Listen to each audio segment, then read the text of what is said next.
The final gate burst open, unveiling the ultimate enemy. Baek Jin-woo, humanity's hero, prepared to confront it. Authorities urged civilians to evacuate immediately. An explosion erupted in a towering building, shattering its windows as the gate emerged. A deep crack split through the structure. "Coo!" a voice echoed, distorted like static noise.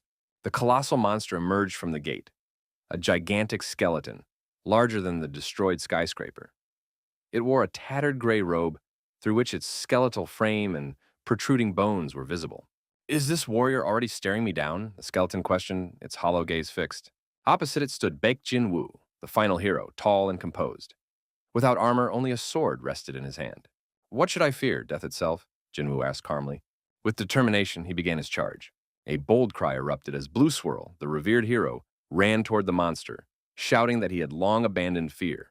At lightning speed, Baek Jin-woo surged toward his foe, resolute in his mission to defeat the enemy and seal the gate once and for all.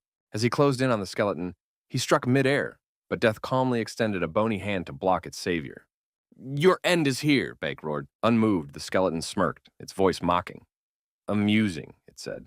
The strike landed perfectly. A swirling blue vortex whisked back to an unfamiliar space. "What, has the final hero fallen to death here?" the skeleton remarked. Yet, at the brink of defeat, Baek reappeared.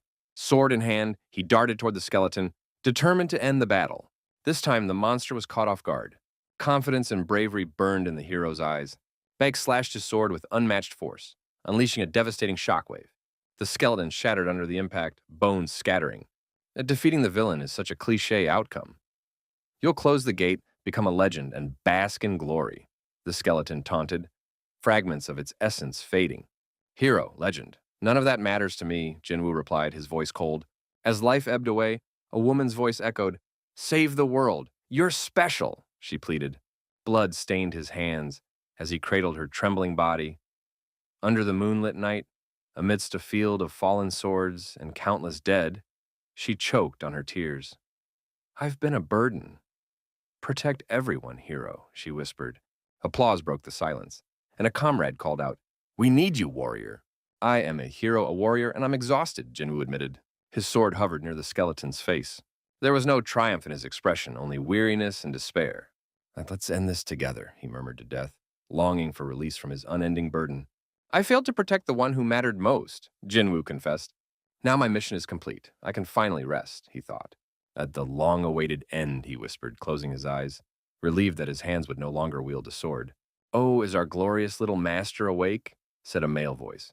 "Cool!" Baek opened his eyes and saw before him the enormous face of a man with long gray hair and small green eyes staring at him. Baek was frightened. "Am I being attacked by a giant?" A white-gloved hand touched his cheek. "Did I die when I closed the gate?" Baek grabbed the giant's finger, which had brushed his cheek. "Ha ha, madam, look at this," said the white-haired giant. "Little Riley is holding my finger so tightly. Such a firm grip for such a little boy." In front of Baek stood the gray-haired giant and a blonde woman in a bright orange dress, smiling. The boy stretched out his arms. "Ian, you woke the baby up. That's why he's like this," the blonde woman explained. "Look, Riley's not even crying." Baek looked at his tiny hands in shock. What are these little hands? And Riley, he thought, startled. What a cutie! He's already showing his talents, the woman exclaimed in amazement. Could this be my childhood memories? Baek tried to calm himself. After all, he now realized he was the youngest son of the great swordsman, Count Ippelet. Baek was a baby, lying in a cradle and wrapped in a soft pink blanket. Am I in some strange world? The panic continued to rise. And yes, he was indeed in a strange world. Did that woman say something about an Ippelet? Baek wondered, trying to piece it together as Riley seemed to stir awake. Are you ready to accept the blessing of the sword? A new man asked. I am the master of the sword, and you are my youngest son. We, the Ippelets, are a family of great sword masters. The blessing of the sword is a significant ritual, eagerly awaited by every child of our lineage, he explained. The man, presumably Count Ippelet, was tall, with gray hair and sharp brown eyes. Baek's expression was impossible to hide. He was stunned. Around him, several voices began chiming in, asking questions and sharing opinions. I can already imagine him receiving his first sword. Have you prepared Riley's sword yet? Another heir, destined to be a master swordsman, and the pride of his father. Beck was horrified. In my past life, I swore never to wield a sword again, and now I've been reborn into a family of master swordsmen? What does this mean? Why is this happening? Suddenly, swords came flying toward little Beck. Swords? What the hell are they doing? 3 swords were tossed at Riley simultaneously. Beck froze, his mind overwhelmed with memories of his past life. Those are real swords. Oh, the young master looks thrilled. He can't wait to hold his first sword, a red-haired man declared. Beck frantically waved his tiny hands in protest. What are you talking about? Your lordship, look at young Riley, one of the women exclaimed with excitement. He already loves the sword. And these fools don't understand anything. I don't love swords. I despise them, Beck thought bitterly. Little Riley began to cry, overwhelmed by the situation. I swore never to touch a sword again, Beck's internal scream echoed. Reborn in the body of a child, he carried the memories of his previous life. When will this nightmare end? 19 years passed. Is the Epaulet family finally choosing an heir? Someone asked. At last, another voice replied. The people celebrated, chatting, drinking, and enjoying the occasion. The Epaulet family carried the blessing of the sword. Yet none of the children had achieved mastery so far. Lion, Finn Epaulet's eldest son, stood tall, a serious, calm young man with empty gray eyes, resembling his father. He pursued the path of raw power and was renowned as a monster slayer. The middle son of the Epaulet family is Lloyd, a smiling young man with red hair and deep blue eyes. Lloyd is incomparable in agility and speed. He can cut through drops of water on the spot, the boy told me. What's the third son? You said he had 3 sons, asked the man. Yes, 3. But I don't talk about the third child just because he grew up completely worthless, explained the guy. What do you mean? The son of the Count of Ippolita with no skill with a sword? The interlocutor was surprised. He's just lazy. Disgrace the Count, replied the boy. There was a man sitting near the 2 boys, drinking a beer. He could hear their conversation and was not at all pleased to hear what was being said about the third prince. The man had long gray hair. They say that when the ritual of blessing the sword was performed, he took it. The interlocutor objected. Tsk, that's probably just a story. I can't even say that he's going to do well in this life, replied the boy. The gray-haired man sitting next to him after hearing this abruptly put the mug of beer on the table, so that when he heard this, the boy was startled. How dare you, commoners, said the man. It was now clear that this was the same green-eyed man who woke up little Riley 19 years ago. Only now he's not so big. Don't ever say that again, replied the old man. The young lord is practicing with his sword, while you're just swinging a broom. Meanwhile, the prince was resting in a tree, humming a tune. He'll show his talents and his potential. He'll be no worse than his older brothers, shouted the white-haired man. At this point, the prince was thinking about which clouds looked like what, as if one of them looked like a hamburger. Don't talk about things you don't understand at all, Yan continued. Firstly and secondly, he's doing the best he can, and he's an honest man. The guy looked up and said he liked this new world, but he wished there was a Coca-Cola. Oh, I'll have a Coke, said Riley. I've been haunted by memories lately. Beck was thinking aloud, lying on the grass, remembering the past. I thought I would forget my past life when I reached a certain age. When I was as old there as I am here now, I never thought it would happen to me. Inadvertently, I picked up a sacred sword that no one else could have. The bearer of the sword must save humanity from the Demon King. At that moment, I, as such, had disappeared. Now there was only me, the warrior, and I no longer had the right to choose. My fate was predetermined. So in this life, I will never pick up a sword, Beck promised himself. He fumbled with his hands in the grass and got down on all fours. His eyes were shining. Never, absolutely never, never pick up a sword. Jesus, Riley, someone called out. It was Jan, that old man with the gray hair and green eyes. Ah, Jan, replied Beck. I knew I'd find you here, said Jan. Have you practiced with the sword today? The election of the heir will be held very soon. The other families have been invited to observe your skills, young master. Let's go. They still say I'm an ugly, lazy duckling among my siblings. Why should I do anything for them? Riley yawned. Young master, do you know about this? The old man asked himself. So why aren't you trying to prove to everyone that you're not lazy? Why? They're right, Riley replied casually. But how can you? How can you just listen to that? Ian couldn't stop being surprised. Don't you want to prove to all of them that you're stronger than your brothers? Riley was about to leave, and Ian tried to stop him. Stronger than what? With laziness? Riley asked. You're smart, and your reputation. Ian's jaw dropped when he heard that. Jan, the hero turned to the old man. I'm sick, I'll never be able to hold a sword. Riley made an unhappy face and let out a tear. Ian couldn't stand it any longer and became furious with the boy. Jan, don't listen to what people say. I'm no good. I've learned that from experience. Riley walked happily towards the mansion, but Ian was already holding his head. With all due respect, sir, you're only 19, shouted the dejected old man. Madam, the process of choosing an heir should begin soon. The table was set with many dishes and snacks, and a beautiful candlestick with 5 candles was in the center. Master Riley has to compete with his brothers. He knows, doesn't he? That water doesn't flow from stone. That's right, Ian. Riley also deserves the honor of being the heir. We should give him a chance. Riley, our family's famous for the greatest swordsman. You are the son of the great Finn Eiplet. The blonde-haired girl in the bright orange dress addressed Riley. Oh, right, now my mom's going to scold me for that. Beck was upset. But I want my son to be happy, Mom began gently. I want the fate of Ipelit's family not to burden him, and for him to seek his own happiness. Riley was very happy. Mom, he rejoiced. Ma'am, doesn't that make you a little angry?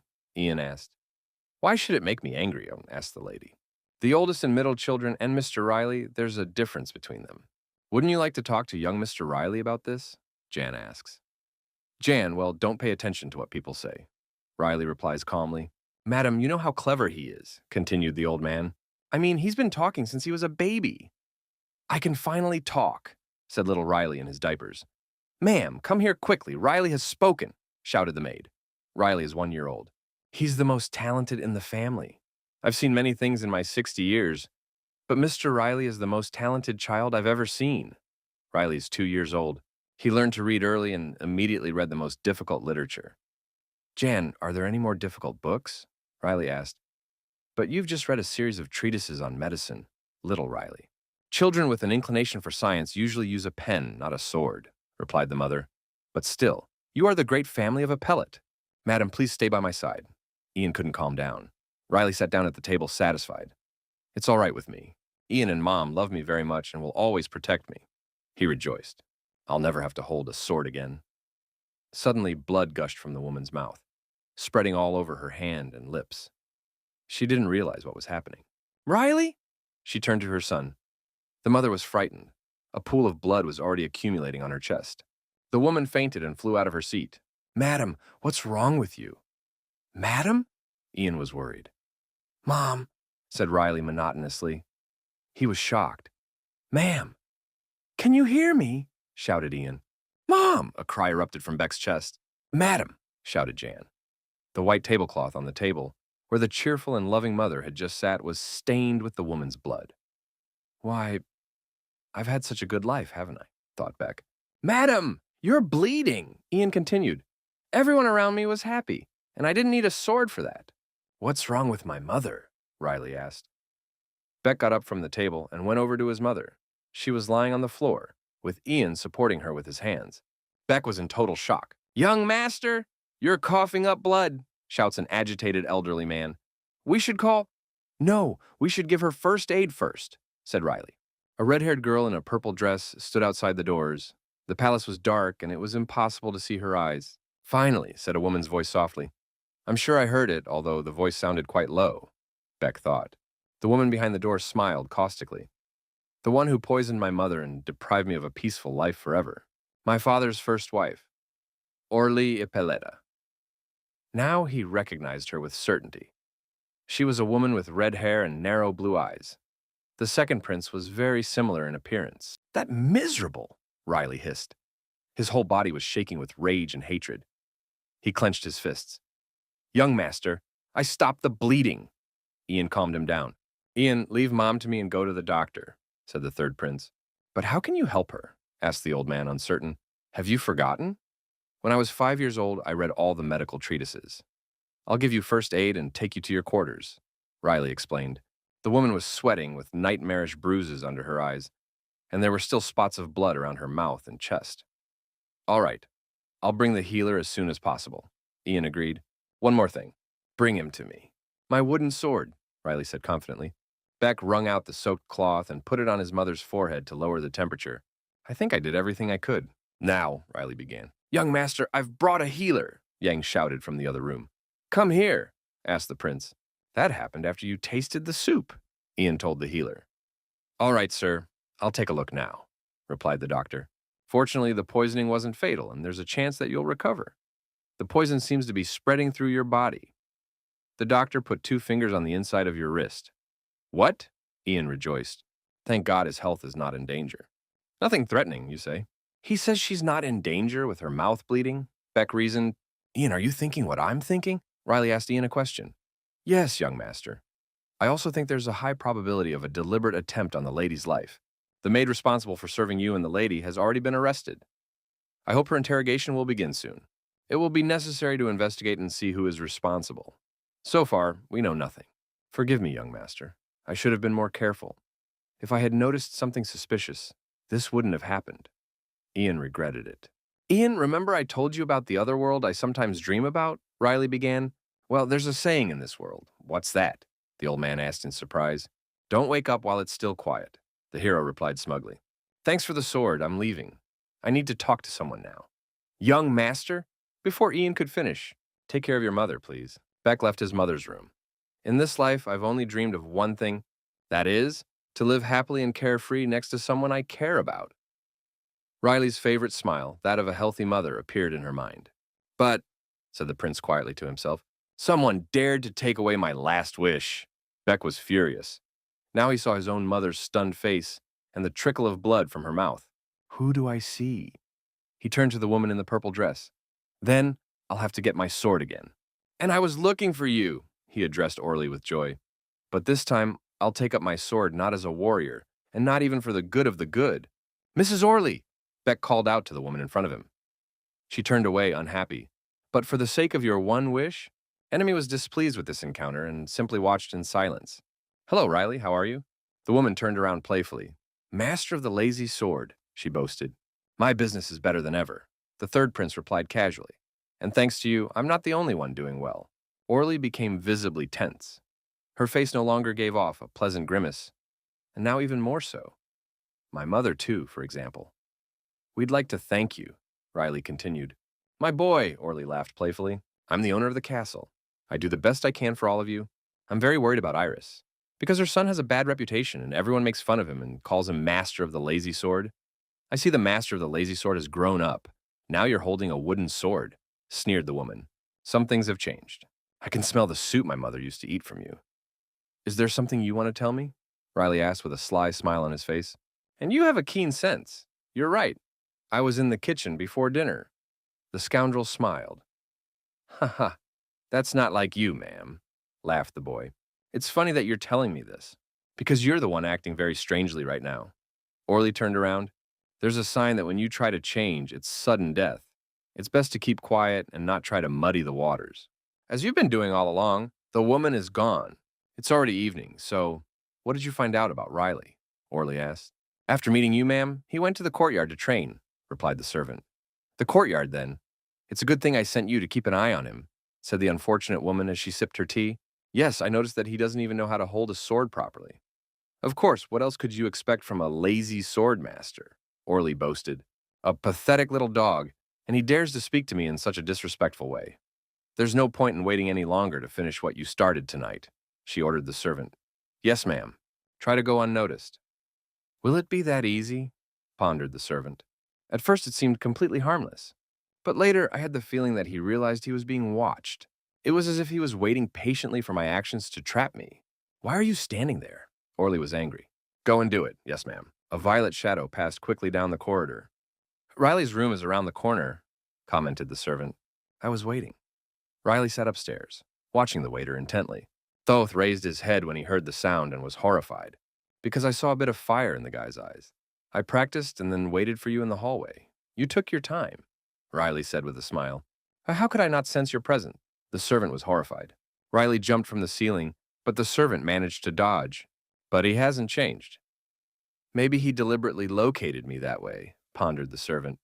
Ah! The servant was horrified. He saw the gap in the floor where the third prince had just hit. Is that a single blow? Said the servant. Wake up, Riley told him. You're inattentive. Riley flew at him with wildfire in his eyes and a smug smile. Have you come to kill me? Riley asked, brandishing his wooden sword at the servant. On Lady Orley's orders? The wooden and iron swords met. Riley's savage face and the servant's frightened eyes were literally inches apart. How are you? Began the servant.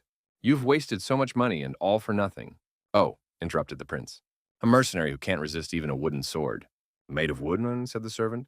Beck snatched the sword out of the servant's hands with a light movement, and it fell to the ground with a loud clang.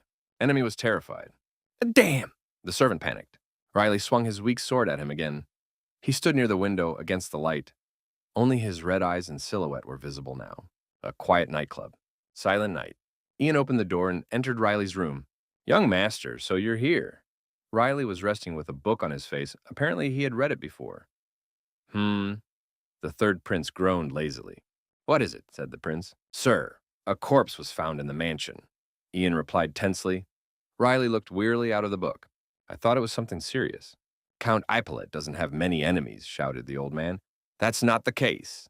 It's not just a corpse. It's the corpse of an assassin. He got into the castle somehow. How did he die? A servant asked another servant.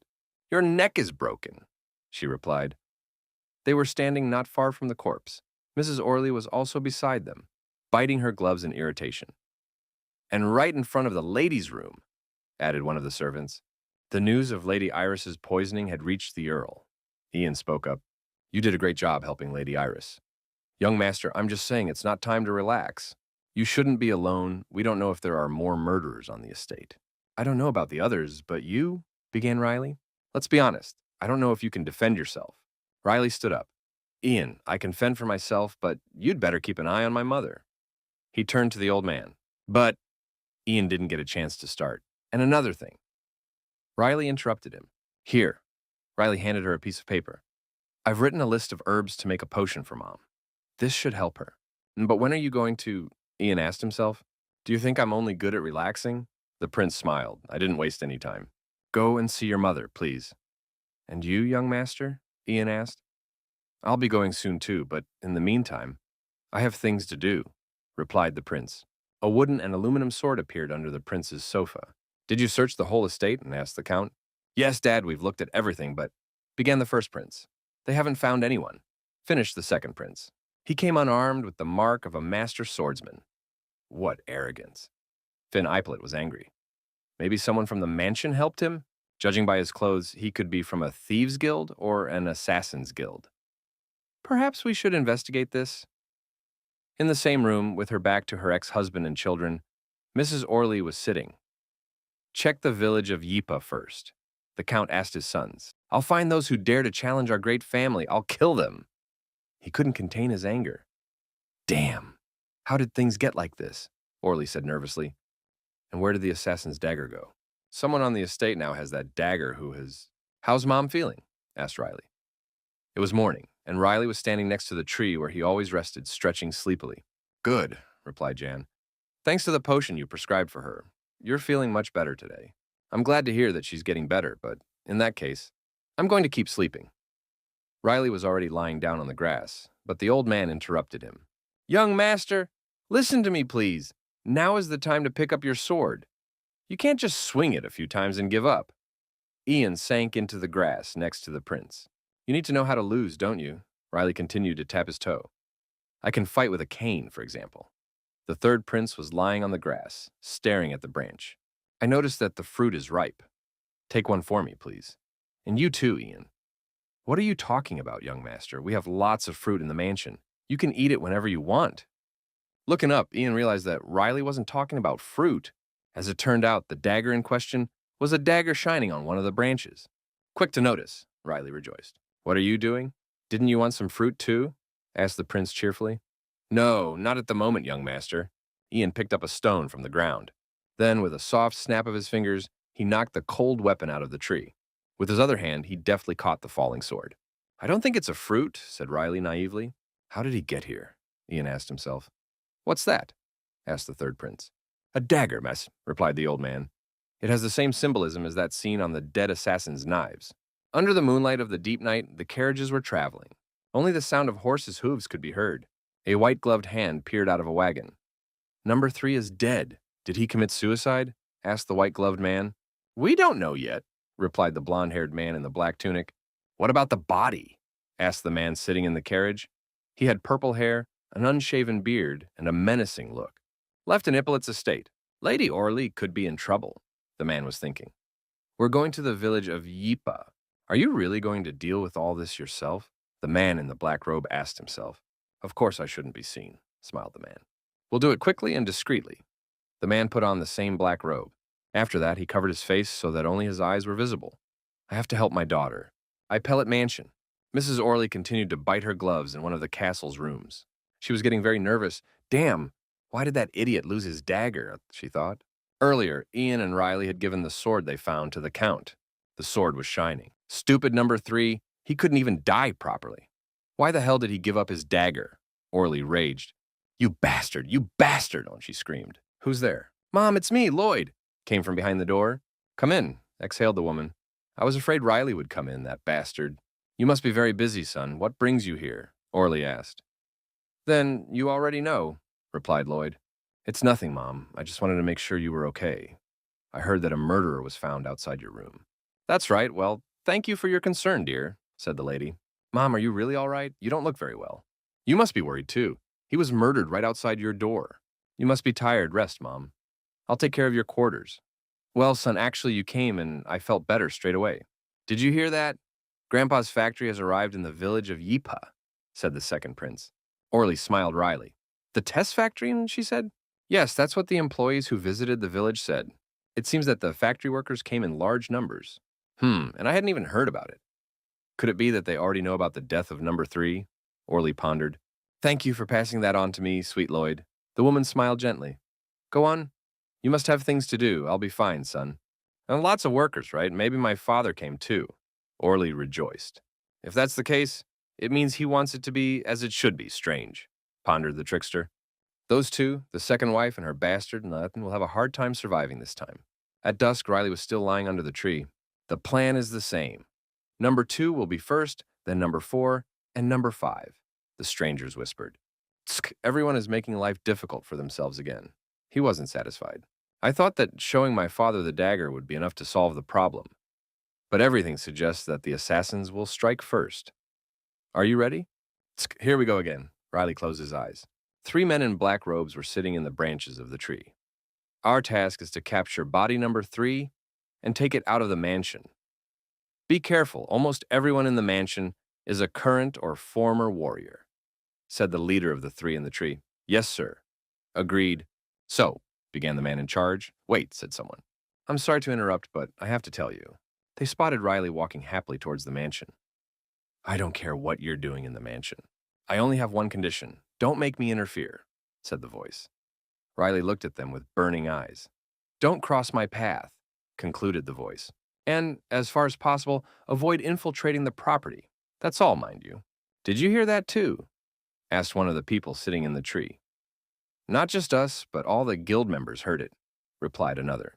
"I don't know of any murderers in the Appellate family." "Should we give the order to withdraw?" one of them asked. "No, we need to put an end to this once and for all," replied the man in charge. "I'll take the dagger. Everyone from number 2 to number 10, their job is to capture and recover the body. Assassins can transmit information to each other telepathically.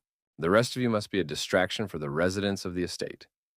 If something goes wrong, don't give yourself up alive and destroy the evidence.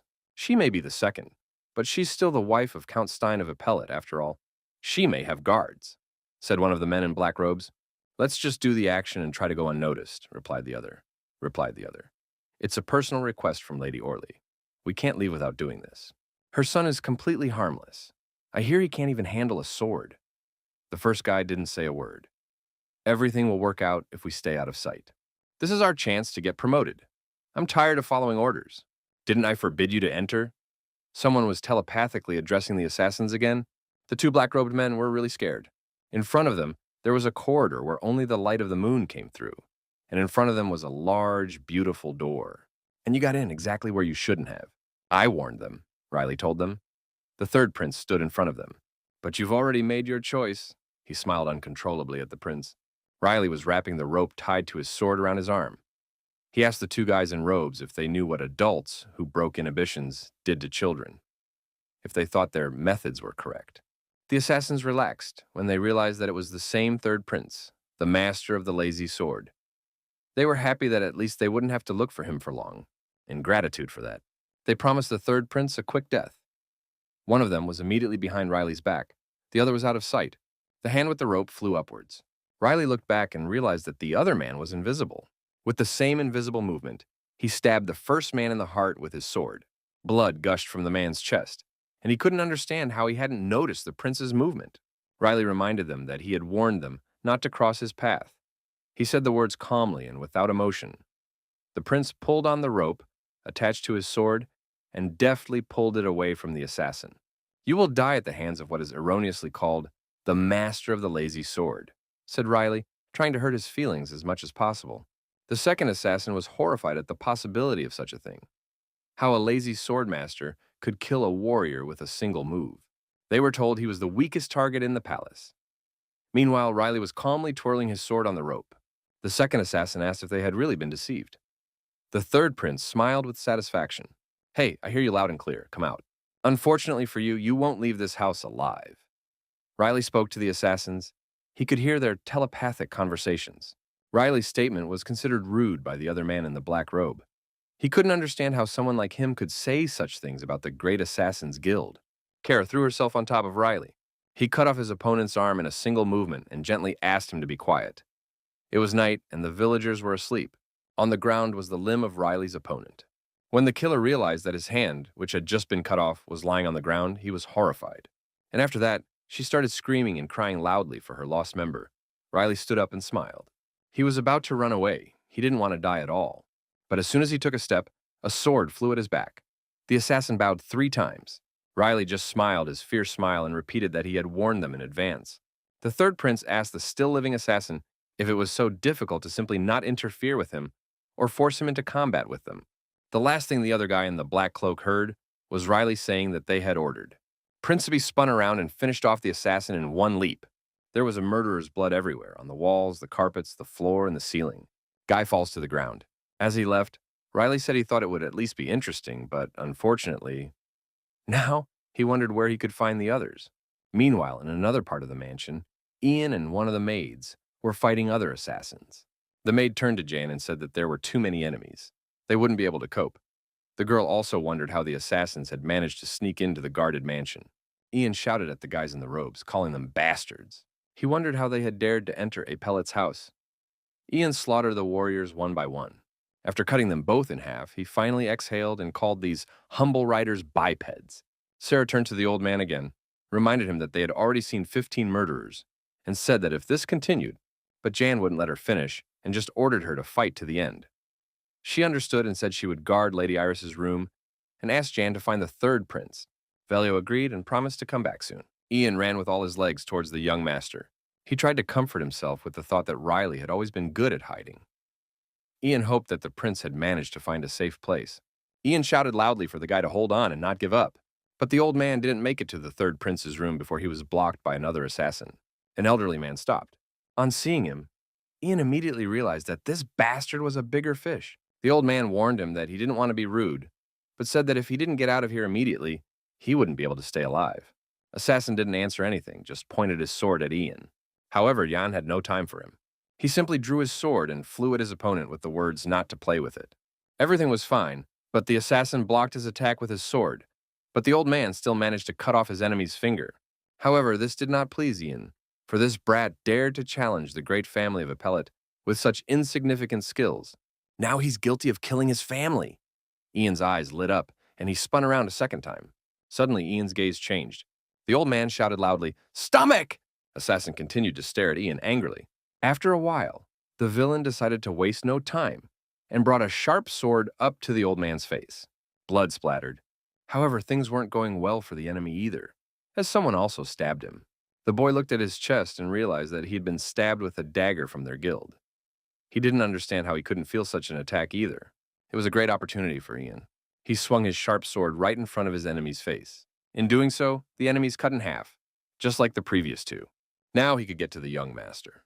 Suddenly, the old man realized that the prince was in danger. Ian threw himself at him. Meanwhile, Riley found it strange that he had made a mistake, since he was aiming for the heart. Later, the prince thought that this was entirely to be expected, since so many years had passed and his body was already very different. Riley cupped his hands and concluded that he had done a good job that night. Now he was walking calmly down the corridor, with a few dead bodies of assassins behind him. The prince decided it was time to go back to being the naive aristocrat who was unaware of the attack. Soon the old man was running through the forest to the tree where Riley used to cool off. He called out to him and finally found the prince. He was sitting in a tree on a large branch that could hold two other princes like him. Ian, on seeing the prince, asked if he had been here the whole time and if he was all right. Riley pretended not to know and asked what Ian was doing there in the middle of the night, and also that he was sweating. The elderly man didn't answer his questions, but asked him to leave immediately and follow him. Riley asked cheerfully, wondering if the killer was back. The third prince climbed down from the branch. Ian wondered how the prince knew about the assassins, and then confirmed his words by saying that the assassins had sneaked into the mansion. Riley tried to recreate the surprise, but the hero who had saved the world was completely inept at feigning surprise. Now Ian understood why the young master was hiding in the tree. Old exhaled, saying that if something had happened to Riley, he didn't finish. However, he said that it was now too dangerous, and that, this time, he had to insist that the young master not be left alone. Velio also informed the prince that he and Sarah had killed more than 15 assassins. Ian headed towards the mansion, but Riley interrupted him with a question about his mother, and he wondered what was wrong with her. The old man smiled and turned to the boy. He was surprised that, even at such a difficult time, Riley cared not only for himself, but also for his mother. Ian never understood how people could say that the prince was worthless, but he was actually very caring. Ian was radiant and delighted, his eyes shining because, when he pointed his finger upwards, the roses seemed to wrap around him. However, Riley didn't understand why the old man was looking at him with the eyes of a young fan. Ian informed the prince that his mother was being looked after by Sarah, a brave and strong girl. Riley exhaled. If his mother was in good hands, he was calm. He said that, in that case, they should hurry to get to them. Riley and Ian were already at the mansion. Ian said that his sword had warned him of the approaching danger and asked if the prince knew it was his father's sword. Riley didn't pay much attention because he had already cleaned the place before and the old man didn't need to be so dramatic. Meanwhile, Ian walked from one wall to another like a spy and said that the young master was the most defenseless member of the family and should therefore be especially careful. Old man asked the third prince to stay behind him, as they still didn't know what danger awaited them. Riley, of course, tried to pretend that he really needed it and thanked him. Beck is the strongest hero in the entire universe, who doesn't like to be seen as the weakest. Riley asked Ian to wait. He said something suspicious, and I wanted to show it to him. Jan intervened. Riley rummaged through his pocket and found an old piece of paper and handed it to Ian, wondering if it might have something to do with assassins. "Young master, that's it!" Ian shouted, looking at the piece of paper Riley held out. The third prince became tense. But then the old man continued shouting, saying that the paper looked like it had been cleaned by someone. The old man covered his nose and waved his hands, and Riley was shocked. Prince refuted the old man's words, saying that although he was lazy, he definitely wasn't dirty. Calming down, Riley asked the old man to take a closer look and handed him the paper again. He wasn't burning with desire, but Ian grabbed him nonetheless. When the old man looked more closely, he could understand the words. List of things to put in the soup. Lacasa leaf powder, moongrass, cockatine mushroom. Ian paid special attention to the word put, that underline, just before a meal. Ian didn't want to believe that at all. However, it turns out that Lady Iris put poison in the soup. Lady Orley. Meanwhile, the Count of Epaulet was also fighting an assassin. He was telling his enemy that he was the equal of all assassins, especially the fact that she runs away from him like a rat. The wounded and tired assassin didn't answer, and the Count kept saying he couldn't beat him. Later, the Count struck another blow. Assassin thought that the Count of Epaulet was absolutely right. Finn, the Count, kept humiliating his opponent, saying that if there were more of them, it would at least be interesting, and that he alone was too easy a prey for him. In short, the assassin didn't pay much attention to his words. He was just thinking about how to get out of here sooner, as he had already picked up the dagger. His smoke bomb was due to be lit in 2 minutes. The assassin decided that if he could buy time, they would save Lady Orley. "You can beg on your knees, but I won't spare you," Finn Epaulet said. He flew towards the enemy with murderous fire in his eyes and a sword in his hands. A colorful battle began, with sparks flying around from the clash of cold weapons. Finn called his opponent a coward because he was only dodging his attacks. The Count said he intended to take him alive, but left him no choice. By now, the assassin was making sense of the words of the head of Ippolit's large family, and he now realized that he was in great danger. Finn Ippolit, pointing his mighty sword at his enemy, promised to let him say his last words. But the fact that someone had entered the Count's office prevented him from finishing off his opponent. It was Ian who rushed into the room with words to the effect that he had terrible news for the Count. He found out who tried to poison Lady Iris. The Count of Ippolit couldn't believe his eyes. Ian was holding Lady Orly by the shoulder. Mrs. Orly was horrified. Ian was worried about who the man in the black cloak was, standing in front of the Count. Finn replied that he was just a lowly assassin and that he would kill him at any moment. Conde also asked why Ian thought Mrs. Orly was guilty. Ian didn't explain anything. He just handed the Count the sheet he had received and asked him to take a look at it. Lady Orly was practically hysterical. Finn began to reread the text on the piece of paper about the cocaine mushroom. Assassin tensed up at the joke. Conde clenched his fist with a piece of paper. Just like that, Kakiyan paid special attention to the word put, and then to the text just before eating. After realizing what had happened, the veins in Finn Ippolit's face popped, and his eyes seemed to be gradually filling with blood. Ian said that, as the Count had probably already realized, this handwriting belonged to Lady Orly's hand. The woman was about to sob. She was panicking. Riley was on the floor next to his sleeping mother's bed, thinking about what had happened in his father's office. He wondered if Ian had already handed over the evidence to his father, and he guessed that it was all Orly's fault, which would soon be proven. It seems like an eternity to the prince as he pursues the unfortunate man. Lady Eric woke up to find Riley lying beside her bed and asked if he was all right and if he was hurt. The third prince assured her that everything was fine and that she had nothing to worry about. Madame placed her palm on her son's forehead and pondered the origin of these murderers. She said she was very happy that her son was in one piece. Now it seemed that roses were blooming around Riley. The mother cuddled her son, and he said he was also madly happy that his mother hadn't been hurt. The chambermaid, Sarah, was also enjoying this wonderful scene of mother and son. There was a knock on the door. Sarah said it was Ian, and Riley asked him to come in. When the old man entered, the prince began to question him. Sarah didn't understand what they were talking about. She didn't understand what Ian had to be right about. Later, he asked where she and the young man were. She explained that they had gone out and hadn't said anything, so she wondered. You see, Lady Orly, began the old man. The girls intervened. Ian went on to say that Lady Iris's soup had been poisoned, and that they had finally found the culprit. Lady Orly did so. Lady Iris was stunned. She asked Ian again if it could be a joke. Ian told me that Riley had found a note with a recipe for poison, written in Mrs. Orly's handwriting. Iris was disappointed and wondered why Orly had done it. She didn't understand why she had to poison her. You're feeling unwell again. She fell off the bed and bent over. Sarah flew to her immediately. Across from her, Riley crouched down to her. The third prince's mother said that she knew Orly couldn't stand her, but she couldn't understand how the lady could do that to her. Riley asked her mother to calm down. After a while, the guy asked Ian where his father was. Ian replied that the Count was talking to his first wife. But there's one big catch. An uninvited guest has joined them. The father turned to his daughter. He was talking about how it had all ended. They managed to get the dagger, but failed in their mission. What he saw horrified Finn. In front of him stood his father-in-law.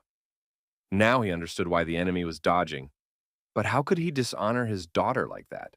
Orly got angry and asked again. She said that the only person who embarrassed her was him, Finn Ippolit. She cried, saying that she felt terrible when he decided to take another woman as his wife. She said that he had become cold towards her, and that all his eyes were fixed on Iris. Finn didn't like this kind of statement either, saying that Orly wasn't after him, but his surname. He said that when they got married, he actually married a tessmaker. He went on to say that all he cared about was having the surname Ippolit, and that, at first, she was happy with that, but now, Orly led a gang of assassins to his house. Now Finn was totally pissed off. And after that, you dare to say that it's all my fault? The Count of Ippolit was furious. Everyone remained silent. Finn ordered the two of them out of there. She and her father were walking through the forest. Orly had no face. She was addressing her father with words about how all her dreams had come to an end.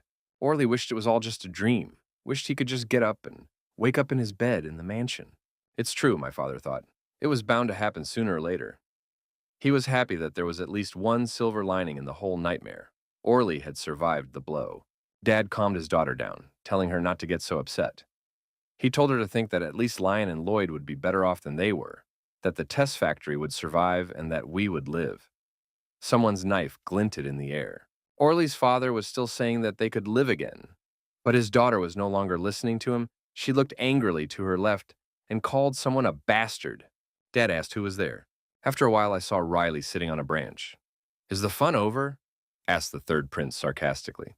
Orly's father hadn't expected to see Riley there and asked what the prince was doing in that direction. Riley replied that it was curiosity and revenge for his mother that had brought him here. The boy turned to Mrs. Orly.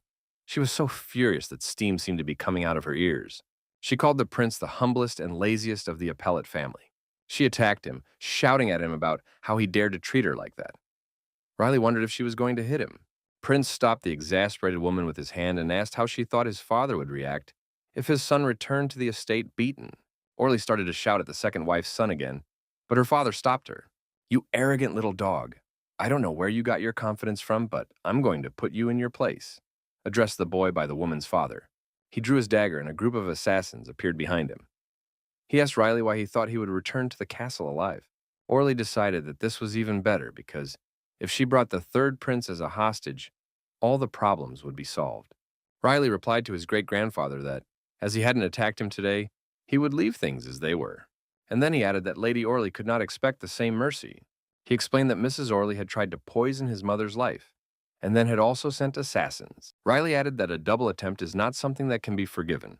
That's why the prince thinks she should pay for her crimes. Orly's father didn't hold back and tried to attack the third prince, but Riley deftly dodged and added that they shouldn't try, as they wouldn't be able to avenge today's defeat anyway.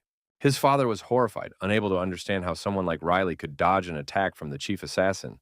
In shock, Orly ordered the assassins to kill Riley. The girl shouted for them to wipe the prince off the face of the earth. Riley, seeing what was happening behind him, smiled. It reminds him of the good old days. At that moment, he easily blocked the attack of one of the enemies with his wooden sword. Riley now believes that he was a naive and altruistic fool in his past life. In the end, the third prince decided that it was legitimate self-defense. And then he gently asked the murderers not to complain. Riley stood motionless as his opponents attacked him from all sides. With a single movement, Riley killed everyone in his radius of action. The prince addressed the murderers, who had been forgiven by him, saying that, to his regret, he was no longer the man he had been in his previous life.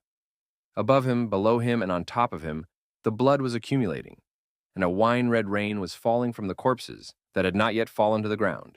Orly's father was also hit, but didn't die. He was just thrown to the ground. He was shocked, after all. How could he say that he had only trained with a sword once in his life? Riley was already walking towards him. A deadly red aura seemed to have formed around the young lord. Orly's father was equally surprised that the boy was only holding a wooden sword. Riley went to the head of the assassins and reminded him that this was the second time. But he also said that Orly's father had been a warrior, so he was giving him a quick death. Riley drew his sword from behind his back, and his stepfather begged for mercy. Then he started shouting about how Riley could kill him instead of Orly. He said that he didn't dispute the fact that his daughter had done bad things, but that she wasn't a bad person. She was just under a bad influence. He begged Riley to believe him, crying out for mercy for his precious daughter. However, all I got in response was a cold-blooded no. Blood gushed out. There was a mass of red everywhere, in the trees, in the bushes, in all the plants in the neighborhood. Riley reflected on the fact that his body was very different in this life, as he had been resting for 19 years. There was blood on his hands. When he saw her, he decided that from now on, he would never give in to his emotions again. Maybe now would be a good time to go back. To himself, Riley turned to Ian with words about things getting out of hand. It was becoming clear. Jonna called out to the gentleman. She asked if the old man had managed to find the young master. Ian answered in the negative. The maid immediately began to feel sorry for the prince, as he was helpless. Ian asked the girl not to be dramatic and said that Riley was probably hiding somewhere. The worried girl shouted that he wasn't here, that he was in Lady Iris's room and had suddenly disappeared. She said she knew he liked to play hide and seek, but it was no time for games. The girl is sure that the killers did it. At this point, Ian became much more worried. He wondered if they would just stand there and talk. The elderly man said he would go round the property again. Sarah tried hard to go with him, to see if she could find the third prince, but Finn Appellate called out to her. He was on one of the mansion's balconies, watching the servants from above. When she heard the man's voice, Sarah tensed up. Condé concluded aloud that Riley was missing and they hadn't told him. Ian worried that the young lord had already lost his honor due to his laziness and lack of achievements. What would the Count do to him if he told him that Riley had also been kidnapped by assassins?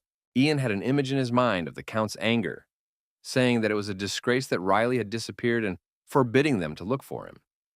He said that the House of Appellate didn't need lazy, idle men like the third prince. He said that the House of Appellate didn't need lazy, idle men like the third prince. The old man was already beginning to explain what had happened. Suddenly, Riley appeared out of nowhere. Ian attacked the prince with a hug, and Sarah asked him where he was. Riley's answer was simple, saying that he had just arrived and heard what they were saying about him. Sarah slapped the prince on the back and scolded him with words about how he had no idea how worried she and Ian were about him. For his part, Riley asked why only Jan was hugging him. Now Riley was approached by his father. The third prince replied monotonously. Finn Appellate called his son to come with him to his father's office. The prince followed obediently. Lloyd was already in the office. He didn't look very happy. Dad said that he had been told that Riley had found the note and that the Count had asked about it. Riley confirmed the fact. Lloyd shouted that his mother had ordered Riley off the property. How could he have a piece of paper? Riley intervened with an innocent look. This infuriated the second prince, who told Riley not to pretend he didn't know what he was talking about. In a calm tone, Lloyd suggested that his brother admit that he had forged the note. This left Riley in a state of shock. Lloyd was very angry that Riley had caused his mother's banishment. The other prince spun around and almost hit his brother, but he dodged. His second son shouted for Riley to confess what game he had decided to play with them. Riley tensed up. He didn't think Lloyd had noticed, but was he really that angry? The third prince's fist clenched. He didn't like being provoked. His father stopped them both. Lloyd started to protest, but Finn said he didn't intend to repeat himself twice. In any case, it has already been proven that Orly poisoned Iris's soup and also let the murderers into the house. Now he turned to his youngest son and said that it wasn't an interrogation, he just needed to know where Riley had gotten that piece of paper. The Earl added that it certainly hadn't fallen from the sky. Riley decided to confess. He said they might not believe him, but he was the one who killed the killer who went after his mother. That wasn't at all what Lloyd had expected to hear. He intervened. Riley said more, saying that they probably already knew that he had gone to the courtyard a few days ago to practice with the sword. They told him yes, and also that Riley had said he didn't even know how to handle a sword properly. Riley didn't answer, but went on to say that, just after training, the assassin had caught him in the corridor. He said that he had barely fought him with the wooden sword he was carrying. Riley said he managed to escape, and when he came back, the killer was already dead. In his hand, the boy found the note, and Finn Appellate didn't let him finish. He concluded on his own that Orly had sent that assassin. Lloyd didn't like such comments against his mother. He shouted that his mother would never do such a thing. His father said he understood that Lloyd found it hard to believe, but that Orly had let murderers into the house was a fact. He explained that this was why he had to exorcise her. The conversation ended, and Finn told his children that it was time to split up because it was getting late and it was time for bed. The children obeyed, and both were about to leave. Suddenly, his father turned to Riley. He asked his son to come to his office tomorrow, saying that he had something he needed to tell his son alone. The youngest son was in a stupor. After a few seconds, he finally agreed. Riley went out and closed the door with him. In the corridor, he saw Lion standing next to him. Big Brother ignored him defiantly. He doesn't seem to be talking to his little brother anymore, but Riley doesn't mind. Riley thinks they are two pontificators. Lion asked Lloyd what he thought about it. He replied that he didn't think Riley was lying. Lion said indifferently that it was certainly tragic about Mom, but that there was nothing they could do. Lion said that in such a difficult case, you can't give in to emotion. Lion reflected on the killers and said that he was even grateful to Riley. Lloyd was furious. He couldn't understand how his brother could say such things. But Lion only asked where he was going wrong, and if she was their mother, could she be forgiven for the murder? Lloyd shouted back that she was still their mother. Lion said again that contract killing was a crime, and that there was no excuse for it. The second son was upset. He asked his brother if he really thought their mother was a criminal. Lion gently stroked his little brother's head. After that, he turned to Lloyd. After a while, he said they would leave things as they are for the time being. He then reminded his brother that the time was coming for the election of the heir to the House of Appellate. It was then that Lloyd realized what Lion was getting at. The first prince said that the heir would be chosen and that they could avenge their mother. He promised that when he won the right to inherit Ippolit's estate, he would put the house back in order. However, Lion reminded his brother that even though Riley was lazy and sluggish, he couldn't be written off, as his father still had hopes for him. Lion finished by saying that they would definitely avenge his mother, but that they had to wait for now. Lloyd cried and said he understood. Lion suggested that his brother trust each other, and a sly smile appeared on his face. It was finally dawn, the sky was clear, and apparently, all the nightmares of the night had gone with her. Ian was already at the young master's side, equipped with cosmetics. He imagined the third prince in every possible way before his audience with the Count.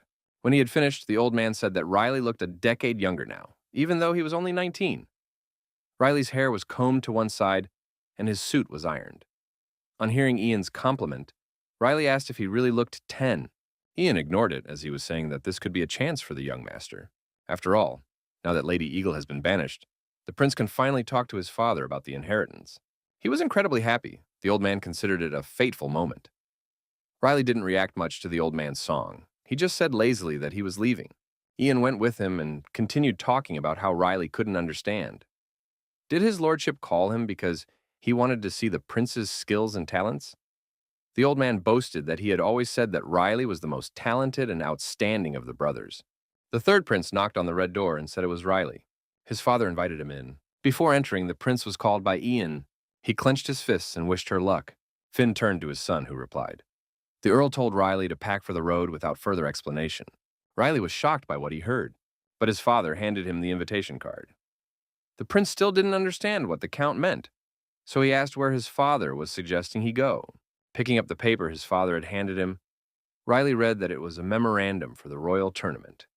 It said that this was the 17th royal tournament, that it would be held in a month, and that it would bring together the best swordsmen in the world. However, it was written that it was an invitation for Finn Appellate, and that he was very welcome. Riley realized that no one else could take part but him, but his father could simply say that the third prince would be in the tournament. Riley thought that starting a dialogue with the words, "pack for the road," was a bit much. Riley asked why he wanted to go, but his father said that Riley knew the answer for the experience, as his brothers had already taken part in similar tournaments. The third prince said it was wonderful and that they had a great chance of going again. However, the Count of Appellate said that the letter was addressed to Riley. He then asked if the third prince had realized that it was a declaration of love. The father made a heart shape with his hands. Riley understood the last 3 words, particularly vividly. A declaration of love? The third prince waved his hands in denial and said he wouldn't go. He decided that he would simply close his eyes and cry, as he had done in the first chapter. Riley kept saying that he wouldn't go, that he wouldn't take part in the tournament, that he didn't know how to do anything. His father closed his tired eyes with his hand. He asked the prince, how long can he go on talking like that? He also asked his son not to test his father's patience. His son tried to dissuade him in every possible way, saying that he had once decided to spin his mother with a wooden sword and almost had a stroke. Ian, who was listening to all this from outside the door, gradually turned pale. In the end, Riley asked his father not to force him, because it wouldn't work anyway. He asked him not to be forced to pick up a sword. Dad said with a benevolent and very fatherly voice and look that Riley could do it. However, Riley was not at all encouraged by these words, as memories of his past life resurfaced. Now you can do it, soldier. And everything around him was cherry red with blood.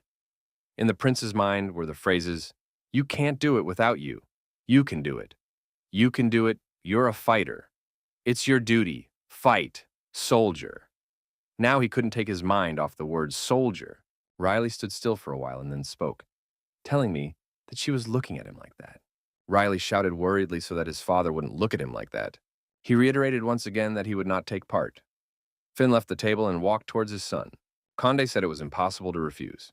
His father said that Riley was no longer a little boy, and that he had responsibilities and no choice but to take part.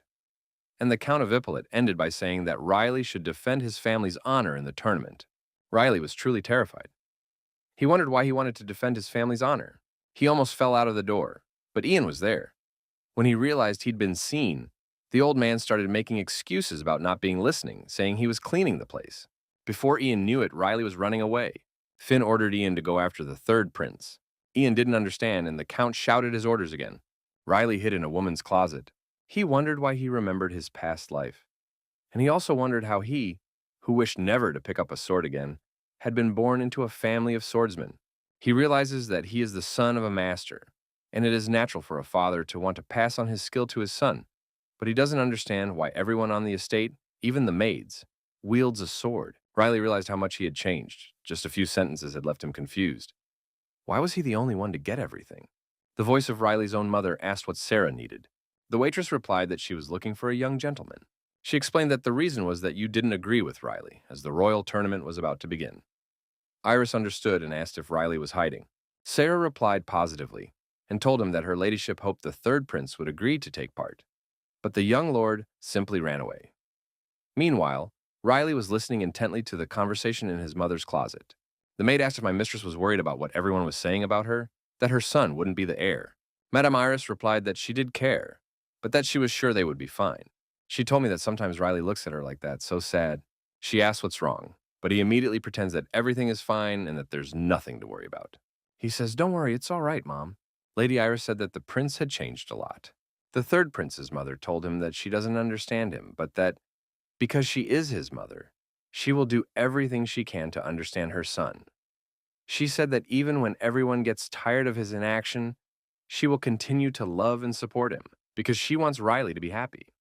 Sarah was impressed by the lady's warm words about her son, but Iris wondered if Riley was annoying Sarah with his laziness. The girls laughed. Sarah replied that she couldn't afford it. Soon, Madame Iris asked if Sarah could help her, as she wanted to move to another room. Sarah, of course, agreed. The blonde-haired woman turned to the cupboard next to where she and the maid were standing. She knocked on the door and asked if Riley was hiding there again. The third prince didn't expect to be found so quickly and easily. The closet doors opened, and the prince saw his mother standing in front of him, a beautiful woman in a lovely orange dress. Riley began to make excuses, saying that he just wanted to be alone. The third prince apologized to his mother. She smiled and said that he knew he couldn't do that. She said that when he was hiding and the killers arrived, everyone was very worried because they didn't know where he was. She then asked him if he wanted to be alone because of the tournament. Riley shook his head in the affirmative. Mom wondered why. Riley explained that even the thought of picking up a sword terrified him. Lady Iris asked happily, if he had been accompanied by a beautiful lady, would he have gone? His mother simply said smugly that she was going to the tournament with him. Ian was adjusting the carriage and worrying if Madame Iris had taken everything. She said yes, and asked if Jan had forgotten anything. The elderly man assured her that he and Sarah had packed everything. He also asked if they had enough help, if they should take anyone else. Sarah said it would be worth taking at least 2 more. Riley shrugged and said that of course that was enough, as he knew how agile the 2 of them were. Ian was annoyed because, of course, a prince was a prince, but he thought this was too much. Finn Appellate came up to them, asking if they were leaving yet. Iris told her lover yes, and Ian simply greeted the gentleman. The count began to say goodbye to his wife, almost crying that she wouldn't have to go with their son. Iris said gently that they had already agreed. The third prince's mother said that this was her first trip alone with her son. She kindly asked her husband to refrain from long goodbyes, or he might inadvertently upset someone. Finn said he wished someone wouldn't bother him. His lovely wife asked him to be honest and tell her if he was jealous. Conde coughed and said that she was going with Riley, and that this was the only condition under which he would definitely agree to take part in the tournament. My lady frowned and reminded her darling that they had agreed not to talk about bad things. She turned away from her husband and said it was her advice to him. The Count of Ippolit and the servants said goodbye. The Count said sternly that the safety of his son and his beloved wife was in his hands, saying that if anything happened to them, he would chop their heads off. Ian swore on his life that he would protect the young lord and lady to the last drop of blood. Sarah said he had sworn that too.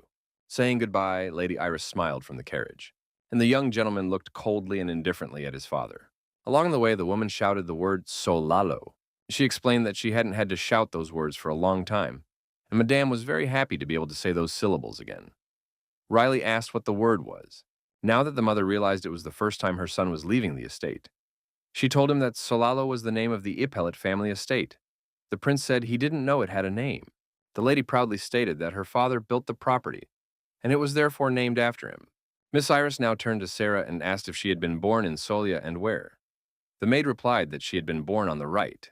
Solium on the right was to the right of the mansion, and there was also a solium on the left and one in front. Sarah told the prince that the only thing in the northernmost part of Solia was the Solalo mansion and the wall that kept them away from strangers. Riley said that was nice, and asked if Solia was big. The maid said that Solia is big and that it's an entire kingdom in a single city. The girl also said that Solia had something similar to what the young master often mentioned. She couldn't remember the name, something about K-Cole. When she heard these words, Riley perked up. Sarah said it was a drink that gave a pleasant tingling sensation on the tongue and that, with ice, it tasted even better. She said it was a heavenly, refreshing drink, just as the third prince had said. Riley stood up, hovered over the maid, and demanded details. The young woman was embarrassed. She told me that the cola was sweet like wine, but not intoxicating, and also reminded me that the young master swore that it was the drink of the gods. She said that its color was its main peculiarity, blacker than black. Riley finally lost it.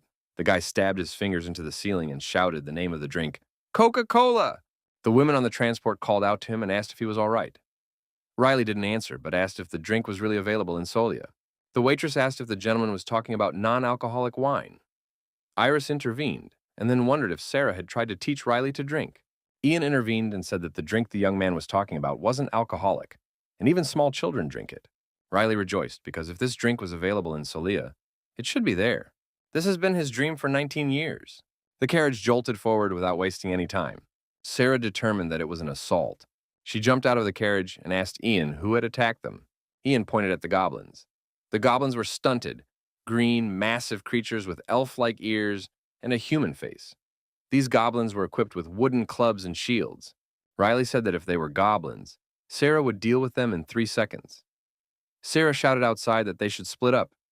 She said that the goblins might try to surround the carriage and asked Ian to protect her. Riley was nervous. Ian told the young gentleman to trust the maid. The prince didn't understand why Sarah was working so slowly after all. She has strong balance and powerful punches. The third prince can't wait to have a Coke. Now, he thinks maybe he should have brought more people with him. There was already a lot of blood around the girl, but there were many more goblins. Jan shouted for her to be careful because the young master was rooting for her. Finally, Riley couldn't take it anymore and shouted that he'd had enough and would do it himself. While fighting the monsters, Sarah turned around and saw the gentleman was surprised and asked what he was doing here. She also told him that it was dangerous and that he should go back to the carriage. Riley snatched the gun from her. He asked why she hadn't worked her legs during the fight. The girl shouted for the prince to stop. At halftime, Riley said that he was the only one who had the chance to drink a Coke when these things came out, and he held them back. Now Riley will no longer be able to buy it. Then the third prince turned to Sarah and said that if you drew a circle and stayed inside it, your movements would be rushed, and the battle would drag on. Meanwhile, he had cut another goblin in half. Riley had told him to keep his distance and hit the enemy with sudden short attacks. The prince shouted that if they didn't get rid of their opponents quickly, he wouldn't have time to have a Coke today. The enraged prince killed his enemies one by one. He seemed to have made no effort at all. The remaining goblins were no longer so keen to take part. With words about things getting fast and very even, Riley cut the remaining monsters in half with a single blow. Everyone was silent. Sarah and Ian couldn't say a word. The elderly man didn't realize what he had just seen. At that moment, the third prince, with a casual smile, offered to continue on his way, as there was blood on his cheeks and hands. The carriage had already left, and Jan asked Madame Iris if she knew her son's abilities. Lady Iris gently stroked Riley and replied that it was difficult for her to say, as she was not at all versed in swords. The third prince, meanwhile, was sleeping sweetly, apparently very tired. The prince's mother said she was happy that her son was well and unhurt, saying that her heart was broken when he ran into the goblins. Ian was still shocked by what had happened. But Iris told him to keep the incident a secret. She asked him not to tell anyone on the estate, not even the count. Old agreed. It's morning. They had already reached their destination, and Sarah was happy. She welcomed them with joy in Solia. Riley noticed that she looked very happy. He wasn't. The maid replied that this was natural, as it had been a long time since she had been home. Lady Iris said she didn't feel comfortable in front of Jan. She was worried about having to send Ian to the castle alone. However, Sarah assured him that it was for the best. Otherwise, he would have told them everything that happened on the road yesterday. The waitress said that it was important to respect the local rules and customs, in other words, to eat, drink, and be merry. Riley agreed, although it was hard to tell from his appearance that this looked tempting to him. Sarah asked where they would start. The prince said confidently that it would be with cola, but abruptly corrected himself by saying that they would start with sweet, black, non-alcoholic wine. Sarah told her that there was a cafe she frequented and that they probably sold what the young master wanted. She was glad they could get out of the sunlight at the same time. An apparently poor man said he had seen 2 targets. He stood on the corner and watched Riley and his mother carefully. Then he turned to the girl next to him and said it was time to earn his bread. He also rudely called her the scum of the magic tower. She was a very slim girl with fair skin and black hair, but there was one thing that wasn't so perfect. Half of her face was covered in a horrible scar. She didn't object to the statement or the orders. She just agreed. Riley stared fascinated at a barrel. He said it really does exist. She thought he was already swimming in Coca-Cola. The prince shouted about how it was fantastically cold, the tingling foam burning his throat. He, third prince, was literally going mad with happiness. The people around him looked at him like he was an idiot. Although the prince didn't care. Lady Iris and Sarah, on the other hand, were burning with shame. A happy Riley asked his mother for another drink, who didn't understand what he was saying at first, but then agreed. As the prince drank another glass of Coca-Cola, Sarah told him that he was acting like an old drunk. The same black-haired girl was grabbed by two people. She resisted and shouted that she hadn't done anything, but people didn't believe her. She shouted for help, but those who grabbed her said that passers-by shouldn't worry because they had caught her stealing. Of course, the girl refuted their words. Sarah already wanted to help the girl and was rolling up her sleeves. Suddenly, Riley interrupted her and told her that it was an act. And then the prince advised the maid to relax and not pay attention. Riley sat down calmly and was about to continue savoring the enviable drink. Sarah asked what he was talking about. She didn't understand what staging meant, did she? Riley replied as they looked at his sword. Meanwhile, the actors were actively pulling the dark-haired girl back and forth, one of them even smiling. The third prince explained that if this girl needed help, she would search for it with her eyes, looking in all directions. However, with his gaze fixed only on the maid's sword, he asked Sarah what she thought it meant. Without waiting for an answer, the prince suggested that he shouldn't get involved in other people's problems. They were already inside the house. Riley entered the living room and saw Jan there. The old man was clearly not himself, and seeing the servant's condition, Riley asked what was wrong. Ian said that, to be honest, he wanted to do things his way. He said that if he had wanted to, he would have accepted the right to enter the fight. Ian took the glass and turned it over in silence. The elderly man swallowed the drink next to him. He then asked if the prince knew what had happened to him today at Solia Castle. At the entrance to the castle, Jan asked for 4 tickets to the fencing competition. The girl asked where they came from. Jan told her that it belonged to the Count of Appellate. The girl got very excited and asked if it was true. Ian didn't understand why she was questioning him, but he answered positively and handed her the letter from the clan with the Count's seal. The girl checked it and said that there were 4 tickets to take part in the competition and asked if everything was correct. Jan remained silent and then asked him for tickets to the auditorium. Ian sobbed into his pillow and said that the girl was very surprised to learn that the tickets were for the auditorium and not for the participants.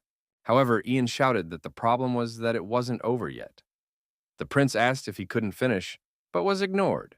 There was an awkward silence between Jan and the ticket girl, but then someone called Jan and said, "It's really him." Jan turned around and was greeted by a middle-aged man, blond, tall, and pumped. He called the old man a mercenary hero and said they hadn't seen each other for a long time. When Jan realized it was Schneider, he asked a few more times and, finally convinced, shouted out how many years had passed. The man wondered how Ian was doing, if he had also been to the fencing competition. Later, calmer, he said that it seemed Jan had never married, and Jan revealed that he was just an ordinary butler on the Ippolet estate. An old acquaintance asked him if he was a steward there, which one he was serving, and the old man's heart fell into his heels. The man began to wonder if it was the sharp sword Lion, or was it the fast sword Lloyd? With every word, Ian's face became darker and darker. Then the blond-haired fellow laughed and asked if it was the Count of Stein himself, who confirmed his words, saying that, at Jan's age, it was more likely to be the second. Ian didn't answer his acquaintance's question and asked the girl when there would be tickets for spectators, and how long he would have to wait. But, without waiting for an answer, he continued his questioning. He remembered that the Count had a third son, tried to remember his name, but finally remembered Riley. All the sons have a middle name, such as Sharp Sword, Quick Sword, and so Schneider decided to remember the middle name of the third prince as well. Jan choked back tears and hugged the blanket. He shouted that he was so ashamed to have humiliated himself in front of his former partner. Ian was pouring all the water out of his system, and Riley couldn't hear him anymore, so he covered his ears with his hands. The old man was crying because of Schneider's pity for him, the mercenary hero. He shouted that if only Lady Iris hadn't asked him if he should keep what had happened yesterday a secret. If only she hadn't said that. Jan cried loudly. He thought it was all very unfair. Riley and Ian went down to the table, and Madame Iris and Sarah were waiting for them there. Sarah asked how they had slept, and Madame covered her mouth with her hand when she saw the old man's appearance. Ian was swollen to death. Riley responded badly to the girl, feeling that he shouldn't have come here. The waitress was overjoyed, looking forward to tomorrow's competition, which she was looking forward to. She also said that it was the first time she had taken part in a tournament like this, so she was excited. Riley, lying on the table, said he just wanted to go home. Looking at her son, Lady Iris giggled and said that apparently Ian was really very sensitive. The third prince waved a white flag and agreed with his mother, saying that Ian was drunk and repeated the same thing every half hour. Ian coughed and awkwardly greeted everyone with a good morning. Sarah greeted him and immediately switched to the young master. The prince asked her where they were going today. Sarah happily replied that today they were going to right Solia. Riley asked why right then and there, and the girl explained that they wouldn't have this opportunity any other day. She said that the 3-day competition was starting tomorrow. The prince asked if they shouldn't go to the lower part of Solia. The maid said uncertainly that it was better not to go there. Ian, who was already awake, added that it was unsafe and dirty. Sarah confirmed his words, saying that although she lived here, the lower part of Solia wasn't the best place. Riley said he had no particular desire to go there now. The waitress clapped her hands and said that was it. Sarah heroically offered to start searching the city. Lady Iris told her to lead them. They left the house where they had spent the night. Sarah and Riley looked dejected. The Temple of Solia is the place where the goddess Irenessa is worshipped and blessed. Here the sick and injured are healed, and the goddess blesses oracles to make predictions of important, positive, and destructive events. Lady Iris once suffered from a serious illness. She had come to thank the priest to whom she owed her healing and, at the same time, to visit the town. Riley looked around and decided that the sacred temple wasn't very different from other places. He remembered that people used to say that the goddess gave people the gift of prophecy. Riley wondered if anyone would be willing to spend their life as a monk for that gift. Father looked at Lady Iris and then said that Lady Iris's recovery had been difficult, but she had made it. Father Liebers congratulated the lady on the fact that she seemed to be protected by the goddess Irenessa herself. The third prince's mother thanked Father Liebers. Riley was slowly walking away, and Sarah asked where he was going, to which the prince replied that he thought his mother would be talking for a while yet. So he decided to take a look around. Ian followed him. An elderly man commented that this temple has beautiful architecture. He said that many people come here to see the Solia temple. Riley remembered that, in a past life, he had come across a statue of such a temple by chance, and as soon as she saw him, she immediately declared that he was the chosen one of the sacred sword. From then on, his life began to change. He stood still. The third prince said that this place reminded him of his past life, how he met a saint and drew the holy sword. In front, next to the huge statue, there was a figure in a white robe. Ian wondered who it was, but Riley didn't care as usual. She was a short girl with long lilac hair. She greeted the elder and the prince and added that she felt honored to meet someone who had been gifted by the gods. The girl also welcomed them as guests of the temple. Ian stammered a hello in response, and Riley simply remained silent. Old man didn't take too kindly to the prince's rudeness and said that Riley should also respond to the greeting. The third prince asked why. Riley told Ian that if she wanted him to greet her, she should open her face first. Everyone around was shocked by what the prince said. Ian said that he seemed to be an important person. However, the prince didn't mind too much and said that he was an important person too. The girl in the bathrobe called him funny. After that, she slowly took off her hood, and when she finally took it off, a beautiful girl with yellow eyes was standing in front of everyone. Jan bowed and told her that she was Saint Freysia. The old man was embarrassed, apologizing for not recognizing her. Riley seemed to despise everyone.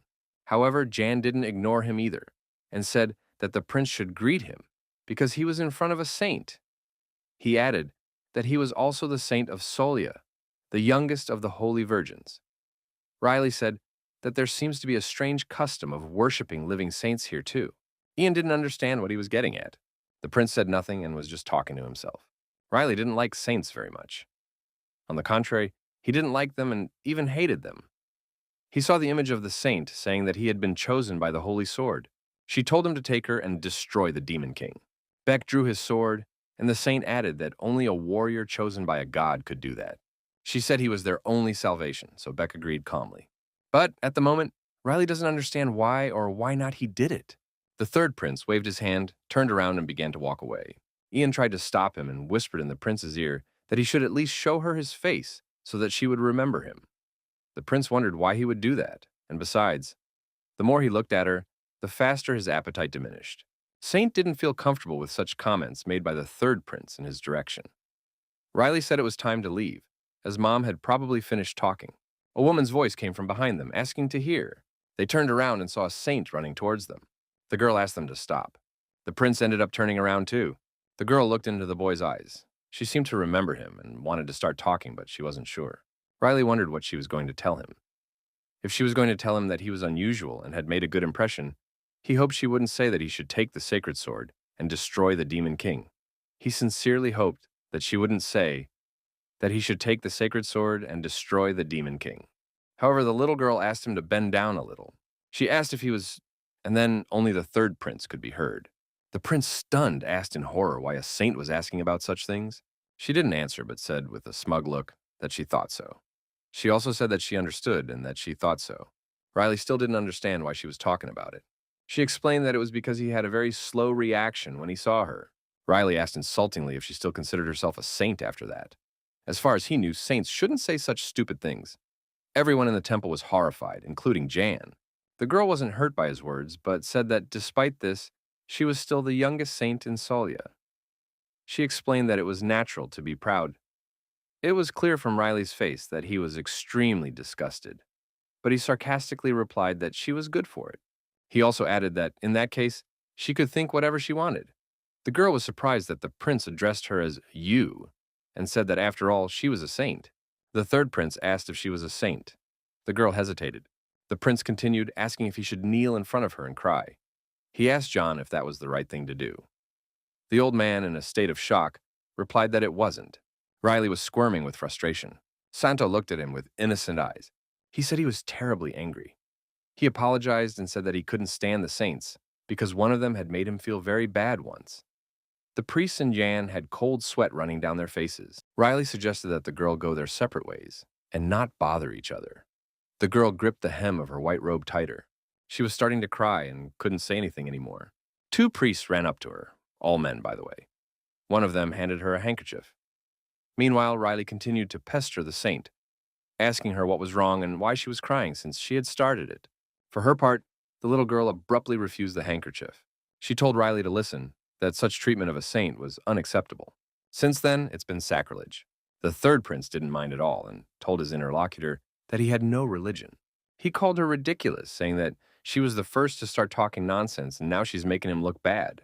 The prince explained that this was the reason why he didn't want to come to the temple. He asked Jan to leave. Ian asked again, and Riley said he didn't think they should stay here. They were leaving, and the saint was watching them. She soon began to cry because of how unpleasant the situation had become. She was angry and irritated with the prince, saying, "What now?" saying, "You can't take it anymore." Tears flowed from Frisia's eyes. The priests did their best to encourage her, saying that there might be people who didn't like saints. The girl screamed, "That's what they call consolation." Ogai explained that you shouldn't attach so much importance to what he said. He added that he was just a rude gentleman. The girl replied that this was true, and then asked if the priest had ever thought this of her. He shook his head negatively. He shouted and wondered how he could think that about her. He was sucking up to her, saying that she was the holiest person after the goddess Irenis herself, saying that sometimes he even thought she was the goddess incarnate. The priest said again that she shouldn't attach so much importance to this gentleman's words. The other two priests supported the first. The girl seemed to have finally calmed down. Frisia told herself that it was enough to think about this young gentleman, that she should go and pray. Suddenly something struck her. One of the boys addressed the saint, but she ignored his words. She turned sharply to Riley, who was leaving, and then she said out loud that there was no such thing. She asked, "Is it really him?" On his way out, Jan asked the prince what the saint had said in his ear. Riley thought about it, remembered the girl asking him if he was the type who liked men. However, he told Jan that she was asking what type he liked. Jan didn't understand and asked what that meant. The prince replied that he meant the same thing. But that's okay, it doesn't matter anymore. Riley said that she had annoyed him, but that he was kind and would put up with it. The third prince also said that there was nothing good about being called a saint. Lady Iris asked her son what had happened in the temple when she was already outside. Sarah stood next to her and looked questioningly at the prince. Riley shrugged and said it was nothing special. A black aura seemed to float around Jan. The maid perked up and said that now they were going to the magic tower. The third prince was interested in such an offer. Sarah remembered that the Lord had told her that he was interested in magic, so she asked him about it. Riley was excited and said he wanted to learn how to move objects without using his hands. The prince thought this would be very useful. Ian told him in a low voice that magic was not used for such purposes. The old man's mind was racing, for there had never been a magician in Ipelit's lineage. Sarah and Iris laughed at the waiter, and Riley cackled unhappily. They were already approaching the tower. It was a skyscraper that looked like Big Ben, and around it was a blue light like the one Riley, or rather Beck, had used to destroy the monsters' heads in the first chapter. Riley was impressed by the tower and said that it had a slightly different atmosphere to the one to the left of Solia. The waitress said it was true, and that if you got closer, you would notice that even the air there was different. She said that some people say this is due to the high content of pure mana in the air around the tower. She then asked the prince if he could see that circle. He pointed his finger at the same blue light. Sarah explained that this was the device. Riley listened attentively and then hesitated. For him, as someone who hadn't heard much about magic, these stories were always very interesting. And when it came to his extraordinary ability in his past life, all he had was a curse and a blessing. Specifically, the sacred sword he had received. Riley felt it was much better here than in the other world, where he was forced to take on a burden of responsibility he didn't even want. He needed to live the life of a chosen one, and that was weighing heavily on Beck. The third prince had no desire to go through such an experience again. But it's different with magic. In this life, Riley's choices determine her future. The prince looked at his hand. He wondered if he would be able to deal with the trauma of his past life if he learned magic. Sarah asked if Riley wanted to try the same device as the magic tower. She also said that he could measure mana, and that anyone who wanted to become a magician had to go through this procedure. The third prince thought again, and Sarah insisted that, if he had the chance, Riley should take it too. Ipellet's first two sons, Lion and Lloyd.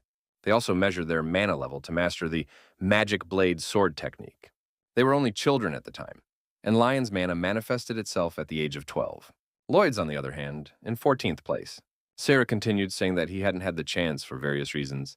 Lady Iris joined her and said that Riley should try. Ian, hearing all this, was burning with rage.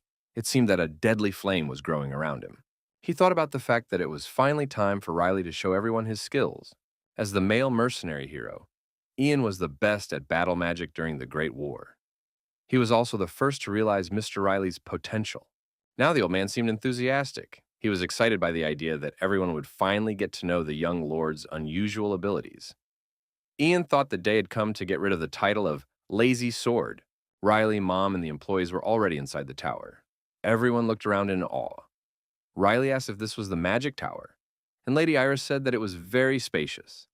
There were lots of flasks or flying books around, lots of information about magic, everything glowed, and most interestingly, flying stairs to the top. She said she didn't know the details, but that's what they said. Riley said it was incredible. He continued to pay attention to the liminal jewels or magic stones in the air, and those same stone steps. The maid said that the tower was a tower and that the other people in it were different. They seemed special. There were wizards inside, and they wore blue robes, but no hoods. One of the magicians approached them. He was a handsome guy with white hair and round glasses. He asked politely what they were looking for. Ian told the boy that they had come to see the tower. The man said politely that not everyone could enter the magic tower. He asked them to present documents proving their identity. The old man handed him the papers. The blonde-haired wizard smiled when he saw that they were from Ippolit. He then said that he was giving them permission to inspect the first floor, but to go up to the second floor or touch the items. Before he could finish, Riley was already standing, mesmerized, next to a large magic stone and touching it with his hand. Mago ran up to the prince in an instant and withdrew his hand. He shouted that the stone should not be touched. Riley apologized and said he was just curious because the rock was very blue. The boy examined the rock, making sure everything was all right. He was still nervous, saying that not even a gentleman from the Earl family should touch the stone. He also asked if Riley knew what it was. The prince asked what the stone was. However, the magician didn't tell him, but only replied that he couldn't tell him. Kara finally exhaled and said that there was a sign with the items that could be touched, and politely asked them to be more careful in future. He also added that everything else could not be touched, only looked at. Riley was embarrassed. Lady Iris approached them and politely asked the magician to show them where the place was, as they had no idea what it was. The magician smiled and said he would be happy to do that. Now he's introduced himself. His name is Ferda. Ferda said that there were many kinds of magicians: wizards, sorcerers, alchemists. He said that if you made a list of their properties, a whole day wouldn't be enough. He heroically stood next to a huge cabinet containing several books. He said that most magicians write magic books like that. He showed one of them, which looked quite ordinary, but had a magical blue light coming out of it. Now Ferda was in front of an interesting device with flasks. He said that water could be poured in there, and after a certain time it would turn to ice. The principle was that the magic circle came into contact with the water. Riley interrupted him by saying that it was like an ice box. The magician was surprised and asked what a refrigerator was. The third prince turned away and said it was nothing, that he had invented the word himself. Ferda told them to take a look around and that if they wanted to go up to the second floor, they would have to go through a certain procedure. Prince asked what could be seen on the second floor. Ferda said that there it was possible to see the trainees practicing magic. For example, throwing the fireball that Riley was so interested in. Prince said, "That's interesting." Sarah called him and told him she was here. The prince and the wizard entered the room where the others were already waiting for them. The girls were smiling as usual, and Ian still had a dark aura. Sarah told the prince that it was a mana meter. Riley, on the other hand, wanted to try it out. Riley confirmed her words with hesitation. The look in Ian's eyes clearly made him uncomfortable. He already wanted to give up.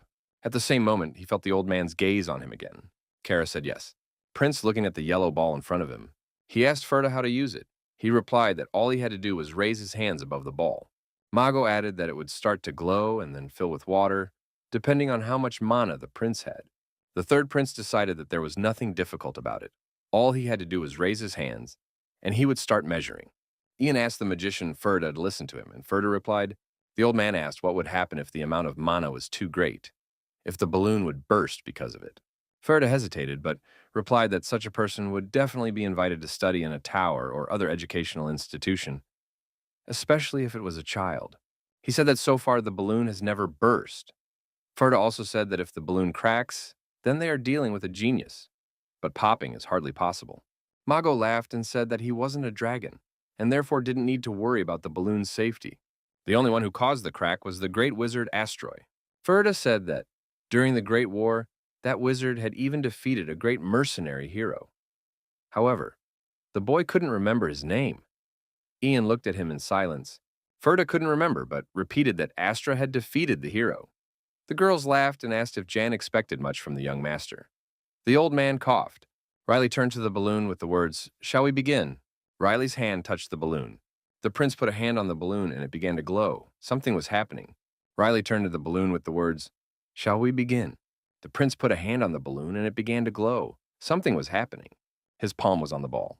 He even had to squint because of the bright light. Ferda squeezed her eyes shut in the same way. The girls were equally interested in the photo that was taking place. Everyone was tense and watching the process carefully. Jan was particularly excited. Soon the light faded and Riley relaxed. He asked if that was the end. Everyone except the wizard ran to see what had happened. There wasn't much mana on the ball. However, the magician commented that this was the norm, the average. Ian's heart seemed to stop. He asked again. The elderly man was shaken and wondered why the standard, why not the excess, why not a measurement error. The prince wasn't upset at all. He was happy to be normal, and thought that maybe he should become a magician after all. His mother supported him, saying that perhaps he should really dedicate himself to magic. Ferda laughed and said it wasn't a bad option, but she still thought the prince should learn everyday magic. A gloomy aura formed around Ian again, only this time, not of anger, but of discouragement. Ferda went on to say that this was enough for magic. Ian muttered that it couldn't be. He still couldn't believe it. Ferda asked if Mr. Ian was all right. He was furious and shouted that this couldn't happen. The old man grabbed the balloon and was about to smash it to pieces. Mago tried to stop him, shouting that the magic ball shouldn't be handled like that. But Jan stood his ground and told Ferda that he was sure there was something wrong with him. Jan continued to cry, saying that there was some mistake. The third prince, meanwhile, whistled some tune, pretending not to hear anyone. He told the girls that he was hungry and asked what they were going to eat today. He also asked if they were going to have lunch at Solia. Lady Iris assured her son that Sarah had prepared everything, and the maid confirmed her words, saying that she had already booked a table at the restaurant and that was where they were going today. She also shouted to Ian that he had had enough and that it was time to leave. The old man was crying while holding a golden magic ball in his hands. Sarah looked at Ian in silence. Ferda was also crying, and it was possible to read help on his face. Such was the look he had for the maid. A moment of silence. Suddenly, Sarah shouted for Mr. Yan to turn around. Since Mr. Riley uses magic, she pointed to the right. Ian turned around abruptly, thinking that the prince had channeled his power into another object. He thought so, because here great power and strength could be transferred to another object. Ferda seized the moment and snatched the orb from the old man's hands. The elderly man was upset. Jan gave a long cry of "No!" blushed and fell on Sarah. The girl deftly picked up the broken Yan and said that it was now time for them to go to dinner. She didn't forget to remind Yan that she had made a reservation at a good restaurant. However, Ian stood his ground because he didn't think he could just walk away. For the Lord's great talent. All those looks of disappointment. Ian thought of the nickname Lazy Swordsman, but didn't know what it meant. Everyone was about to leave, so Sarah had to drag the crying servant by the back of his head. When the door to the room closed, Ferda finally exhaled. He was finally gone. A golden ball on a red sheet. It's already getting dark. Mago was sweeping the floor of the magic tower. Today left him exhausted and Ferda looked tired. He couldn't understand where the old man was getting his strength from. Ferda complained to himself that that lord was touching everything. A pair of mages descended to the first floor. The man saw Ferda and said that it looked like he was on duty today. Ferda replied positively and greeted the magician. The man said that Ferda looked tired and asked what was wrong. Ferda wanted to tell him, but their attention was diverted by the wizards who were examining something. The older magician asked what had happened and told the boy that he would go and see. Ferda agreed. Mago stared ahead in silence. The man turned pale when he saw what was there and turned to look at the boy. His face had literally disappeared. He was stunned. Ferda became tense. He ran into the pandemonium and asked what was wrong. He was an order of magnitude lower than the others, so no matter how hard he tried, he couldn't see anything. A green-haired wizard asked if Ferda was really on duty on the first floor today. Ferda said yes and asked what he was asking for. The green-haired wizard asked what had happened here. Ferda still didn't understand what he was talking about, but when Ferda saw what it was all about, he was stunned. Now he saw that the large blue magic stone was cracked. Ferda was shocked. He didn't understand how, because only the strongest magicians use this stone. He asked who had done it. Man said that since he didn't know either, that was a problem. He said he didn't know who it was, but if Astroy's mage found out, he'd be everywhere. All the mages on the first floor turned even paler. The green-haired wizard said in a trembling voice that the culprit had to be found. Another red-haired wizard supported him and said that otherwise he might think they had done it and they would be in trouble. One of them asked how they could find the culprit, as they had no proof. The other said that he didn't look like an ordinary person. Ferda was literally shaking with fear. Someone asked who was on the first floor today, and if there were any witnesses. One of them approached Ferda, saying that he was on duty here today, and asked if he had seen any suspicious people. They were going mad because they didn't have a single clue. All the wizards in the room had their backs to the damaged stone. In an instant, the stone was simply torn to pieces, and the magicians were horrified, especially the man, Ferda, and the green-haired wizard. There was a loud cry in the tower. A woman's voice called out to Riley. The prince turned around and his mother was talking to him. She asked him if he was going through a difficult time. They walked through the city, hand in hand. He said no, he wouldn't do that, and asked why his mother was asking. Lady Iris says there are lots of interesting things here, but Riley doesn't seem to be interested in that, which is why she's asking. Riley looked up and then explained that a lot had happened today. He was in a temple for the first time in his life. Riley remembered that he had also seen a holy maiden there, whom he didn't want to see at all. Even so, he was worried about what to do if she gave him an oracle, as she had done in a previous life. The third prince said that he had been in the tower, but didn't mention to his mother that he had collected mana there in a slightly different way than before. He had to be careful not to let anyone notice. The prince laughed and told his mother that in general, it was a good thing that none of this had happened. The lady replied that it could happen, because Jan and Sarah were with them. The prince just laughed in response. Meanwhile, Sarah was calming Jan down and telling him to pull himself together. Ian didn't understand how this was possible. He couldn't have imagined it. He was still in shock. Lady Iris told Riley that something serious seemed to have happened to Ian. Riley calmly turned to his mother and asked if she was disappointed to hear that her son was a regular. She thought for a moment. She then smiled fondly and said that she just sighed with relief at having him on a regular basis. Riley was thrilled. He asked if that was true. He and his mother remained silent, holding hands, while the servants stood behind them, or rather, Sarah held Jan's hand. Prince suggested we take a look there, and Mom agreed. People were moving around. The street was full of people, and on the next corner were the same two men who had committed the robbery earlier. The brunette turned to the blonde, calling him Beta, and saying that it looked like, if they continued, they would be caught. Beta reluctantly replied that the secret things would still come out one day, and he was aware of that. But he said that today was useless, and that he should devote himself to what really mattered. Moreno was shocked and asked if Beta was offering to go through his pockets on the day of the festival in Solia. He said it was no big deal, but if they missed this chance, they'd be sucking their thumbs until the next festival. He turned his attention to a guy, said he looked a bit different, even dressed differently. It was a white-haired guy in uniform with a red scarf around his neck. The brunette wondered if Beta couldn't see the guards behind him, and added that the guy was at least a member of the Earl family. Beta was not happy about this news. He watched his prey intently. He turned abruptly to the man with the chest, calling him Hamel, and asked what he thought of it. Beta was talking about Riley, Lady Iris, and Sarah, who stood out a little in the crowd. Hamel asked if these people were the same visitors. Beta shouted that yes, it was definitely them, the ones who pretended not to notice the girl being attacked nearby. Beta licked her lips sarcastically and said that as it turned out, there was an idle young man, his mother, and a maid among them. He soon spotted an elderly servant and realized that there were 4 in total. Hamel asked if he had really chosen them. The blond man happily said yes, because such heartless people must be punished. He assured himself and Hamel that they were not committing a crime, but punishing them, and therefore the goddess Ironessa would forgive them.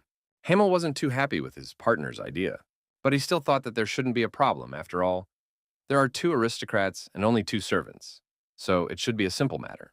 Despite all this, Hamel told Beta that he had a sort of bad feeling about it. Beta replied that they weren't in a position to choose. Finally, he asked if Hamel agreed or not. In the end, the brunette agreed. Beta shouted happily that he should have done it immediately. Beth, with a smile on her face, broke into the crowd. They were running so fast that their heels were shining. Hamel silently led the way. His target was a few rows ahead. Beta looked in Hamel's direction. They looked around. For themselves, they started a countdown from 3. The villains were on alert. Beth stood on the other side. The report ended and they ran to their prey. But then when Hamel was very close to John, he was spotted. The old man silently kicked him in the chest with his elbow. Enemy groaned. Ian approached Hamel again. Moreno hasn't even managed to get up yet. Hamel was stunned, and Ian kicked him in the knee without wasting any time. The thief fell to the ground, his leg hurting badly. Hamel tried to get up, and the old servant looked down at him, asking who they were and where they came from. Hamel was sweating. In pain and with water in his mouth, he screamed in pain. Meanwhile, Sarah had already grabbed Bat. He was shaking, covered his mouth with his hand, and thought he had a bad feeling. Ian said that they remained silent, just rolling their eyes. The old man stood heroically over the thieves and asked them if they thought they could get away with it, if they dared to touch young Mr. Appellate. The surname resounded in Hamel's head, he thought. Was it really the same aristocrat who had obtained the status of count thanks to the sword? Bat was thrown back onto the stone floor. Sarah said she wondered where she could have seen them, but now remembered that they were the same as the gang from yesterday. She said you were right. She stood over the blond man and looked at him questioningly, nowhere near as threatening as Ian. The girl asked where they were from. Beta was still shaking and covering her face. Sarah leaned over a little and asked if they were from the lower part of Solia, adding that they smelled of garbage. Beta shouted that this couldn't happen, as he had perfumed himself, and the thief began to smell himself. Sarah asked him if he thought the smell of a commoner could be so easily overpowered by perfume. However, the girl also said that this was her homeland, and therefore she would let them live. But in return, they would have to pay for trying to hurt their master. The servant knelt beside Beth. Beth begged her not to do it. She stepped on his arm with her foot. Her eyes, Lady Iris and the third prince were eating sweets on sticks. Riley noticed Ian and asked where Sarah was. The old man replied that she had told him she was going to the toilet and would be right back. He also asked if the young master wanted to go away too. As they walked away, Riley said that since they had accepted the job, they should do it properly. Ian was a little surprised and asked again. The third prince said happily that it was nothing and told his mother that it looked appetizing. The lady replied positively and said that she had to clean his mouth first. The prince's entire face was in the food. Riley raised his head. Above it was a majestic red salute. The whole crowd froze and stared at the beauty from above. Riley and her mother were mesmerized. Sarah said that it had finally begun. Madame couldn't hear the girl and asked her to come closer and tell her what she was talking about. The waitress smiled and said she was referring to the fencing competition. Today was a long-awaited day for everyone. Since the fencing festival will start there, Riley, his mother, and his servants were already in the stands, as were the rest of the spectators. Everyone was excited. The third prince asked if Sarah had brought food and drink. The maid, holding a tray with legs, potatoes, hamburgers, and Coke, happily told the gentleman that everything was ready. Riley began to eat the meat, and Ian noted that this time there would be some very good contestants performing. The prince asked if this was true, and the old man said yes, reminding him that they had seen the competition program at the entrance. Riley, however, said that he hadn't looked at her carefully. Ian sighed tiredly. Sarah told us that, according to the program, there will be 3 competitions today. Riley noticed a couple sitting nearby and the empty space around them. He thought that for some reason there were fewer people here than outside. Lady Iris had noticed it too. The waitress said that there weren't many people. The lady agreed and said she thought the place would be full. However, Sarah explained that it is difficult for commoners to enter here. ordinary people need to obtain a letter of invitation, as this competition is between chains of aristocratic families. Lady Iris asked what it meant that, in this case, ordinary people couldn't watch the competition. The waitress said it was nothing of the sort. The girl pointed her finger at a flying blue stone with a small ball on top. The lady asked what it was. Then, the maid explained that it was something to see everything that was going to happen here. Riley said rather rudely that surely some nobleman would do something stupid and embarrass himself. Riley imagined it was some kind of delayed transmission. Sarah continued talking, saying that the magic tower was responsible for the video and that, if you asked, they could cut out the unwanted images.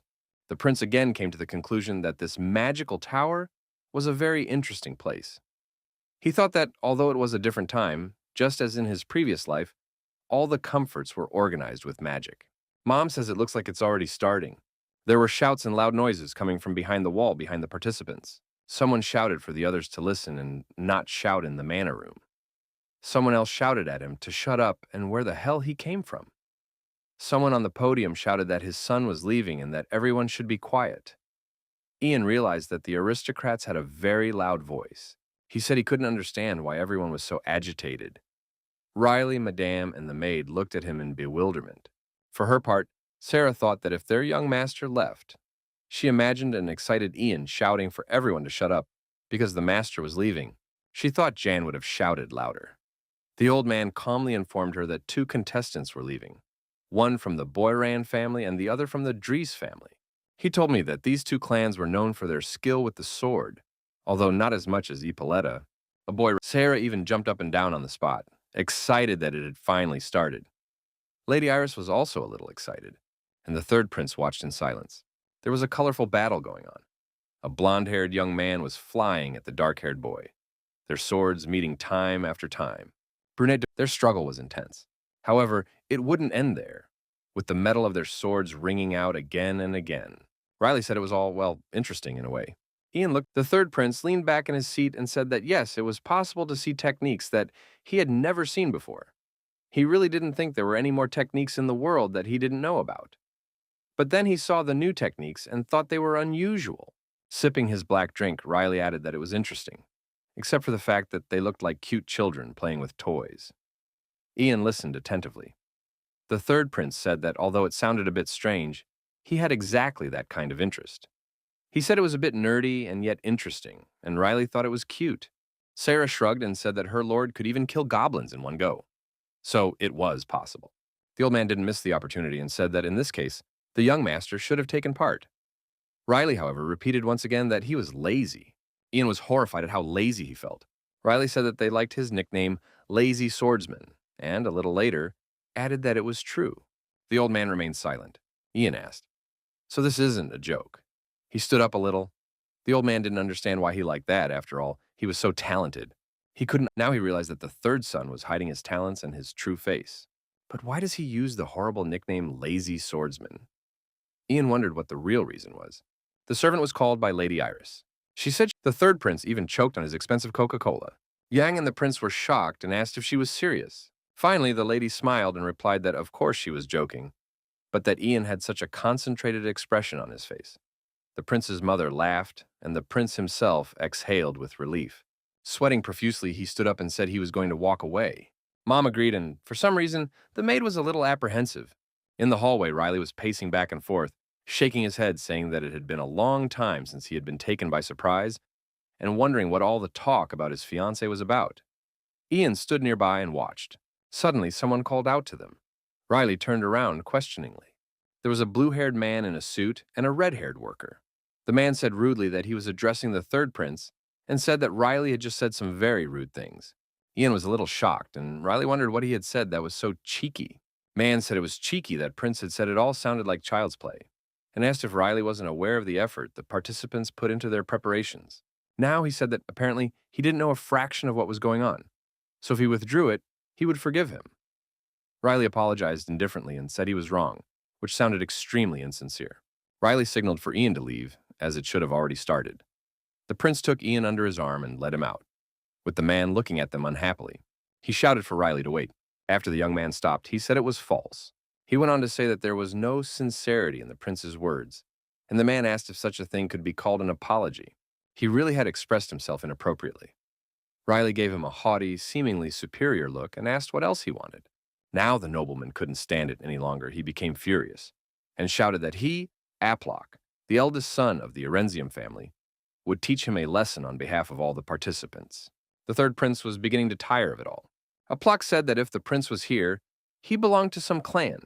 He pointed his finger at him and ordered him to say which clan he belonged to. The prince was already thinking that he had spoken out of turn and that he should have kept quiet. Ian turned to the young man and asked with his eyes what he was going to do. Riley looked at him as if it were obvious. He was about to run, but the prince's bullet flew out of there and Ian didn't even have time to react. Aplock and the girl ran after him, with the man asking where he was going. However, Ian blocked their way and asked them to wait. The old man was already starting to say that he couldn't leave them. He didn't finish when Aplock attacked him, but Ian managed to block the blow. The man said that, as an old man, Ian's skill level was very good, and then lamented it by saying that it was a shame that it was 2 against 1. Aplock still managed to reach the prince. He put his hand on his shoulder and said that he would punish anyone who didn't respect the honor of the nobility. Riley stared at him with eyes as empty and indifferent as possible. Indifferent enough to make the man uncomfortable. Riley grabbed the other man's wrist firmly and lifted his arm. He towered over Aplock, so his serious words about having already apologized seemed particularly intimidating. Aplock couldn't get out. He didn't understand what was wrong or why this guy was so strong. Blue magic flowed down Aplock's arm, spinning in a whirlpool. However, he still felt that everything was useless against his mana. The third prince stopped his attack and squeezed his hand harder, and Aplock winced in pain. The girl who was busy with Jan at the moment feared for her master, and Jan watched her in silence. Aplock wondered who the boy was. He reflected that it didn't look like he was using mana. But how was he doing it? Riley looked at the man's hand and wondered why he was picking on him. Aplock groaned because his arm was in so much pain. The girl tried to run to his aid. Riley didn't wait for an answer, but simply threw Aplock at the girl angrily and said he just wanted a quiet life. Ian was still watching all this in silence, but with a little surprise. A large hole formed in the wall into which the opponents flew. The prince approached the man and asked if he had told him that his name was Aplock. Once again, he didn't wait for the man's answer, but began to speak, telling him to listen carefully. Riley asked if he was taking his pills, because he smells bad. Ian watched from outside.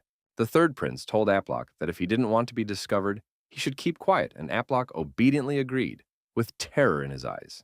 Riley said with a murderous look on his face, that if he told anyone what had happened, whether it was Erenzium or Eranzium, he would pull him out from under the ground. This time, Aplock agreed more readily. Ian wondered in his mind what Mr. Riley had said, that the man had said. Riley called out to Ian and put his hand on his shoulder. He ordered him to solve the problem here, and if anyone asked, to say that he had done it himself. Ian wasn't happy about this request, and he looked a little put out. The prince bade him farewell and, calling Jan a mercenary hero, said he would take full responsibility and asked him for a favor. Riley walked away, and Ian, shocked, stood next to the aggressors.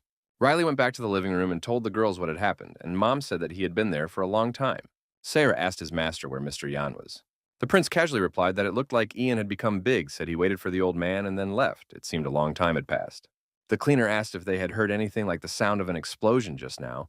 Riley turned away and said he didn't know and hadn't heard anything, but maybe it was Ian. He also said that Sarah had good hearing. The girl hesitated and Riley picked up his precious drink again. He took a sip, and then he rejoiced in the freshness. The prince looked like a drunk again, so his mother and maid didn't like his reaction very much. Riley realized it was about to begin and asked what the trick was to this competition. Riley spoke about the main candidate, and the maid asked him if he had seen a man with 2 swords. He was a young man with a blue feather, white hair, and blue eyes. The third prince thought the boy was very handsome and remembered that his brother Lloyd looked the same at that age. Sarah laughed and said that he is the only one who uses 2 swords in this competition, so she expects a good confrontation. The girl told him that he was from the Jinneer family and that there were rumors that this was his first competition. Riley was interested, asked if it was his first competition and he was already winning first place, and said that he seemed to be quite famous. Sarah revealed that there are secret competitions between the participants. She remembered that there was something else that intrigued the prince. The maid said that there were rumors that he was superior even to the Appellate clan. At least that's what the note said. Lady Iris and Riley were surprised by this. Lady Iris said that even so, when it came to swords, the Appellate clan was in first place. Riley pointed a finger at him and said that, in this case, it wasn't to their advantage to expect good results from him. Sarah had Riley watch silently with a smile on his face. The referee would tell them that the fight would continue until one of the competitors was ejected from the field or the action stopped.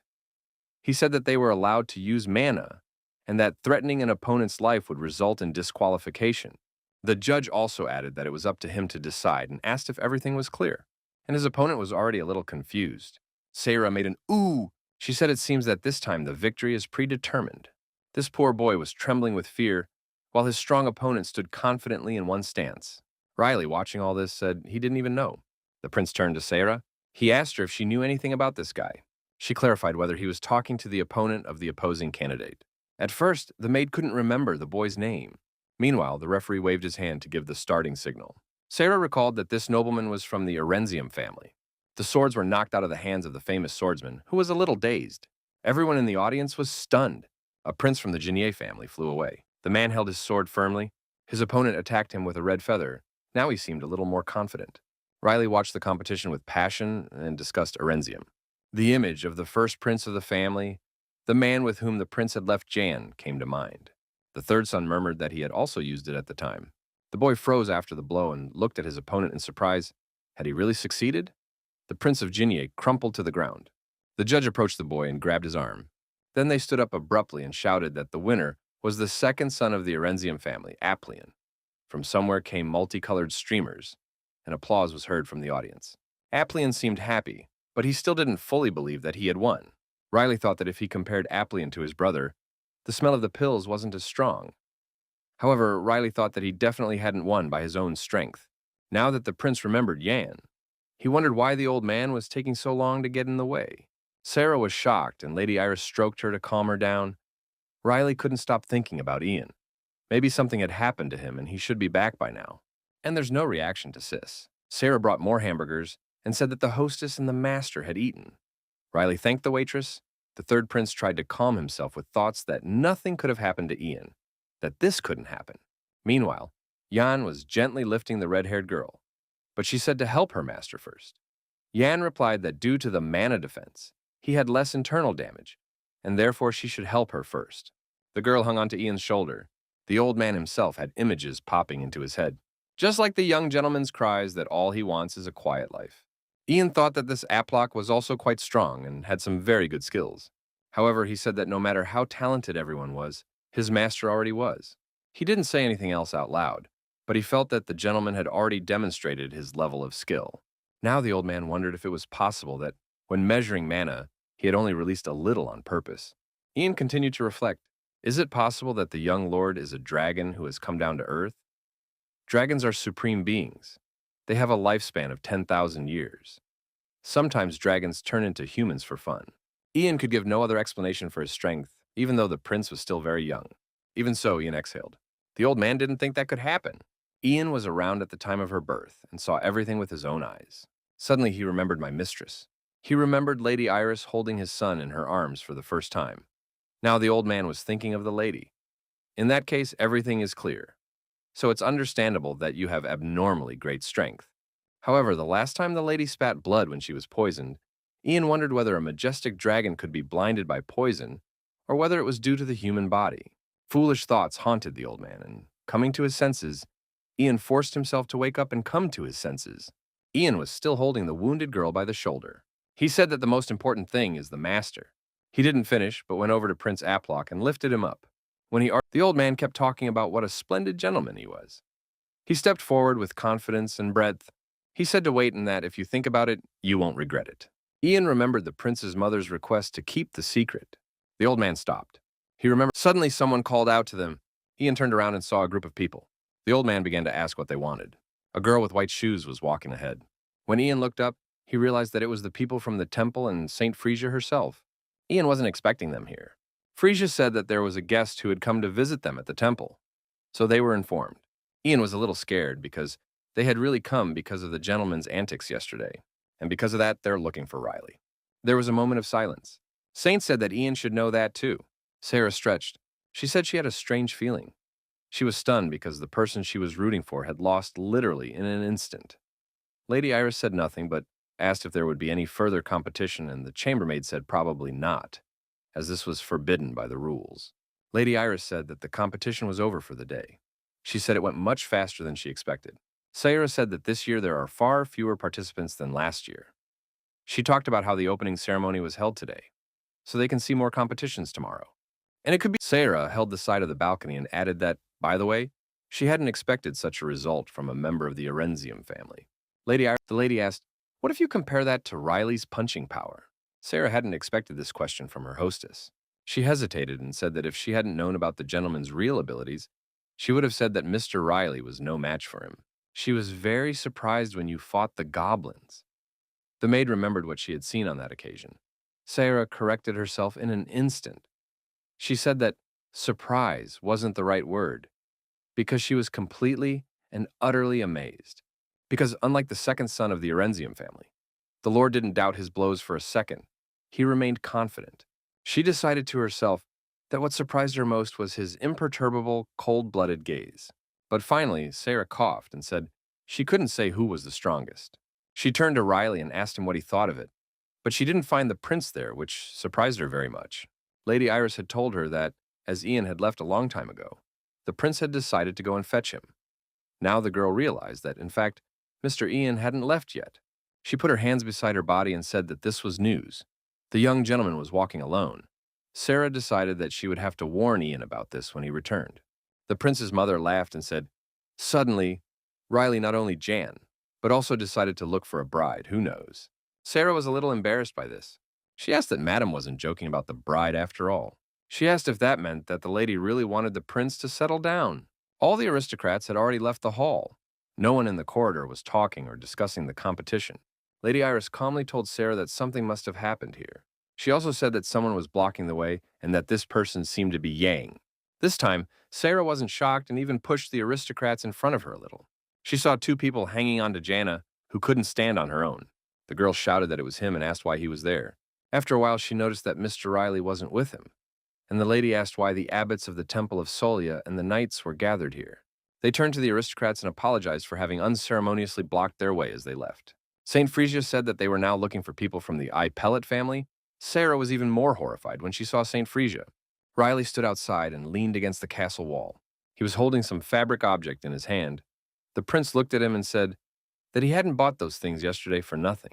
He had a golden mask in his hands and a black cloth sewn around the perimeter to cover the other parts of his head. The prince told himself that this idiot Erenzium had to keep his mouth shut or things would take a serious turn, and Riley didn't want that. The third prince noticed a magical blue light next to him. He realized that Ian had apparently just sent the men from the Erenzium family away. He looked in the direction where the blue light could be seen and wondered if that was where Lower Solia was. Riley chuckled and remembered that it was a long way from here to the lower part of Solia. The third prince easily jumped over the opposite walls and climbed to the top of the castle. He called Erenzium's men scoundrels and said he had warned them. During the flight, he said that once again they had gone to take pills.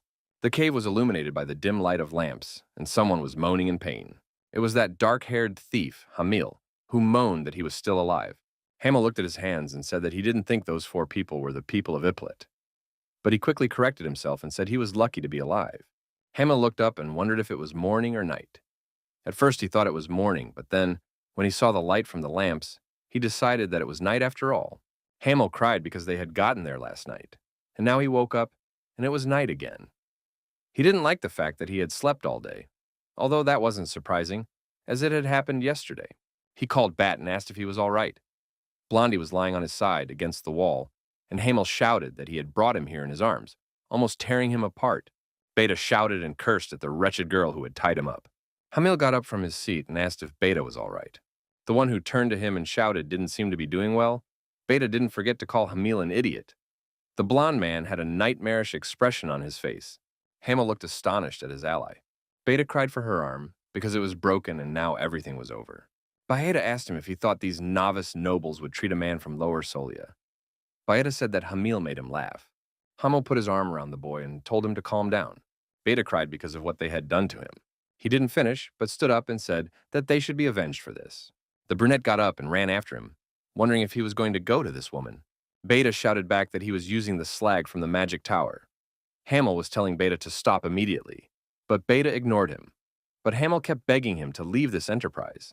Beta approached someone who was lying under a blanket on the floor and told him to get up. There was silence in response. He tore the quilt off the bed and calling the girl Naini, shouted for her to stand up taller. She woke up and asked him what had happened. It was the black-haired girl with the scar. Beta said that he had a request for her and that, without her, he wouldn't be able to carry out a plan. Naini wondered if there was definitely no way to do without her. Contrary to what she had expected, Beta replied that it was true and that it couldn't be done without her involvement. Beta smiled with satisfaction. After all, the girl had agreed to help. Naini finally stood up and Beta laughed again. He said he was counting on her. There was a carriage traveling through the city at night, and someone said that he attacked it and brought down the second sword with a single blow. And that's when he attacked him. It was Prince Aplian of Erenzium who won the contest, traveling in a carriage with his brother, the first prince, Aplock. Aplock was still trembling. Aplian asked what had happened to his brother.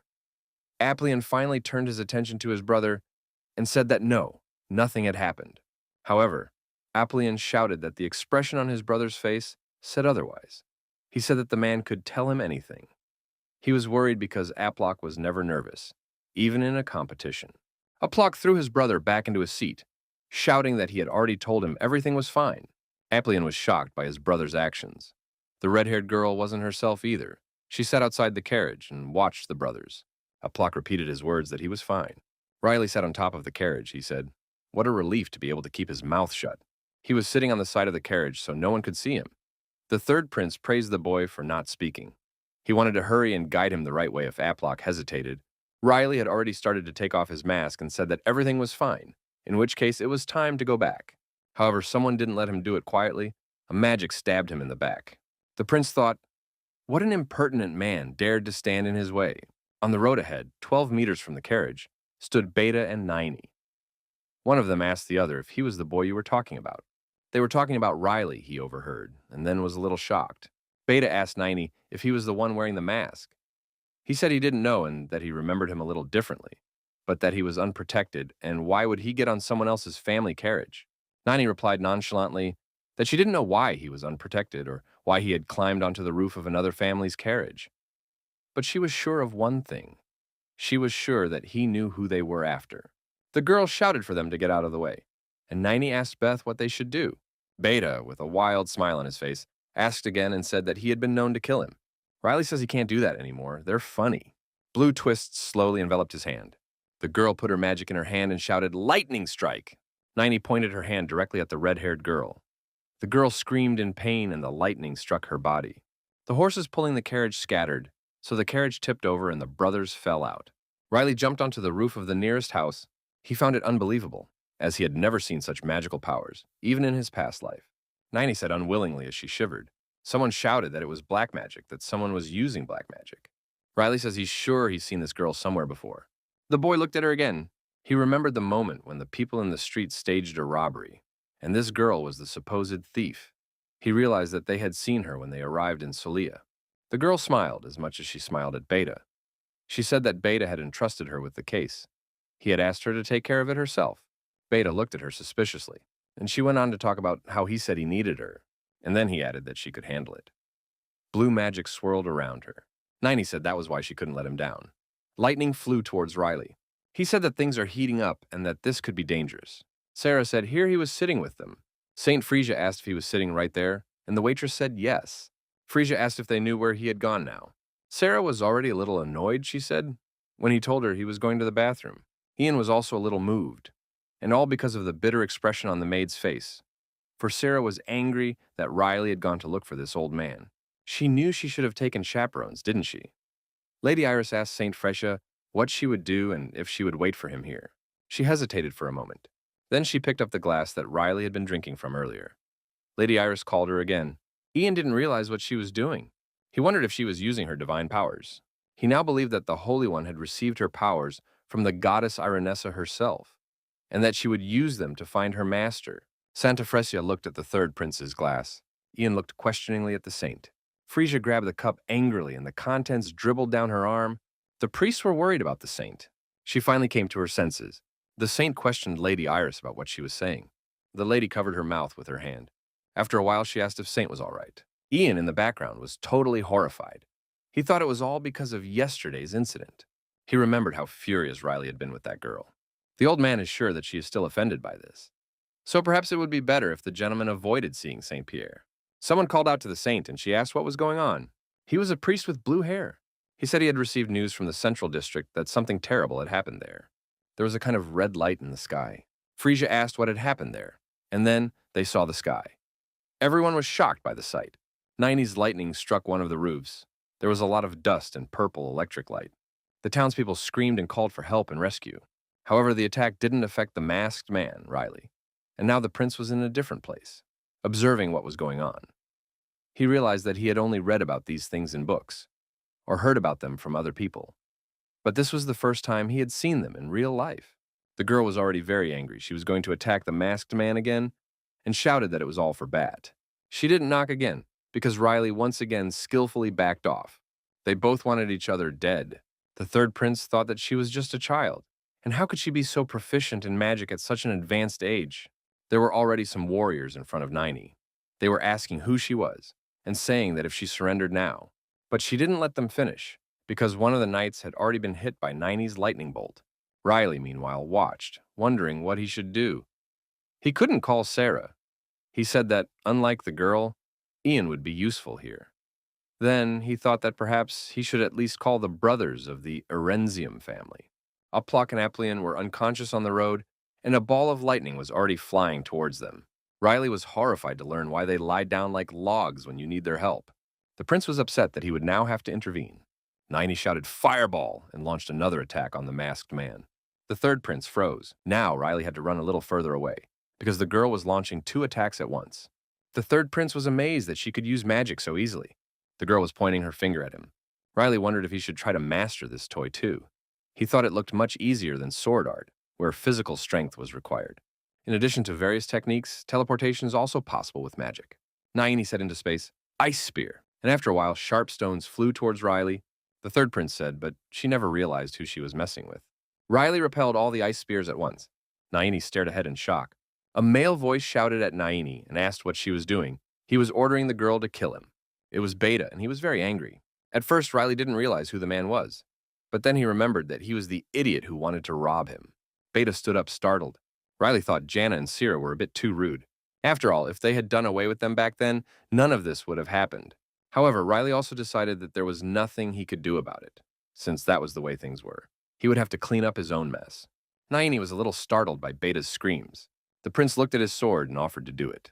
Meanwhile, in the magic tower, a man in a blue robe was shouting for Ferda to bring in the culprit who had broken the precious mana measuring tool just now. This had to be done before the master of the mood noticed the disappearance. Ferda was very scared. He whined to himself that he would be thrown out of the magic tower if he didn't find it. But he didn't know anything about it. He had no idea who had done it. The bespectacled man hesitated. Ferda thought and realized he had a suspect. He remembered how he had caught Prince Iplet with the now damaged stone. Ferda wondered what his name was and remembered that it was Riley, the same lazy sword from the Appellate family. However, Riley didn't have much mana, and Ferda didn't notice anything extraordinary about him. He was on the roof of some building. The magician was about to leave, and on the way he made sure that he couldn't be the third prince, because that was impossible. Ferda thought it was simply unthinkable.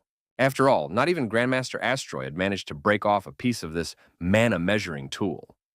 Therefore, he thought that this lazy sword, which had attacked him once, had split it. Frida shouted that anyone you ask in the street will tell you it's nonsense. He said we should look for the culprit, and he was making up nonsense. Ferda was walking along the road and saw an explosion on one of the roofs of the houses. The guy took a closer look. He asked himself if a fireball was a fireball.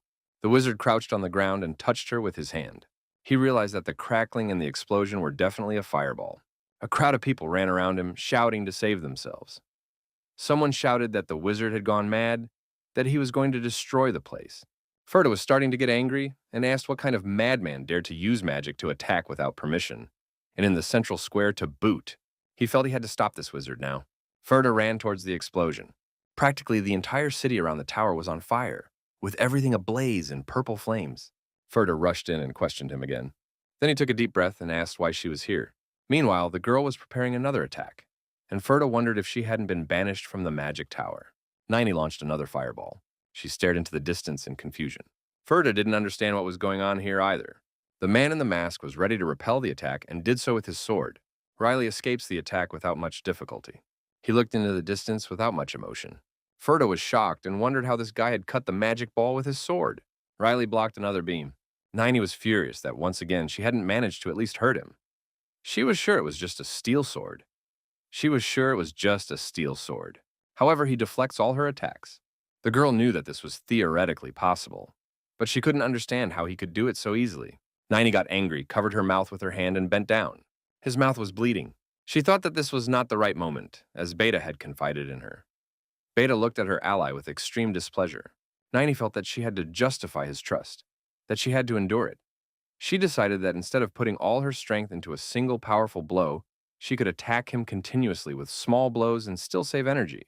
The girl shouted, "Magic arrows," and her power gathered around her once again. Naini bit her lip, and her mana turned into arrows and flew in the direction the girl's hand was pointing. They flew straight to the third prince. Riley tensed as she realized that it was she who was using a different technique. The prince jumped from the roof of the building, smashing the arrows in his path. He shouted that it was so-so, and said that he used to be able to dodge the blows easily, but now they were getting too weak. He couldn't tell if she was aiming or not.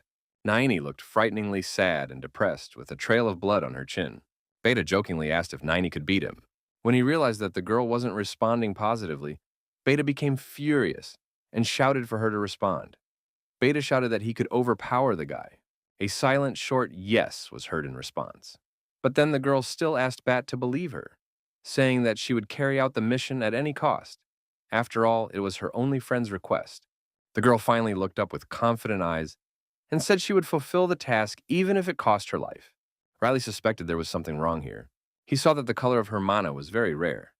The houses in the neighborhood still burned with purple flames. The smoke was purple, and in general, the whole street reflected the color purple. Even the girl's ice spears, which were embedded in the stone pebbles, were dark purple. The prince thought that perhaps it was a special kind. He remembered that he had encountered this mana in a previous life, and back then it meant unique abilities. However, Riley said that despite this, something still bothers him. He pondered that normally, the color purple-black meant that someone was using powerful black magic, but this mana was as if it were unstable and dangerous. The girl was cringing in pain, and Beta couldn't find her place, so Riley realized that he couldn't even control her. The girl wiped the blood from her cheek and didn't realize why there was so much blood. Naini realized that blood was now coming not only from her mouth, but also from her right eye, which had a mosquito scar around it, and looked at Beth in horror. The third prince realized that she was definitely not herself, and that this matter could not be left aside. Someone in the back shouted to take a look. Another shouted that someone had joined the fight. A third asked if we should run now. Someone in the crowd shouted that he would probably deal with that wizard. Another shouted that they were finally safe. He exhaled loudly. Riley turned to them, horrified. Shouts from his past life came to his mind. People shouting that he was a warrior, that he was here, and now they would live, that the warrior would save them all. Beck was shouting that he had to win. It's as if the finger of the universe itself is pointing at Beck because he's a warrior. Riley was consumed by the memories and traumas of his past life, remaining a dazed man. Naini asked Beta to run away. The person asked what she was talking about, and she responded by telling him to believe that this man would kill everyone here. Naini said she would stop him and let him escape, because at least then he could survive. Beta denied everything. Naini said that everything was fine, even if she died.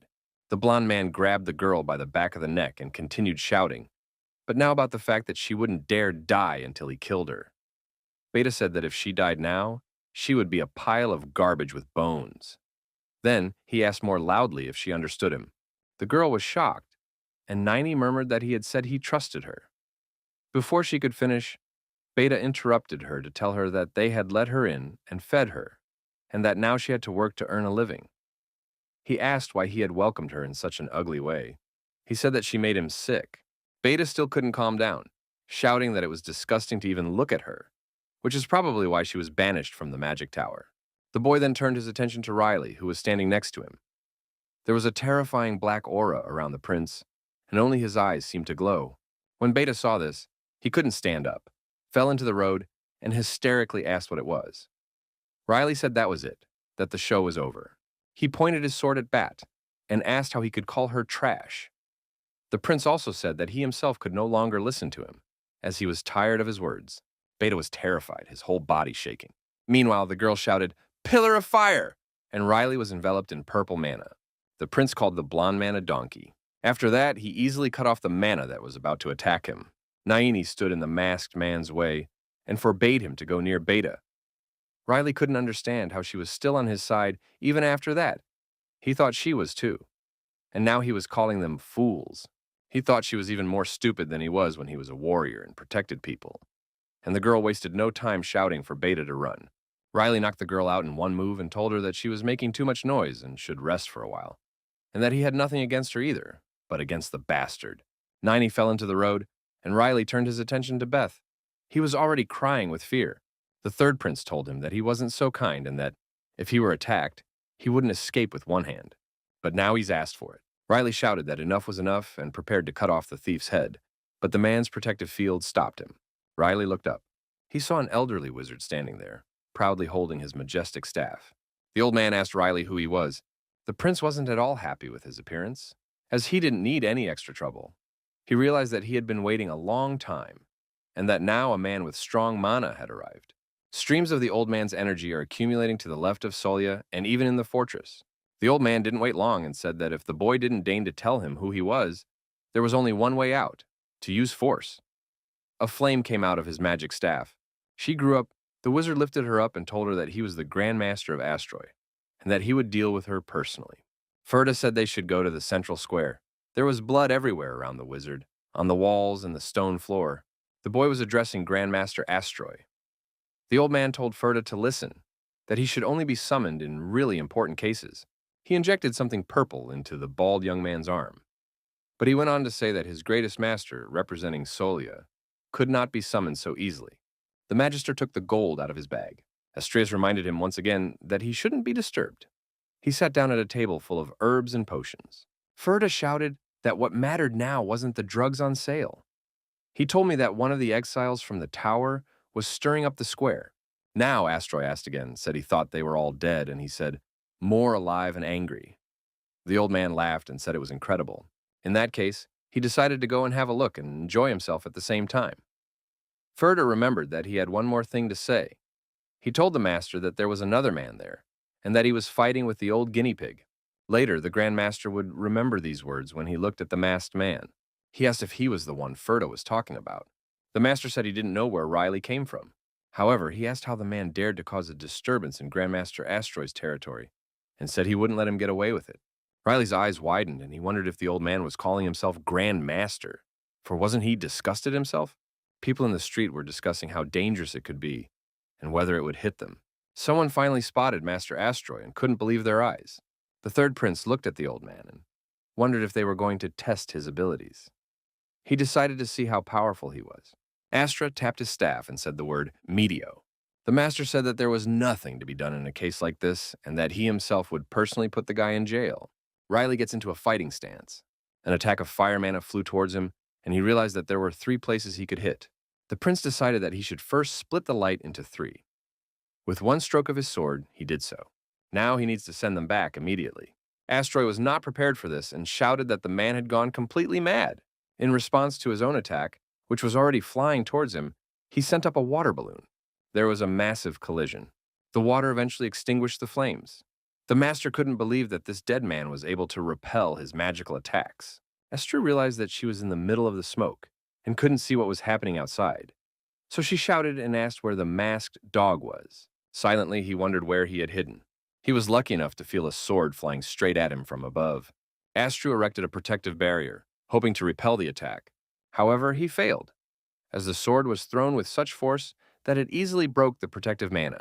The sword hit the magistrate directly in the shoulder, and he winced at the sharp pain. This time he was terribly angry and shouted at how this insolent man had dared to touch him. He approached the road and didn't realize where the man had disappeared to. Knights, priests, and the saint walked along the stone road in their snow-white robes. They saw smoke ahead that seemed to be heading in their direction. Everyone stopped, and Saint Frisia ordered everyone to move away. She created a divine barrier in front of them. Then, realizing it was Mr. Astroi's magic, she put it away. One of the knights asked one of the priests how Master Astru of the Magic Tower could attack a saint, as he thought it was an outrage. Frisia looked at the Grand Master and realized that he wasn't looking at them, but at the central square. The girl told the attendants that, to begin with, they should get out of here as soon as possible. She remembered the goddess Irenessa's prophecy that she should find him first, but it seemed that there were more important matters at hand. Meanwhile, Sarah, Lady Iris, and Ian were still in the building where the competition was being held, even though it was already evening. The waitress wondered why Saint was looking for Riley. Ian coughed. She turned to Ian and asked if he knew anything. She didn't finish, but went on to ask another question. Sarah didn't understand at first, then asked if Ian was really here. The prince asked with a tired look on his face, wondering if they had arrived yet. The old man worriedly asked where the third prince was. The prince happily replied that his mother had told him that Jan was in the bathroom, so he had gone to look for him. Lady Iris replied understandingly that they must have missed each other. Ian was horrified that the prince had seen that the saint was looking for him and had run away. Sarah clapped her hands and said that since the young master had returned, she thought it was safe to leave. They were heading down the stone path again. Riley turned to Ian, who replied, he asked if the old man had solved the case. Ian replied that if he meant the people from the Erenzium family, yes, but halfway through they had met the saint, and so he didn't know their fate. The prince smiled and said that he had done well. As the conversation ended, the smile fell from Riley's face. He thought of the girl in rags. We'll have to take a look at her since he was a warrior. He still had this bad habit. Niney sat against the wall with her eyes closed. The knight asked why they were going to the lower part of Solia. Aplian replied that there was someone they needed to find. Aplian beside him was silent and trembling. The knight exhaled fatigue and wondered what the hell they were doing. A woman's voice interrupted him, shouting for him to stop. It was the red-haired maid who covered the brothers with her hand. She told the knight that he himself knew that they had nothing to do with it. While Aplock looked horrified, Aplian was full of confidence. The knight was not satisfied with the girl's appearance. She wondered how long she could question them, as these gentlemen were busy people. Aplian asked how his brother was feeling. Then he noticed that his brother was shaking and didn't answer. The girl shouted at the knight and said that it was because of the magicians that magic happened, and asked him if he thought the same. The knight replied begrudgingly that yes, it was true. The girl became extremely angry and asked if he meant that the honorable people of the Erenzium family, who are masters of the sword, were involved in an affair with magic. She shouted that it was just the ravings of a blue mare. The knight hesitated for a moment. The girl kept shouting how angry he was with her. She was ready to attack the knight, shouting that they too were victims, that they too had been hurt because one of their companions had died in the accident. The knight raised his hand and agreed with her, but asked her to calm down first. He said that if they sent the statement later, they would have to go to the police station again. Knight handed him a piece of paper. The girl snatched the paper from him roughly and laughed at how meticulous he was. Now she turned to her aristocratic brothers and, smiling, apologized for the long wait. She said she thought they'd better come back today. The girl suggested they have a healthy meal before then. Aplian agreed and said, "Hurry up and go." They moved and Aplian patted his brother on the back. The knight looked at them and decided that she herself was a two-faced creature, and her gentlemen were no better. It was a deep night with a full moon in the sky. Niney groaned on the ground. She didn't know what that place was, because she was in the square with Beta. She remembered telling Beta that everything was fine, even if she died. How he had interrupted her, telling her not to die, calling her a worthless bitch. How he'd shouted that she wouldn't dare die until she'd killed the guy in the mask. Beta screaming that if she died now, she'd just be a bunch of useless bones. The girl was upset and asked if she had been abandoned again. Suddenly, Niney clutched her chest and cried out in pain. She screamed that she was in a lot of pain.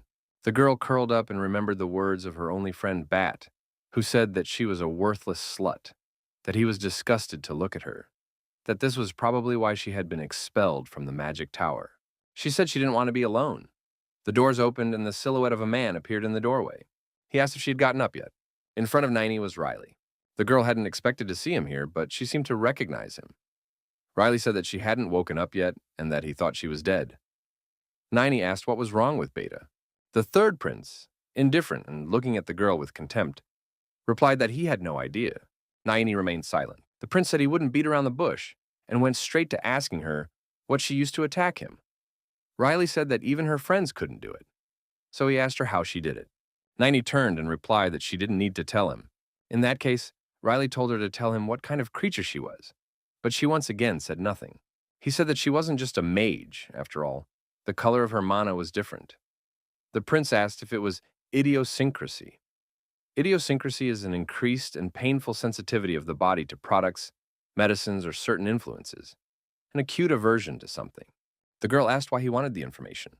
Riley picked up his sword and said that she didn't seem to realize where she was, so he had no choice and put the sword to the girl's neck. The prince said threateningly that he hated it when a weak person like her wasted his precious time. Ninety was frightened and wondered if she would end up dying like that.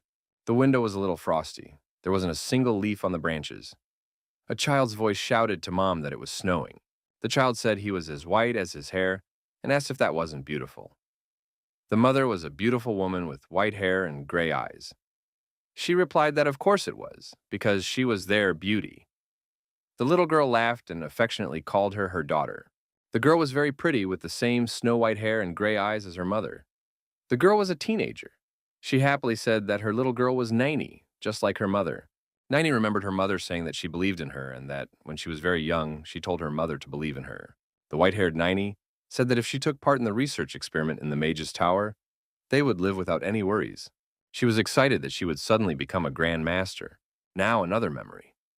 Naini, still blonde, was in a fortress in complete silence, unable to say anything. All she could hear was someone terrified, begging her to stop, telling her not to do it, shouting loudly that she couldn't. When the scream stopped, a hand held out a pill to the young woman and told her it was her turn. The girl looked at the pill in confusion and wondered if she could resist. The magician replied that if she didn't succeed, her family wouldn't receive any money. It was Grand Master Astroy. Behind him, there were people behind bars. There was blood on the walls, and these people were sobbing hysterically. Astroy told the girl that she had been waiting for this after all, and that she should try harder. It was taking place in a magical tower with that very protective mana around it. Naini asked again to kill her. The other magicians rejoiced that they had finally succeeded. They shouted that the mana doesn't evaporate. It stays in the girl's body. All the mages in the room applauded loudly. Someone shouted that, with these results, they would be able to create high-level mages. Naini realized that the experiment was finally over. Her hair was now black, there was a horrible scar on her face, and purple mana was pouring out of her hands. The magicians told her that that was all, that she could go home. The girl came out, wrapped in a thick brown cloth, but it didn't save her from the cold. She asked if it was true, if she wouldn't have to take that medicine anymore. They told her yes, and that she had done the best she could. Naini was happy that it was finally over, that she could meet her mother. She walked home through the snow-covered city. From behind the door, they asked who she was, and she said it was her, Naini. It was his daughter, Naini, with hair as white as snow. Tears were already flowing from her eyes. They wouldn't open the door for her, and she kept repeating her name and crying outside the door of her own house. Remembering all this, the girl cried and asked herself what she should have done. Her tears dripped onto the blade of her sword. She screamed, asking what was her fault. After all, she had done everything not to let anyone down, so why? Why had she turned out to be so unhappy? Riley even sympathized a little with the girl. He looked at her with pity. He lowered his sword, washed by Naini's tears, and said that this was not the way to make her happy. The prince said that she had made a mistake, because she should have done things differently from the start, her or him. He asked her if she wanted him to help her. He asked her if she wanted him to help her. Naini interrupted, wondering if he was asking her if she wanted him to help her. The girl stood up and wondered if she could start again. She didn't believe that, with that face and body, and under those circumstances, she could do anything. Riley smiled and said that he didn't want to help her for nothing and offered her a deal. The girl didn't understand what he meant. He said that her life had been ruined by futile hopes and expectations. The boy asked if it hadn't been hard for her, and that she was now looking for someone to trust again. The prince said she wanted to forget everything and start again after all. Naini was shocked by the prince's suggestions, but even so, she answered that yes, it was true. Riley said that the answer to her question, he would tell her what had happened and help her make a new start in life. The prince held out his hand to her. Naini wondered why he was helping her, why an aristocrat like him was approaching her. The prince scratched his head and replied that there was no specific reason. He explained that when he looks at her, he remembers his past. Someone said that they didn't find him in the end. It was Master Astru. He was told that he was, and that he had no excuse, and apologized. Astroy asked sternly if they had found the criminal. At first, the wizards didn't understand what he meant. Now the Grand Magister was furious and shouting to ask if they had found the freak who had broken the stone. Ferda and another magician looked guilty. Ferda said that they had some suspects, but no direct evidence of involvement. Astroy grabbed the other wizard by the throat, who screamed. The fire was coming out of Astroy's hand, which he used to hold the poor thing by the neck. The master said he would stop making excuses and that, if they couldn't find him, they should tell him or he would burn them in hell. The man in the master's arms was writhing in pain. Ferda began to bow and apologize, and the wizard next to him coughed. Estraeus cursed and threw the guy aside, then shouted that they were completely dispersed and told them to pack their bags. He also called them stupid pussies and punched Ferd in the face. He also slapped the third wizard and cursed them for letting the masked man go, as well as the bastard who had chipped the stone. Then he remembered the girl they had thrown out of the tower and realized that they had lost her too. Then he finally calmed down and said that, let's say, the masked man had been difficult to catch, and that they had no proof of who had broken the stone. But he asked why they hadn't been able to find that slag from the magic tower. The magister said that they had put the seals on after all, and that they should have stayed. One of the magicians was trembling on the floor, but he replied that the seal had disappeared. This news did not please Grandmaster Astroy one bit. He angrily asked what the hell he was talking about, asked how she could have disappeared. Unfortunately for the magician, however, the magician shouted that it was true. The magician said that the seal they had put on the object had been erased.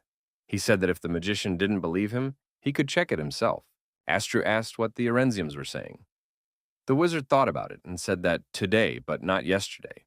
Because of what happened yesterday, they were very exhausted. There were large wooden crates locked near them. One of them said that it was a shame that yesterday was the last chance to pick up the goods, and that now they couldn't expect good marks in the fencing competition. Astru turned to Ferda and asked what had happened to those guys from Lower Solia, asking if he had them under control. Ferda replied briefly that he did. The Grandmaster turned and, as he left, told those miserable idiots that everything was fine and that he didn't want to see them. Ferda asked the Grandmaster where he was going. The Magister turned threateningly. Ferda asked if he was going back to the basement. The magician asked, wondering if it was time to stop. He bowed and asked if it wasn't enough for them, that the medicine now allowed a mage to reach the 7th circle. When they expelled 90, they were able to reach the mages of the 6th circle with this medicine. Grandmaster Astru looked at the boy angrily, and he went on to say that it's no longer a passion for science, it's just Astroy didn't let him finish, or rather, he simply teleported elsewhere. Ferda was left alone in the spacious room. Niney asked the prince in what way she was reminding him of him in the past. She said that it didn't seem like he had been subjected to experiments either. Riley thought for a moment. He sniffed a large wooden box, like the ones they talked about in the magic tower. Without waiting for an answer to her previous question, the girl asked what he was doing. Riley replied that there was a strong smell in here and asked if it was coming from here. He opened the lid of the box, and there was grass growing in it. The prince pulled out a couple and stared at her intently. Riley wondered if that was it. He asked the girl why there were drugs in the magic tower. Someone behind them called out. They turned around astonished and realized it was Master Astroy. Astru recognized the girl and asked if she was the scum. Niney was very frightened by his appearance and was shaking all over. The old man laughed and said that she had given him an unexpected gift. He held out his hand to her and said that she had become harder to find. Astroy asked Niney how she had arrowed the seal. Meanwhile, Riley had already put the same mask on himself. He stood up and asked the honorable man if he was the one who boasted about being the Grand Master of Astroy. The old man asked if there was anyone else here. Now he noticed the guy with the mask. Riley told him that he was an old acquaintance and asked if he recognized the mask. In his hands, he held some leaflets pulled out of a drawer. He said he could see that they weren't bored here in the magic tower. The third prince asked the great and good master if it was his. He wondered if he had remembered correctly that this was illegal in Solia. Astra was burning with anger. Riley went to the girl and told the magister that he just wanted to find something related to her, and took a big fish. He shouted that the guy was scum and threw his fireball at him. Naini was horrified. She was getting really scared.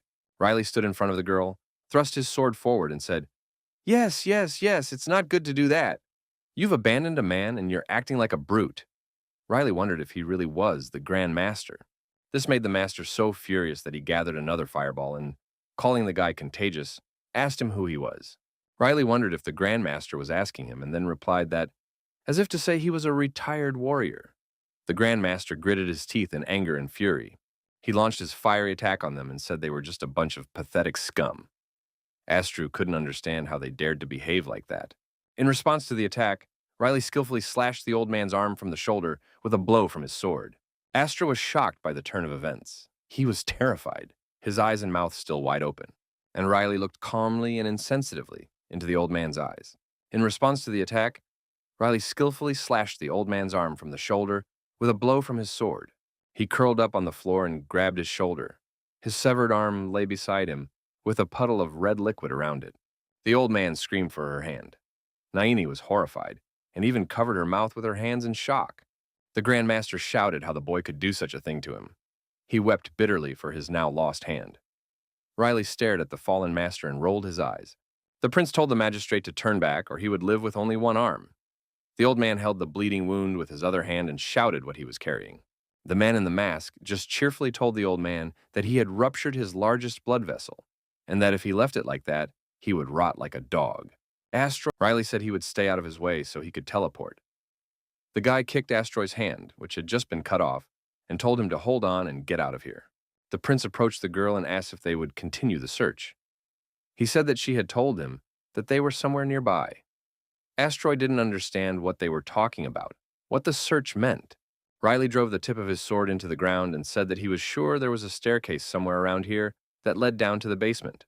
Astro was shocked by what he heard. He couldn't believe that this guy knew about the basement. Riley hit it so hard that the stone floor collapsed and a hole formed. The Grand Master cried out in surprise and horror. The guy in the mask said he thought he'd found it and asked if it was really here. The girl was shocked and a little scared. The magician was shouting that they had given him this chance, and she was sticking a knife in his back.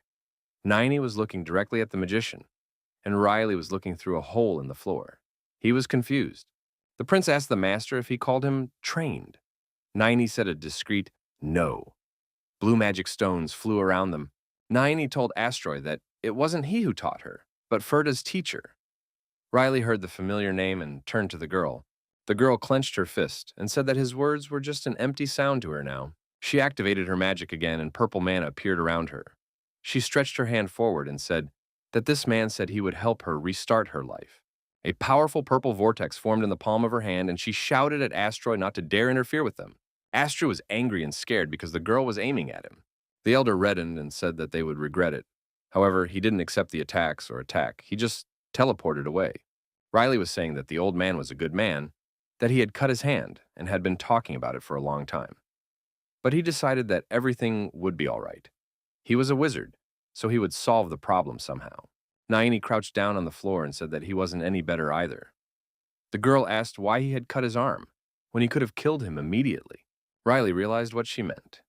He was holding the sword he had just used to pierce the ground. The prince explained that he just wanted to get a full view. At his feet was a ladder somewhere below. They were already going downstairs and the girl was asking what the whole picture was. Riley gave the example that she was here, wanting to live in peace. And then something phenomenal happened. When he had finished, Riley turned and asked what she would do in his place. He said he would step back and stay back. Naini took a step back. They finally went downstairs, and Riley said as they approached a door that they were. He said he would let the whole world fall or Satan himself rise. He told me that when something like this happened. He said that before someone detonates a bomb, he comes up from behind and lights the fuse to speed up the process and then just watches from the outside. Riley turned around and, like a door, said he didn't know anything. He opened the door and said they were doing the same thing now. The girl started to ask what he was for, but was interrupted by Riley's question about whether she was coming. Without waiting for an answer, Riley walked through the door and said that, in that case, he would go first. Naini still didn't move. She just stared at the guy in silence. She was a little afraid to go there, but she gathered all her courage into a fist and followed the prince. It was a room with scales, vials, and potions. Blood was scattered everywhere. Riley asked if the medicine used in the experiment was here. Naini replied that she herself didn't know what medicine they had used in the experiment. Riley said that she had used magic to find him in the square yesterday. However, the girl replied that it wasn't magic, it was this. She pointed her finger at his eye, which had a horrible scar around it. This eye was a little lighter than the other. The girl said that if she imagined a person's clothes or appearance, she could figure out their location. Riley hesitated and replied that it looked like radar. The girl asked in surprise what the radar was for. Riley dismissed the question and said he was only talking to himself. He said that it looked like she had learned dark magic and enemy detection skills here. Riley asked if this was all the result of the experiment. The girl nodded positively and became a little upset. Nearby was a cage with people who were probably being experimented on. They were begging to be saved and crying. Riley said it well, and now they needed to add more fuel to the fire. Naini didn't understand what he meant, and the prince broke all the locks on the cage with one blow. He said that he had previously said that he would set the bomb on fire before detonating it. Riley had a gold coin in his hand. He explained that now was the time to stand back and observe. Riley snapped his fingers and the coin fell out of his hands. He told Niney that she was free. The girl looked at the coin that fell in front of her and wondered what he was talking about. She didn't understand in what sense it was free. It was morning and the referee Applian and his opponent were back in the ring. Someone woke Riley up, telling him that the competition was about to start and asking him to wake up. It was Lady Iris. Riley was dozing off in his chair in the auditorium. The mother gently woke her son up and told him that not everyone has the opportunity to see something like this, and therefore he should see it. The third prince rubbed his eyes and agreed. He asked if it was the Erenzium family. Applian didn't look well today. He was clearly afraid and his body was shaking. They told the prince yes, that he was the youngest son of the Erenzium family, and that it looked like he would be the last to perform. Ian said he had heard that he had also fought yesterday. Sarah replied enthusiastically that yes, he had beaten his opponent in a high-level fight. She said that he was the one she was rooting for, the competitor with the two short blades. She remembered yesterday's duel and said she was still hurt that it had ended so quickly. Ian asked, "Two blades, is that Janir?" The waitress said yes. Riley asked if Sarah had noticed anything strange yesterday, when the Erenzium's youngest son was fighting. The girl intervened and said she didn't know. Riley asked about the smell, and the maid didn't understand a word the prince was saying. Someone shouted that the match would start in 3 seconds. The girl said, "Speaking of smell, Applian has no face today. He's shaking and clearly very scared." The countdown has begun. 3, 2, a resounding 1 rang out. That meant the duel had begun, Applian shouted, and everyone in the hall gasped. The junior prince's sword flashed in the air. Applian was lying face down on the ground. On the walls were flags with coats of arms, depicting a brave lion and 2 crossed swords. Aplock pounded the table in anger, shouted and questioned why things happened the way they did. He said they should have given the award yesterday. Aplock asked what had suddenly happened. The red-haired girl asked him to calm down. The first prince of the Erenzium family was shouting that he couldn't calm down because his younger brother had screwed up. He had lost. Applian sat on the ground with his legs up and his nose down. The prince was trembling on the floor. The girl looked at them and said that they had traveled to the lower part of Solia this morning. Aplock's eyes seemed to twitch with anger. The red-haired maid was telling him that they had said they could no longer supply them with goods. The first prince intervened. Aplock's veins filled with rage. He wondered if the slugs of Lower Solia had betrayed them. The girl replied with restraint that it seemed that way. She said that she had tried to blackmail them, but they hadn't fallen for it. Aplock called them bastards and shouted that he didn't understand how they dared. He looked at his hand and his whole body in a cowardly way. The prince remembered Riley hovering over him and telling him that she would tell him once and that he should listen carefully. Riley whispered that Aplock could smell it a mile away. Aplock remembered his evil smile and his words about having fun and stopping using dirty tricks. The first prince was already furious. He wondered how they dared, who they were taking him for, because he was a man from a noble family. He held his head. He felt as if there were insects crawling under his skin. A liquid was coming out of his mouth. He remembered that drug, It seemed that Aplock had finally lost his mind. He decided that if they didn't hand him over willingly, he would take him himself. Pritz drew his sword. A mad smile spread across his face. He ignored the idiots from Lower Solia and thought he could easily defeat them if they got in his way. After all, he was from the Erenzium family. Aplock bent over, was about to leave, and the girl asked in surprise where he was going. She nodded when the prince said that Applian needed him. The maid kept calling out to the master, but he didn't think to answer. He simply moved on towards his goal. There was a beautiful sunset in the sky, with the clouds glowing orange. Someone was rejoicing that the competition was finally over. It was Sarah, who said cheerfully that today was a good day to see the local sights, as they would be returning home tomorrow. Lady Iris replied that she was very sorry that they were coming back tomorrow. Riley usually put his hands behind his head and walked relaxed. He wondered if she had managed it yet. Niney walked in silence. She remembered the prince's words about going to the temple 20 minutes after the competition ended. The girl asked him why. Riley told her that, as far as the bomb was concerned, she should set fire to it with her bare hands and tell her what had happened. He asked her again if she hated the man who had ruined her life. The prince told himself that this old man, an impostor, disgusted him. Niney faltered and began to speak.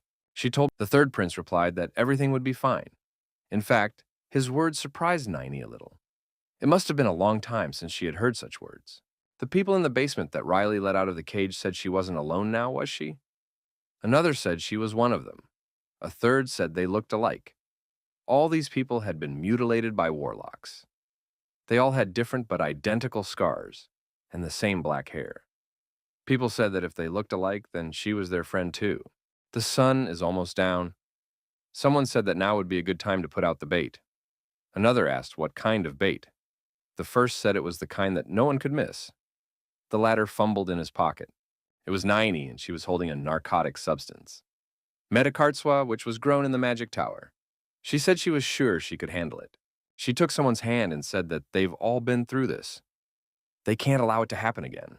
Another girl said, horrified, that she didn't want to go through that at all. Another girl hugged herself and cried, saying she hated it all. Naini smiled at them and told them they were right. There were tears in the girl's eyes. She said they should take this chance in any way they could, and she hesitated for a moment, but finished the sentence by saying that they should start their lives all over again. Naini asked the boy and the two girls if they were ready. Without waiting for an answer, she told everyone to follow her. They were already outside the temple, and now all they had to do was go in. Naini opened the door and was about to enter, but one of the priests stopped them and asked politely who they were. They stood in a circle, as if prepared to defend themselves at any moment. The priest asked them what they were doing to be in such a terrible state. She remembered the masked man's words that they should go to the temple, not to a castle. She remembered the masked man's words that they should go to the temple, not to some castle. But the priest didn't live up to their expectations.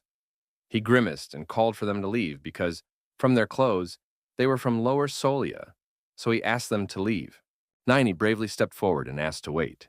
But as soon as she approached the priest, a pair of sharp swords were pointed at her. She asked him to wait. Naini told me that she was the only one from the lower part of Solia. The dark-haired girl in the back was sick, and the boy wasn't having any fun. Naini said that unlike her, other people from the left and some from the right were also in Solia. She added that these people barely survived.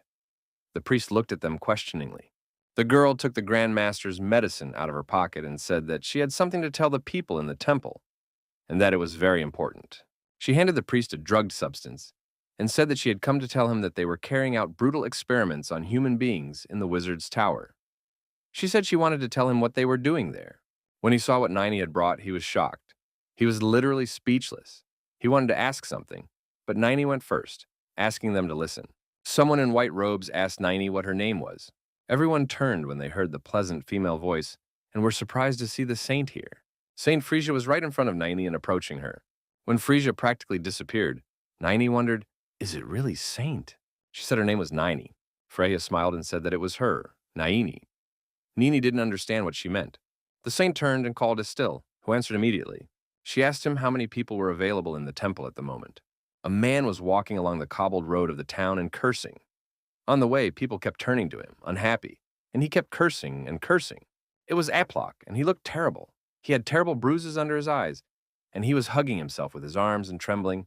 He asked how they dared to abandon them, as they were from a noble family in Erenzium. The prince, upon hearing this, Aplock turned around. Grand Master Astru himself addressed him, pointed his finger at the prince, said that it was he who had scratched him, that damned foreigner. Aplock was extremely surprised to see Astroy here. He shouted abruptly that yes, they had met just in time. He shouted that it was he who had ordered the men from the lower part of Solia not to deliver the goods to them. Aplock shouted frantically that herb, he had told them not to sell it to him. Astroy, the old man didn't finish his sentence, but told Aplock to shut up. He looked at the prince angrily, and the wizard said he wanted to ask him something, asking if Aplock thought he wouldn't find out. The first prince was holding the wound on his cheek and didn't understand what his grandfather was saying. Astroy took a herb out of his pocket and showed it to Aplock. Now Aplock was standing still as if hypnotized. He was enveloped in the scent of grass. The old man said more calmly that he had given him everything he had asked for, and that he had betrayed him like that. Aplock didn't answer for a while. He just muttered. Then he screamed, foam pouring out of his mouth. His pupils seemed to have gone behind his eyelids. The prince squirmed and trembled. Astreus was still shouting that if that was what Aplock wanted, he wondered if that was why he was running around in a mask, like a sneaky rat. It didn't look like the prince was going to react, or react at all. The old man said that, as he was shaking his head, he, Astroy, had nothing more to say. But what can you do? The old man had a gold coin in his hand. He told Aplock to see what he had lost. Finally, the prince regained his composure. His cheeks turned pink, and his pupils returned to their rightful place. He looked questioningly at the master. Aplock began to examine himself as he couldn't understand why the master had his badge. Astra told the boy that it was enough to break the comedy. He said it was too late. His hand, which contained the narcotic herb, ignited with fiery mana. Aplok didn't even have time to react properly. Seeing the leaves catch fire and gradually disappear, Aplok was horrified and even screamed. The prince tried to pick up the leaves but couldn't. He fell to the ground and begged the Grand Master not to do this. Aplok cried and begged. The prince looked at the burnt vegetation, stunned and even panicked. Astru, watching the whole scene and thinking that everything was very strange and that something was definitely wrong, couldn't believe that the prince was so weak. Suddenly he realized something. He thought, could he really? Before Astroy could finish his own thought, he was called from behind. It was Santa Frisia, some priests from the temple, and some knights. Frisia said that they had recently received information that he was involved in a crime. She asked dryly if he could answer a few questions. The magister gave a carefree smile and cheerfully began to ask the saint what she was doing here. He couldn't finish because Frisia interrupted him and said about inhumane experiments on humans. She spoke about the manufacture of drugs and their illegal sale. Listening to her, the magistrate became visibly foggy. Now she wondered sternly if he had anything to do with it. Astroy made a happy face again, chuckled, and said he would talk to them later. He was going to teleport. However, he was unable to do so, as a spell cancellation sounded, and the master was not prepared for this turn of events. His hand was wrapped in violet mana, which blocked his magic. He didn't understand what spell cancellation meant. He couldn't believe she was a 7th-rank mage with a body like that. However, it wasn't Frisia, it was Nini. The hood had fallen from her head, and now the magister could see her face. She was asking where he was going, the bastard. The magister was surprised by her presence among the people in the temple. Frisia said that Nini had told them this information. The girls stood side by side, and Frisia asked Astroy if it was true that he was making drugs and experimenting on people. Sarah said in amazement, as it looked like there was going to be a serious dispute here. Ian also told the young master that it seemed like a good deal here. Riley smiled with satisfaction. He imagined that Naini had managed to negotiate with the temple people and even bring in a saint. Naini seemed extremely focused, and the prince decided that all that was left to do now was to observe what was happening. The magister tried to justify himself with a sweet smile and words about how he didn't know what they were talking about, or what drugs might be in his mage tower. He said that they didn't even produce medicinal herbs. Frisia said that in that case he should answer to her. She wondered aloud if he could swear in the name of the goddess Irenessa that he hadn't done it. The girl's eyes shone with a yellow light. Now the magister squeezed his eyes shut and flinched. The girl looked at him intently, her eyes wide. He seemed super indifferent to her and thought that no matter how he looked at her, he definitely wouldn't talk to, well, those holier-than-thou people. Asteroid tensed up but didn't answer. Frisia asked if he would answer. She asked if it was true that he, Mr. Astroya, had carried out the experiments and made the medicines that Nini had mentioned. But the master remained silent. Now he bowed and laughed, and he said yes, it was him. The master sounded crazy. He said he made drugs in the basement of the magic tower and sold them to aristocrats. He said that the money covered the costs of his experiments. Very modest experiments. Frisia turned to him. She was clearly disappointed. Astra asked what the problem was and if there was a problem. Nini gritted her teeth. She was really angry, saying that that bastard was lying about everything. She clenched her fist and said that he was saying that the experiments were modest. The girl was furious, screamed and called him an idiot. She shouted for him to go to hell, the last bastard. Suddenly, the girl turned back, stunned. Someone stepped forward. At the back was Ian, who was out of his mind with rage. His whole body seemed to be on fire. He questioned what he had done and called the master all sorts of names. Ian was shouting that the bastard was crazy. He was shouting that it was the damn drugs that started the Great War. He asked her if she knows how many tears and blood her people have shed because of this war, shouting as Estru dares. The girls and the magister looked at the old servant with surprise. He was preparing a punch and said that he hadn't liked those wizards in the past. Riley was a little embarrassed by his words. When he said that he didn't particularly like idiots like him, he brightened up again. Frisia coughed and said that while he was in Solia, he was involved in making and selling drugs and abusing people. So she asked him to go straight to the ministry in Solia with them. 2 knights stand in front of her in defense. The master had dark eyes in the shadows and a fighting attitude. He coldly asked if they wanted to arrest him immediately and put him behind bars straight away. The master also asked if they had forgotten that he was a 7th circle magician. He activated his mana again. He told Saint that maybe we shouldn't make an enemy of him after all.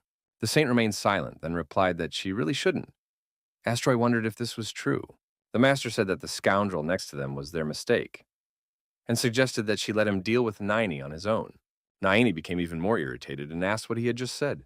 Frisia looked at the master and replied that, despite this, she had recently received a divine revelation. The Grand Master asked, afraid of what she was talking about. She started talking about how the one who would save them all had already arrived in this world. These words were extremely familiar to Riley, who tensed up. A protective field formed behind Freyja, the priests and the knights, and the girl ordered the knights to attack the Magister. Astra attacked first and told them to consider the attack as self-defense. He said sands of Grisha and yellow-orange mana gushed from his hand. The riders didn't expect to taste the sand and dodged as much as they could, some already groaning in pain. Now the Magister said the word swamp. The riders' feet began to sink into the previously rocky road, which now resembled a viscous liquid. One of the riders told the others to leave as quickly as possible. Holding another attack ready, Astroy said that Saint Freyja could still take back his words. He said that if they contacted him, many people would die. Saint Freyja was angry with her master, but for the time being she remained silent and didn't answer anything. Later, he said the word cure, and golden mana enveloped the wounded knights. She told the deer knights that they should evacuate all the inhabitants of the area who tried to cross it. However, she explained to them that if she didn't stop Astroy here and now, many more innocent people would die. Finally, they accepted the order, and the knights asked the others to take care of themselves here. Astroy gathered a whirlwind of fire mana. He urged Freysius to take a risk and come here. Riley realized that this was the beginning of the battle. The whirlwind above the magistrate's raised hand grew larger. He told them to go to hell and blame the saint who was spreading. He said the word meteorite. The whirlwind from above flew straight at the saint and the remaining knights. Freyja raised her hand a little fearfully towards the meteorite that was flying towards them and shouted, "Sanctuary!" The Magister's mana and St. Freysia's mana met. The knights held their shields ready. A few scratches appeared on the saint's arms, and ashes appeared on his hood, which had previously been as white as snow. Naini looked at the saint a little anxiously. The Grand Master said that she didn't look sloppy. Behind him, a sphere appeared, releasing a multitude of magic arrows. He said that in that case they should fight to the death. The old man decided to see if they could make it. The knights shouted to the saint that they were going to stop him. They said that they had requested reinforcements from Solia Castle and that they should wait a while. They said that they had requested reinforcements from Solia Castle and that they should wait a while. They didn't have time to finish because a stream of Astroy's arrows flew at them. Freyja formed a magical barrier in front of them. Someone shouted that the barrier wouldn't last long, and it was true, as each arrow formed a new crack when it hit the shield.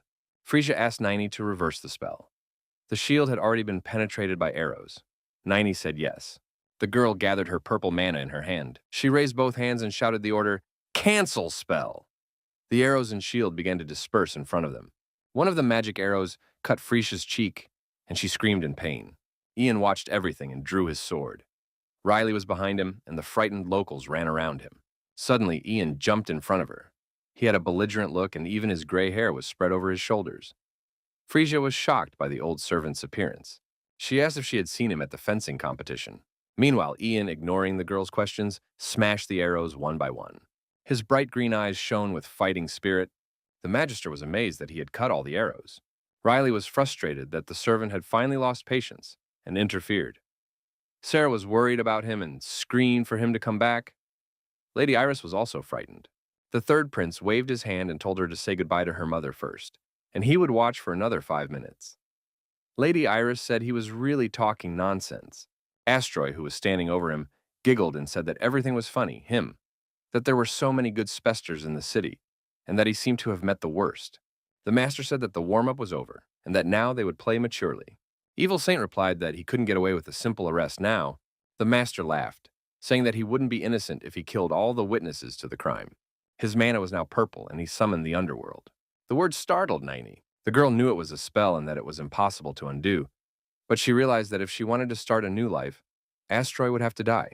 With extremely dangerous black magic, Astra looked particularly sinister. Naini wondered if they would make it. She stood still, not understanding why her legs wouldn't obey. Suddenly, a voice calling out to her sounded in the girl's head, and she was startled. The voice said that both she and the hero, who was predisposed to saving this world, wanted to start a new life. He said that in the end, the person would have to go through the trials that fell to them. Riley put on his mask. Naini didn't really understand where the voice was coming from. Ian was asking what other underworld there was out there, and someone was shouting and asking the Saint what they should do now. But Saint was no less frightened. She hadn't known that Master Astroy had such immense magical power. Freyja asked him why he was doing all this. Astroy didn't answer the girl's question, but told her to remember the goddess Irenessa. Mana flew wildly towards Astroy's opponents. Nini shouted for them to move away, and she would try to stop him somehow. She channeled her magical power against the master of the underworld. Frisia asked what she was doing. It was extremely difficult for Nini, but she convinced herself that she could do it, that she simply could. She thought that perhaps she had only lived for this day, and tears came to her eyes. The girl realized that, although the moment she had waited so long for had disappointed her and robbed her of hope, she remembered how, kneeling in front of the door of her own house, she had told her mother that it was her daughter, with hair as light as snow. She remembered that man, specifically the moment when Riley had held out his hand to her. The girl's eye, damaged in the experiment, was bleeding. But despite the pain, she was happy that this man had shown her that there was still hope. So if she dies now, she won't regret it. The man in the black hoodie started fighting with her and asked her what she was talking about, saying she was talking nonsense. He said he tried very hard to save her, and all his efforts would be in vain if she died. It was the same masked man who had helped Nini before. Nini was shocked to see that with a single stroke of his sword, the prince had destroyed the underworld spell. Ian and the knights were also extremely shocked and surprised, Frisia included. And there's nothing to say about Astro, he was simply terrified. The old man looked at the guy in the mask and shouted that it was him, that the magician was saying what he said, that it was the idiot he saw in the basement. Riley rubbed his head. He ignored the master, but wondered why Sarah was so slow.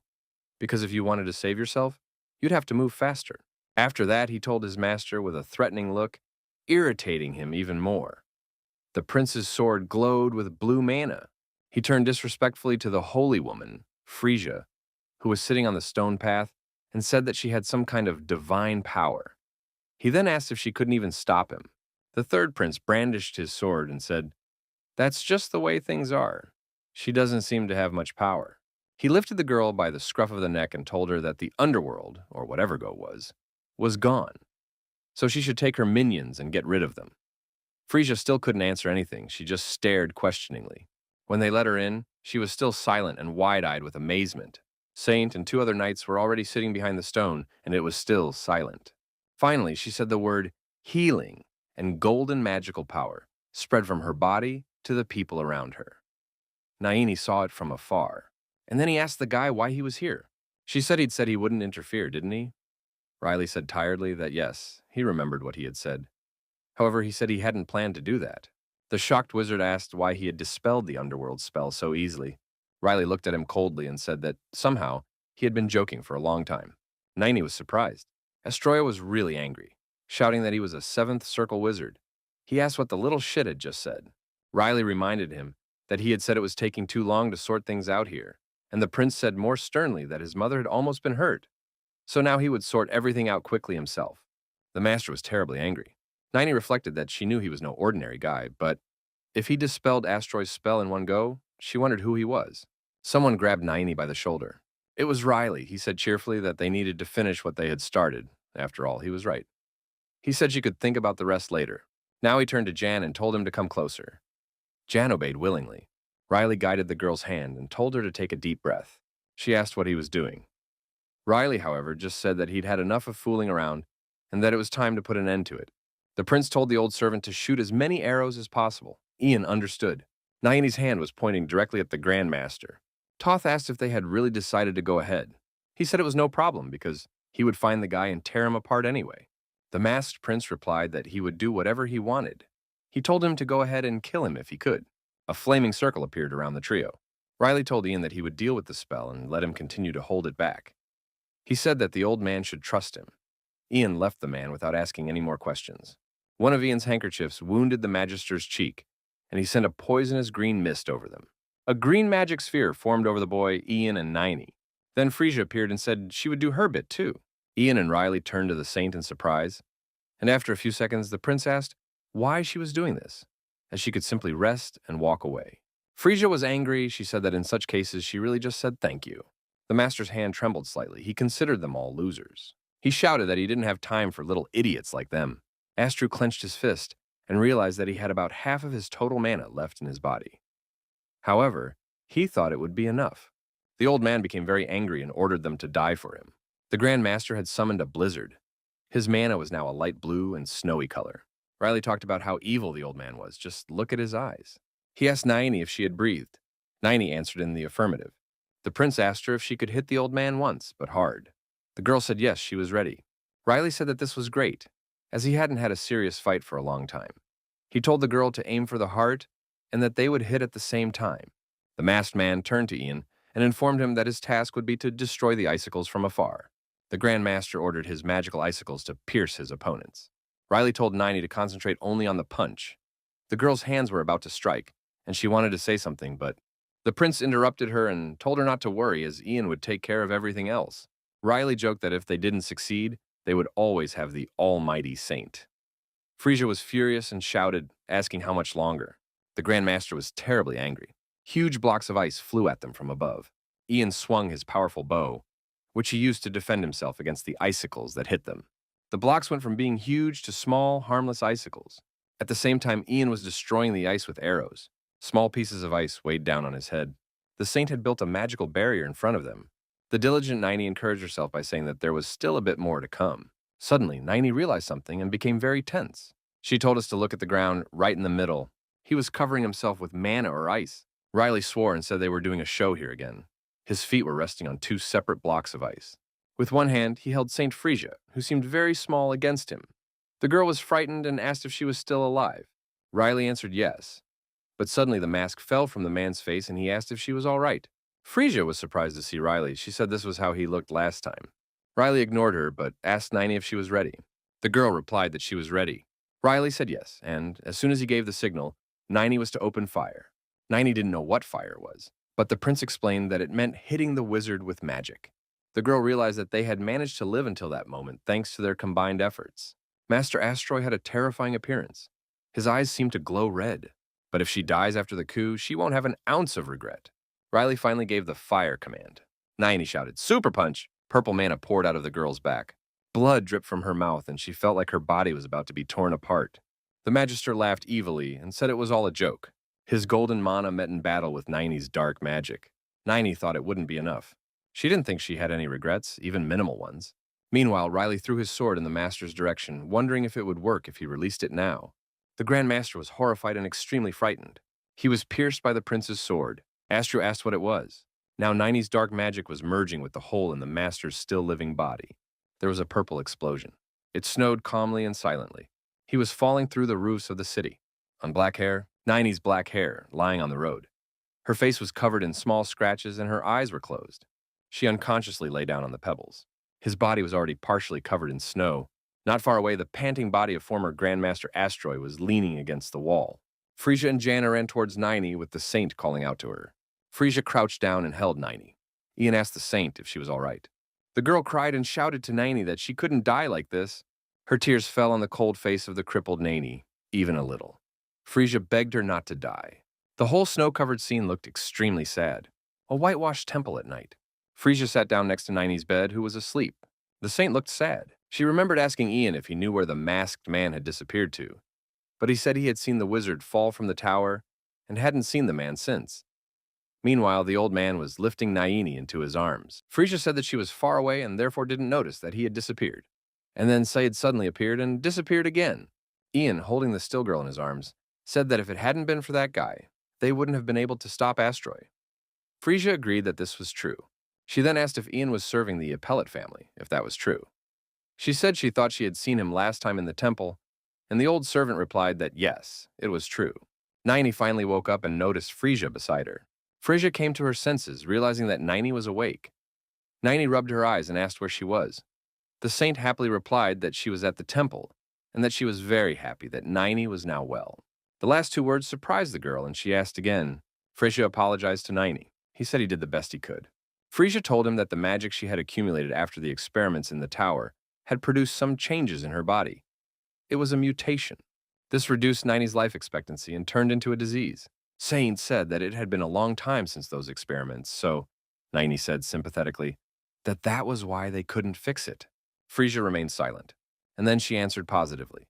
Saint Frisia bowed her head and said that Niney gathered all her courage in her fist and told her about Astro, and she couldn't even help her.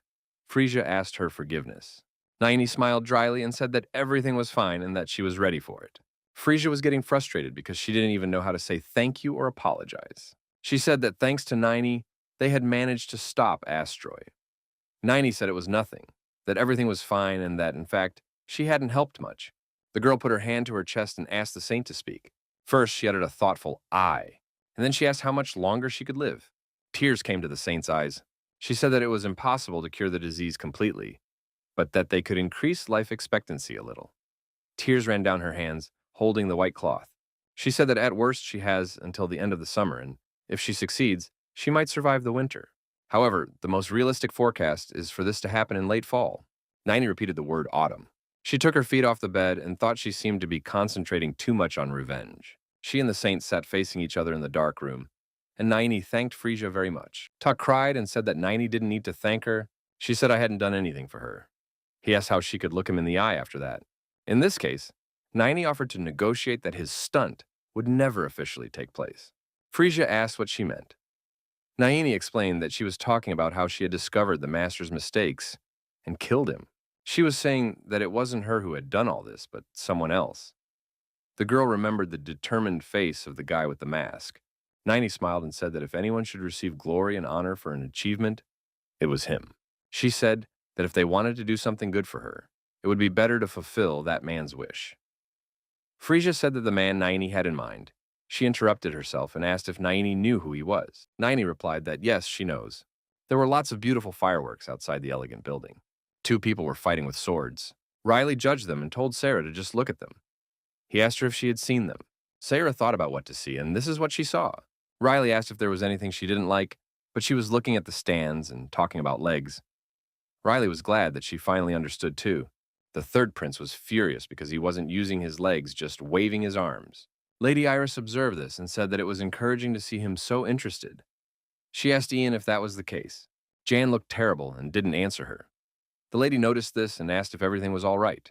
He replied sadly that it seemed his body wasn't as strong as it used to be. Lady Iris asked what he was saying. She supported him by saying that at that time, there was nothing she could do. Ian told the lady that it was good that she was unharmed. Sarah was happy that the competition was finally over. Jan asked the young lord when he would have time to return and said it was good that he hadn't been hurt. Meanwhile, downstairs, the warriors were bowing to each other, with the judge between them. Riley said yes, that he was just watching the show and quickly went back. Sarah said unhappily that she didn't understand why he had gone there. It was dangerous. She said it was a nightmare. A young man entered the room and introduced himself as Daniel. He said he had something to say before he was handed over. He said that recently a man had revealed the terrible atrocities that had taken place in the tower, and that this man was a member of an aristocratic family. His words startled Riley, who tensed up. Riley grimaced, and Lady Iris asked with interest who it was. Daniel said out loud that it was a man from the Ippolit family. Now Riley was truly terrified. Daniel, for his part, continued calmly, addressing the young gentleman from Ippolit, saying that he knew he was taking part in the fair today. The young man asked where he was sitting and asked him to make a sign. Ian stammered, mumbled something, a suspense of separate words. Sarah turned to the third prince and asked if he had heard what Prince Daniel had said. However, she was speaking to an empty seat. Riley was no longer there. All that was left of him was a Coke and a hamburger. Sarah didn't realize where he had gone and called out to him again, but of course no one answered.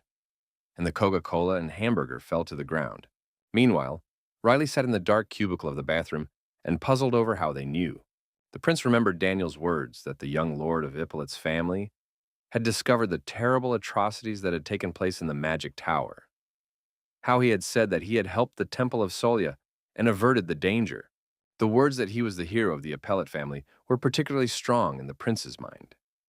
These nightmarish words, as he understood them, haunted him even in this life. Riley didn't understand how this had happened. After all, he had disguised himself and even changed his voice so that no one would recognize him for sure. The prince remembered aiming straight for his master's heart and calculating the force so that the sword melted with Ninety's magic. Riley wondered why this had happened. Under the bottom hole of the cabin door, feet with snow-white shoes appeared. There were a few people there, one of them saying that they had finally found him. The other asked if he was really here, and the second confirmed it. A woman's voice suggested simply opening the door with magic, but someone stopped Ninety, asking her to wait. Ninety didn't listen. She ordered the door to open, and her magic helped her to do so. Riley was sitting right in front of them, looking devastated. The prince looked questioningly at the girl and wondered if she had gone completely mad. Santa Fresia, who was standing next to Ninety, was embarrassed to see Riley sitting on the toilet and covered her eyes with her hands. While Ninety stared silently at her savior, still holding out her arm. Riley lowered her head and sadly said she was going to sue them for sexual harassment. He looked at Naini and asked how they had managed to find her. The girl closed her healthy eye and pointed to the other one, saying that she had used that one. Now, that ability didn't seem to suit the prince at all. He remembered perfectly well how she had told him about it. She told him that he was right and that it wasn't magic, but his damaged eye. She explained that if she could remember a person's face, she could find out their location. Riley slammed his fist against the wall in anger and shouted that it wasn't fair to use the radar. The saint asked what radar was. Riley replied that she was a saint who used the men's room as her own. These words were extremely embarrassing for young Frisia. Riley made a judgmental face and said that there didn't seem to be any saints left in this world. The prince's remarks made the saint terribly angry. She shouted that he wasn't saying that to her. She said that he himself had said that she wasn't his type. Once again, the third prince said nothing to her. Finally, he got up from the bathroom and asked what they wanted from him. Frisia coughed and said she was a bit embarrassed to talk about such things in the bathroom, but no one had ever seen such a smug smile on her before. She seemed to glow with divine light. The girl held out her hand to the prince and said that he had been blessed by the goddess Irenessa herself. Fragments of his past life flashed through his mind when a saint whispered to him that he had been chosen by the holy sword. Riley was determined not to believe it again. The boy remained silent, and Frisia continued saying that this is why he, Mr. Riley. Riley didn't let her finish her sacred speech. He asked her to stand up. The third prince smiled mischievously and wondered if she had accidentally said that he had to destroy some evil. A drop of cold sweat ran down his cheek. The saint was puzzled and asked what he was talking about. But then she realized he was right and asked, surprised, how he knew. That wasn't what Riley was honestly expecting to hear. Was it again? The prince thought deeply, his constructed happy and carefree world falling apart. Again? The boy gritted his teeth. Then I wondered if they were trying to turn him into a knight again. Frisia tells us that, according to the revelation, the prince had received the power of... Riley was sure that she was about to say the familiar words about the need to defeat another villain. But, contrary to her expectations, Frisia said it was because of a dragon. He was surprised and asked, and the saint confirmed his words. She told me that a dragon was about to appear and that it would bring disaster not only to Solia, but to the whole world. She said it would be a real disaster. Riley asked what would happen now. Frisia said that, as the goddess Irenessa herself said, the person who would have to capture the evil dragon is him. Riley pointed a finger at himself and asked again. Riley remembered that she had said she was the goddess Irenessa. He had the idea that she must be omnipotent. He looked at the saint in confusion with his nose turned up. The prince thought there were so many planets in the universe, and she clung to this one. And she was making him work hard to save a few small towns. Riley reminded Frisia that she knew what his nickname was. The Lazy Sword. He repeated the word lazy one more time. The third prince waved his hands and said that he was planning to live the rest of his life doing nothing. So why on earth were they asking him to catch a dragon? He also asked her if she remembered what she had called him the last time. The prince didn't wait for an answer. He said he was gay himself, resenting the fact that he was gay. Riley was already irritating Frisia to an unbelievable degree. Naini questioned the fact that he was gay. Frisia shouted that she didn't need to know. Riley, on his way out, asked if they wanted him to cooperate with them after saying that. Frisia was shocked by his behavior, shouting at him to wait, as she hadn't finished yet. The girl was terribly angry with the boy. "Astroya!" she shouted loudly. Riley stopped now. She said more calmly that it was he, in fact, who had stopped Astroya. She asked if that was true. Riley was silent for a while, his back to the girls. And then, with a horrified look on his face, he turned around and said a brief, "What?" He scared the saint a little, and she shrank away and said that about the drugs and the experiments in the wizard's tower. That he was the one who had discovered everything. The prince's eyes widened dramatically when he asked who had told her that. He asked again who had told him such nonsense. Naini stared at him in silence. Finally, Riley's murderous gaze fell on her, and he wondered if it was her. Naini remained silent, but sweat trickled down her face. Riley went towards her, saying that he had asked her not to tell. Frisia jumped in front of Naini, defending him, and told him to wait. But Riley ordered her out of the way. He looked at the saint in a way that probably no one else had ever looked at her. She ended up giving him instructions. Riley gripped Naini's shoulder tightly. He approached the girl and asked if she was aware that she had betrayed him. Frisia bowed her head and asked Riley not to worry, as Naini had only just told her. Riley asked angrily what Prince Daniel was talking about. The saint was surprised and reiterated that she hadn't told anyone about his power. She only mentioned that he had contributed greatly to the victory over Astroy. Naini fell into a corner, and Frisia told her that Naini had been against it until the end, that she had asked her not to reveal her secret. Frisia said that in any case, one thing was definitely clear. His power was incredibly great. Riley finally turned away from the unhappy Naini and asked Frisia what was wrong. They moved away from each other. Saint closed his eyes and calmly asked him to take the dragon, just as the revelation said. Walking in the opposite direction, Riley repeated again that he didn't want to. Frisia shouted that he had power, that he had defeated Astroy.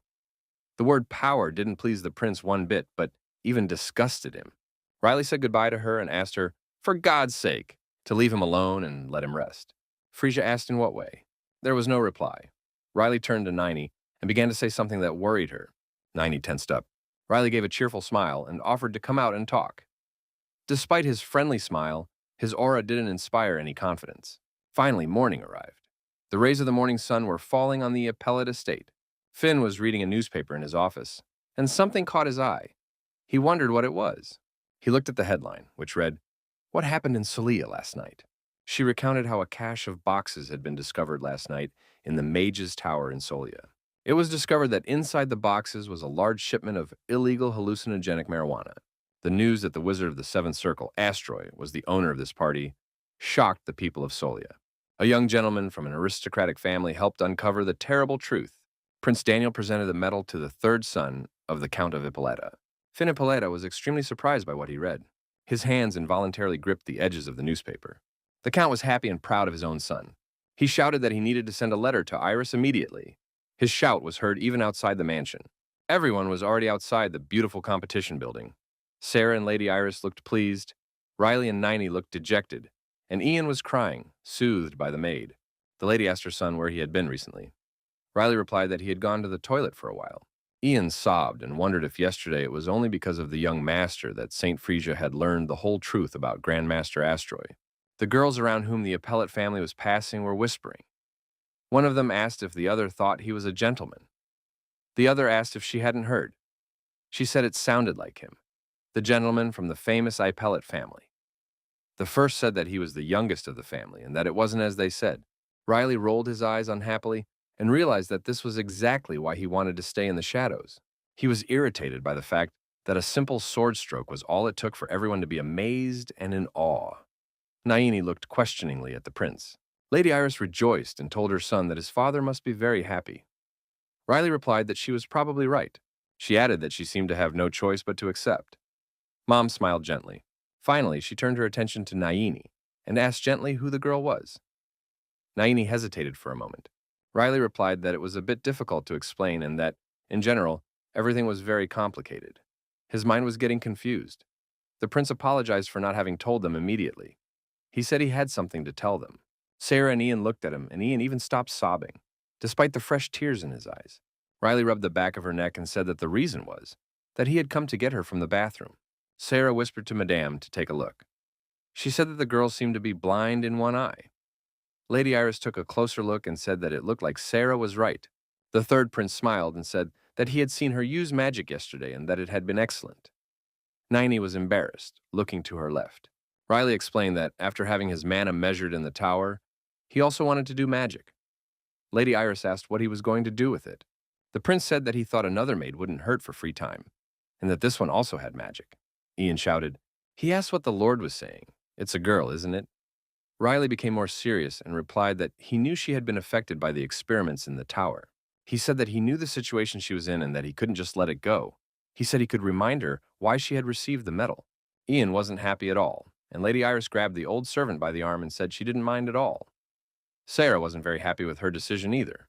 It was a beautiful sunset, and Madame, in front of her son and his new companion, was happy that Riley had finally decided to do something on his own. She said that was why she wanted to respect his choice. All these words cut off Jan's hearing, and he clenched his fist, unhappy. However, he had no choice, so he said that if the lady was okay with it, so was he. The cheerful Riley pushed Naini forward. She asked if she had heard and told her to say hello. She told her that these were the people who served her family. The girl bowed modestly and introduced herself as Naini. Sarah looked at her with a bit of disdain. She said that from Naini you could tell she was from Lower Solia, as she had no manners or nobility. She approached and said her name was Naini. The maid put her index finger forward instructively and said that she had been to Lower Solia before, so she knew what she was talking about. She said she would look after her and advised her to get ready. Nini didn't quite understand what Sarah meant. Riley, observing this, smiled. He remembered how he had told Naini to go and talk to him, that it wasn't clear what else she could do, how Naini had meddled. As he told her to go with him to Ippolit County, how he said it was better to keep Naini close to him to keep an eye on her, how he looked at Frisia, who was still protecting Naini, and said he'd get rid of her too, and he'd finally feel better. While Saint, for his part, wondered, what the hell was he talking about? How Riley had explained to her that if she had kept quiet, he wouldn't have had to take her away. He had asked Frisia not to make a spectacle of herself. The third prince asked what the Saint would say about this. The two girls remained silent. Once again, without waiting for an answer, he himself said that if she didn't feel like saying anything, they should end it there. Finally, Naini said she was leaving, as she still had some business to do with the prince. She remembered that Riley had contacted her and said that she hadn't heard back from him yet. Naini explained her decision by saying that if she were around, she would certainly learn to start her life with a clean slate. She thinks only a little, but her path will become a little clearer. Sarah clapped her hands happily and said that now, finally, they could go to the county. She turned to the prince and said that a letter had recently arrived, saying that the count wanted to see his son as soon as possible. Jan assumed that it was likely that Finn Pellet had read the newspaper and that it was therefore time to return. The rays of the afternoon sun fell lovingly on the roofs of the provincial houses of the Kingdom of Solia. Naini and Riley were walking side by side. The girl asked the prince, should she call him sir now? She didn't wait for him to reply, but said she was grateful to him anyway. Riley looked at her. He was surprised to hear her say that. But Naini herself seemed very happy at that moment, with a charming smile. The girl was happy, saying that she had never imagined she would be able to leave this hellish place. Looking at her, Riley smiled too as he called Naini funny. They were walking along the cobblestone road towards Solia. The first stars of the coming night shone beautifully in the sky, and Riley said that anyone who saw them would surely think he was saving her. On the way, when they saw something, everyone stopped. Sarah was looking straight ahead, and Ian and Riley looked serious. Lady Iris rejoiced and shouted that it was Bishop Revosa. The young man bowed politely and told Mrs. Iris that he was happy to see her again. The lady asked interestedly, what was the reason he was here? Revosa replied that he was looking for someone. He turned to see Riley and Naini beside him, and they tensed. Bishop Revosa happily announced that this was a recent incident. Behind him were two other priests with two white boxes. He looked directly at Riley and Naini and said that it looked like the two young men had forgotten their things in the temple. They didn't understand a word Revosa was saying. A box was handed to Riley. The other was given to Naini. Revosa gave an evil, malicious smile and said that these were their trophies. Riley asked in disbelief what other trophies were there. In the box, he found a purple garment. Revosa said that it was a public place, so he couldn't say it directly. But he started to say it, which Riley stopped him from saying. On the third prince's hand was a gold bracelet and a transparent, cloudy ring. Bishop Revosa approached and whispered that these things were his. He said that unfortunately, the staff was broken, and that was why he was only giving them away. Naini begrudgingly asked if they had to accept. Revosa asked her, what's the problem? The girl explained that, to her, he was an insignificant person whom she hated with all her being, and therefore, it was logical that she didn't want to take them. However, contrary to Naini's words, Revosa asked them to take the things. He asked who, if not them, the temple would give the items to. Riley and Naini looked at the gifts with remarkable disdain and disgust. Revosa smiled broadly, closed his eyes, and swore that these things were pure and safe. Behind him, Santa Frisia remained silent with her head down. She looked out of her hood. A question crossed Riley's mind, and he wondered if the bishop himself had made it up. Naini asked her current master if he would accept. They had two large boxes in their hands, covered with the same white lids. Riley looked at her and asked how she was. The girl replied that she had already checked and that there was no more magic in them. Riley bowed his head and said, that's the way it is. Now the prince smiled at the bishop, thanked him, and said that since they were giving it to him, they should accept it. Lady Iris appeared from behind and said that it was time for them to leave, as the count had asked them to hurry. The bishop said, that's right. He said that you should be proud of your son because he won a medal. She replied that he was right and thanked him for taking care of everything personally. Finally, Revosa said that she hoped they had enjoyed their stay in Solia. Lady Iris replied that they would definitely return here at some point. After saying this, the natives and servants of the Ippolit clan turned and left. Frisia was angry. In the temple, Bishop Revosa said that he was indeed different. At first, St. Frisia didn't understand who the young man was talking about, but the young man explained that he was referring to the young master. He went on to say that, however, Frisia had already told him that a revelation had been made to her. He remembered his words that this aristocrat was destined to put an end to evil. Frisia didn't answer him, and Revosa, leaving, said that in that case, it was live and see. The door behind the bishop finally closed. The saint was angry with Revosa, her eyes burning with rage. She addressed him to herself, saying that she didn't know what he was doing, but there were 3 revelations. Frisia sat down in a beautiful armchair. The girl knew that she had received 3 revelations from the goddess Irenesa. In one of them, the majestic goddess addressed her daughter, Saint Frisia, saying that the hour of her first trial would soon come. The goddess wore a golden mask, adorned with beautiful white flowers. Golden leaves were scattered around her. She asked Frisia to be careful who took her to him. The goddess held out her hand and said that the hero was destined to stop him.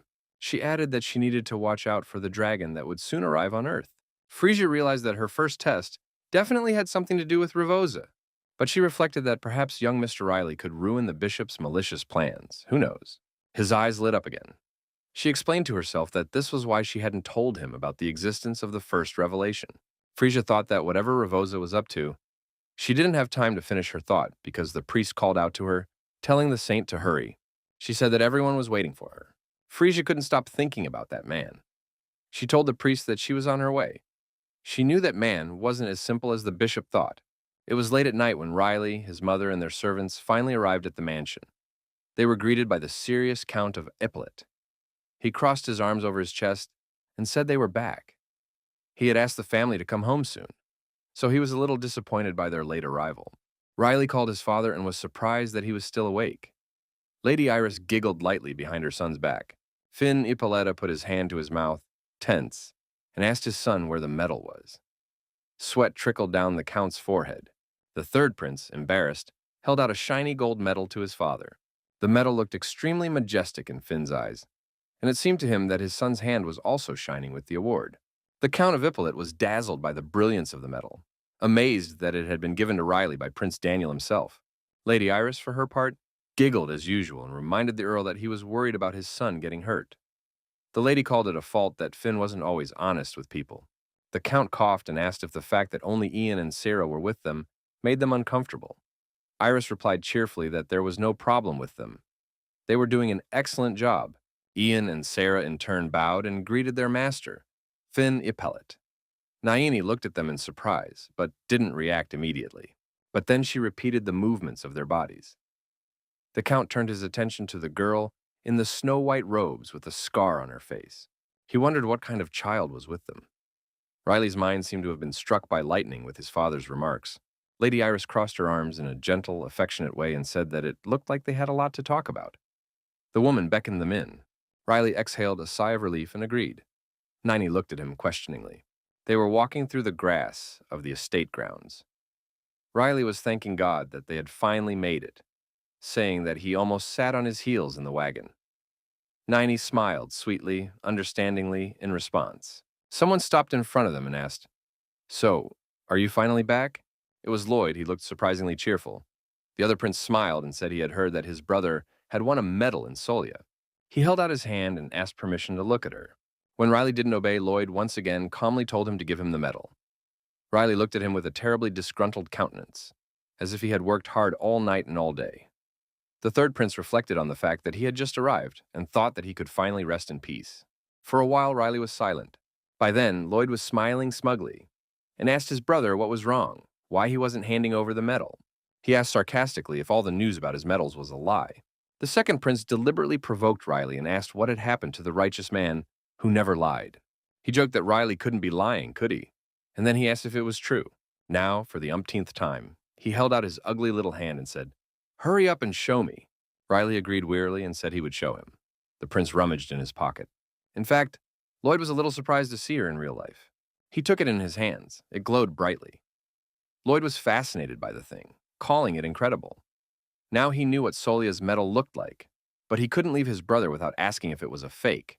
Ian was shocked by the second prince's words, and Sarah was already starting to get angry with him.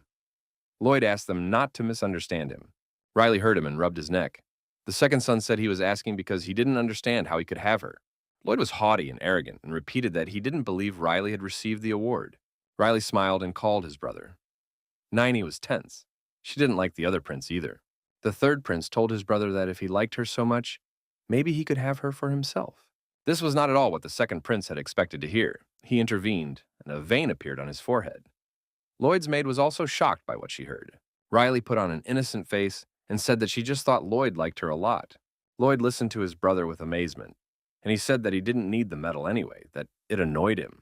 The prince relaxed, put his hands behind his head, and asked, "Wouldn't it be better if the heir to the family stayed with her?" At this point, Lloyd realized what Riley was getting at. He was angry, and the medal in his hand shone with the same intensity. Looking at her, Lloyd hesitated. She was in fact strongly attracted to the swordsman.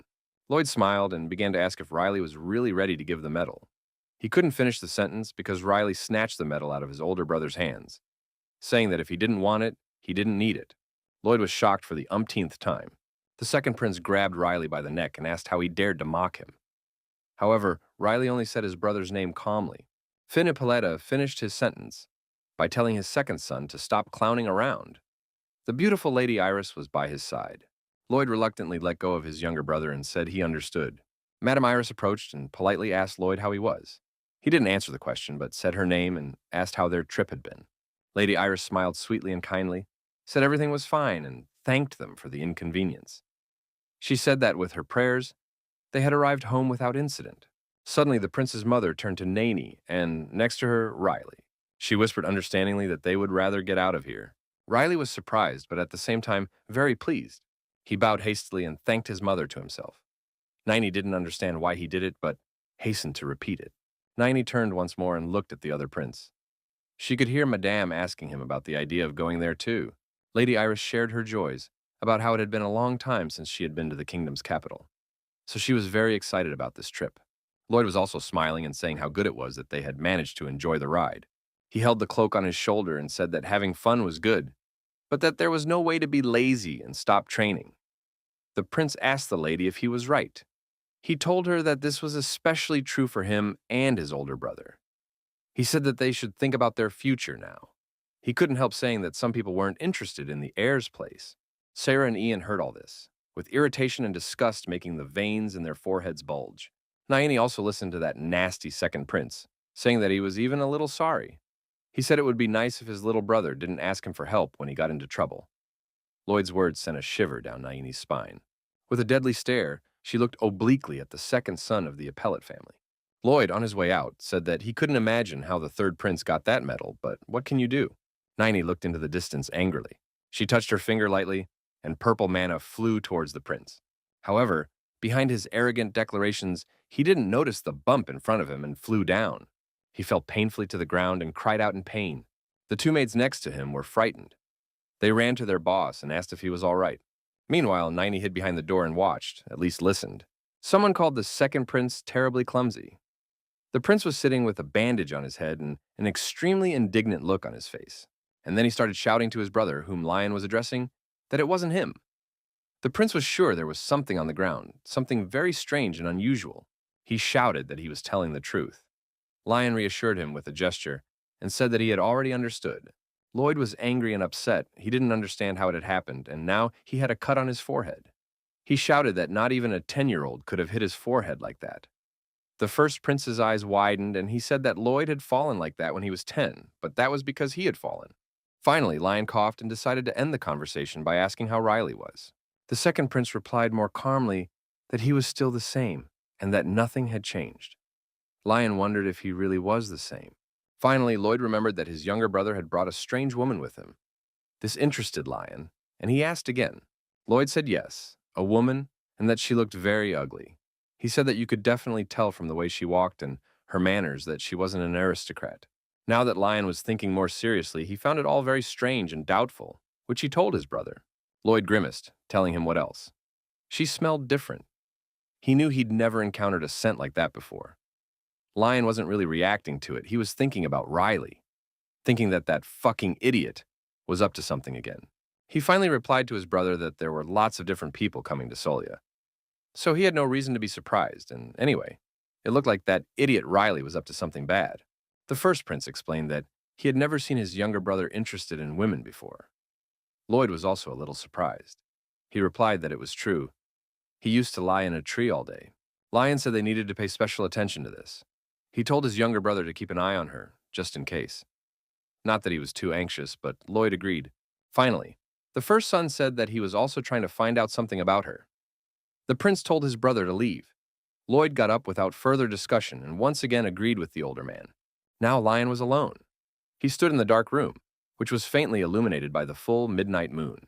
The prince pondered Solia's medal, but something really struck him. He turned to the large window and asked, "How did their lazy sword get this honor, this medal?" He didn't even take part in the competition. He just watched from the spectator seats. He inhaled. Then he got angry and gritted his teeth. He has no idea how or why Riley received this medal. However, he knew he had to ruin his devious plans. Someone looking at Niney in a nice maid's uniform said, "That's better." Yes, it looks much neater than what she was wearing before, not to mention the saint's clothes. It was Sarah, now raising her index finger instructively, and telling them that even if she had been chosen to teach her young master magic, she wouldn't have been chosen anyway. The maid approached the frightened girl and said in a louder voice that she still had chores to do. Sarah asked assertively if she had understood. Naini, confused, answered yes. Finally, she pulled away and asked if Naini remembered what she had told her before they came here. Naini replied, embarrassed and polite, that Sarah had said she would take her seriously. Sarah said happily that the fact that she has a good memory is great. The maid told her that Ipellet's house rules were very strict, so Naini should forget everything she had learned in Lower Solia. The words about Lower Solia hurt Naini a little. Sarah smiled cunningly and caustically, and offered the girl to work together. Naini even sighed at her ex-employee's penetrating gaze, stood up in a huff, and agreed.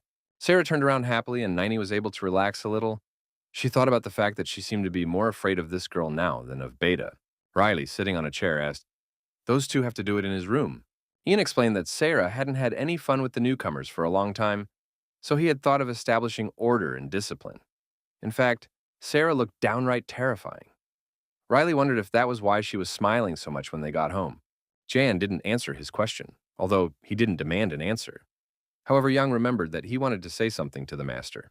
He asked what they should do with these things, and talked about the things given by Bishop Ravosa, the things of the destroyed Grandmaster Astroy. Riley said that Ravosa called these things trophies. The prince looked at the purple cape in his hands with disgust. He said he didn't even know how to use it. The third son suggested just selling this junk, which was used by the Grand Master of Astroy himself. Ian asked if the prince thought it was all right. Finally, Riley said, still wondering what to do with them. Behind them, Sarah was teaching Niney how to handle the heavy and expensive curtains. The girl was a bit clumsy. Ian replied that he would also ask an experienced person what could be done with them. Niney held the curtains in her hands and wondered if they needed to be tied up in a corner. She was surprised. Sarah replied that yes, that was it. She said it was good that at least Niney was good at something. Sarah pointed with her hand and told us to look at the carpet. She told me that if Naini sees marks on it, she needs to brush it immediately. Naini started to do this. She said, that's what this thing is called. Carpet. Sarah turned to the master and said that they had finished cleaning and were about to leave. Riley said that this was good and that they were good. When the maids left the young master's room, Sarah told him that when you're about to leave, you have to say goodbye and bow. Someone called out to Sarah. It was the second prince, Lloyd. He waved his hand in greeting and said, "There she is." Sarah bowed to him, but Naini didn't. She looked straight ahead. Then Sarah bowed her head. She gave Naini a sidelong glance and whispered that she had probably noticed that the man had a rather bad temper. Naini was tense and serious, and it was obvious that Lloyd didn't like her. That's why Sarah whispered to her to keep her face simple, because if she looked so disdainful, she would notice. The second prince wasn't so polite to Naini and asked if she was the same girl Riley had brought last time. Naini replied discreetly that she did and that she was now being updated, that is, shown the house and told what her responsibilities were. Sarah asked him why he was here. Lloyd replied that it was no big deal, he just wanted to ask something. He asked Naini what her name was. Ta called his name briefly, still staring at the ground. Lloyd approved of the idea and said he wanted to talk to her. He explained that it was the first time Riley had brought a man into the house, so he was very curious to know who his little brother had chosen. The girl was not at all pleased with his remarks. The second prince approached Naini and asked her if she knew how the sloth had gotten the medal. Naini rolled her eyes. She couldn't understand why that idiot kept talking about his master like that. With a tense smile on his face, Lloyd asked if she wasn't going to answer him. As he spoke, the girl managed to measure the amount of mana he had. Now she knew he didn't have much. Sarah saw what was happening and where it was going, so she had to intervene. Naini ignored everything, only thinking about the fact that this second son and half of Mr. Riley's strength. Sarah said that she hadn't finished training Naini yet. However, Lloyd ignored her too, turning to Naini once more. The prince no longer seemed cheerful and friendly. He wasn't even smiling. Lloyd wondered since when the maids could ignore their master's words. He was angry with the new maid, shouting that she didn't want to be kicked out, so she should answer clearly. Naini stared at him, wondering if he was her master. The girl was telling her not to do anything stupid. Syra was terrified. Naini went on to say that he hadn't brought her here. Lloyd heard everything, the veins in his forehead popping. Naini finished by saying that Mr. Riley had brought her here. Something seemed to explode behind her. She seemed both confident and angry. The vibe of Lower Solia. When the girl finally finished, the prince smiled nervously and said that it was getting out of hand. He asked what she had just said. He asked what the fuck else.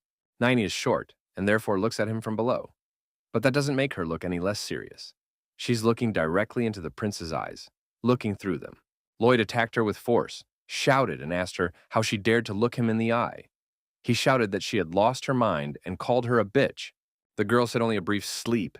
Without another word or movement, Lloyd fell to the ground. Sarah was frightened. She was terribly frightened and shocked by what had happened. Naini told her in a calm tone that he was asking for 30 minutes and that he would wake up.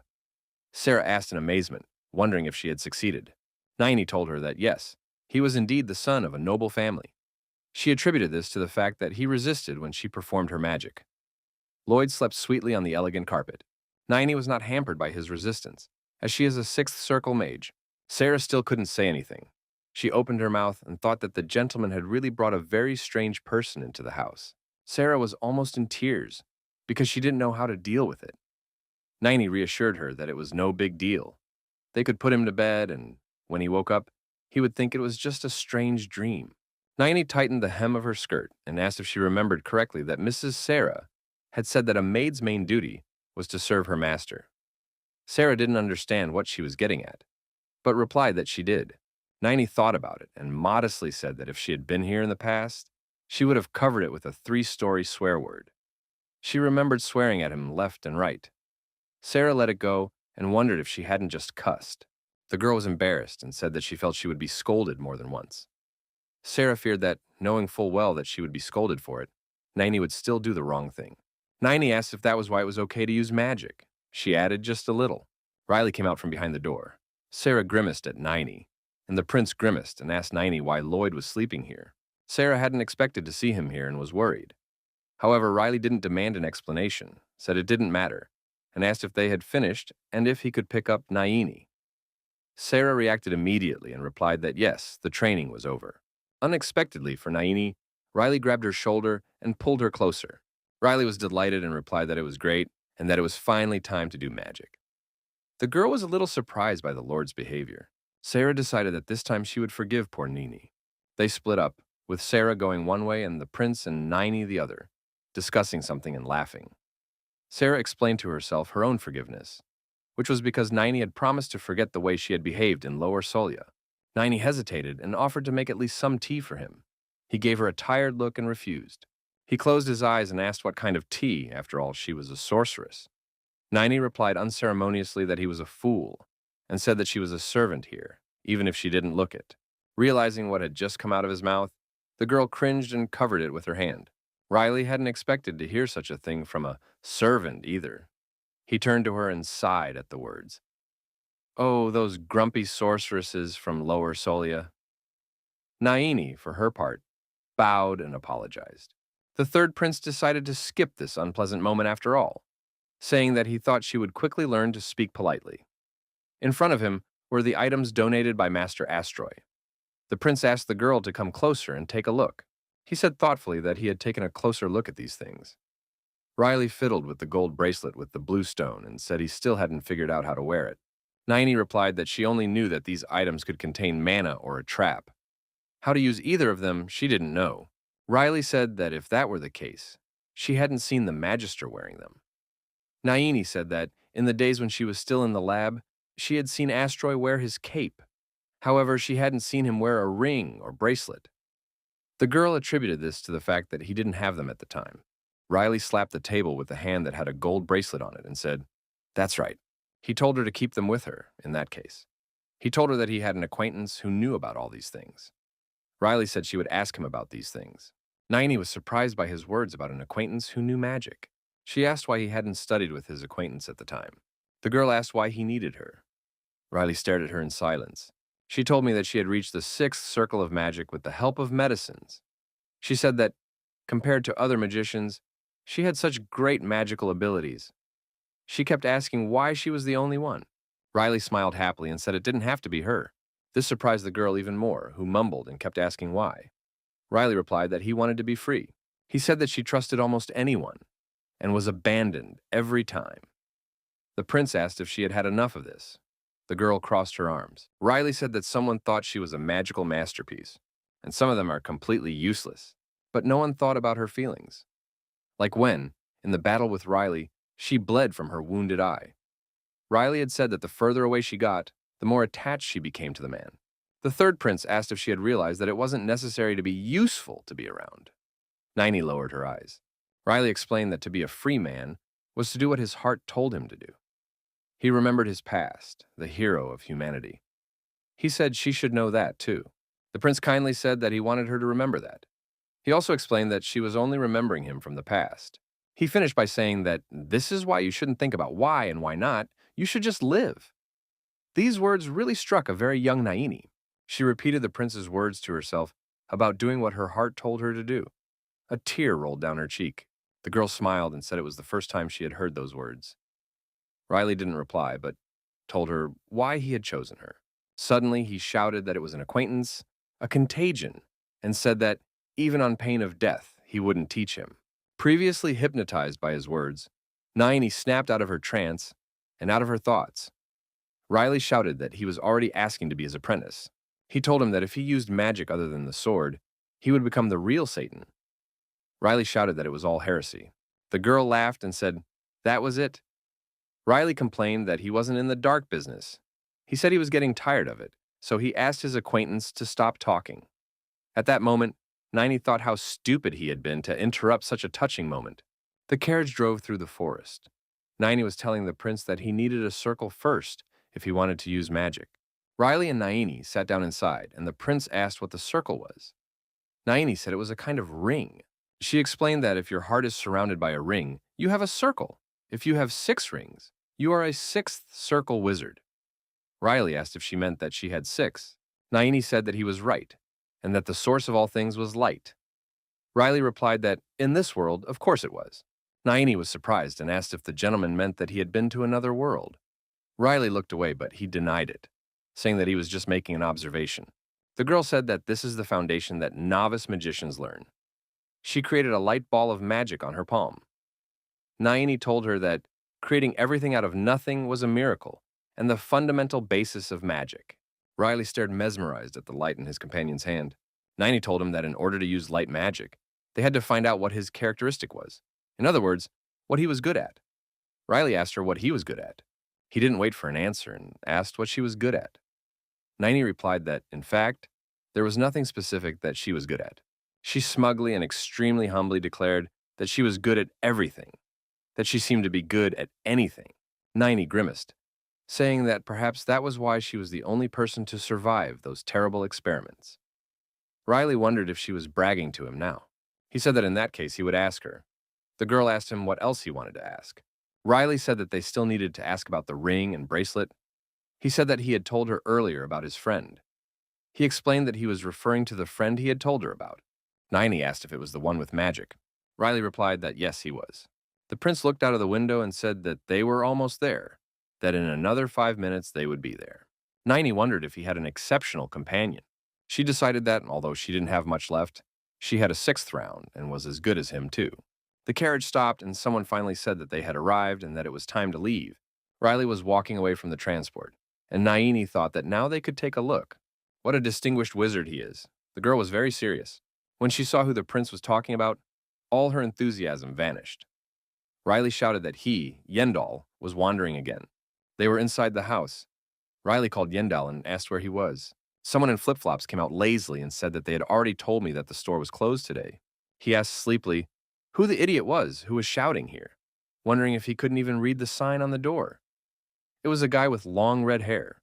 Yendal, looking directly at Riley, asked menacingly if he hadn't learned his manners. He said that you enter a store when it's open. Riley jokingly called the boy a princess and said that the sun was almost down and that he was just getting up. Yendal asked if he had misheard, and then he also asked the question cheerfully. Who cares?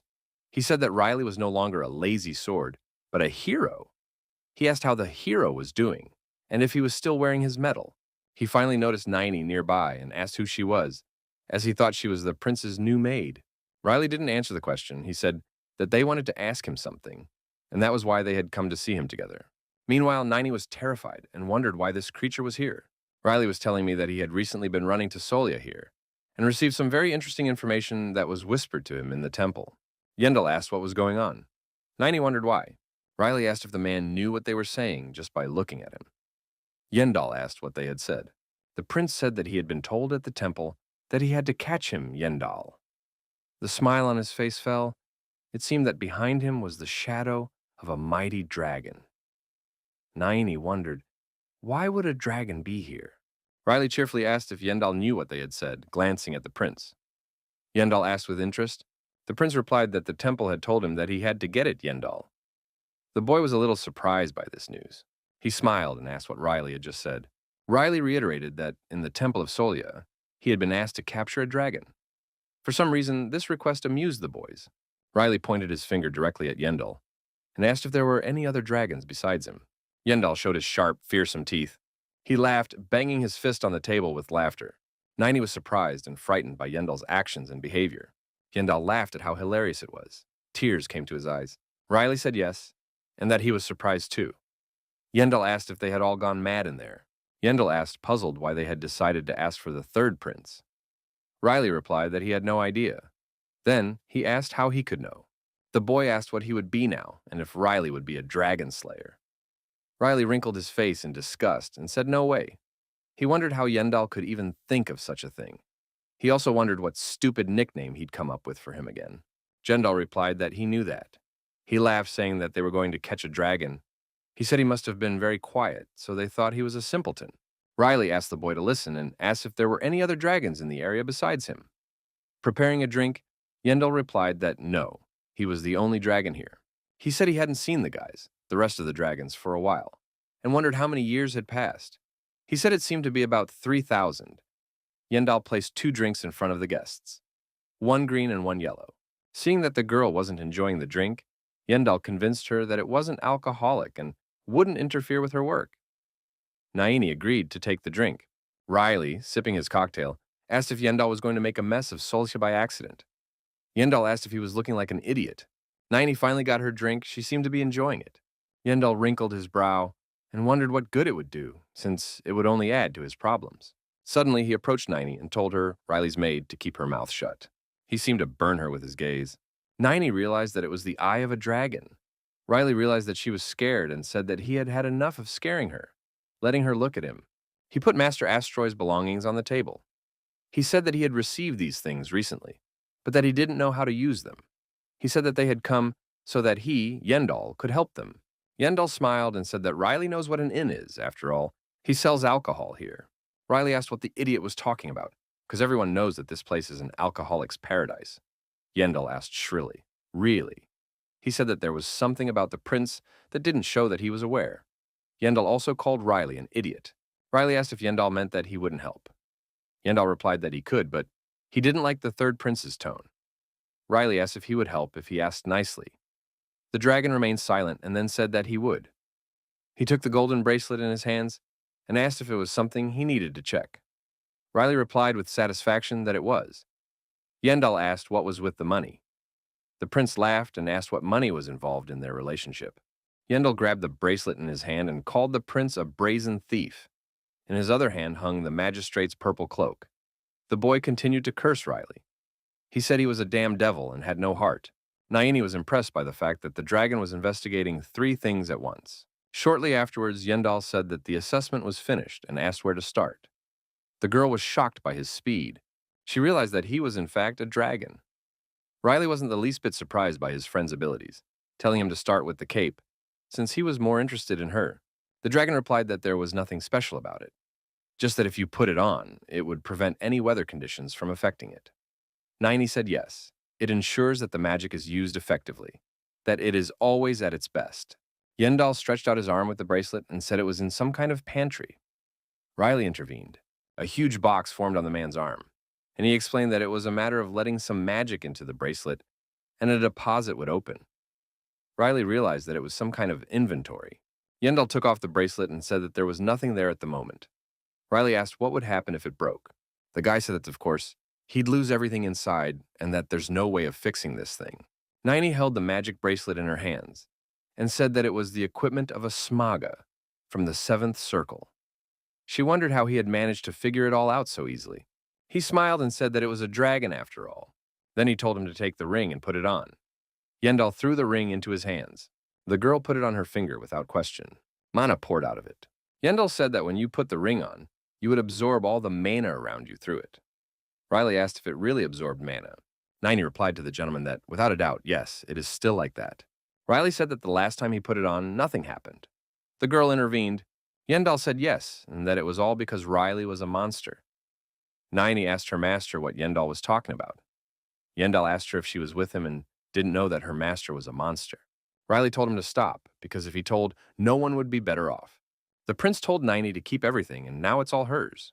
He said he didn't really need them. Ninety was surprised and said she couldn't accept that. Riley tells her to keep them, in that case, as he doesn't want to carry them around.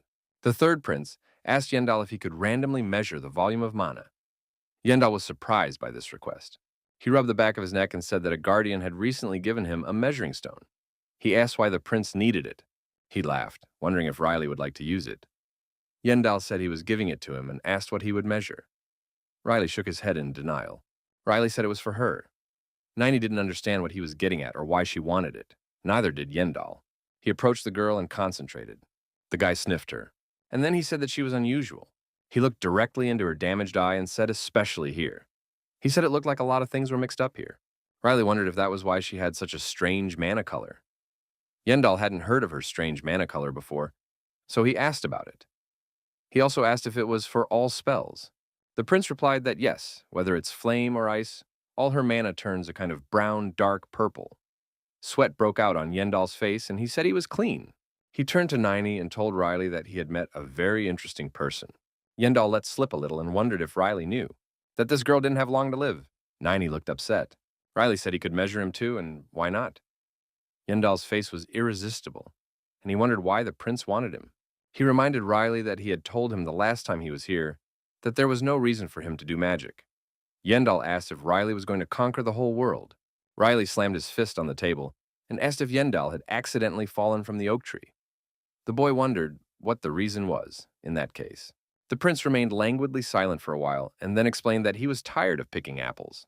Yendal was disappointed by his companion's response, and Ninety was surprised.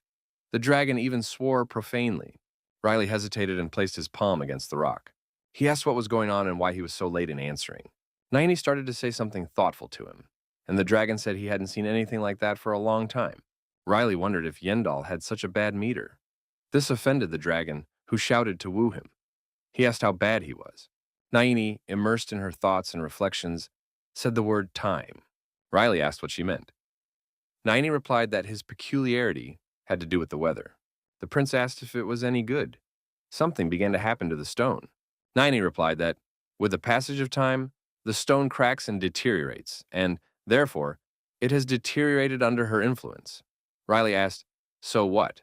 Now Yendal intervened and said that, to cut a long story short, Riley can only use time magic, the rest can't. This didn't please the third prince at all, who was horrified. Yendal offered to show him instead of explaining.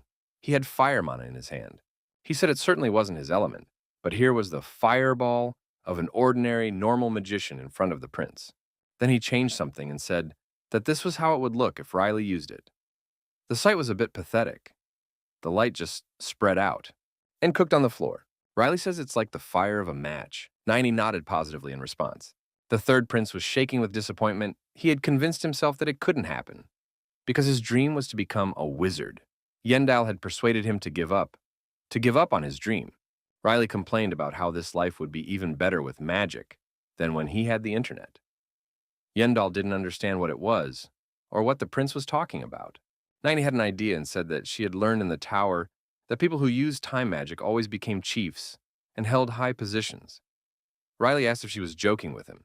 He exhaled and asked if there was any magic that could turn back time. The girl was very happy for some reason and happily replied that she wasn't. But she also said that if the apple tree was subjected to the acceleration of time, the apples would ripen earlier and then fall and be eaten. However, not even this pleased the disappointed and sad prince. Ninety wasn't really paying attention. She was clapping and talking about how beautiful it was, and that they wouldn't have to wait for the next season. Riley remained silent, and then he said that she was the one who was going to collect them. The girl didn't understand what he meant. Riley repeated that he had said she would pick the apples. Night had fallen, and darkness enveloped Appellate Manor. Riley sat down at the dining room table and told me that he didn't have anything extraordinary after all. He had a magic sphere of light in his hand. Ninety was surprised that he was already good at creating light. Riley answered her question positively. However, he said that this light only lasts half a second. The girl smiled and said she was there, not caring that they couldn't identify her special features. She tried to cheer the Lord up, saying that Astroy was dead anyway, that she wouldn't have to use as much magic as she did back then. Someone entered the room and said that they, Riley and Ninety, had arrived. It was Lion, and behind him was Lloyd. The first prince called Riley. Riley said, "Ah, the brothers are here." Ninety was quick to greet them with a bow. Lion said that yes, at least they had finally seen his face, since he had been wandering around all day. Lloyd asked if the third prince had traveled somewhere interesting. Riley replied that he had. He said he'd been to a leaf village for a while. Lloyd said that Ian and Sarah were at home all the time. He asked if Riley had traveled without a guard. Riley replied that everything was fine, that he was traveling with her. The prince pointed his finger at the girl next to him. Lloyd asked, "With that maid?" Suddenly, Lady Iris entered, saying how nice it was that everyone was gathered. Riley greeted his mother. He told his son that he'd had a visitor while he was away. The prince asked who the guest was. Bishop Ravosa appeared next to Lady Iris. He greeted the prince. Riley was surprised to see him here. The prince wondered if he had come to see his mother or if he had come to see his mother. Bishop Ravosa told his third son that it had been a long time since they had seen each other. He also greeted Naini, bowing to her and calling her lady. When they heard this, Lion and Lloyd were shocked. They hadn't expected the bishop to treat a brother's simple maid like this. Lion asked Lloyd what it was about. Ravosa, for her part, had already sat down at the table. Naini bowed to him and told him that her cutlery was there and that dinner would be served soon.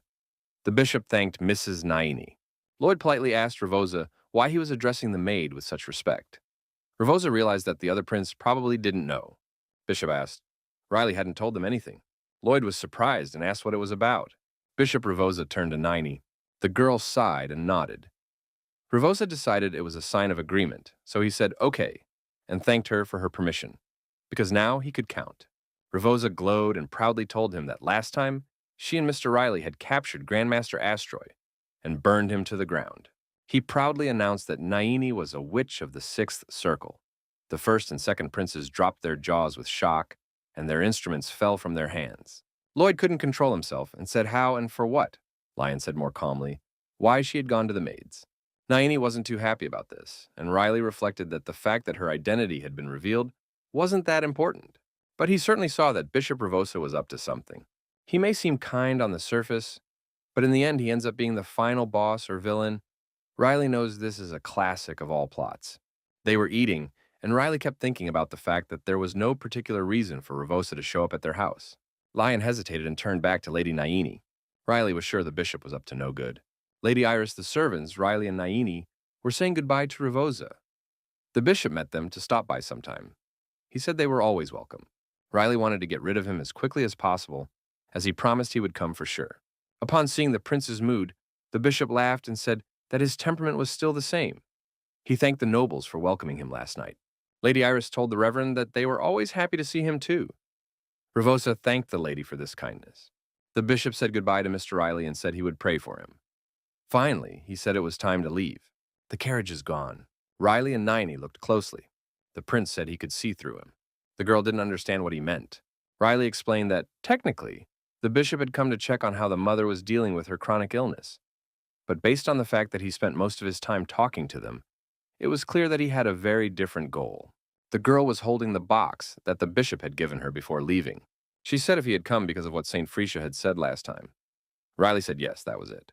They remembered Frisia talking about the revelation, how she told them about the dragon that would come to Solia soon, and how the saint had asked Riley to catch the dragon. Riley said she wasn't here to check on her mother, but to give her these gifts. The third prince explained that in simple terms, it was just an ordinary bribe. Ninety was a little surprised by this. Riley explained it to her like this. Here is some gingerbread, eat it, and once you eat it, you will have to try hard to eat it. He said it was the same as, if you like riding, you like driving a sled. Ninety thought for a moment and said this means Master wants to introduce himself. Riley didn't let her finish and screamed that she was crazy. He said of course he wouldn't do something like that. The prince asked why he should be trying so hard. Ninety replied that that was what she thought. Riley complained that he was really tired of all this, and that he had had enough of these saints. Suddenly the prince hesitated and said to wait. He said that after all, she was different from the saint she was in her previous life. Ninety didn't understand anything he was saying. Riley was indignant, asking why all this mess had happened when they had arrived in Solia. Meanwhile, Naini, without paying much attention to him, hid the bribe box in a magical inventory bracelet. The third prince began to rejoice in the fact that now there would be no more problems for a while. Ninety, in turn, scolded him, saying that if he spoke like that, exactly the opposite would happen. The prince didn't like it. Now Riley, along with Naini, was in the Earl of Ippolit's father's office. Finn started the conversation by saying, "It's okay, Riley." He said that it looked like this girl was a sixth circle mage. Riley asked if Jan had told them yet.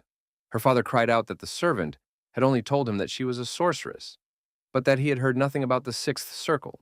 Finn said in a calmer tone that Astroy was in the seventh circle, but she was in the sixth and was perfectly normal, unlike the master. Dad asked why. He asked why a sixth circle sorceress would be a maid. His words were leading the girl more and more to incomprehension. Now, Count Ippolita was speaking directly to Naini, saying that she was an excellent magician who had managed to stop Astroy. He said that with her level, she could have gotten a better job, so he asked what it was about. Naini replied that she enjoyed living in the mansion and serving them faithfully. She said this was the answer to her taking the job as a maid. The girl looked proud and confident in her words. She said that here she had found what she had lost in the magic tower. There was silence, Nini and Finn looking into each other's eyes in silence. The Count clenched his fist and said so be it. He said she had been following Riley since Solia. Naini confirmed what he said, stating that she was. More seriously, Finn Ippolita asked what she thought of Riley. Riley was shocked by her father's question, and so was Naini. But after thinking for a while, she laughed and said she thought he was a good man. Finn was satisfied with her answer, and Naini happily asked if it could be otherwise. Lush pink roses seemed to bloom around them. Riley didn't sympathize with this image at all. He shouted and asked what they were talking about and what was the reason for this strange atmosphere. But it turned out the girl bowed and said that the sixth circle was just the result of her past, and that she wanted to live in the present. She squinted her eyes, remembering that Frisia had said she would only last until autumn. Naini realized that she might not survive the summer. She looked at her master and realized that in the remaining time, she wanted to live a quiet and ordinary life. She convinced the Count that she was living a much happier life now than in the past as a sorceress. The Count asked if there was anything she was not satisfied with. The Count asked if there was anything that left her dissatisfied, but she waved her hands in the negative and assured him that there was nothing like that and that everyone treated her very well. This seemed to please Finn Ippolita, and he said that in that case, it was good. He asked him to continue to help his third son in any way he could. In response, the girl bowed and replied that she would try very hard. The Count laughed good-naturedly at the fact that she was a sixth circle mage. Riley told his father that he had something he wanted to tell him. Her father asked what it was.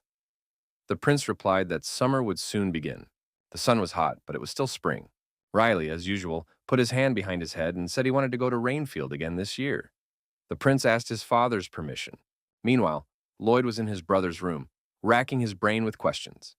How could she be a sixth circle mage? How was that possible? Lion was silent in response. Lloyd asked how Riley got the medal. Lion responded that it probably had something to do with him receiving the medal. The second prince shouted that he could no longer sit idly by. He said that they too should do something great. He thought this was the only way they could win the battle for inheritance. Lion agreed with him, saying that now, because of Solia, Riley was definitely one of the claimants for the inheritance. He was looking through some papers. He had a document in his hands, and underneath was another, writing about a hunt for a dark wizard last seen in Rainfield. He handed the papers to his younger brother and told him that a dark wizard was being sought in Rainfield. Lloyd was excited by the opportunity and offered his brother to capture and kill the dark wizard. Lion asked his brother to wait a little. He smiled as the prince was obviously up to something. He said it would soon be summer. Lloyd said yes. It would be warm in a few more days. Lion understood why that boy Riley was heading to Rainfield as soon as summer arrived. The father allowed his son to go to Rainfield. He said Riley could go to Rainfield. Riley was very excited about this. Niney didn't understand his reaction at all. Lion decided that it would be extremely natural if Riley simply never returned from Rainfield. Ian ran after the young gentleman and worriedly asked how long he was leaving. Riley hesitated and replied that he didn't know yet. He said maybe 3 weeks? Even this relatively short period of time left Jan horrified. He asked why it would take so long. Riley laughed and asked if the old man really believed that. He put his hand on her shoulder and told her not to worry, that they would come back in one piece. Now Ian exhaled a little. Naini, dressed in a yellow cape, said that she had created a communication channel in Lady Iris's hand mirror. She explained that with magic they could contact them frequently, and that therefore Ian shouldn't worry so much. Mrs. Iris laughed and thanked the girl. She said she was not worried at all, as she, Naini, would be with her son. Naini was very moved by the lady's words. She was very happy to hear this. She was overcome by a wave of emotion. She asked if we were moving. Ian sincerely wished them a safe trip. Sarah turned to Naini and told her to act as she had taught her. Naini listened to Sarah's instructions. Suddenly, Lady Iris remembered something and ran to Naini and asked her to wait. Ian didn't expect such a thing from the lady. The lady handed Naini an object wrapped in a black cloth. Naini asked what it was. Iris smiled and said she didn't know if Naini would like it, but she did it herself. She also asked the girl to take care of Riley while she was on vacation. She told me that Riley used to use it, but that she has now tweaked it a little and adapted it to Naini. The lady didn't know if it would work for her. The girl asked if Riley had used it. Lady Iris didn't answer her question, but told her not to forget to unpack it later, saying she hoped she liked it. Naini held the gift firmly with both hands, thanked Madame Iris profusely, and said that in return, she would promise to take good care of the young master. The lady replied that in that case, she would entrust it to her. Riley cheered up as he sat in the carriage. I'm glad they were able to escape this unbearable summer. Yendel wasn't happy. He slapped himself in the face and called Riley an idiot. He watched Riley get out of his transport and called him a crazy idiot. Riley asked if it was so difficult for Yendal to use the teleporter once. He teased him by saying that he could do it in the blink of an eye.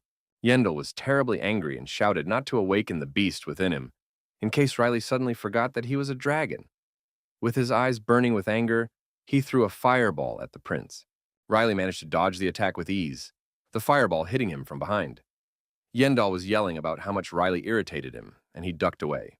The third prince said it was okay. He had already figured it out. He said that there would be a debt owed to him, and that he would definitely return it, so he asked to teleport them after all. And the place where the power of the red dragon falls is considered blessed and turns into a tree. Yendal offered to take Riley where he needed to go and give him something. He asked her to give it to him. He was talking about Naini, who was finishing taking care of the horses. Riley responded that she had told him before, and would say it again, that a man was not a thing, so he should go easy on her desires. And he wouldn't hand over Naini. He looked at the cheerful girl and said that she was like him in some ways. He said it would be very strange to give it to someone else. Riley realized that she looked like him in the past. Not now, but still. Yendal's laugh was heard. The prince generalized, saying that in general he had a reason, but Yendal still wouldn't understand it. He asked if it was clear to that fool Yendal. Yendal, in turn, wiped away tears of laughter and agreed with Riley, saying he certainly did. Calling the prince a lazy sword, Dragon said that in any case, if they appeared out of nowhere in the middle of Rainfield, they would be arrested immediately, and so he would send them somewhere in the forest. Riley said it's no problem. Yendal said to prepare ourselves in that case. The prince was about to be teleported away, but Yendal stopped him abruptly. Riley asked begrudgingly, what else? The dragon started talking about Naini, the prince's maid. He tried to start talking. He frowned. Riley asked if he meant how long she had left to live. Naini sat at the back of the carriage and could not hear the conversation. Yendal said that meant Riley knew everything. He replied to himself that he was right, that he was not an ordinary person, and that it would be strange if he didn't know that. Yendal asked what Riley was going to do about it. Riley was silent. Naini sat alone and thought they were late for something. She remembered the gift from Ms. Iris, who was next to her. The girl took it in her hands and thought about what could be opening her now. She began to unfurl the black cloth, wondering what it was about. Inside was a beautifully decorated white half-mask. Naini was shocked to see the mask. Her hand in which she held the lady's gift trembled. Water dripped onto the white beauty. Naini cried at the gift and thanked Lady Iris. Suddenly, she felt a lot of pain and covered her mouth with her hand. She coughed and blood appeared on her hand.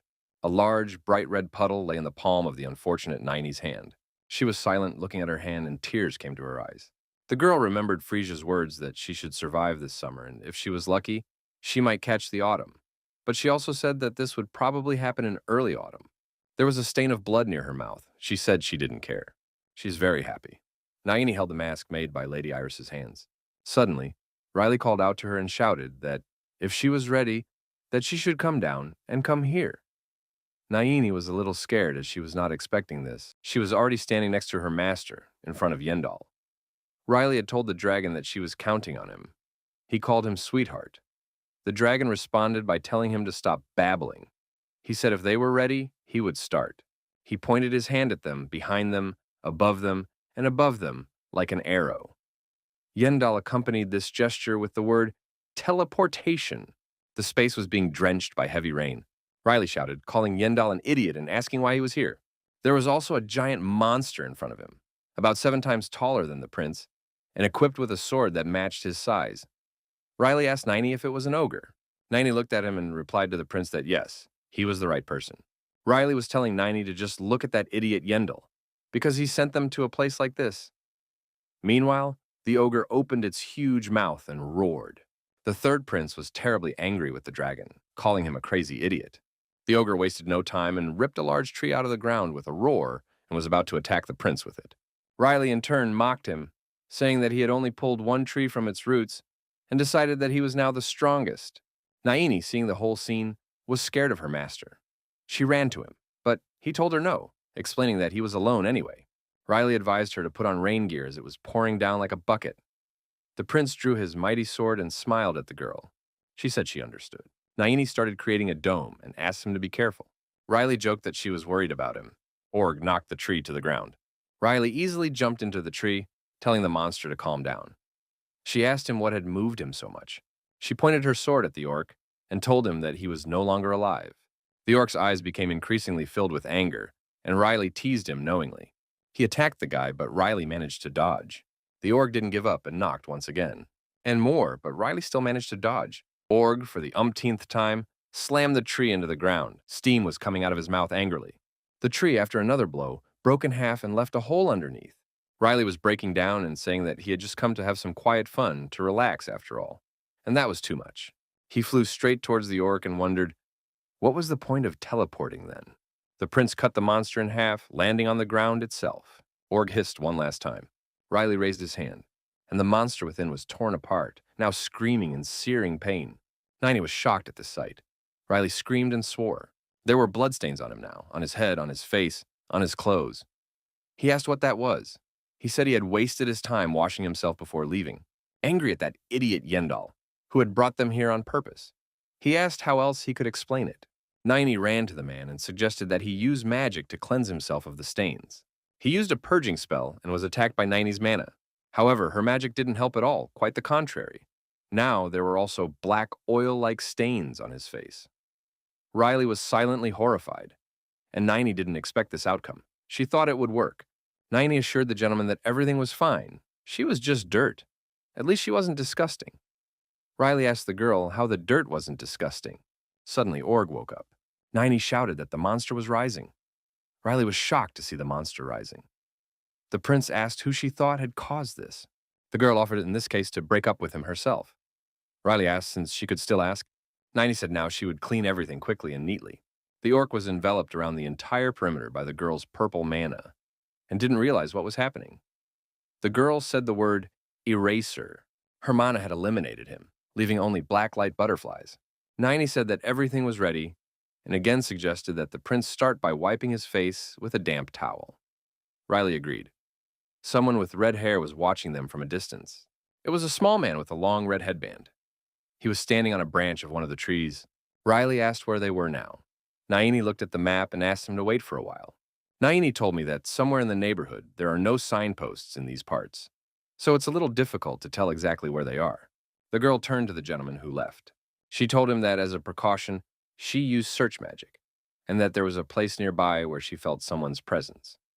Riley was a little surprised by this. He suggested they go there, as they had no other option. The girl agreed.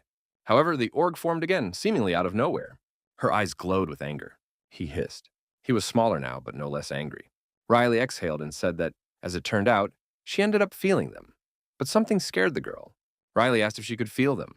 They were surrounded by local warriors. One of them, that red-haired man. Each of them had a bow. Riley asked who they were. He said he has been coming to Rainfield for several years in a row, but this is the first time he has seen them. The red-haired man shouted at him not to pretend he didn't know anything, screaming that they had seen everything. He turned to Niney, saying that the magic was coming out of his hands. He said it was black magic and asked if he was right.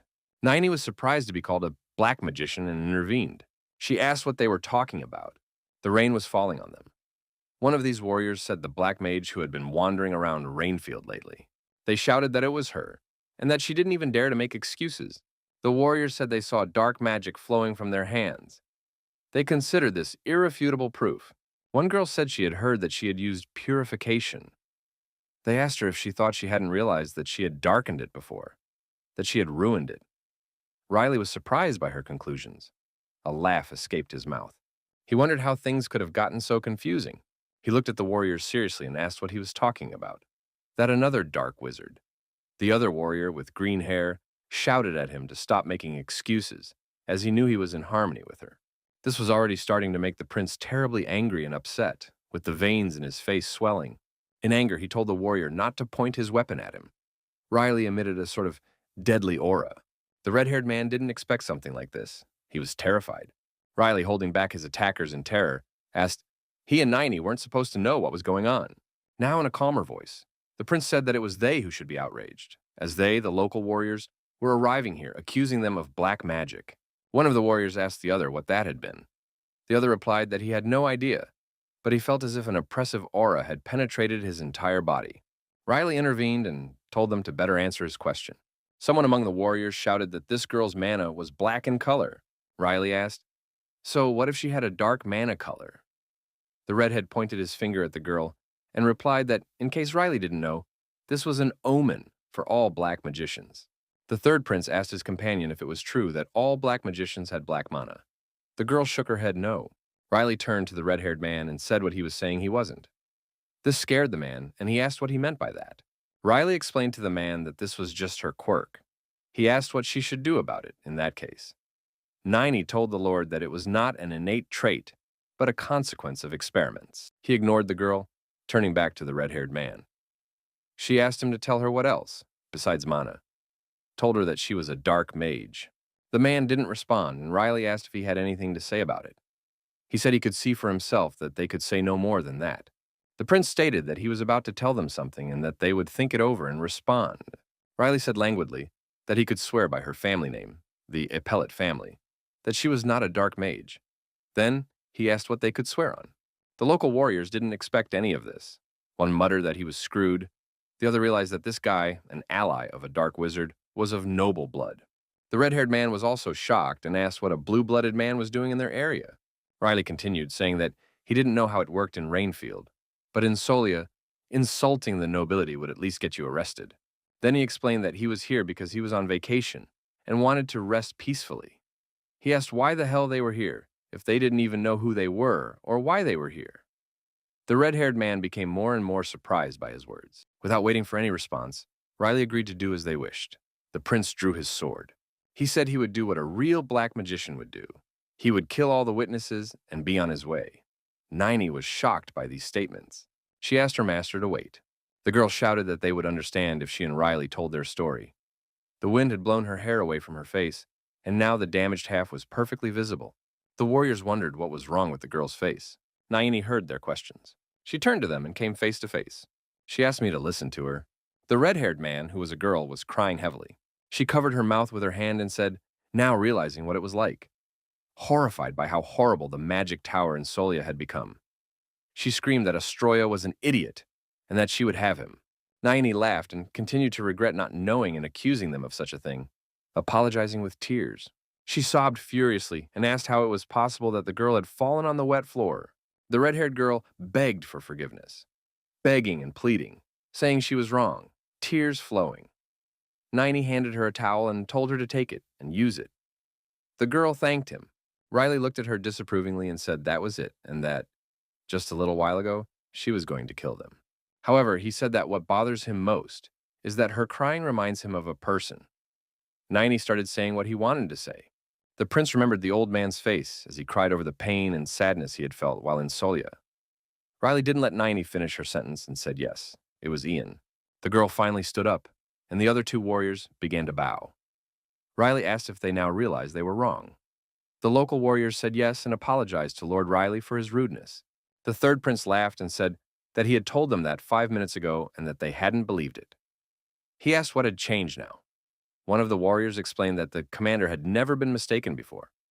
At first he was a little confused, but then he said that this was the commander's specialty, good intuition. The red-haired girl's commander looked away tearfully. The warrior said that they could remain calm, as they no longer suspected them. Now Riley asked who the black mage they were talking about was. The warrior said that this black magician had long ago gained notoriety, and that recently, traces of him had been discovered in the vicinity of Rainfield. With those words, the red-haired girl seemed to become sad. The warrior remembered that he had a leaflet with his description and a reward for his capture. He asked if the aristocrats would like to see him. Riley took the piece of paper and asked again what it was. The prince read aloud the lines. Characteristic, dark-colored mana. Can control the body of a dead person or other creature. One of the warriors explained that they were actually trying to reach him.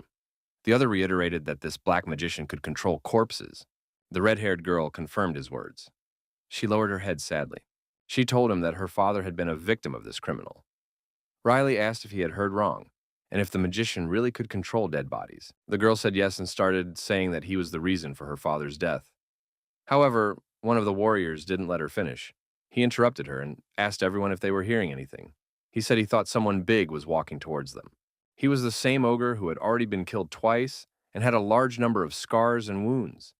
He growled loudly right behind Riley's back. Ninety shouted to the Lord that the ogre was after him.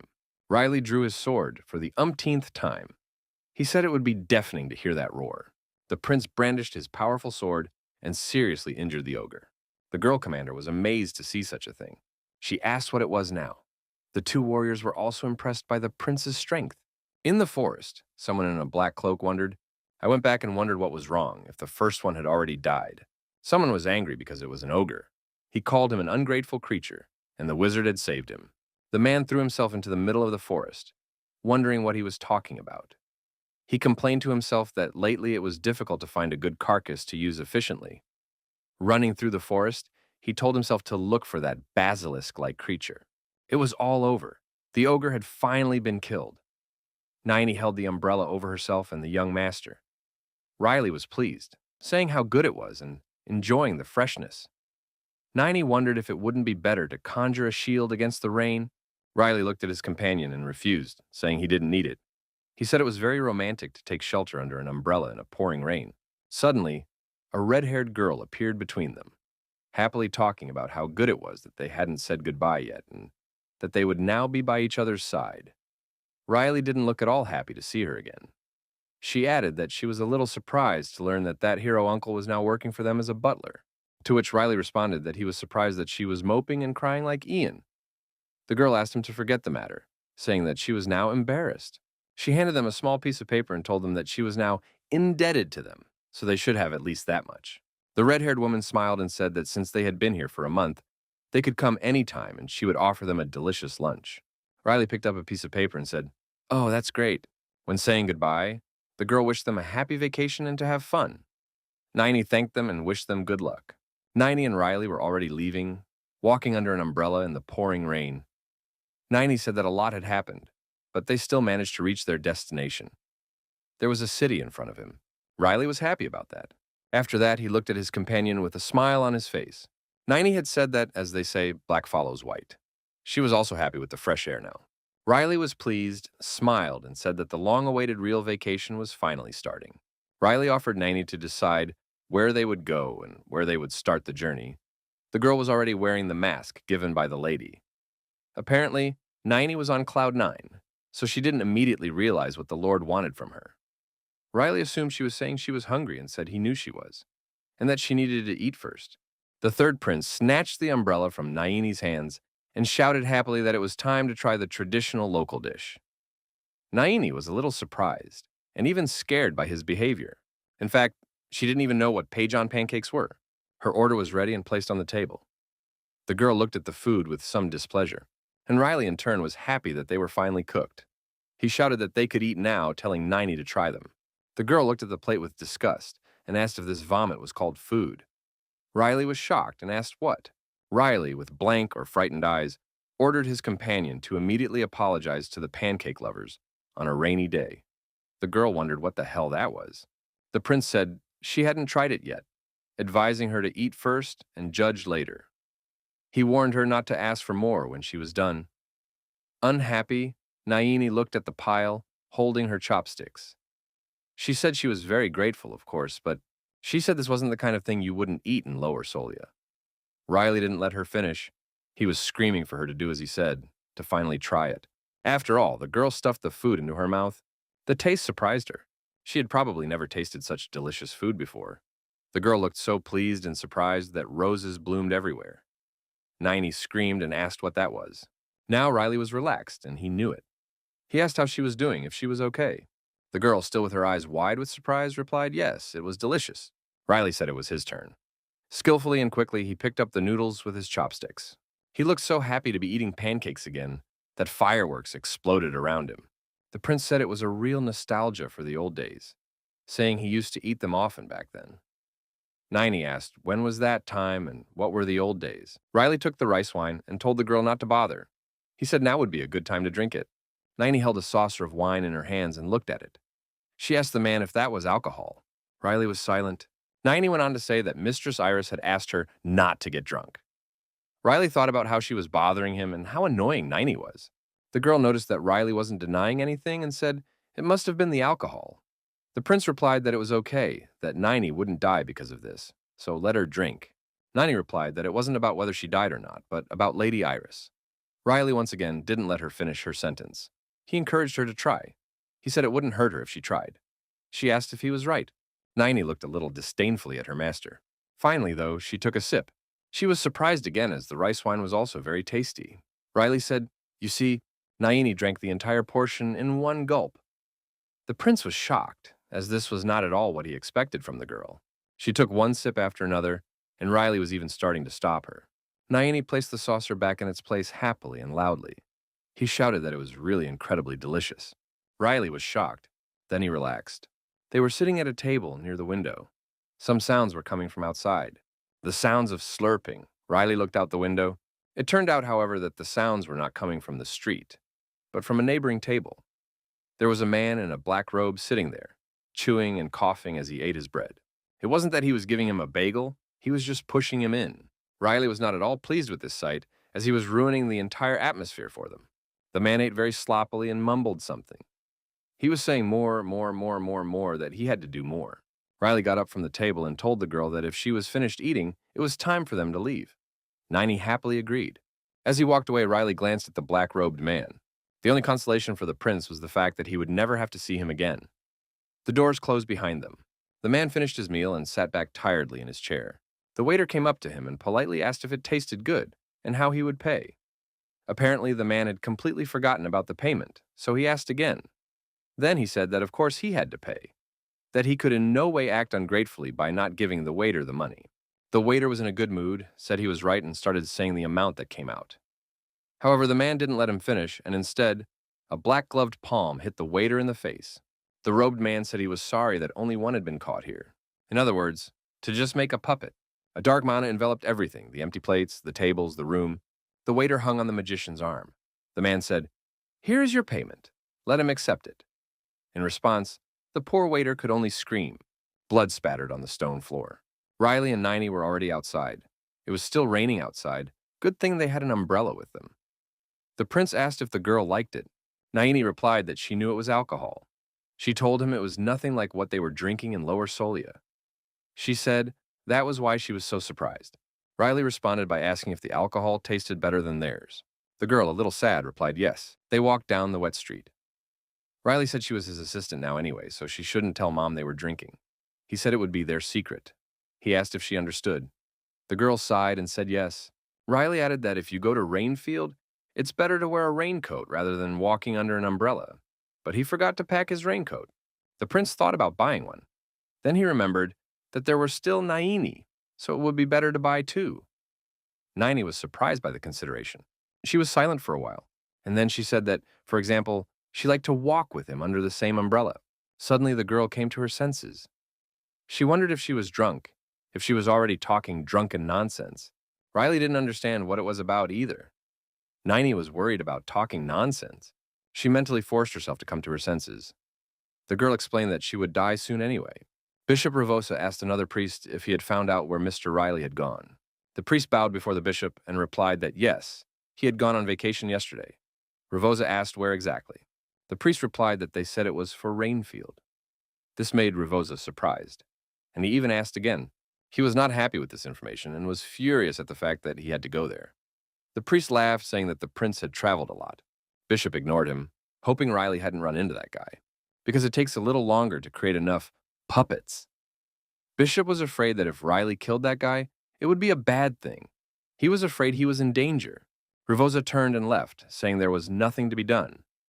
The priest asked if the bishop was going there. Ravosa looked at him and asked if there was another option. He replied that of course he should go, because Riley was the hero the goddess had chosen.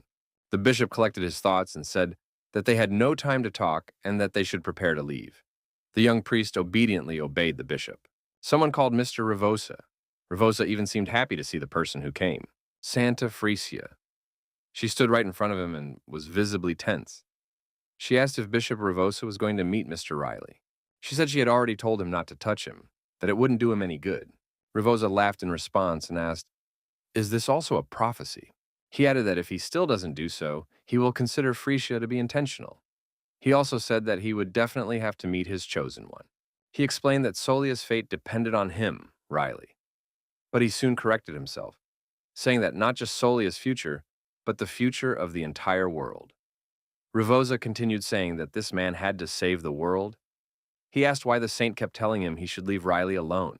Saint Frisia was silent. She wondered what the damn Ravosa was doing. The saint, upon leaving, said that in any case she had warned them, and more than once. She reiterated that Mr. Riley should not be disturbed. Ravosa smiled surreptitiously, thanked him for the trouble, and made a low bow. The girl looked at the bishop with a sideways glance. She turned to the goddess Irenessa. She asked her what she wanted to convey with her revelations about Bishop Ravosa. Riley and Naini were in a huge library. Naini marveled at the fact that it was raining all the time, all day, and that the books, even though they were wet, were in immaculate condition. Riley was surprised by what she had noticed. He explained that the people here had developed the magic of keeping things in perfect condition. Naini also asked how it was possible that it rained every day. Riley responded that he no longer knew that. The prince said he didn't know what the rules were, but suggested we have fun. He said reading a book to the sound of rain was a heavenly experience. The girl looked at the books with interest. Riley said they would do this. They would split up, each choose a book, and meet in the center of the library. Naini was not happy about this and was surprised because she was supposed to be protecting her master. Riley asked if she thought he needed protection. The girl replied no, but still. Riley interrupted her again and said that if she understood him, then she should go and choose a book. He added that whoever chose first would get the reading seats for both of them. The girl walked through the rows, thinking about what book she wanted to read, but Naini didn't know. She wondered what books were here. She said that everything she had read in the Wizard Tower were magic spell books. Naini was surprised that there was even a book to read on how to make Pajan pancakes. Someone called for Naini. The girl turned around and saw a red-haired girl next to her. She says it was her, Naini, after all. The girl asked why Naini had left her master alone and was here. Naini called her mistress Nara Vasiliska. She hid the book behind her back and asked him why he was here. She replied that she wanted to look for information about black magicians. She said she thought it might help her in some way. Nara asked what Naini's books were. There were 2 books. One was called The Alcohol Fairy, Magical Hangover Tricks 101, and the other was called The Alcohol Fairy, Pajan Pancakes That Will Sober You Up in No Time 101. Nara says Naini is a drinking person. Naini denied it. She justified it by saying that she thought it would be useful to learn magic to help her stay sober. Nara says okay, and also reminds Naini not to forget her promise. She invited her and Riley to go again, Naini coughed and started to say something but was interrupted by some shouting. Naini and Nara turned around in surprise. Nara asked if Naini had heard about it. Naini replied yes, she had heard it too. The scream was repeated, but this time it seemed louder. They left the line of books, and Nara asked the maid where the gentleman was. Naini told him that they had agreed to meet at the library center. She also said she thought they should look there first. Nara said he knew the way, and they ran. Naini asked the girl what she thought about the screams, what could have happened. Nara replied that she couldn't be sure of anything, but that she had a bad feeling. They turned somewhere, and the red-haired girl said they were almost there. She told Naini to come back as soon as she had checked the entire central lobby. She said she had to find the master first. Now they were in a room where there were the corpses of several young people, boys and girls, with a lot of blood around them, spread across the floor and shelves. The girls were horrified, and Nara asked what it was about. Naini covered her mouth with her hands and asked who could have done such a thing. She looked at one of the corpses, which was still bleeding from the eyes and mouth. Naini felt the magic and was even more amazed. She said this to Nara, who turned around and, shocked, asked again. Naini reflected that she hadn't heard any explosions or anything like that, had she? She wondered if the wizard could have suppressed the sound. She wondered what kind of scream they had heard before. But one thing she was sure of. Naini knew that the skills of whoever had conjured all of this were of an extremely high level. The girl turned to Nara. She told him to think of Mr. Riley now, to picture him in his mind. Nara didn't understand what she was getting at or why she was doing that, so she asked a lot of questions. Naini didn't respond to any of them, just shouted that she would stop talking and for Nara to do so quickly. In the end, the girl agreed. She closed her eyes and tried to remember Riley.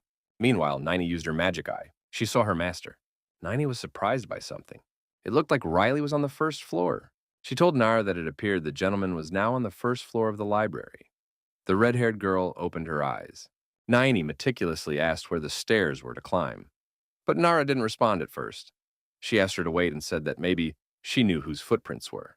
The girl looked up and down at the breathless boy's feet and was talking about the dark spots on the corpse. Some of the dead rose and growled languidly. Nara said they were the reanimated dead. The girl looked terribly angry. Her already red eyes glowed with anger. She gritted her teeth, telling Naini that the black mage she was looking for was here. The girl looked terribly angry. Her already red eyes glowed with anger. She gritted her teeth, telling Naini that the black mage she was looking for was here. Nara told him that her father's killer was the one who turned her brothers into monsters. She was sure he was somewhere. Naini turned to Lady Nara, who said it was very dangerous here. The girl suggested that Nara find Mr. Riley first, and then go to a safe place. Nara remained silent. Then she said that if there was a true hero here, he would have evacuated other people first. She added that her father would also have done the same. Finally, she shouted for Naini to go look for the gentleman while she looked for the people, in case anyone was still here. Naini understood and asked her to be careful. Finally, the girl found her master and called him. Riley was a little surprised to see Naini here. The girl stood next to him, breathing heavily as she was in a great hurry. Riley asked if she had already chosen one, and also if they had agreed to meet in the main hall. Naini started telling him what the deal was. She said something terrible had happened in the library. Her words shocked the prince, and he asked what had happened. Naini shouted that a black magician was in the room, and that he was up to something nasty. Riley asked what she was talking about and who the black mage was. She asked if you remembered the ogre that had chased them into Rhinefield Forest. The third prince replied yes, and said that he thought he had killed him then, and that he had been resurrected. Naini said the same thing had happened in the library now. The dead bodies had come to life and were roaming all over the library. She shouted that they had to leave immediately. Riley talked about the dead bodies. Then he went to the fence and looked down. From there, 2 dead library employees looked at him. Upon realizing that they were looking at a warm body, they roared and crowded towards the prince. Riley leaned against the fence, her body shaking. Naini started to worry about him, asking what was wrong. The prince said he felt like they were in some kind of zombie movie. Naini again did not understand what the gentleman was saying. Riley got up and went somewhere, and asked if the high-pitched scream he had heard was related to that. Naini replied that she thought so. The zombie growled and attacked from behind. Riley told Naini that he generally understood what had happened. Riley hit him with a book right in the middle of the forehead, and the other, now finally, fell to the ground. Prince said he didn't think the situation was so serious that he had to run to him with all his strength. He turned to Naini. Behind him, lying on the floor, the former library employee, were 2 others. Meanwhile, Nara was wiping the sweat from her forehead and saying that she had finally solved the problem. Someone with white shoes entered the office. Now she wanted to find the black magician. The girl was left alone in the spacious hallway. She remembered how, when she was just a little girl, her father had stood in front of her, defending her and yelling, calling the black magician an underling, asking why he was doing this to them. The black magician, the man in the black robe, laughed and said that he would end their suffering, that they would become soldiers in his army. How little Nara cried and begged her daddy to run away quickly, while her father screamed that he had killed Uncle Teo and Sister Lana, while the little red-haired girl cried saying that they couldn't die like this, while her father gravely told Nara that someone had to stop him. Then she touched her father's hand one last time. She remembered his smiling, hurt face when he told her to run, that at least she would be saved. The girl gathered all her fighting spirit into a fist and told herself that she would definitely find her father's killer and avenge him. Nara focused on the black magician's thoughts. Suddenly, a familiar voice scolded her and shouted this, which was too much. The girl reacted quickly to that voice. It was the black mage shouting, asking where Rainfield's damn clouds book was. He was yelling at the 3 library employees, saying they were of no use to him. He called them ungrateful bastards. They said he had recovered their brains, brought them back to life, and they couldn't find a single book for him. One of the young men handed him a book. The wizard was surprised and took the book. When he picked up the book and realized it was the right book, he applauded and praised the boy, saying that finally someone had found it. He shouted that he was doing a great job and should keep it up. Nara looked at him and wondered, could he really be the black magician? He flipped through the book and said that with her help, he would rain acid on Rainfield. The girl was horrified when she heard her plans. She was very angry with him, shouting at him to repeat what she had just said. He ignored her, shouted triumphantly, and laughed that a few hundred more warriors would be added to the army. The black magician said that all this was to end his suffering. Nara was about to attack him, but he managed to escape. White shoes touched the puddle. Naini and Mr. Riley left the library and were walking down the stone stairs. It was still raining heavily outside. Naini turned to the gentleman, but he told her not to say anything. Nara suddenly appeared behind them and called out to Ippolita-san. When Riley responded, she said that she still remembered how he had killed the ogre with a single blow. Riley recognized her and asked her name again.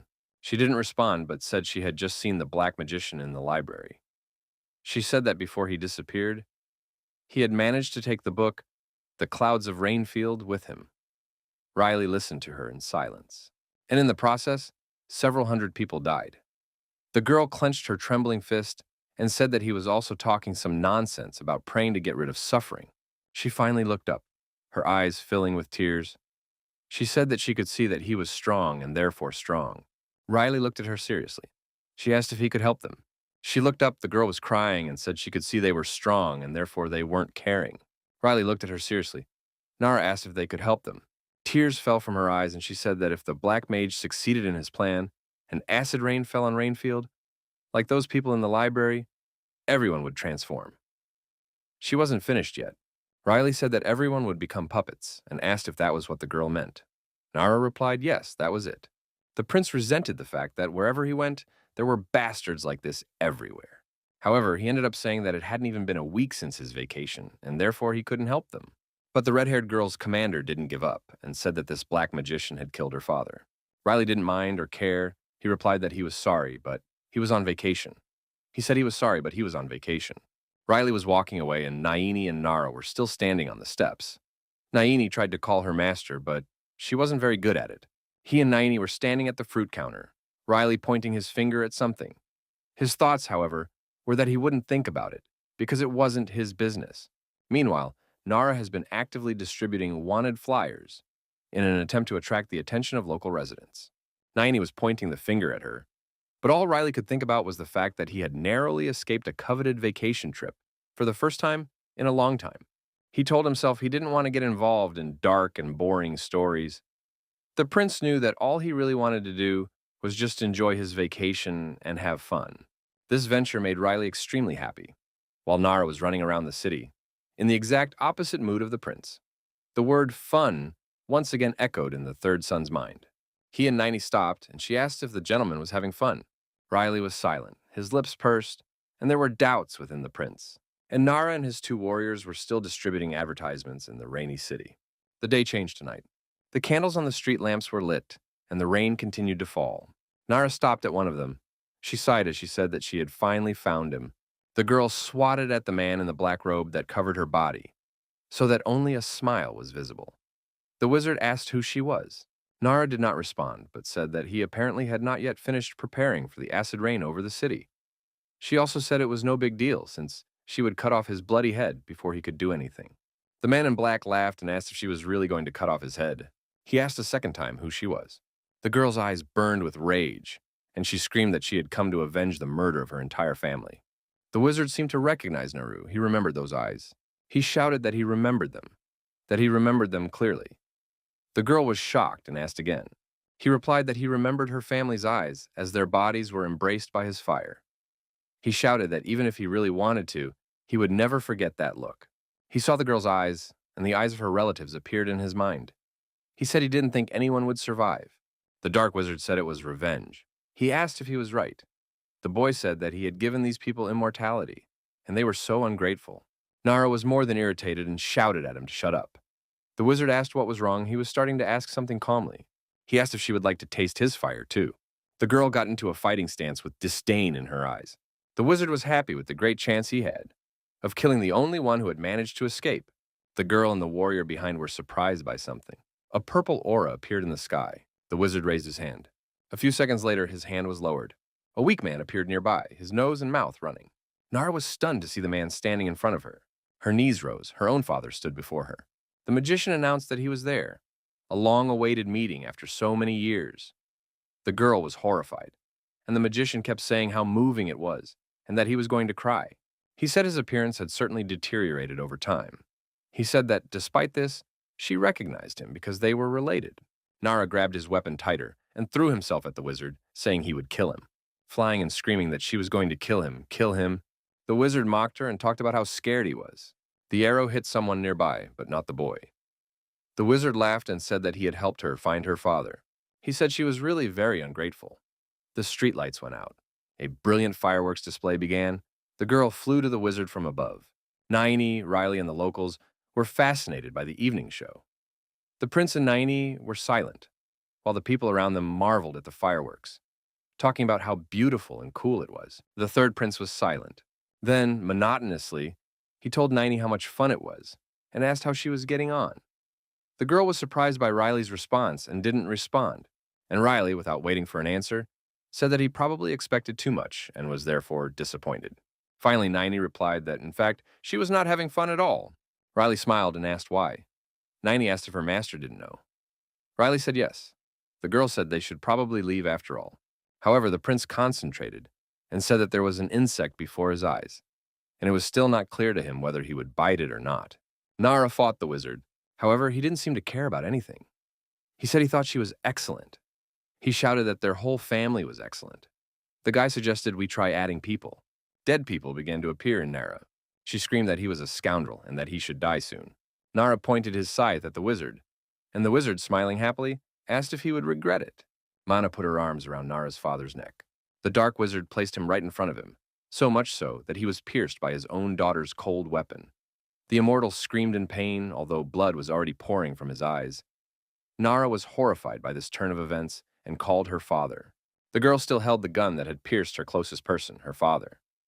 The wizard urged her that even if she were to take revenge, she couldn't really hurt her own father.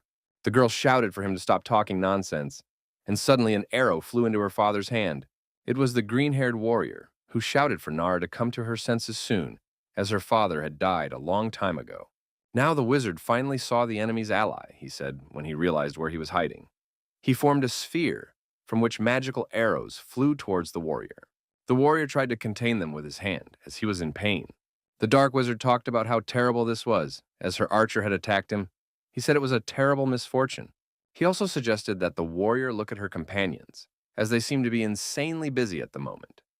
The warrior noticed that the people around her were zombified. He shouted to the female commander that they could surround them. She shouted that they had better leave. Nara responded by shouting that she couldn't because he was her father. The girl was more than irritated, and two zombies were running towards her from behind, growling fiercely. Her green-haired warrior shouted, warning her. The magician in turn was laughing. His body was shaking. He screamed if she could actually stab her own father. The boy's words made the girl terribly angry. The magician added oil to the fire saying that it would be ungrateful of her to do so. The girl got up from the wet floor and interrupted the boy. Nara flew towards the wizard at lightning speed, pointing his sharp staff at him. She screamed angrily at him to shut his ugly mouth. Upon seeing all this, the warrior was terrified and shouted for the girl to stop before it was too late. But it seemed that no one was listening to him anymore. The wizard, in response to her attack, just smiled. Nara threw his cold, deadly weapon directly at the man, in the neck and the throat. Blood gushed out and he groaned at the excruciating pain, but he wasn't wearing a hood, because he ended up being Nara's father again.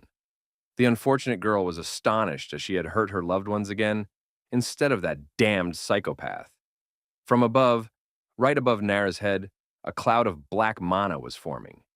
The wizard cast the air hammer spell. The dark magic rushed directly towards the stunned commander girl. The warrior was terrified and called for Naru. The air hammer hit the poor thing, knocking her to the cold, damp ground. The warriors, scared and shocked at the same time, ran to the commander and asked if she was okay. And the black magician, absolutely calm and satisfied, was telling them that they had reached the limit, the point of no return, and that they therefore needed to be granted immortality. He said he had just finished all the preparations. The green-haired warrior seemed to understand what the man was talking about. The magician happily poured his face into Rainfield's nightly downpour and shouted that henceforth this town and its inhabitants would live forever, and then they would all be one step closer to freedom from their wearying misery. When his face was completely wet, without ever showing it, he covered it with the hood and began the countdown. Nara couldn't do anything anymore. The poor girl was sitting on the ground, and the warriors around her were terrified. They knew that the dark wizard's nightmarish plans were about to come to fruition. The city was being watered by perhaps the last clear, cool rain. People strolled casually under umbrellas as the magician continued counting. Nara begged him to stop, but there was a resounding, and let it rain. The magician raised his hands. It seemed that the lightning that hit the sky was coming directly from his body. But something went wrong. The rain turned into something else. Nara, the warriors, and the mage looked questioningly at the dark sky. The wizard didn't see what the problem was either. The raindrops seemed to freeze in space. Now everything seemed so peaceful. The red-haired girl had never seen anything like this before, she said as the drops froze. Suddenly, someone stood up from the ground with force and said that they had finally found them.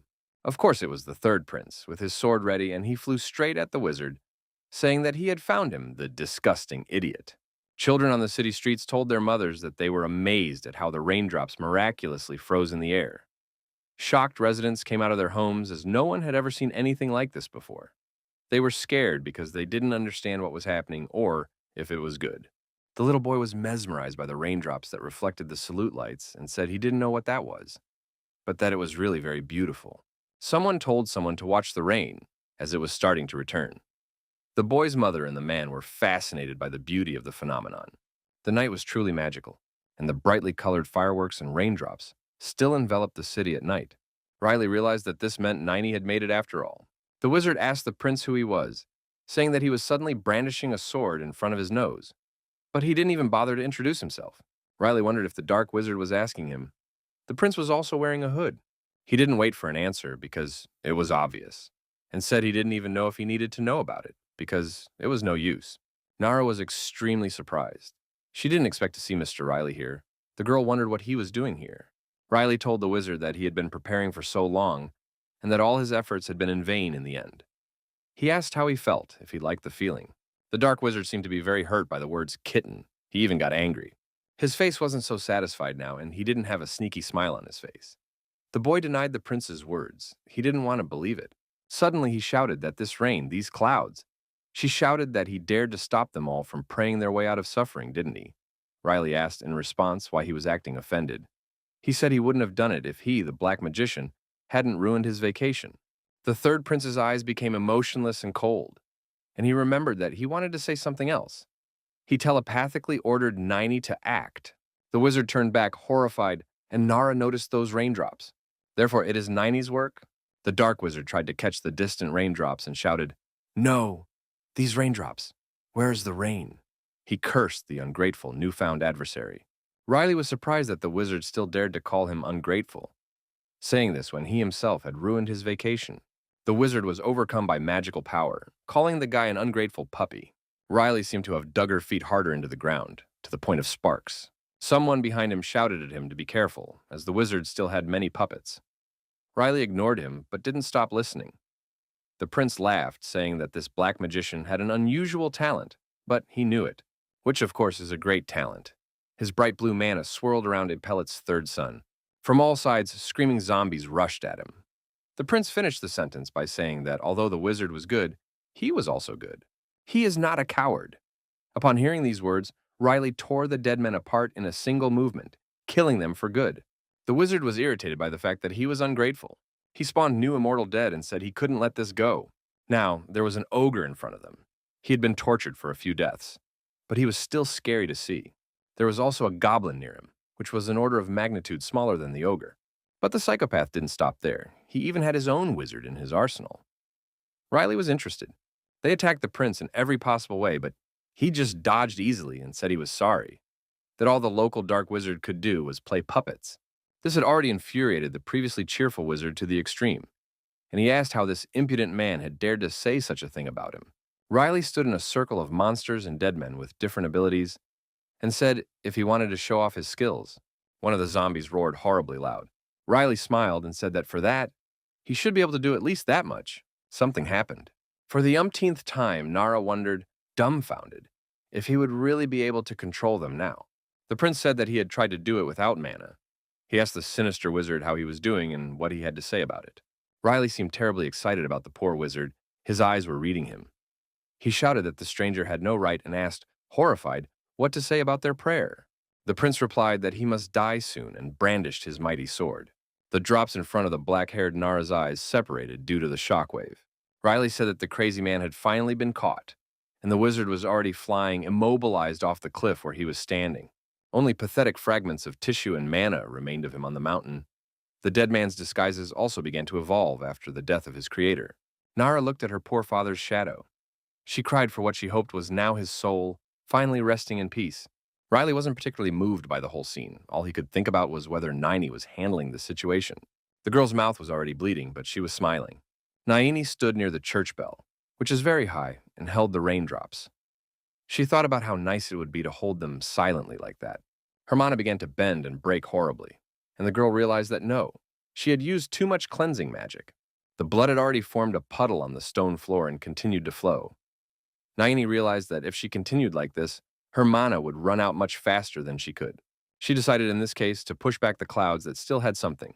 It was extremely difficult, and she had to force herself to concentrate. Naini finally exhaled, happy that she had managed to clear the clouds in time, and the people below were still marveling at the beauty of today's incredible night. The girl was satisfied that she had managed to save those people. She told herself that she had saved them, that she had succeeded after all. Morning arrived with light rain falling like a bucket, which is very unusual in Rainfield. The wind picked up in some newspapers. Naini took the letter, which said that a very strange phenomenon had been noticed in the city, that the rain had suddenly subsided and that drops of water had begun to rise, and that the vision that opened before the people of the city had become the most important topic of discussion, and the headline in every newspaper today. The girl wanted to give it to the man, but he told her to give up. However, Naini was not listening to what he was saying. She was considering something in the text. She had read that the dark wizard who had been seen in the library yesterday had not been captured. The newspaper said that the injured and the relatives of the dead were extremely outraged and blamed the library guard for incompetence. Naini informed the prince that the press ended up writing that the wizard could not be captured. Riley said the Basilisk team appeared to have followed him. The prince even considered their work good. Naini replied that personally, she felt he should give him the credit. Riley asked if she was going to do the same, to irritate him like Ian liked to do. Naini felt a little embarrassed and said, of course she wouldn't do that. She looked pleased and said she was very happy that they saved innocent people. She said that she was very happy and that it would be great if the prince could share her joy. Riley didn't respond at all, then waved his hand and said, come over here. The poor girl was afraid she had said the wrong thing again. She started to apologize, as she would have to be scolded again. However, Riley, unexpectedly for the girl, grabbed her by the shoulder. She asked what was going on. Riley seemed friendly and even smiled. He said he didn't think he had told her about it yet. Riley said she did a good job. These words impressed the girl, and he asked her to continue to be as diligent. Naini calmly agreed. Riley turned his attention back to his drink and added that he was certainly full too. However, it seemed to him that Naini was enjoying the vacation much more than he was. Now, Naini lowered her head and apologized louder. The prince laughed at her, apologizing again. He also reminded her that she would have to return soon. He said everyone should be worried. Naini looked up in surprise. She looked very strange, the water on her face mixed with sweat, and she raised her head to the sky. Riley didn't realize what was wrong with her. He asked more seriously what she was doing all of a sudden. Naini turned to the gentleman and he replied. The girl said nervously that she and he had completely forgotten about each other. Riley found her behavior very strange and asked what they had forgotten. He hesitated for a moment. Then Riley replied that after all, they didn't seem to have forgotten anything. The girl was holding something in her hand, said, "No, that's it, they didn't care." At first, Riley didn't notice who hadn't been called. It was then that Naini finally explained about the house. She said that since they had come to Rainfield, they had never contacted the house, never called them. Riley was horrified, and he had completely forgotten about that, hadn't he? With trembling hands, the girl held out a mirror to the prince and reminded him that they had promised to communicate through this thing. The two were equally confused, with Riley asking how they should be and what to do now. The prince screamed that it was all her fault, that she was the one who should have gotten involved. The girl screamed for him to forgive her, for him to forgive her.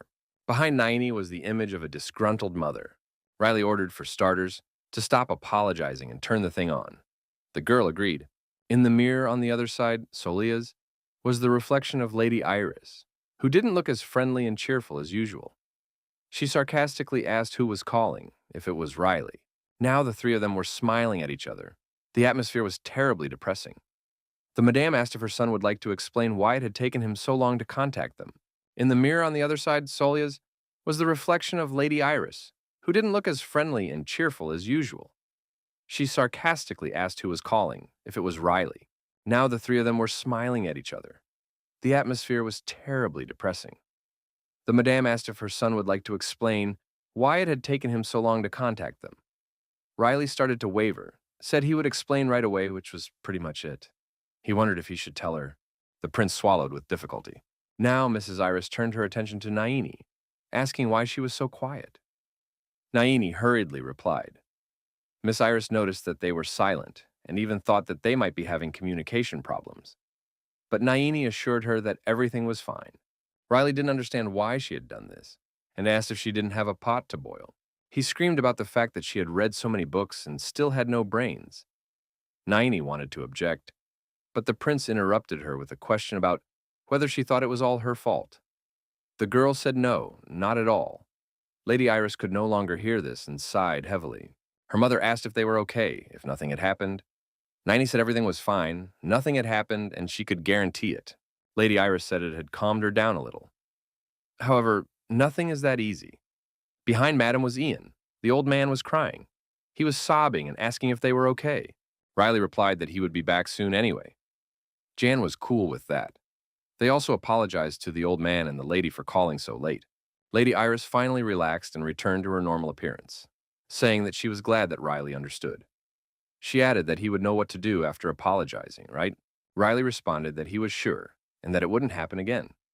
The lady said that what he remembered was good. She said they would be waiting for him at home and that he should come back soon. Suddenly, Sarah appeared next to Ms. Iris and asked to wait for a while, as she would like to talk to Naini for a moment. Naini turned pale and greeted Lady Sarah.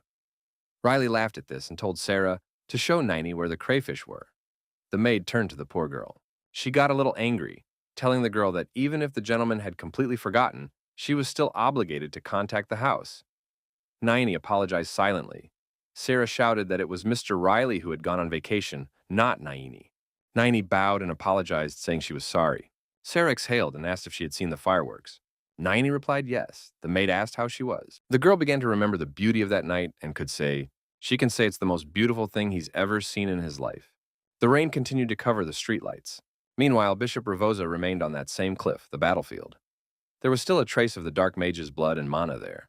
The bishop ran his finger over it and told himself that he had warned Uriale, hadn't he? I warned him not to meddle. He squeezed the magician's mana into his fist and said it was all to pray for freedom from suffering. The bishop realized that he needed to be much more careful now. The heavy wooden doors opened ahead. Could this really be the place? Nara entered and looked around. She turned her attention to something. At Riley and Naini's house, she greeted him and told him that they hadn't seen each other in a while. She said she came because she wanted to talk to him. Suddenly, the prince asked why. The girl started to say something. Nara revealed that she looks like a human but is actually something else.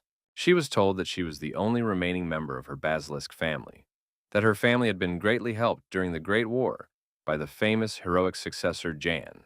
Riley tried to remember something related to this, to Ian, to Basilisk.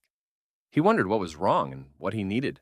The girl began to respond that if he didn't mind, she would like to go with them. Riley responded shortly, no. She asked again as she only wanted to see Mr. Yang once. The prince asked her why she wanted to see him. The girl took out some kind of bag and said it was her father's request. She said that before he died, he had said that she wanted to see Mr. Yang again. She wants to scatter his ashes after seeing Mr. Yang. She pleaded with the prince so hard that she fell to her knees. This surprised the workers, and everyone became alert. Nara screamed for them to take her with them to Solia. The carriage was already traveling along the rainy path. Nara was handling the horses and was extremely happy, as she was excited about the fact that they were finally leaving. But Riley wasn't happy at all. He said that one look at her and she should meet Ian. They cry the same way. The tears of the two were isolated, said Naini, very pleased that his mood had improved a little. Her hands were shaking. Riley turned to Naini. The girl lowered her head, and he wondered where she got that shiver from. She did not respond to the prince, and he called her again. Naini thought that perhaps it was because she had used a lot of mana recently. The prince called Naini for the third time, and she finally responded. He asked if she was feeling unwell. She replied no, that she was fine.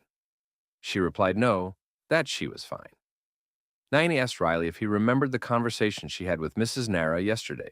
She reminded him that she had also told him about the Basilisk family. This interested the prince, and he said he had been meaning to ask her. Naini said they can recognize a person's ability and the kind of energy they have. Riley said it was true that they recognized the nature of mana, something like that. Now Nara had already intervened, saying that yes, they don't judge a person by their appearance, but by their inner energy. She told me that there were red, blue, and white energies, but there was also a dark purple one, and that black magician from Rainfield had exactly that energy. Riley was surprised by the information about the purple-colored mana and asked him to tell her what she knew about it. The girl replied yes, but it would be worth the wait. The horses were going very fast, and then they slowed down and someone shouted, "Wow, what a crowd!" He was a large, muscular man with a long mustache. He wore some kind of strange armor. He asked if this was Captain Thunderrock. He was going crazy with how small the world was because 6 months later they met again. He asked if she was coming from Rhinefield. He went to Nara, who called him Kaval, and asked if he was going there. He replied yes, that they had said that an old friend of his had arrived there, and that therefore he was going there.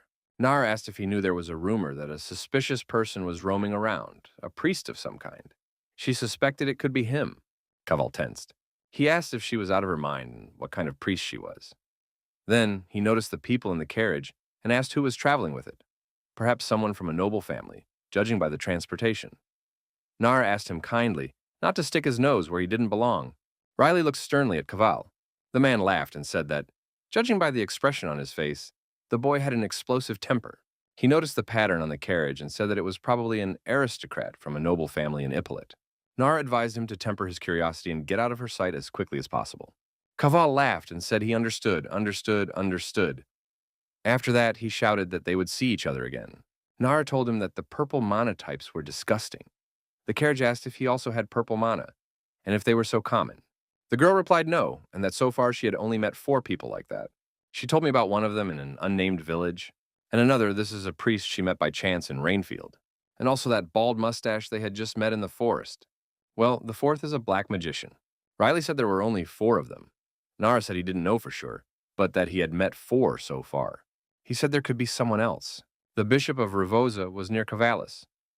The big man turned to him and said that they had now reached Evriel. Kaval called the dark wizard a fool, as he was always in the way. He asked the bishop how long it would take. He said his condition was serious, so it could take a while. He couldn't say for sure. Kaval was angry that without his left arm, they could no longer fight like they used to. Rivosa told him to calm down first. The big man shouted about how the bishop could ask him to calm down as they needed his left hand. He asked how they would be without her. He slammed his huge weapon on the ground. Kaval was terribly irritated that the other 2 idiots hadn't shown up. The bishop replied that they were resolving matters that required intellectual ability, which was why they could not come, and therefore asked for Kaval's understanding. The big man asked what was wrong with his right arm. Here, however, Ravoza was no longer on the circuit. Kaval swore and called them all ungrateful creatures. He asked Ravoza what they should do now. Ravoza responded that he didn't know, but that it would probably be a start. He said they should start solving their problems slowly and move on. Kaval growled that in that case the prayer time would be moved. Ravoza said they will patch up his left arm and wait for the right moment. It was already a bright morning and the carriage was parked in front of Appellate Manor. The passengers were happy to finally get home. There was no threatening rain here. The weather was clear and sunny. Naini was also happy to be home again. Ian was already running towards them. Naini greeted him. The latter, as usual, threw himself into the young gentleman's arms in tears. Riley told him to calm down. He's here. He asked the old man to finally let him go. Ian shouted and asked if the prince could imagine how worried he was about them. He wiped away his sobs with his shirt sleeve. A red-haired girl looked at him in surprise. Nara wondered if this was the mercenary hero Ian. The third prince was telling the old man that he had had enough of shedding tears, that it was time for him to come to his senses. Finally, he pointed to a girl who was standing next to him and said that they had a guest and that she had come to talk to him, to Jan. John asked who the guest was. He seemed to recognize the girl. The old man said he couldn't believe it. Riley didn't let him finish, but he said yes, it was her. Now Nara turned to the great mercenary hero. The girl said she was honored to meet him. Nara wanted to introduce herself, but Ian asked if she was from the Basilisk family. She replied yes. Inside the mansion, on a table, was Nara's father's gunpowder bag. Jan said that meant that was how it was, after all. Gap had been killed by the Black Magician. Ian was sad and said that the Black Magician had taken many lives of those who were very dear to him. He told the girl he attested that Gap was an excellent mercenary. The old man said that was why she, Nara, could be proud of her father, and that she was good, because she had been through a lot alone. The girl cried. Now Ian turned to Riley and said that as soon as the Earl arrived, he would inform the prince that Captain Thunderrock had come to visit them. Riley asked what he meant by, as soon as he arrived, if his father had gone somewhere else. Jan said yes, indeed. 2 days ago, he received a message from Solia Castle and left immediately. The old man said that it looks like someone is trying to attack Solia's borders. The prince asked what had happened to his brothers. The old man said that they had stayed behind because the house could not be left unattended. Riley asked if his mom was home. The elderly man said yes, and that he had something to say. Suddenly, the prince turned around abruptly, feeling something. He asked aloud what was wrong. The prince was very worried. There was a plate on the floor, broken. Riley called out to Naini, who had dropped him. The girl looked at her hands in surprise. They were shaking violently, so violently that they couldn't even hold a plate. Upon realizing her condition, Riley ran to the kitchen where Naini was. He grabbed the girl and said what a body she was. She was shaking all over. Naini, however, replied that it was fine, that she would clean everything immediately, and that he should not pay any attention to it. Riley held the girl's hand and firmly asked her what she was going to clean with those shaking hands. Naini couldn't respond but muttered something to herself. Naini looked extremely upset and apologized.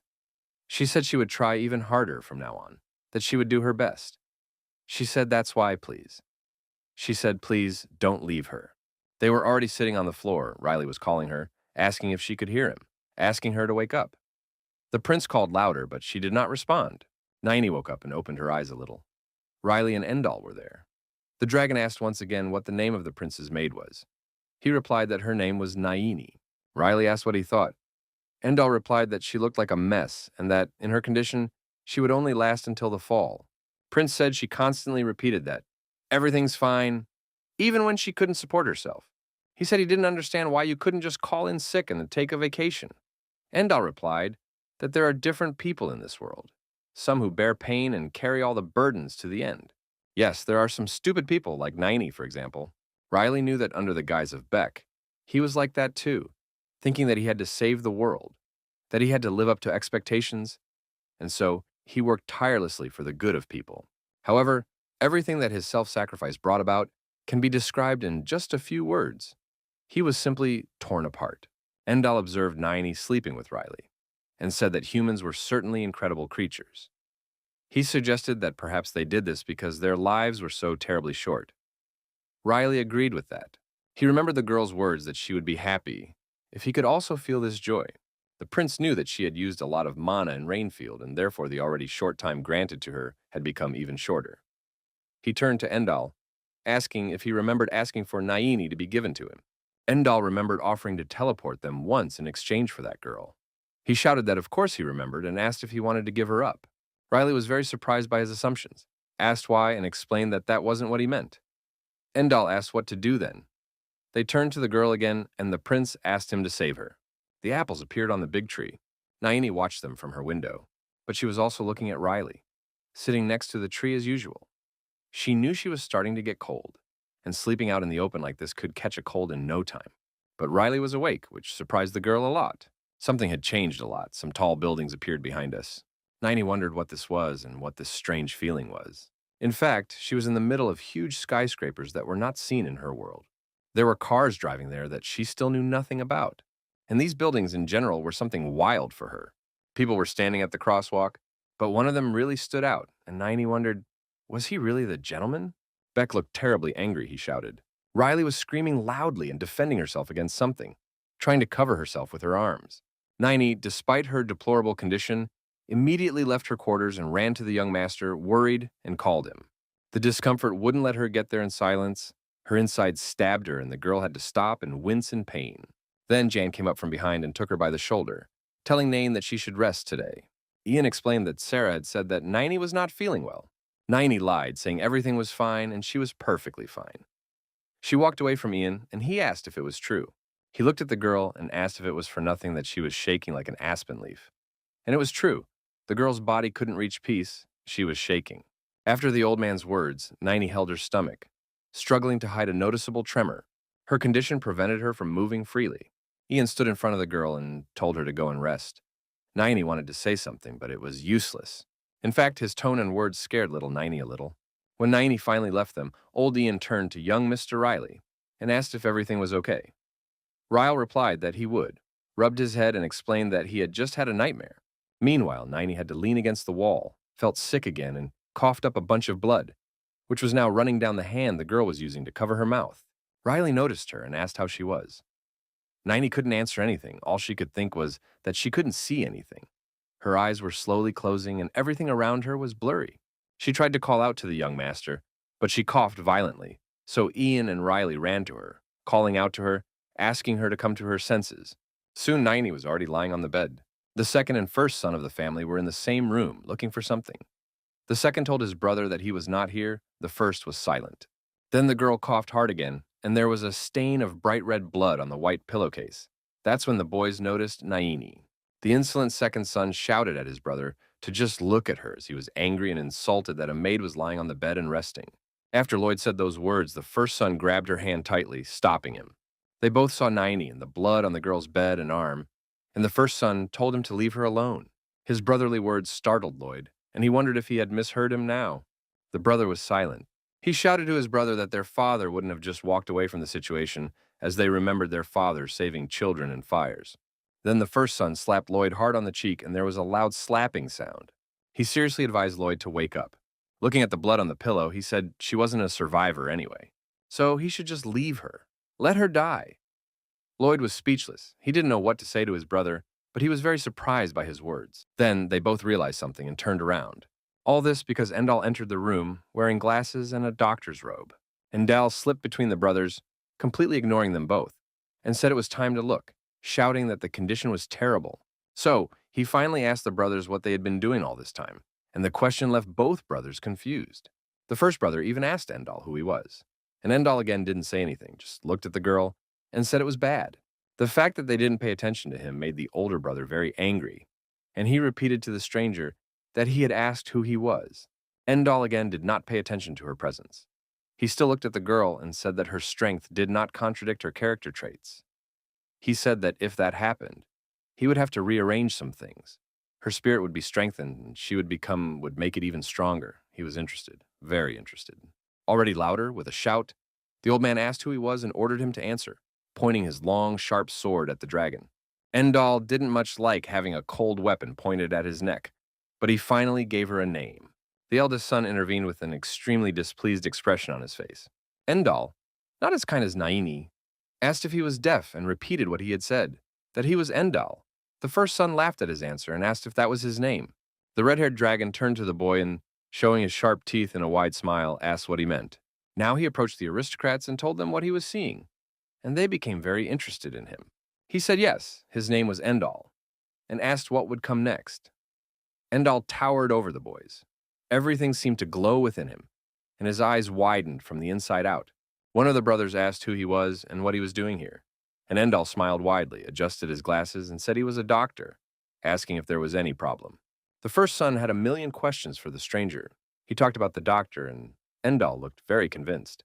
Lloyd was about to ask if Endal was joking when Riley entered the room and greeted the doctor with a smile, happy to see him here. Riley asked his brothers for forgiveness for not introducing the doctor to them. He hugged Endal and told his relatives that he was the doctor he had brought from Rhinefield. The brothers' brains were failing, asking about the doctor. Then Riley responded that yes, that was the case. That he was worried about his mother, that her chronic illness would flare up again, that he had completely forgotten to tell them that. Riley, smiling widely, asked the doctor if that was the case. Endal turned away from the protagonist and replied yes, and that they had forgotten about it, saying that he had recently tried to tell them that he was a doctor. The first son of the swordsman clan raised his hand and said that, let's say, he was a doctor, but he had to ask why he was being so rude to them. Now Endal was looking at him seriously.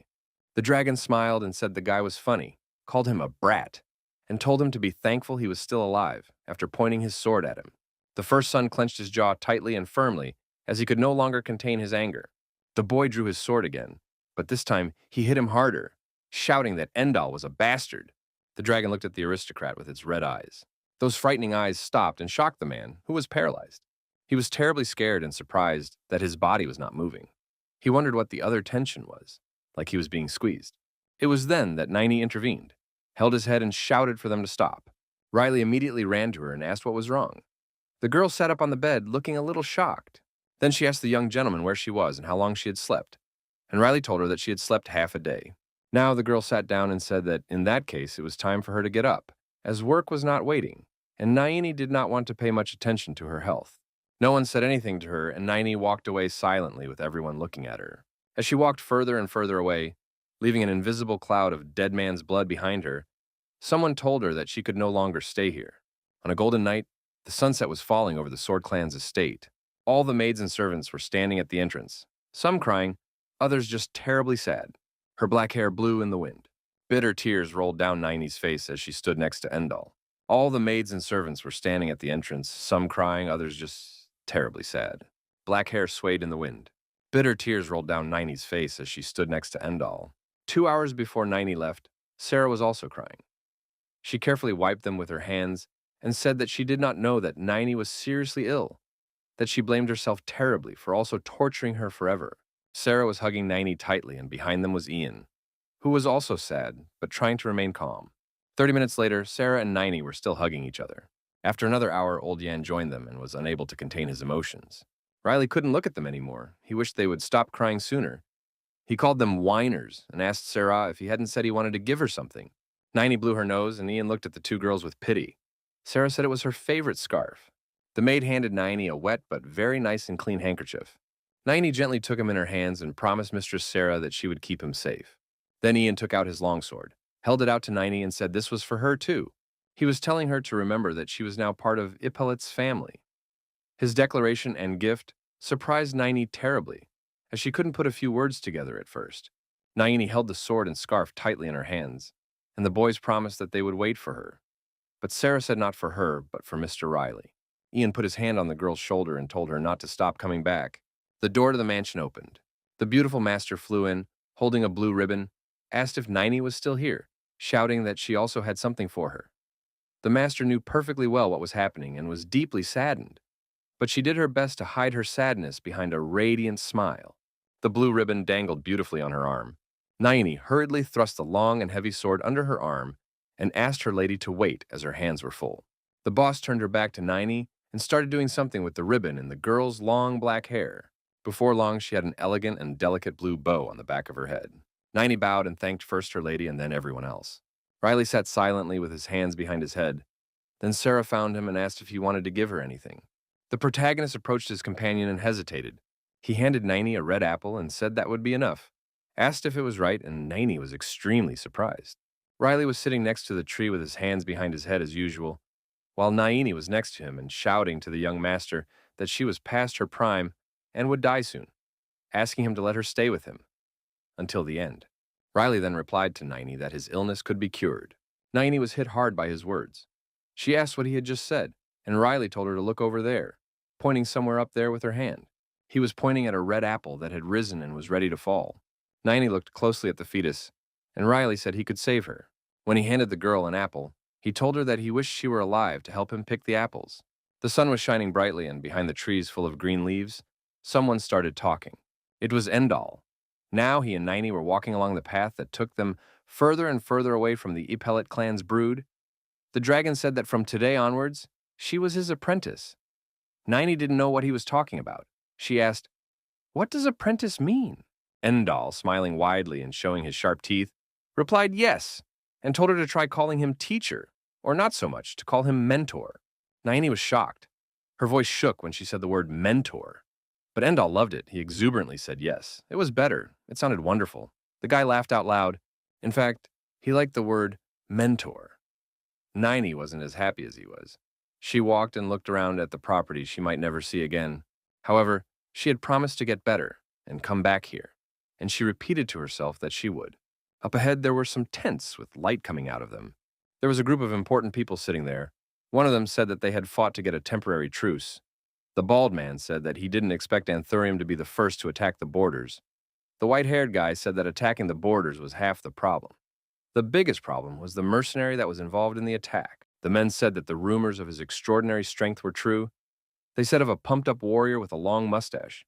They said that many warriors had fallen by his hands. He said that if it weren't for Steiny Peleda, they would have lost this battle.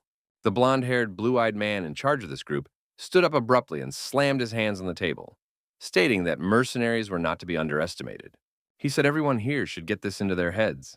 The guy got up from the table and asked the guy with long black hair how Stein was doing, and the guy groaned. He lowered his head and replied that his condition left a lot to be desired, and the boss asked what that meant. Guy replied that it was not possible to sew up Earl Stein's right arm, as it had been cut off in battle. The blond man was very angry about this. He didn't know what to do in a case like this. He ordered them to put an alert on the entire Cabal team, including him. He said that the Count's sacrifice could not be in vain. Meanwhile, Earl Stein was in his quarters, on his bed, feeling unwell. The girls who served in the Bishop of Revosa's church were running around him, one of them asking if another thought it worth reporting the Count's condition to the county, another asking if he had already chosen an heir, a third worrying about the great misfortune that was. The sky had darkened and was covered in black clouds, as if before a storm, and the property looked gray and dreary. Inside, Lloyd, the second son, was walking the red carpet. He remembered his brother telling him to wake up, yelling that she was going to die anyway. As much as he was surprised by his older brother's words, he still wondered why his brother had suddenly changed so much. Lloyd thought about the fact that if it were his father, he would certainly do it. He always understood that, father, brother, and mother. They always did the right thing. Lloyd's thoughts tormented him, and he grabbed his head and shouted to himself that no, he shouldn't think about it. The second son stared out the window, his thoughts consuming him from the inside out. In the courtyard, he saw Riley and old Ian. Suddenly, someone called everyone, shouted that the Count had arrived, but there was a catch. The three brothers ran to their father and were very excited. They weren't the only ones. Everyone, servants and maids, were nervous, with Nara behind them. She looked questioningly at the Count. In the group of people in front, but one person's aura in particular caught her attention. It was purple and stood out strongly. His red eyes looked straight at Bishop Revosa, who was preparing Earl Stein in every way possible. The girl saw his hand, and even though purple mana was coming out of it, Nara didn't understand what the hell it was. She wondered what the idiot was doing here, as she could clearly see his evil yellow eyes.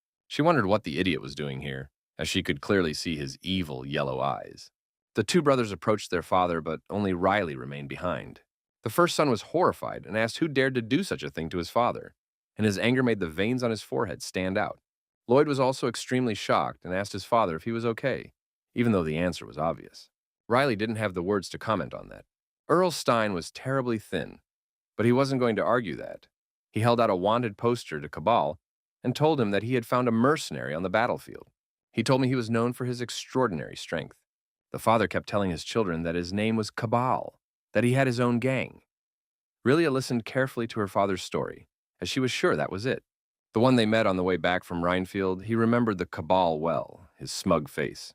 But Count Ippolita kept telling me that, besides that, his abilities were quite unusual. He said that in battle, when he swung his weapon, a whirlwind would immediately appear. Ced fought him one-on-one and tried to fight back.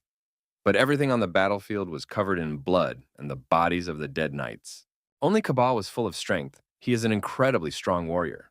Although without his last strength, Stein fought bravely against him, his eyes full of determination. Soon Cabal's heavy hammer fell upon the poor Earl's arm, the weapon stained and bathed in another man's blood.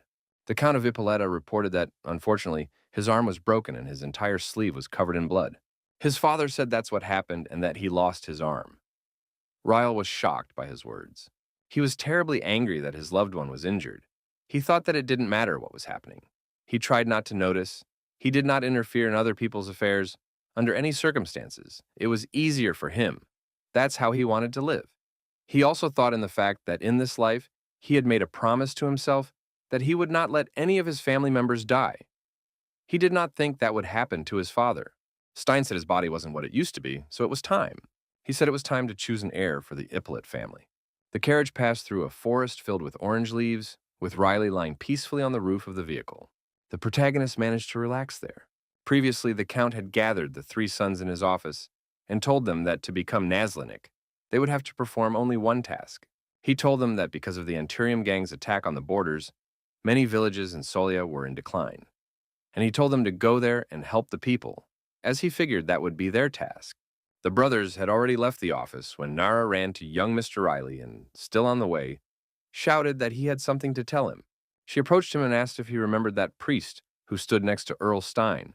She said yes, that he had purple energy, just like that Kabbalah scoundrel. Nara's words alerted the protagonist. He was sure that there was something wrong with this divine prick. He wondered if this was the right time to choose an heir. He continued lying on the roof of the carriage.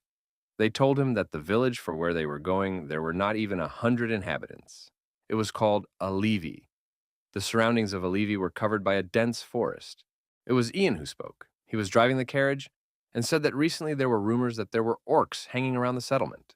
He felt like he wasn't being heard, so he had to ask the young gentleman about it. He wasn't really interested in what he was saying, but he said yes, of course. So Jan asked, in case he was listening, what was the name of the village? Riley guessed her name was Olive. Ian replied no, that his name was Alevi. Finally, Riley stood up and laughed, saying that there was almost no difference. He was a little embarrassed in front of old Ian. Ian laughed at him, and the horses ran down the path. The golden autumn leaves were falling from the trees. Autumn had already affected the beautiful nature, and Riley's carriage had already arrived at Alevi village. Riley asked Jan if that was it, and Jan said yes, it was Alevi's deal. A man with blonde hair and a small cap was already standing in front of the carriage. He was short in stature, and with a trembling voice he asked the newcomers about prosody, and was about to ask something. Ian interrupted him, but politely told him that they were from the Appellate family. This greatly pleased the elder, who was pleasantly surprised that they were from the Appellate family, and thanked them profusely. The old man said his name was Malto, who was the head of the village. When Servant Yang approached him, the old man shook his hand and thanked them again for coming. Riley looked at them and suddenly said, "Here's the thing." He asked Jan if he didn't think it was a little crowded, and indeed the streets were empty, a nightmarish emptiness. Riley said that, let's say, some people got scared and hid, but even so, the village seems quite empty, and the old man became increasingly saddened upon hearing his words. Then he said sadly that he was right. 10 people from the village had recently disappeared, and Riley intervened. The elderly man said that this happened 4 days ago. At first, only a couple disappeared, but then the number of missing children increased. The protagonist asked about the children. Then he got out of the carriage and said that the situation was terrible. He thought, yes, the situation was not good. He realized that now he would have to deal not only with the orcs, but also with the missing children. There were children left behind in my past life, too. They were in the heart of the city. Everything was on fire at the time, cars, buses, and ordinary houses. Then the children lost their minds and were covered in blood. They looked like zombies, and their eyes were bleeding. The protagonist used his magic on them, which glowed brightly. This helped the children. Their eyes returned to their usual direction. The blood drained. A little boy asked his uncle who he was. The main character called the boy a fool and told him to look at the sword in his hands. The children were surprised by the sword and asked if their uncle was a warrior. For some reason, this made the protagonist very angry, and he replied yes. The children were emotional. One girl said it was true, asked if he had come to kill them. In the background, another boy was crying because he missed his mother. The same girl approached her uncle and said that they only had one request. In his eyes, she read the sincerity and innocence of a child, but she asked him very much to end their suffering. She asked him to kill them. The children told their uncle that they were in a lot of pain, a lot of pain. They asked him to kill them, to kill them, to kill them quickly, to whimper that he felt bad, to die without pain and without effort, was the only request of those children. And Riley, of course, did it. It's unknown whether he regretted it or not, but he certainly didn't feel comfortable killing ordinary, innocent children. Ian realized that the Lord had fallen into his thoughts again and called him. Riley turned around in surprise and asked what was wrong. Then the old man asked how he was going to look for the children. The protagonist replied that he didn't know yet. Malto decided to intervene. He said that this was not a situation in which they could find any trace of the disappearance, and they probably knew that orcs roaming their forests would not help solve the case. Riley scratched his head and said that although it was a nuisance, it was something to think about, and judging by the village chief's words. Then, he went on to say that the children had started disappearing 4 days ago. Not all at once, but one by one, saying that if this were true, the children were still in the vicinity of the village. He became much more serious and, with his mouth open, concluded that this meant the remaining villagers with the children. In fact, he realized that the mob that had kidnapped the other children and tormented them were orcs. But upon being told that they must be killed immediately, Rilia drew her right sword from its sheath. This horrified and shocked old Malto, who wanted to ask him to wait. Riley, however, was determined to act seriously and already had his sword ready. But the old man was shouting for the young lord to have mercy on them. Riley, however, was determined to act seriously and already had his sword ready. But the old man was shouting for the young lord to have mercy on them. The old man even fell to the ground in horror. So Riley asked what he was shouting, why he should kill him. Malto asked what he meant. He said he had just said he would kill all the villagers. Riley asked what he was saying. Ian looked at his young master with a critical eye, thinking that he was a fool as he couldn't even form a normal sentence, which was why his grandfather didn't understand him. Riley decided to ignore the situation. He said that was it. He went to save the children from the orcs. Ian asked his master if he was okay. Riley asked what he was talking about, so Ian explained that he had picked up a sword, and Riley told him that he himself had said that one day he would start using it, and then he wondered what was wrong. Ian said it was true, but very dangerous. The protagonist told him that if he failed, John should just be there to help him in his time of need. The old man laughed and jokingly asked what to do with him. Malto shouted for them to be careful. Riley and Ian continued at full speed, the protagonist asking the old man if he was coming. Ian couldn't keep up with the guy, asking the old man to wait. Before long, young Mr. Riley deftly jumped to the high branches of a wide tree, but Ian was still at the bottom. Riley was nimbly jumping around the tree, thinking he would finish them off before they could blink an eye. Then the protagonist jumped from a high branch and flew straight towards the orcs, with old Ian shouting to the young master that it was dangerous. But Riley didn't feel any danger as he was killing the monsters one by one at full speed, cutting off their heads or even cutting off their entire upper body. Ian was really surprised by his young master Riley's speed. He knew that no one in the Appellate family moved like that. So someone telepathically told Ian to move. Another orc's head flew up, and Ian was terribly surprised. He came to think that this order was a vision, but he soon wondered how their master managed to master the art of telepathy. Ian observed his young master and counted the dead orcs. The number had already reached 34. Now Riley, after killing the first wave of monsters and lying in a pool of their blood, was waiting for the next one. He asked Jan if he had said that there were only 150 orcs. Jan hastily replied that yes, the village leader had said that there were around 150. Then the main character explained to him that some creatures were missing, which surprised Ian, who asked again and then said that there was nothing like that. Suddenly, right behind the former mercenary hero's back was a large, fierce orc. It turns out that this orc could also talk. He hissed that they had killed his companions, these human men, and shouted that he would take revenge on them. Meanwhile, the orcs in their settlement screamed that someone had attacked them, asking to open the door to the settlement, asking for more companions. Ian was also watching Riley, who had already reached 90 orcs. It was obvious that the young lord was going through a difficult time. He himself realized that his sword would not last long, and therefore it was necessary to find the children as soon as possible. The orcs guarding the gate noticed someone ahead. One of them asked the other how he could get here so quickly. Riley realized that there were no children here. He decided to try looking for signs of power in the neighborhood. The protagonist gathered his energy into a pile, pondered the fact that maybe they were like that, around 14 years old. At least that's what he thought. Suddenly, Riley realized that the energy was slowly disappearing. Riley ran with dark blue energy swirling over his head. Riley begged everything and everyone. He had to make it. The sun was embracing the autumn trees. Riley ran to the rocks. There was no longer dark energy swirling overhead. He wondered if it was a cave. He said that now the energy he felt was much less. He remembered old Malto and wondered if he had it, but then stopped himself and said no, it wasn't possible to say for sure yet. Riley noticed something that surprised him a little. When he entered the cave, he was greatly amazed at the clay inside. The smell made him have to cover his nose, and he realized that no, it didn't look like clay. The clots of clay on the walls looked horrible. Suddenly someone's silhouette appeared in the depths of the cave. Riley wondered if it was human. A cute little boy asked his sister if they would die here. The girl shouted at him not to talk nonsense, asked him why he thought they would die. She said that the adults would come and save them, so he shouldn't worry.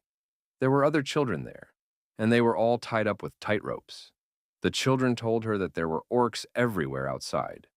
They asked if they would eat them, if they would die then. The blond boy was covered in mud, and he asked the young man who he was. Riley stood in front of him, asked if the child was asking about him. Without waiting for the boy to respond, he himself replied that the man who had come to save them. The children were terribly excited. They screamed that this was the man, that they were safe, that he had come to save them. Riley asked the kids if anyone was here with them. The children altogether shouted that there was an epidemic. Riley asked what kind of epidemic, and the girl with bangs happily replied that it was a beggar uncle, telling them that he was the one who hid them in the cave and left something at the exit there. Riley was interested in the word of a way out, and started looking around all the walls, with the girl watching him closely. There on the wall, Riley found a text addressed to a man who would come to help the children, someone apologizing, saying that, with his modest abilities, he could only help the children with this. He tried his best to control himself so as not to hurt the children in the cave, but there are children who have very weak immunity. The note said that children with weak immune systems could have contracted the plague, so we should get them to a healer as soon as possible. The blond boy turned to his sister and said that his leg was still itchy. The girl said that it was itchy too, so the boy asked if she could scratch his leg. The girl told him to bear it, but the boy, he was terribly uncomfortable. He asked for it to be done sooner. He shouted that he was tied up and that he couldn't do anything alone. Riley looked at the children and thought about that man. All the kids were complaining about the itching, but the girl was telling them to be patient. Riley heard all this and realized he needed to get them out of here with a bark. He finally did. Now all the kids were untied and outside the tree. Riley counted them all and exhaled a sigh of relief when he realized they were all here. Suddenly, Ian appeared from behind. He looked scared and shouted loudly at the young master. Riley told him to come this way and hurry up, told him that he found the kids, that they were fine, but that they were talking about an uncle, and asked him to tell them about him. The children said they agreed to be friends with him. He's kind, he has long hair, down to his belly button, despite the children's wide smiles. It was obvious how much they were shaking. Riley asked if there was anything else unusual about him. The child replied yes, that he was not breathing. These words shocked Riley, and he asked again what he had just said. Then tears came to the boy's eyes, and he said that the guy was very scary. He asked why he was talking to him like that. Riley apologized and asked if he could tell him more about it. The child replied that he said the same thing, that he wasn't breathing. He said he noticed and asked him out of curiosity. He remembered being next to the same white-haired uncle and asking him why he wasn't breathing. Riley guessed that those orcs had died because he had gotten some air. Riley remembered the rotting remains of the orcs, the fact that they were purple in color, and wondered what the hell that was. When this particular uncle passed away, everyone smelled a terrible stench. The uncle was worried about whether the children were okay. He was leaving a noticeable trail behind him, and he hoped so. All he could do was hope they were okay. Someone called him, calling his left foot. That someone took a strong step. It was Cabal. He looked at his uncle in disbelief. Cabal said he didn't know it was in Solia. If he had known, he would have entrusted it to Revosa. The hooded girl who was next to him asked what he was carrying. Had he forgotten what Revosa was doing now? The uncle with blonde hair and red eyes stood silently looking at them.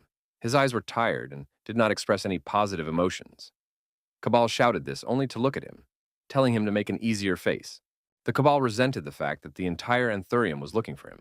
They searched every neck. Suddenly, a nearby girl hit Cabal on the shoulder with her shield and told Cabal to move away. The uncle began to spread purple air throughout the space. The girl explained to the Cabal that if this air caught him, no Revosa could help him. The stranger's actions made the Cabal very angry, who asked what the idiot was doing, saying that out of the 6 body parts, he was a leg, asking why act like a brute when he was their associate. The boy, now with blonde hair, was also angry and replied to the Kabbalah that he was not interested in their business with prayer or anything else, therefore to leave him out of it. The Cabal covered his nose with his hand and the girl with a fan. He said he didn't like him from the beginning. Finally, the children returned to their parents and relatives, and old Malto thanked the newcomers very much for rescuing and bringing the children back safe and sound. Riley told the old man to take the children to the temple to be checked and treated, and Malto replied that of course they would go to the temple immediately. Now, Malto waved his hands at the children and shouted that it was time to go, and the children agreed without further questions. The children climbed onto the carriage like normal children. They were pushing each other and asking each other not to do it, shouting who and what started first. It was only when the wagon with the children finally left that Riley could breathe a sigh of relief and tell Ian that they had worked hard today. Now they would get at least 2 days of sleep. After that, Ian turned to the young master, but didn't say why. So Ryom had to ask what was wrong. Ian explained that he was always wanting to ask him about the sword, said that Riley had never trained or held a sword in his hands, and asked how he had learned the skill. Riley calmly replied that, yes, somehow it came on its own. I was visualizing in my head how to move, and there it was. His answer left the mercenary hero astonished and shocked. What had he imagined in his head? Sword fights, constructions of such and such? He then asked about mana. He said that he had sent him a vision recently. Riley asked about leadership and what it was. He laughed out loud. This angered Ian, and he shouted at the gentleman, who asked him what he wanted. Ian said that he didn't know what the master was hiding there, but he always believed in him, he cried, and it was as if roses bloomed around him. Riley didn't really like his behavior, wondering why he was picking on him so much. A large black bird with yellow eyes flew over the Alevi settlement. It had a ribbon tied around its leg, so Riley knew immediately that it was a homing eagle. Jan stretched his arm in front of him and told the eagle to sit down. He said that Nara sent him. The eagle brought a note for Mr. Riley. Nara was telling him that the enemies were coming, that the black magician from Rainfield survived. This alerted Riley, and Ian asked what that meant. Ridley remembered Bishop Revosa's face and thought about how suspicious this all was, especially this type of Revosa. Recently, he had asked Naru to investigate him to find out something, and here he receives a note like this.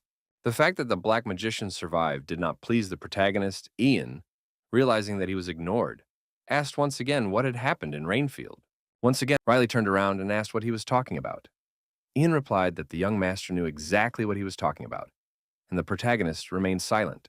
Then Ian ran up to Riley and started shaking him by the shoulders, calling him over and over again.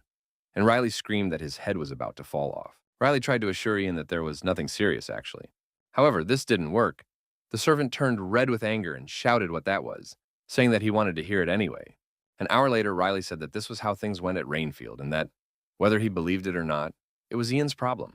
He told him everything that needed to be said. Ian replied. Then he grabbed Riley's shoulder and shouted that you must make a decision, and Riley begrudgingly asked, what else? They were moving towards the carriage that had brought them to Alevi village. Ian had been waiting and rooting for Riley to become the official heir of the Appellate family since a long time ago. And now, without blinking an eye, he had given up. Of the most coveted of all. And now it was going in a different direction. In other words, human life always comes first. Riley fell into his thoughts. He realized that even though he was hurting his family now by enjoying their company, they were once again trying to take away that precious time he missed so much. There were cute little fans hanging from the wooden roof, although they gave very little light. Orcs, the fish. Right after these words, the red-haired Endal entered the room and shouted at the orc that he himself was a weirdo. Niney was behind him and was complaining that she still couldn't get used to Rainfield, complaining about the horrible damp air. Now he went to the table. There were 2 more empty seats. Endal asked what the name was. He was even surprised that everyone was here, and then someone said no, there was one missing. Endal was the girl. The orc laughed and said he would watch the fight between his guard and the girl. The tree guy asked him to stop, telling him to watch that she couldn't even walk normally, totally weak. Endal told him not to make his knees laugh. His guards can't even touch her little finger. The green orc laughed and told Endal that it looks like he has been learning to lie for 1,000 years. Endal laughed and asked if he thought that was lying. He said, welcome 5 high elves. She said the reason was that she had felt a strange energy in that place. Another girl asked about the strange energy. The tree guy asked why she was making noise. What was the problem? The elf, when Revosa passed his hand over the black remains. And now Endal sat down and Niney stood beside him. The tree man asked the elf woman if that was the only reason she had brought them together. The orc supported him, asked if it was something important. He said there was nothing of concern, wrong with 3 people walking around. Then the girl replied that she thought they were threatening the balance, which already surprised and stressed the fish girl, who asked what she meant. The elf, those words, oh, and the fish girl, She screamed what idiots they were, slamming her hand hard on the table. This scared Ninety was drenched in cold sweat, but she started counting. This scared Ninety a little, so the girl explained that with the help of spiritual powers, she saw the past, and there she was. She actually asked Ninety to tell her what happened that day. Ninety was drenched in cold sweat, but she started counting. Ninety perfectly remembered that rainy day, the flashlight that illuminated the road. She said that they had found a black mage, the one with a black cape and purple mana. Ninety stretched her hand forward, and black magic began to stir there. She said he had the same dark purple mana as him and used it to bring corpses to life and control them like maginets. The treemen snorted and said it was a skill, nothing unusual. He said that their dragon could do it too and that it was very easy for him.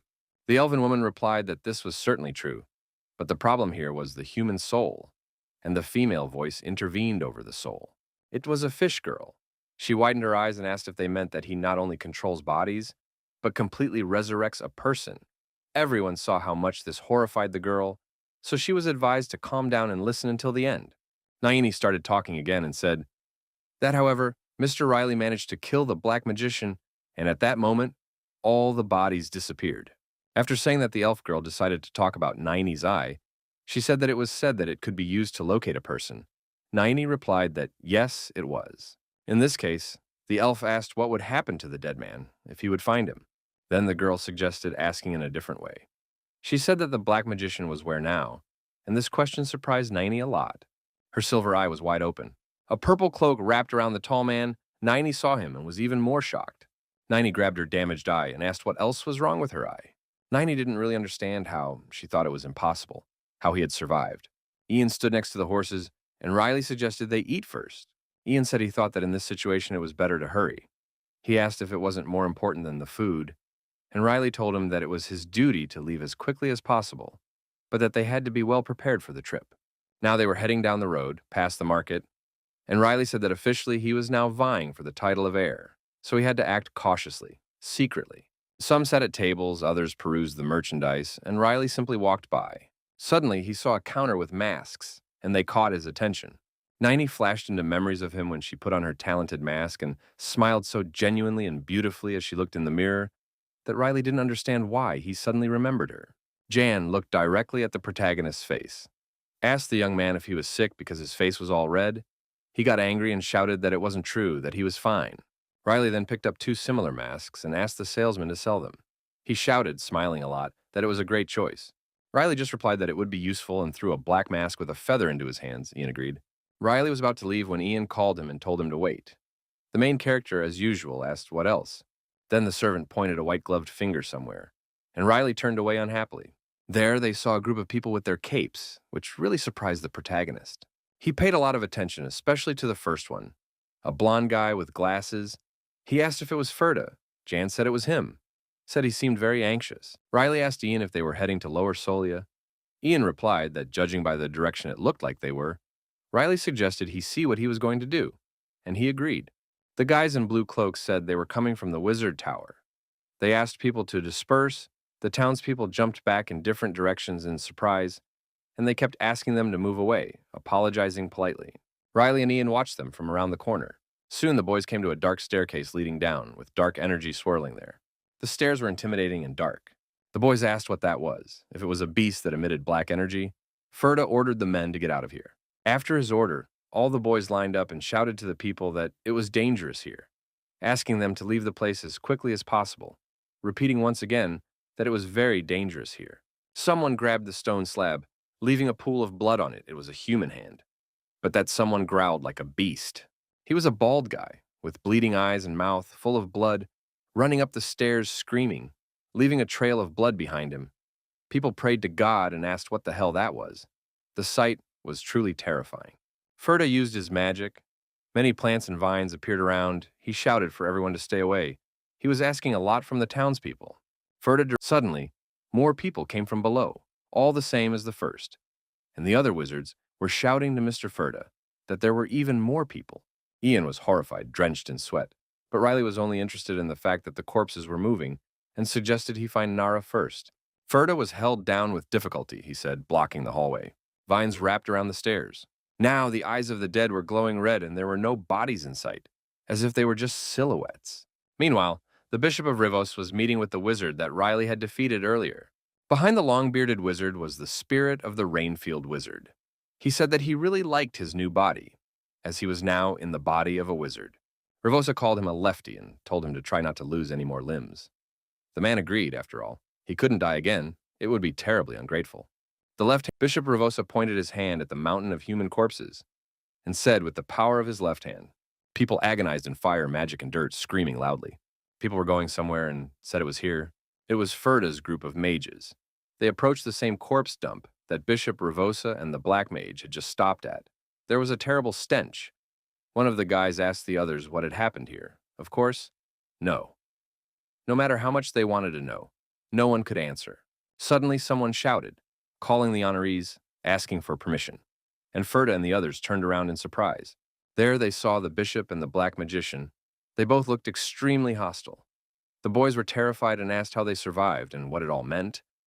Rivosa told the magician to take care of these fools. He was ready to fight. The group of mages was surrounded by undead on all sides, although the main danger was the black mage and Rivosa. Ferda was well aware that they had to flee. They were shouting that they were evacuating urgently, that there was an army of corpses. Ferda decided that they should ask for help from the wizard tower in the castle of Solia. Someone said, "No, that won't work," and a large black tentacle appeared in the sky, full of purple energy. She was far from alone. Powerful and strong tentacles were grabbing the men in blue cloaks by the legs and lifting them up. Getting out was terribly difficult, if not impossible.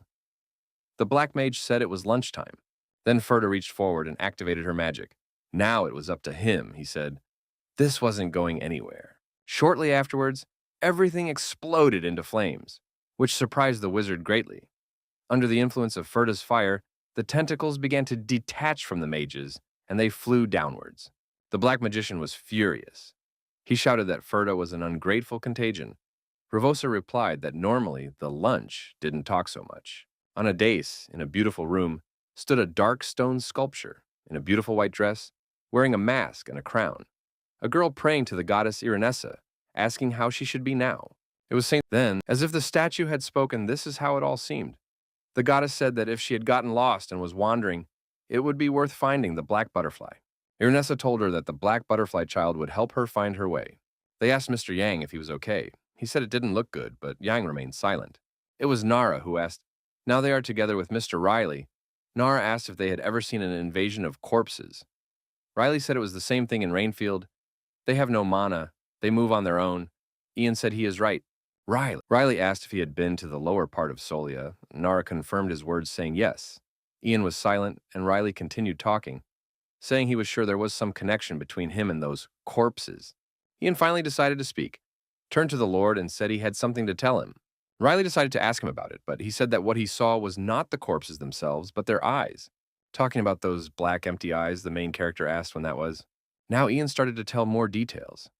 He said that the case was 26 years ago, and that he still regretted it. At that time, Ian was still young and full of vigor. One day he went as a mercenary to one of the villages.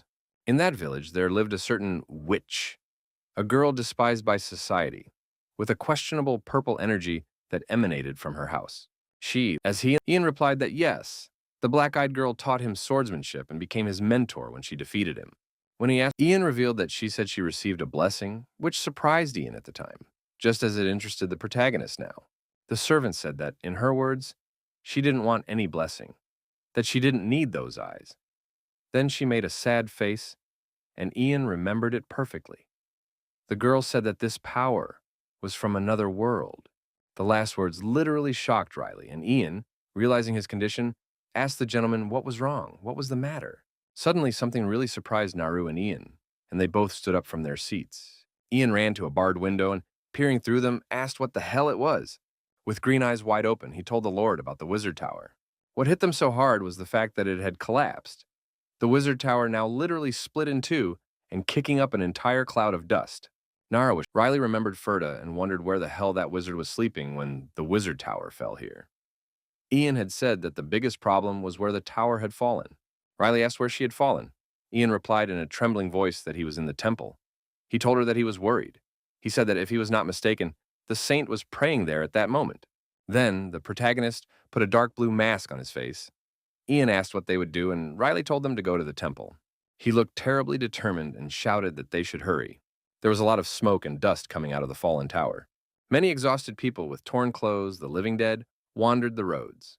The guards showed the way to the common people, shouting that they should run in that direction as there was shelter there. People ran as fast as they could, shouting loudly and covering their heads from the falling rocks. The masked Ian quickly slashed through the air, and not just with his sword. He lifted the slab that had crushed the girl and freed her. He asked her if she was okay. He told her to leave and get away from here soon. The girl thanked him but told him about the baby. Jan, noticing the boy who had also been crushed by the stove, stopped her and assured her that he would take care of him. Suddenly, the girl pointed her hand at something on her savior's back and screamed after her. The sword cut through the air again. There seemed to be a girl under a dark hood. She had purple hair, and Ian placed his sword against her neck. Then the girl opened her face. It was a saint from the temple. He asked if he could take the object from her. Ian was surprised to see a saint here and asked if she was okay.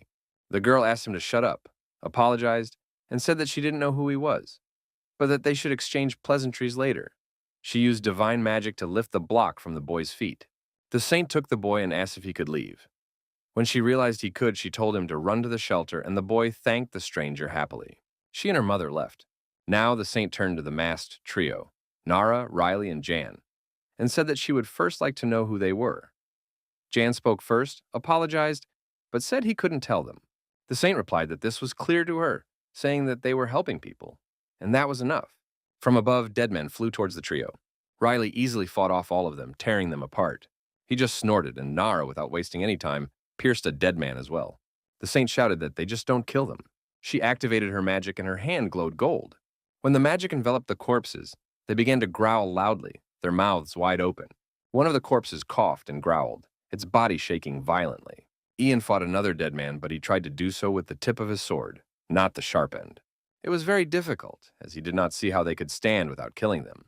The mages were already defeated too. They were still summoning fireballs and ice arrows, but a black liquid was dripping from their eyes. Riley didn't like the fact that these dead people were also using magic. Ian shouted to the master that it would be better to get out of here. Then the dark wizard and the bishop of Rivos appeared there, asked where they were going, and said that no one had let them go yet. The saint was really shocked, but she couldn't find the words. She remembered how the wizard had been pierced. As he lay there without strength or feeling, Riley was surprised to see Astroy here too. He called him a son of a bitch and asked how he had survived. He asked Ravosa if that was his doing. Ravosa smiled widely, told Uriale, the dark wizard, that it was time to do some magic, began to think. And Uriale was furious in Astroy's body, calling everyone ungrateful creatures. From behind, with the help of dark magic, Urialis squeezed Ferda, who was screaming in pain. Then Urialis threw poor Ferda to the ground. Saint ran up to the boy and asked a trembling Ferda how he was, the wizard barely supporting himself on his elbows. Ferda told her, with the last of her strength, that it wasn't Astroya. There was someone else in her body. Riley vividly remembered Urieli standing on the cliff with her hands raised. It was then that Riley recognized this terrifying energy, which surprised him. He wondered what the idiot was doing in Astroy's body, as he thought he was an idiot. Saint was horrified and asked Ravosa why he was in harmony with him. The sight was horrible. The bishop of Ravosa was as if he had skinned himself. He told the saint that it was nothing she should know. He had makeup on his face the whole time, and without it, he looked disgusting, screaming that it was because they were going to die here and now. Saint was horrified and asked Ravosa why he was in harmony with him. The sight was horrible. The bishop of Ravosa was as if he had skinned himself. He told the saint that it was nothing she should know. He had makeup on his face the whole time, and without it, he looked disgusting, screaming that it was because they were going to die here and now. Then Riley, smug and confident, took the mask off his face, saying that Ravosa had finally shown his true face and was approaching his opponents, holding his sword in his hand. In turn, one of Astroy's magical hands shook violently. The body was still not used to its new owner, and the muscle memory was still with him. Uriel had said so, judging by the body's reaction, that it was he who was involved in Astroy's murder. Riley, with a wide smile, scratched his neck and confirmed the wizard's words, saying yes, adding that he had also finished with him, and Urialis asked if he had already forgotten. These words startled Urieli, who asked in disbelief. He was the bastard who had interrupted their prayer. Urieli remembered the battle well and would hardly forget it. Now he called the main character ungrateful. He, in Astroy's body, screamed that really it was a bastard, his eyes red with anger and hatred. Bishop Ravosa was also surprised to see Mr. Riley here, who was not the man he expected to meet. Even Ferda was shocked. He wondered if this was the Eplet family. Now Ravosa hissed with laughter, saying it was he, sir, saying he had guessed it, but still surprised. Ian also took off his mask. He and Saint were listening intently to Bishop. He was saying that Riley had the nickname Lazy Swordsman because he couldn't do anything, but that he was an exceptional swordsman. Ravosa smiled broadly and terrifyingly, and added that, unfortunately, the Lord had discovered who he really was, so he would have to kill him. In turn, Riley said that he didn't care about them, that he wouldn't kill them, but that he would thwart their plan to open the underworld, because it shouldn't be like that. This scared and tensed the Dark Wizard and Bishop Ravosu, who looked questioningly at the swordsman. Noticing the expressions on their faces, Riley was glad he had guessed. They were really going to do this. So Urieli pointed a finger at him, called him scum, and asked how he knew. Riley responded that it didn't matter, saying that if they left now, he would be kind. But he didn't have time to finish when he and his team were attacked by large, thick tentacles that were hovering over the men. Now Ravosa was smiling widely and happily, asking if Riley thought he could protect everyone. Riley realized that he had been very careless and was now far from having so much fun. He was about to step back somewhere when a tentacle wrapped around his leg, and Urieli asked where he was going. Ferda stood up and activated his flame again, shouting for them to run and save themselves. Saint was genuinely surprised. She turned around. The Saint realized that she no longer had any strength, which didn't make her happy at all. The fire spun to attack, and Yang shouted at the Saint to dodge the attacks. He considered the protection of the Saint as one of his main objectives. The Saint never came out of her reverie. She just observed the scene with wide yellow eyes, with thoughts raging inside her. Mentally, she turned to the goddess Irenessa, and bitter, stinking tears came to her eyes, and she wondered if these were her steeds. The girl turned again to Saint Irenessa, and remembered how, calling her to her children, she had told them to follow the black butterfly. The tentacles slowly dissolved and were destroyed by the flames. Everything around was on fire. Sparks of fire and traces of purple energy rose into the air. One girl said that, thank God she hadn't arrived too late. The Saint seemed to recognize that voice and finally opened her eyes. There, she saw Naini, smiled widely and calmly at the Saint, and Naini looked much better now than before. In fact, Saint Frisia did not expect to see Naini here. Naini apologized to her master, saying that her training was a little behind. Riley was shocked to see Naini. He wanted to say something but couldn't find the words. Ravosa asked who the other girl was, and Urieli asked, horrified, if she was using the inversion space. The bishop asked what that was, and Urialis replied that it was a magical technique that allowed the creation of a barrier, but that it could only be mastered by magicians of the seventh circle. Ferda also immediately noticed the inversion of space. He knew that she had only reached the sixth circle last spring, and therefore he could not believe that she already had a seventh. Ferda approached Naini and asked what had happened. Naini, breathing heavily, said that she had not seen Professor Ferda for a long time. She said that she wished she had talked to him longer, but that she had more important things to do right now and apologized for that. Now, she turned to Riley and asked if the gentleman could tell her briefly how things were going, and the protagonist replied that the enemies were attacking. Naini asked how they would proceed. Riley told her to suppress the zombies, but not kill them, and that she could do whatever she wanted with the others. She threw herself into the fight with the gift apple in one hand and her magic swirling in the other, deciding that she had to deal with them quickly and then she could return the apple to its master. The zombies rushed to attack. They roared loudly and looked extremely scary. Naini drew her sword, now completely confident in her powers and herself. She spun towards the monsters, killing them in her path, slicing the air with their cold, magical weapons. When the girl's magic burned the zombies, the ones that screamed a lot growled, it was an unbearable pain for them. Ian stood close to St. Frisia and watched everything closely, ready to attack and defend, and the Saint asked what it was. All the Bish wizards called upon ice and fire, fought desperately, not for themselves, and the Saint shouted to Naini that the dead men were using magic. Naini turned and used his on them, extending his arm forward. The mages whose magic had started to choke, and now they too were growling and coughing. Naini's magic was incredibly strong and attacked her opponents with a glowing pillar. Naini's sword flew out of the same pillar and landed right in front of Old Yan's face, who couldn't move, shocked. But the sword flew past him and struck directly at the throat of one of the dead men, who opened his bloody mouth in searing pain. Naini turned to Mr. Yan and, smiling sincerely, thanked him for the sword, telling him that he had handled it carefully. Ian smiled, still in shock, but also very proud of the girl and happy that she was really Naini. Uriela was more than irritated. He asked her how dare she. Bishop Ravosa thought that something had changed. The girl's magic was right behind the main opponent's backs, which surprised Ravosa and Urieli. But they realized that she was behind them. Magic surrounded them and they activated their own magic, water magic, and divine magic. Ravosa was irritated and annoyed. He wondered if this aristocrat would not interfere. Riley, meanwhile, yawned lazily with her mouth wide open.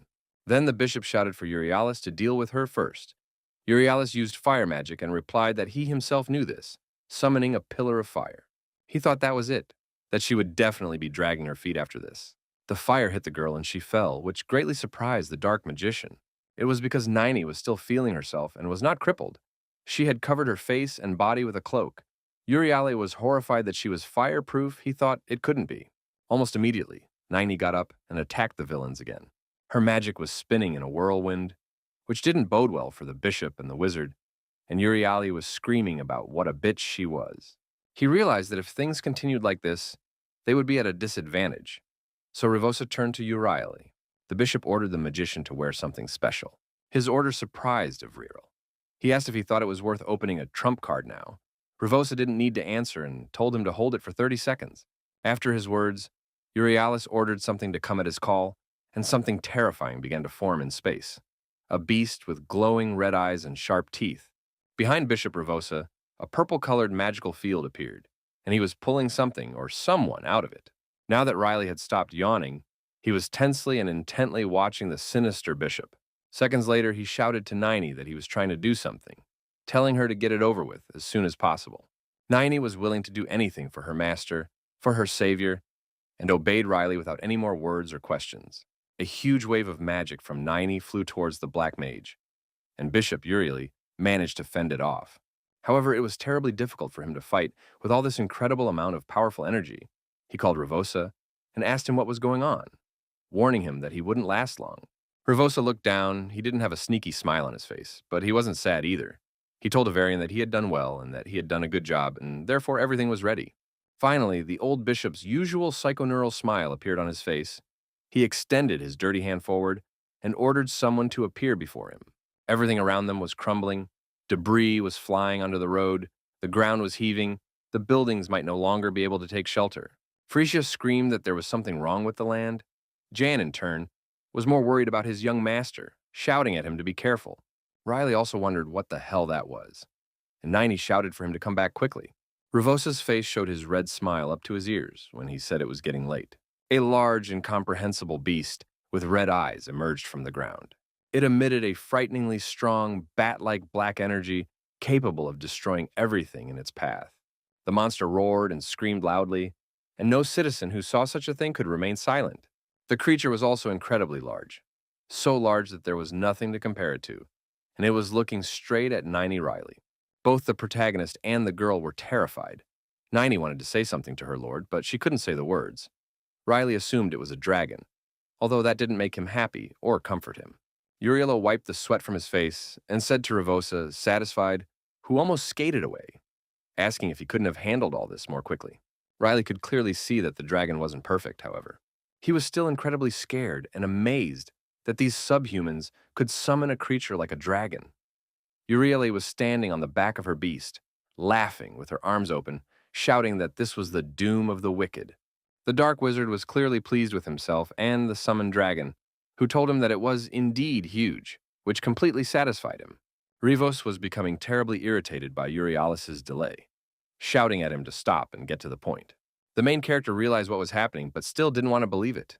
Euryalus began his speech, saying that the punishment would fall on them, on the ungrateful. Something started to happen to the dragon. He was trapped by the magical tentacles of a great dark wizard Asmonog, which were squeezing him. The dragon was shaking all over, and his eyes stopped glowing red. Then he opened them completely, and now they were purple, and they were as scary as the old red eyes. Euryalus in Astroy's body was saying that he should pay their debt in full. Asking if it wasn't so, of course he wasn't serious. Finally, the dragon's eyes lit up again, and steam began to escape from its body into the air. The tentacles released the dragon and released it. The creature seemed even more powerful and determined now, like a warrior. That was when Riley realized that it wasn't just a dragon. It was an undead. Naini also wondered how a creature similar to her mentor got here. She couldn't understand. Moreover, it made the girl very sad. The dragon opened its mouth wide, showing its opponents its sharp white teeth, as sharp as Endal's. Something spread through the city streets. Many fragments of the magic tower and other destroyed buildings were flying across the lower part of Solia. Riley realized it was the Draken sucking in the air. The protagonist had difficulty staying upright. With only a sword, a cold weapon that he stuck into the ground, Riley told himself that this couldn't happen. Endal extended his magic-filled hand forward and said with a laugh that they would all be killed at once. Naini looked at the dragon in horror. She remembered something, and when she realized what it was, she refused to believe it, just like her young master had done. She remembered Endal saying that no matter what, she must avoid the dragon's breath. And then Naini asked her mentor why he couldn't be stopped. Endal responded to her, saying that the only thing that could stop the breath was another dragon's breath. He was serious when he said that if she couldn't dodge, he would definitely die. Naini was amazed that they, who had barely fought off her attack, the attack of the 7th Circle Mage, would use Edrakon's breath. She thought, no, it couldn't be. But even so, it was obvious that Endal was feeling terrible. Astroy's white beard was covered in blood, although that didn't stop him from laughing evilly. Blood was flowing from his eyes too, just as it had happened to Naini before. He shouted to the dragon to take the souls as a sacrifice by inhaling them. After his words, it wasn't difficult to hold back. A black energy began to appear in the air, taking people's lives. Endal cried out loud that this was all for their prayers, and the dragon sucked in more and more air and, of course, souls. Naini looked questioningly at the beast, something more surprising than before. In fact, the girl just realized that this was the end, which she could not stop. She looked into the black hole of lost souls of living beings and could not move. Suddenly, a familiar voice asked her why she was shaking. It was clearly young Mr. Riley, who had his back to the girl, which surprised her a lot, as he looked very calm and confident, as if he wasn't scared at all. She asked him what was going on. He told her not to worry, and asked her if she remembered what he had said, as she sat on the cold floor with some rags. When he reached out to her, for the first time in his life, as he smiled and rubbed his neck in embarrassment, saying that he would help her, Naini remembered perfectly everything that had happened back then, as if it were still yesterday. Naini herself wanted to defend her savior, shouting that she didn't need him to stay away. But Riley wasn't listening to her any more rudely, just smugly responding that it was too late. Endal, as usual, was more than irritated and arrogant with the guy. He was shouting 2 birds with 1 stone, saying he was a beauty. Ravosa seemed more pleased than the dark wizard. Riley gave Naini a loving hug, and the girl was shocked. Still holding her, he turned to Naini. When she looked up, she saw a smiling Riley telling her not to forget to give him that apple in the next life. It was after these words that an explosion of incredible proportions occurred, decorated in various colors and shades of purple. All that could be seen were the black silhouettes of Riley and Naini, still hugging each other. Naini pressed herself against him with her eyes closed. She thought that because of her, sir, the girl was suffering unbearable pain. She begged forgiveness from Mrs. Iris, Mr. Ian, and Mrs. Sarah from her admonisher. Riley wrapped her arms around the girl, protecting her with her tight hug, and Naini was a little shocked. Then the protagonist turned to her, who raised her head with her eyes wide, already scared to hear what he wanted to tell her. Riley smiled widely and said that in her next life, she should give him that apple. Immediately following these words, an incredibly large explosion occurred, equipped with pink, blue, and purple lights. Naini closed her eyes. She was quite calm on the outside, but inside was chaos. She thought the young master was because of her. The girl was scared to even finish the thought. She just started mentally apologizing to Iris-san, Ian-san, and Sarah-san with their mentor. The dark wizard Urialis opened his arms and laughed loudly, shouting to the ingrates that they were finished. Suddenly, the cheering was interrupted by flying lights, similar to comets or rain. Ravosa calmly turned to Urial. He couldn't understand what it was, and then asked the dark wizard, who was already terribly angry, and shouted, asking the bishop how he knew. The red limb of a powerful dragon appeared in the dark sky. Your spine and neck, large and powerful wings with the same red color. The huge dragon, and now not at all dead, was in the lower part of Solia. The dragon opened its mouth with sharp teeth, and a ball of fire formed there. When the dragon started to blow it away, the murderous flames went straight towards the villains. He found the purple pillar of flames from the dark wizard or his dead dragon. Purple and yellow sparks sparkled in the air. They kept falling, and there were more and more of them. Riley was still standing with Naini, and everything around her was enveloped in red dragon fire. Naini clung to her lord and closed her eyes. The poor girl was scared. Riley tried to call Naini carefully, and when he finally succeeded, he told her to open her eyes soon. Riley was shocked and relieved that there was no scratch on them. He held Naini and covered her face from the fire. Finally, he managed to free the girl. Naini looked very happy and thanked God that they were in one piece. Ninety smiled genuinely at her savior, and the man looked at her with some incomprehension. Suddenly, someone from behind asked them what they were doing, and they turned around with an extremely displeased expression.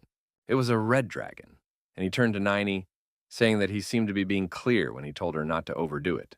Ninety realized that he was the mentor, and was very happy to see him here, that he came. Meanwhile, the elderly Bishop Rivosu was literally shaking with fear, unable to understand where the dragon had come from. Something had crossed his mind, but he refused to believe it. In fact, he just remembered Saint Frisia's words about the appearance of a dragon in Solia. Now Rivosa was terribly angry. Euryalus was shouting, asking the bishop why he was standing, shouting for him to do something. He was also terrified. Suddenly, Endal landed very close to Rivosa. The bishop was really scared, terrified.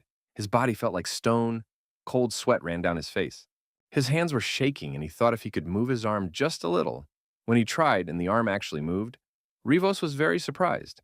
Rivosa didn't know what he should do, although he had a glimmer of hope after the construction. He focused his vision on his new opponent. Although none of his looks could compare to Endal's large, piercing red eyes, the dragon ordered the bishop to stand and be afraid. Rivosa didn't care, because that's what he was doing. He was shaking in fear. Then Endal turned around and promised to attend to them later. The dark wizard Euryalus already wanted to run to Rivosa, but she stopped him, shouting for him not to move. Rivosa explained to the dark wizard that it was best to do nothing at the moment. Riley and Ninety walked through Rivosa and Euryali. Riley said that since he was a priest, he should have figured everything out. There was still a so-called portal in the sky, with a dead dragon's head appearing, and the protagonist asked Endal what to do about it. Endal asked in response. Like what? He said he didn't know this dragon. He just cut it and that's it. He used his powerful flame again. He opened his mouth wide and blew out a huge pile of bright flames. The fire seemed to swirl around the dragon's silhouette. Again, the entire city was immersed in thick smoke from the fire. Endal raised his sharp claws, the same red color. He pawed directly at the intimidating black blur. A black mess spread across the city. The sound of their fight was terribly loud, deafening. Riley and Ninety had to cover their ears with their hands. The main character shouted to Endal that it was enough, that he could stop now. Endal flicked his red tail and exhaled. Then he turned to Rivosa, asking if it was their turn, which scared the bishop even more. Riley clenched her fingers and stretched a little. He advanced with the mighty Endal walking behind him, the boy's eyes burning as if he too were a dragon. Rivosa began to shake again, terrified by panic, and now he was also cursing loudly. Euryalus didn't think about staying behind. He had already started shouting about the ungrateful freaks that everyone was, when something slid over him. A lot of blood gushed from the wizard's body. Euryalus crouched down. He was shocked, and the one who had injured him was Riley. He looked at him haughtily and told him to stop making a big deal out of things, as he had died a long time ago. He swung his nimble cold weapon again, saying that there was more than that. Then he cut the dark wizard Astroy's body in half. Euryalus and Astroy's body was horrified, and Riley finally agreed that this was something Euryalus had to pay for. His body was actually cut into 2 pieces. The wizard fell to the ground with a crash and was already beginning to beg for something, and Riley wasn't at all eager to hear it. He stretched his arm in front of him and assured him that he wouldn't let him die so easily. A golden magical field formed around Euryali. Riley said that was what he should wait for. Rivosa had already completely lost his mind. He was watching this and started laughing slowly. Riley turned his attention to him and asked why they were hesitating, warning him that he was heading down the same path.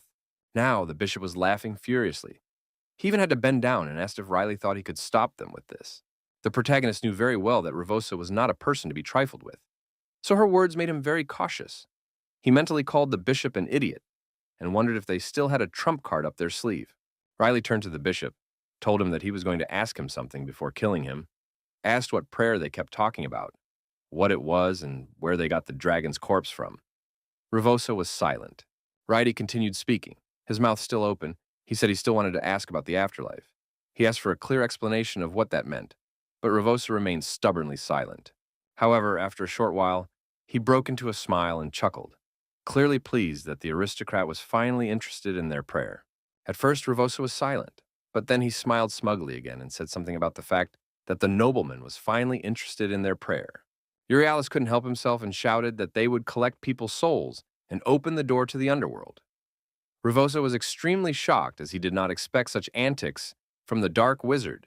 The dark wizard was cowed by grief and raging fear, but he continued speaking and told them that the dragon's body had been given to them by that man.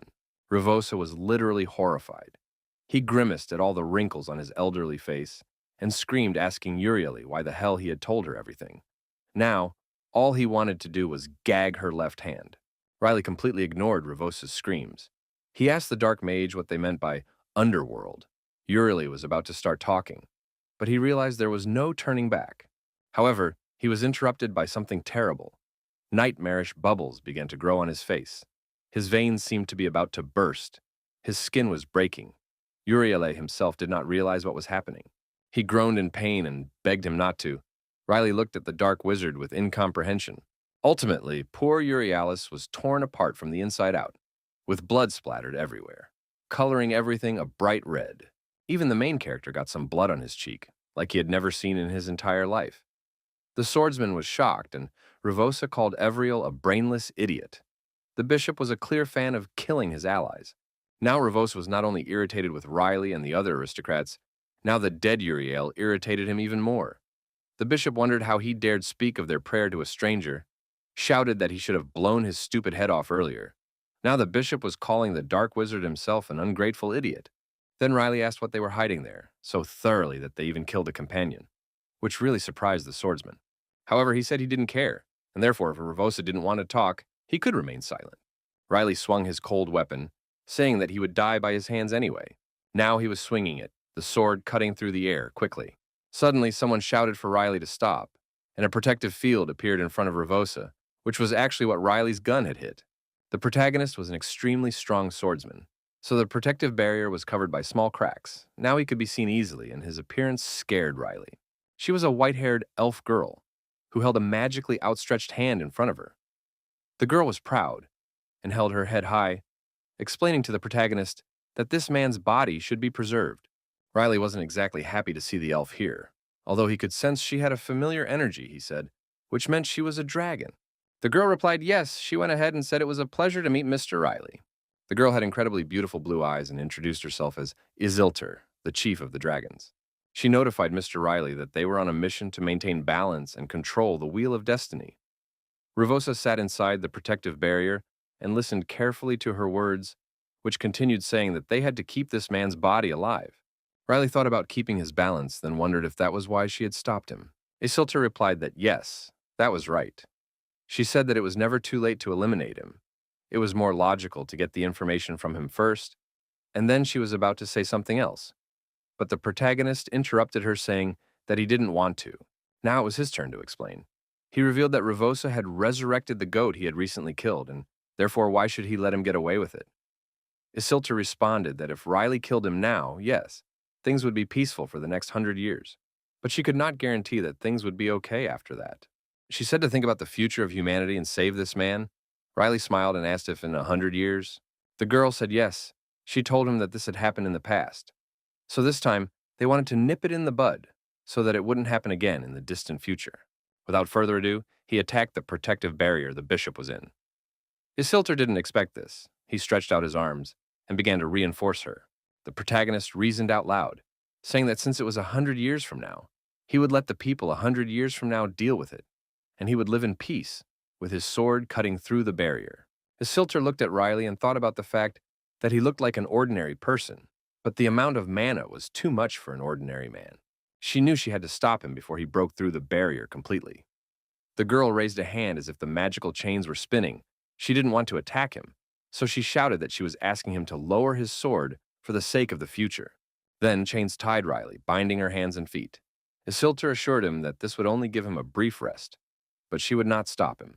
Riley was not at all pleased with the turn of events, he said through gritted teeth, as she apparently decided to butt heads with the last man. The protagonist activated his red mana, his energy resisting the energy of the girl's chains. All the air in the immediate area turned red. Isiltur stared in shock at the lord's body. Riley's sword began to cut Isiltur's magical chains. He was saying he didn't want to worry about anything else. When he was done, he finally turned to the girl and said he was just trivially exhausted. Isiltur did not wish what was happening in reality. She shouted for the swordsman to think and stop. The elf was very nervous, but realizing her strength, she could not approach him.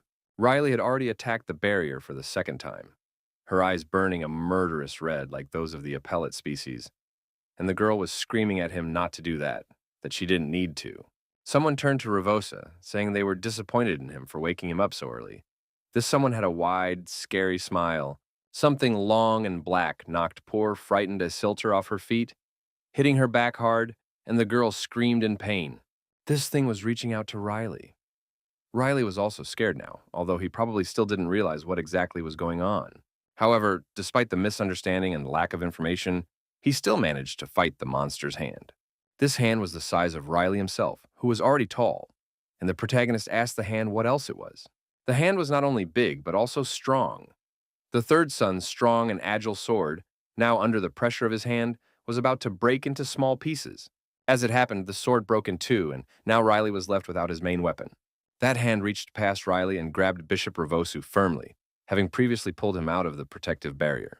A member was exiting the portal, and she intended to take Bishop with her inside to the other side. Riley immediately realized that the hand was running away with Revosa and ran towards them, asking Bishop where he was going. Suddenly, the silhouette of a man with that intimidating smile appeared in front of Riley, and he sat relaxed right in front of the protagonist's nose, smiling and asking if he was there. When someone asked Riley if he was still hanging around because of something he did in his past life, his words shocked the third son, Beck, in the past, intervened. Unknown said yes, that it was just amazing, that it kind of went back in time to that world where Riley was Beck, or just a savior. The unknown man said that, thanks to him, he had seen a very amusing vision, and in return, he promised to give him a small gift. His purple embossed fist rushed forward, then at an angle, and then he hit Riley very hard so that Trot didn't even have time to notice. Blood gushed from Riley's mouth, and he had to cough a little to get it out. The blow was incredibly strong. Riley felt like he was completely out of mana and being spun around at will. Revosu, or the protagonist, had already been sucked into the portal when Isiltur wrapped her magical chains around his arm. Suddenly, Endal came running around the corner, running towards the girl, asking if she was okay. The girl didn't have time to respond to him. All she could think now was that she shouldn't let them go. Unexpectedly for Isiltur, Naini joined them and activated her black mana. John Doe's fist was really big, but that was all they had time to notice, as the portal closed, and Naini wondered if they had disappeared. Isiltur fell into Endal's arms. She had tried so hard. Endal asked Naini if she had managed to see where they had gone. The girl replied that she was looking for them now. She was in fact concentrating to the point of being horrified. She opened her white eye a little. Suddenly, Naini felt as if she had realized that she had seen something clearly. She was very surprised because she saw the road, the cars, everything completely unknown to her. However, she also realized that all these tall, mirrored structures, this entire place was like what Mr. Riley had seen in his nightmares. But then she realized that no, it wasn't like that. It was exactly the same thing. A black silhouette of a man flying between the tall houses. She opened her white eye a little. Suddenly, Naini felt as if she had realized that she had seen something clearly. She was very surprised because she saw the road, the cars, everything completely unknown to her. However, she also realized that all these tall, mirrored structures, this entire place was like what Mr. Riley had seen in his nightmares. But then she realized that no, it wasn't like that. It was exactly the same thing. A black silhouette of a man flying between the tall houses. Now, Naini found herself in that same environment. In that world, all around were tall glass houses, paved roads, and planted trees. School children, students, and office workers walked the streets of a city unknown to the girl. She thought about this underworld and the Lord's strange dream, and realized that the Lord was hiding something from them. Naini was standing at the curb of the road, and in front of her was the silhouette of a man in a robe, the silhouette of Beck, and she was looking straight at him. But one thought scared her. Riley came out of the hole where he was thrown by the stranger's fist. He was rubbing his neck and complaining about his weak head. He was already calling for the bastard. But then he realized that he wasn't here, and asked where he had gone. The main character had a lot of bruises in him. Endal hugged Isiltur, laughed, and asked if the young gentleman was still alive. He said that his skull must be strong, probably because it was empty. He was amused by these words. But neither Isiltur nor Riley liked them. The swordsman asked who he was calling it an empty head. He said he wanted to sew Endal's mouth shut. Riley still managed to compose herself. She said that they were already past that stage, then turned to Naini, asking if she had met these types of people. The girl remained silent. Then abruptly, she grabbed Riley's hand and said she had something to tell him. The boy looked at her intently, and she told him that once, in her dream, she had seen incredible things. She talked about strange little cars with black wheels. She talked about cars, but she had no idea what they were. About the buildings above the magic tower, the homes and offices of the modern world, and the earth covered in black gravel. Also about people fighting monsters that she had seen for the first time in her life, They were scary, red, horned demons. Ninety said it seemed too real for a normal dream, and in fact, she vividly remembered a man crying. The girl said that she decided to discover that man with the black hand and saw the world itself from her dreams. Finally, she loosened her grip, let go of his hand, and said that she didn't think it was just a coincidence, but that she was asking the Lord to tell her. She said he had been there before, asking if he knew what that place was. Riley was completely shocked, terrified by what the girl had said, that she could guess everything. After those words, Riley himself couldn't contain himself and grabbed the girl's hand tightly, calling her. He lowered his head and said he was ordering her to erase everything she had just seen from her memory. Ninety was surprised by the master's words. The girl addressed the gentleman with a trembling voice. Someone in a red cloak was listening to their conversation from afar. That person is gone. He got closer and closer to the end of the corner and was ready to go out into the square. The man had a letter in his hands, a document about the Munta, about the terrible atrocity that was committed by the fanatics of the Temple of Solia. It was said that a large number of corpses were found. Currently, the fanatics were taken into custody, and the healers were conducting further investigation. Then, it turned out that the living corpses case was committed by religious fanatics. All those who helped the victims of this incident are rewarded. Riley read the paper and realized that, well, that's how they got out of the situation. Then he looked up from behind the newspaper and looked at someone. He looked at Naini, who was talking a little about herself to Frisia.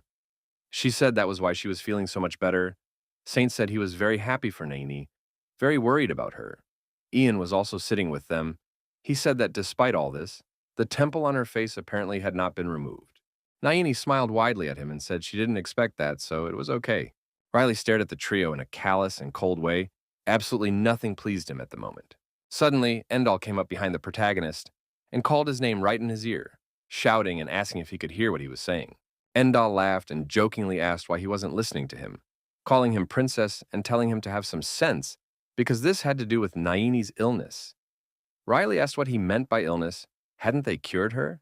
Endal turned away grudgingly, crossed his arms, and replied that they had just made her life easier with magic. But that wasn't enough. He said that they removed all the magic circles she had, and that he taught her everything again the way dragons do. He said he felt like he needed to remove all the rot from inside her, and that she actually felt better when they got rid of the debris. Unfortunately, he also said that wasn't the biggest problem, pointed his finger at his closed eye, and said that was where the problem was. Riley immediately realized he was talking about Naini's right eye. Endal explained that if they were all inside, it was as if they had been washed with new energy. It is not possible to do this with the eyes. If you draw parallels, it is like a large number of threads of different tangles that are tangled and rotting. And if, suddenly, they do something wrong with these threads, not only will Naini not be cured, but she may even die. Because as long as she is human, she will not be able to bear it. But let's say that if she were reborn into someone more resistant to stress, she might survive. Except, Riley realized, this wasn't a world where you could put a prosthetic in place of a severed arm. Riley was scared and stressed about it all and asked what she should be reborn into. And since this is possible, Endal replied, she needs to give up her human shell. Endal asked the protagonist if this was true, adding that whether she dies or is reborn depends on Riley. The third son expressed himself a little, lowered his head and asked what would happen if she gave up her human shell. He was really interested in that. Then Endal snapped his fingers and a small but strong fire appeared. He said it was better to see for himself. Eyes emerged from the fire and that person greeted Mr. Riley. In fact, it wasn't any beast or scary creature, just a cute little fire fairy, who smiled and said that she was serving the red dragon. Her name was Heliona. She was circling above Riley's head, and he was very surprised to see the fairy. Endal finally replied that if Naini were reborn, she would become such a creature, an artificially created spirit, and added that although his Heliona was originally a spirit, Heliona twirled around Riley, laying in his hair, the fairy seemed to be weightless. She said that this meant he was Mr. Riley, right, which, of course, Naini disagrees, saying he didn't look particularly handsome and therefore she didn't understand anything of what Naini saw in him. Told him that she thought she would look sweeter and friendlier. Riley didn't like what she was saying at all. He tried to squeeze her with his hand, but she seemed to blurt out, although she screamed and covered her face with her hands. Then she hurriedly hid behind her master, Endal's back. And the dragon told Riley that he couldn't catch her because she wasn't material. Endal had said that it was a peculiarity of such spirits.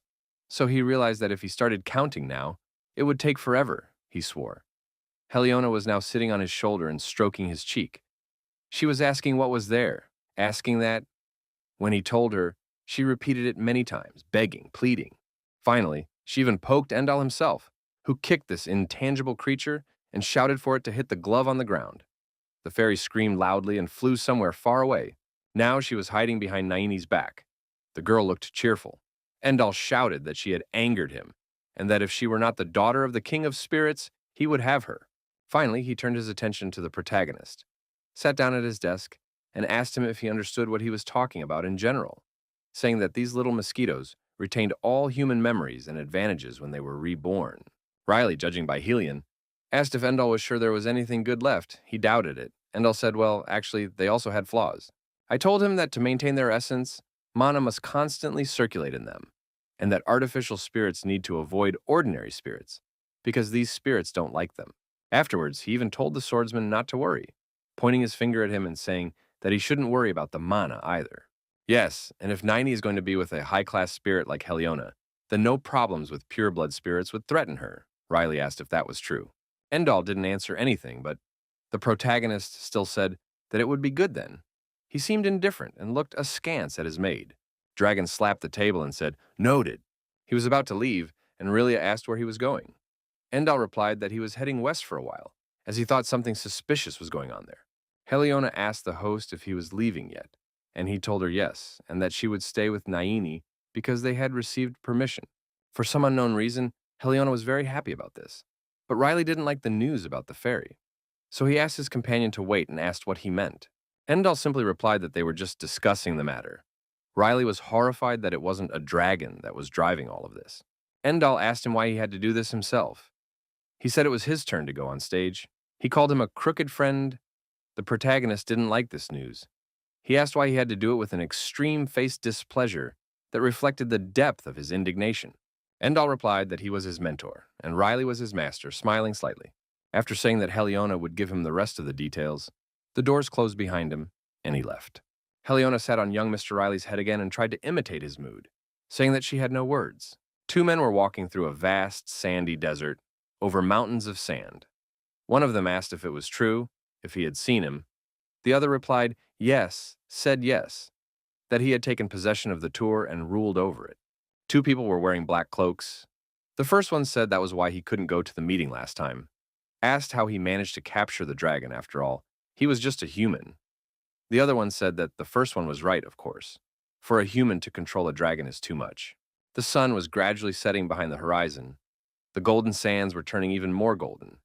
In front of the two people was a vision of a very frightening terrain. There were dry bones, the remains of someone. There was also dark purple mana swirling around. One said, but if it's related to what he's thinking, it makes all the difference. Saying that this time, these things must be captured, was the red dragon Endal, who looked terribly serious, was not wearing his usual wide smile. St. Frisia screamed insistently and asked them to take her with them. Riley calmly and callously responded that she didn't want to. Frisia activated the not-so-cute function of charming the people around her, and in a squeaky voice asked again, said that she was really asking for him, but that now she had to hide her identity because Solia's temple had fallen. She was pushing so hard for pity that the protagonist, calling her darling, replied that the problem was hers, asked why he had to solve it. Ian fell for her taunts, asked the young lord to help her once and for all. Nara accompanied the mercenary hero, cheered him on and told him that Frisia was the saint of Solia after all.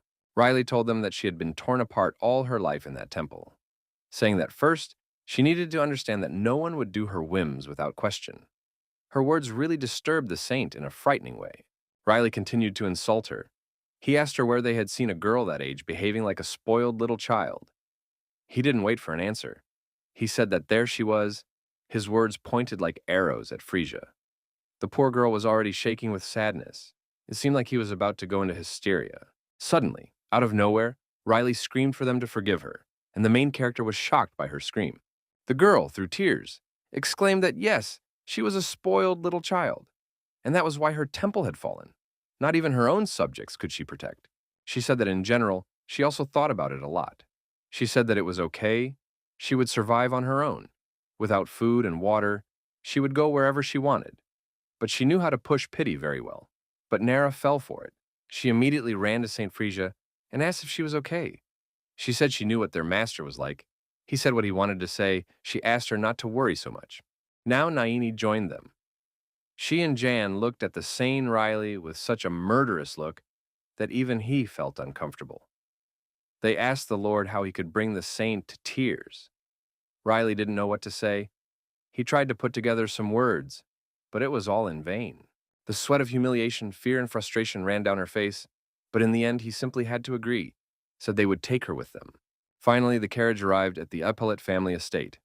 It was night, but the illuminated house stood out sharply against the darkness. The protagonist got out of the transport with Nara.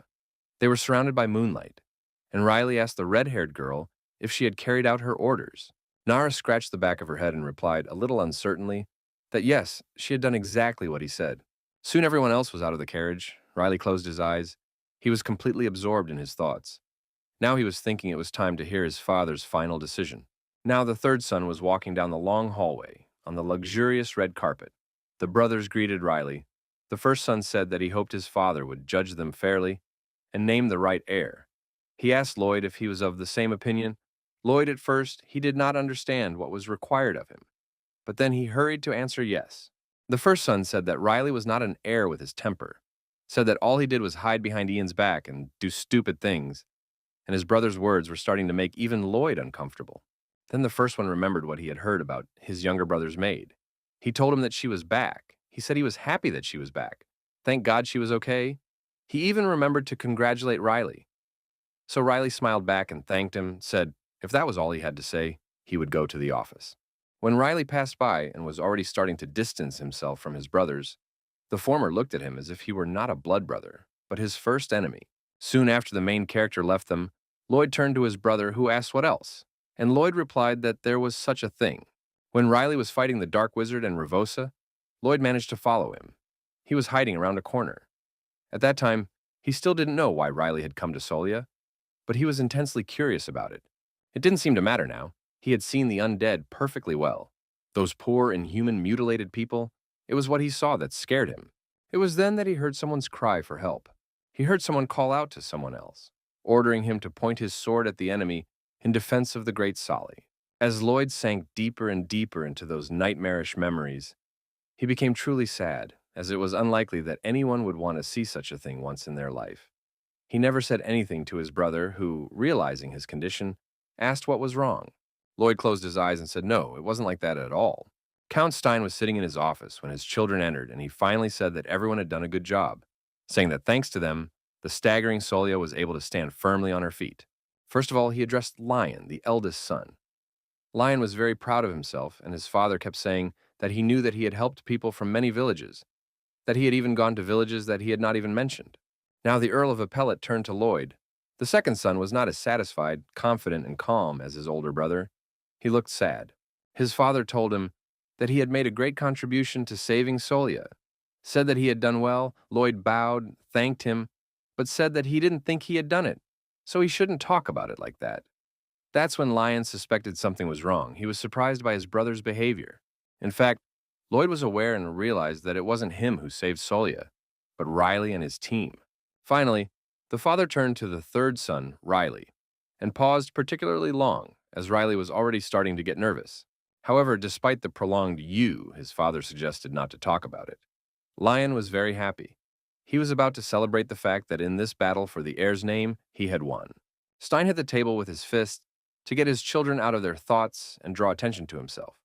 Promised to announce the heir in 2 days, according to the results of the competition, and said that during this time, he would ask them to behave honorably, without fighting among themselves. That was it. The guys left the office. Riley went first, followed by Lloyd, and somewhere behind him, Lion. Lloyd called out to Riley, who was a little surprised. Lloyd looked questioningly at his brother and remained silent, so Riley said that if his brother had nothing to say, then he was out. Lloyd was approached by Lion, who asked him what had happened, if he had swallowed his tongue, and said that Lloyd wasn't looking like himself today. Lloyd himself just said, "That's how it is," then put his hands in his pockets and replied that he was fine. The sky was shrouded in dark clouds that preceded the threat. The leaves once yellow have dried, and almost all of them have fallen to the ground. Epaulet Manor sank into the darkness of an autumn day. the wind rustling the last leaves on the tree branches. Finally, 2 days later, the sun came out. Pellet Manor had regained its usual bright appearance. The white carriage was prepared, and the horses were already in place. The nobles were getting out of the visiting carriages, the servants were helping them get out. The girls were discussing something. A significant evening had begun in the mansion.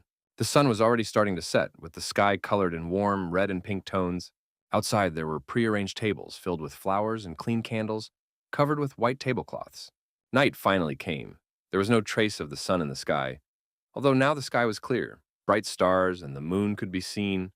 The aristocrats were drinking culturally and happily chatting about something. The property's courtyard really was decorated to perfection. Everything was so evocative and bright. Riley sat on one of the blue roofs of the house and watched everything from above, behind the happy young people. He didn't seem as happy as the guests.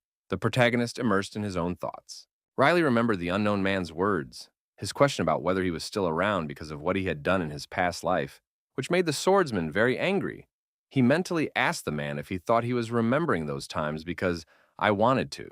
A long time ago, a thought settled in his mind. He thought it was better to have been born as a normal human being, without any memories. He wondered about the excellent sword skills, the enormous amount of mana.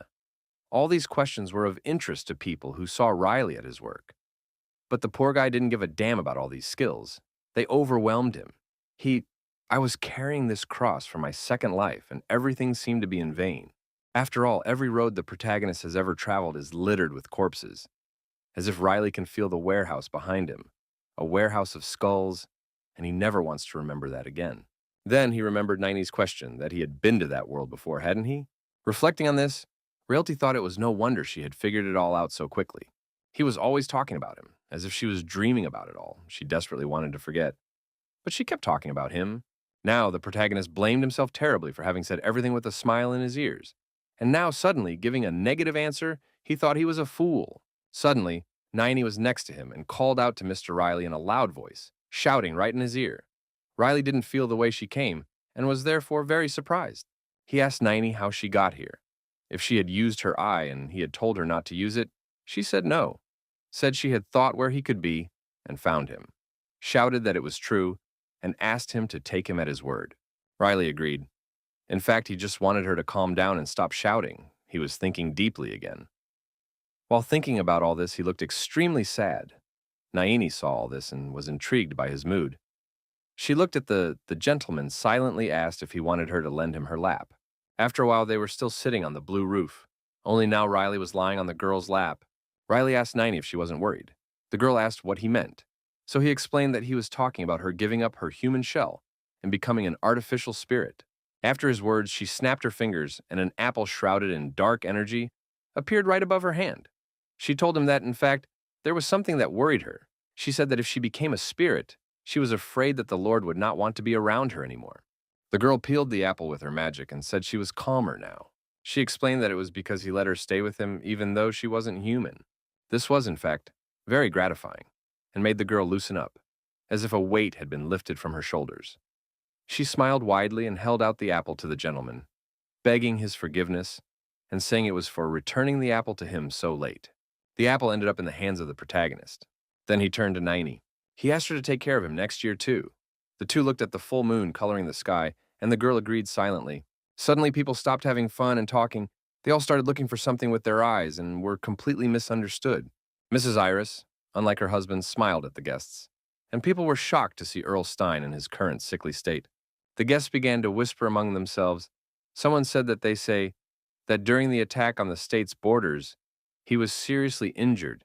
It seems to be true, apparently. For this reason, he decided to choose an heir. They said that I could feel the tension hovering in the air, and all of Solia is anxious now. Someone asked the others what they thought about the heir, who the heir would be. Someone said that it was obvious that it would be Mr. Lion, because he was the eldest son and had made a lot of progress, but someone else said that the others hadn't. They knew, but after the rumors about Orly's eldest wife, he thought that Mr. Riley would be the heir, as he had thrown her out of the house. They said it was also said that he had a maid, and she was a wizard from the sixth circle. One of the people laughed and said that maybe they were being donated somewhere. He wanted one too. The black-haired girl was listening to all this. She said it was interesting. Someone asked this girl if she was having fun. The aristocrat covered her face with a fan, and she replied, "Yes, she was just asking." She stood alone, a little away from the other guests. The girl said that she was looking at the aristocrats, who could barely be called aristocrats, scratching her tongue like the last scum. She called them fools, for God's sake. This terribly infuriated the aristocrats. Many cast sidelong glances at the girl, and two of the young men asked her in one voice what she had just said. Their discussion was interrupted by Stein's speech. He and Ms. Iris were on the stage. The Count told them that they were gathered today to name an heir for the Ippolit family. They all started to approach the stage. Finally, Count Stein smiled at them and thanked the aristocrats for coming. The Count had an envelope in his hand, probably with the heir's name on it.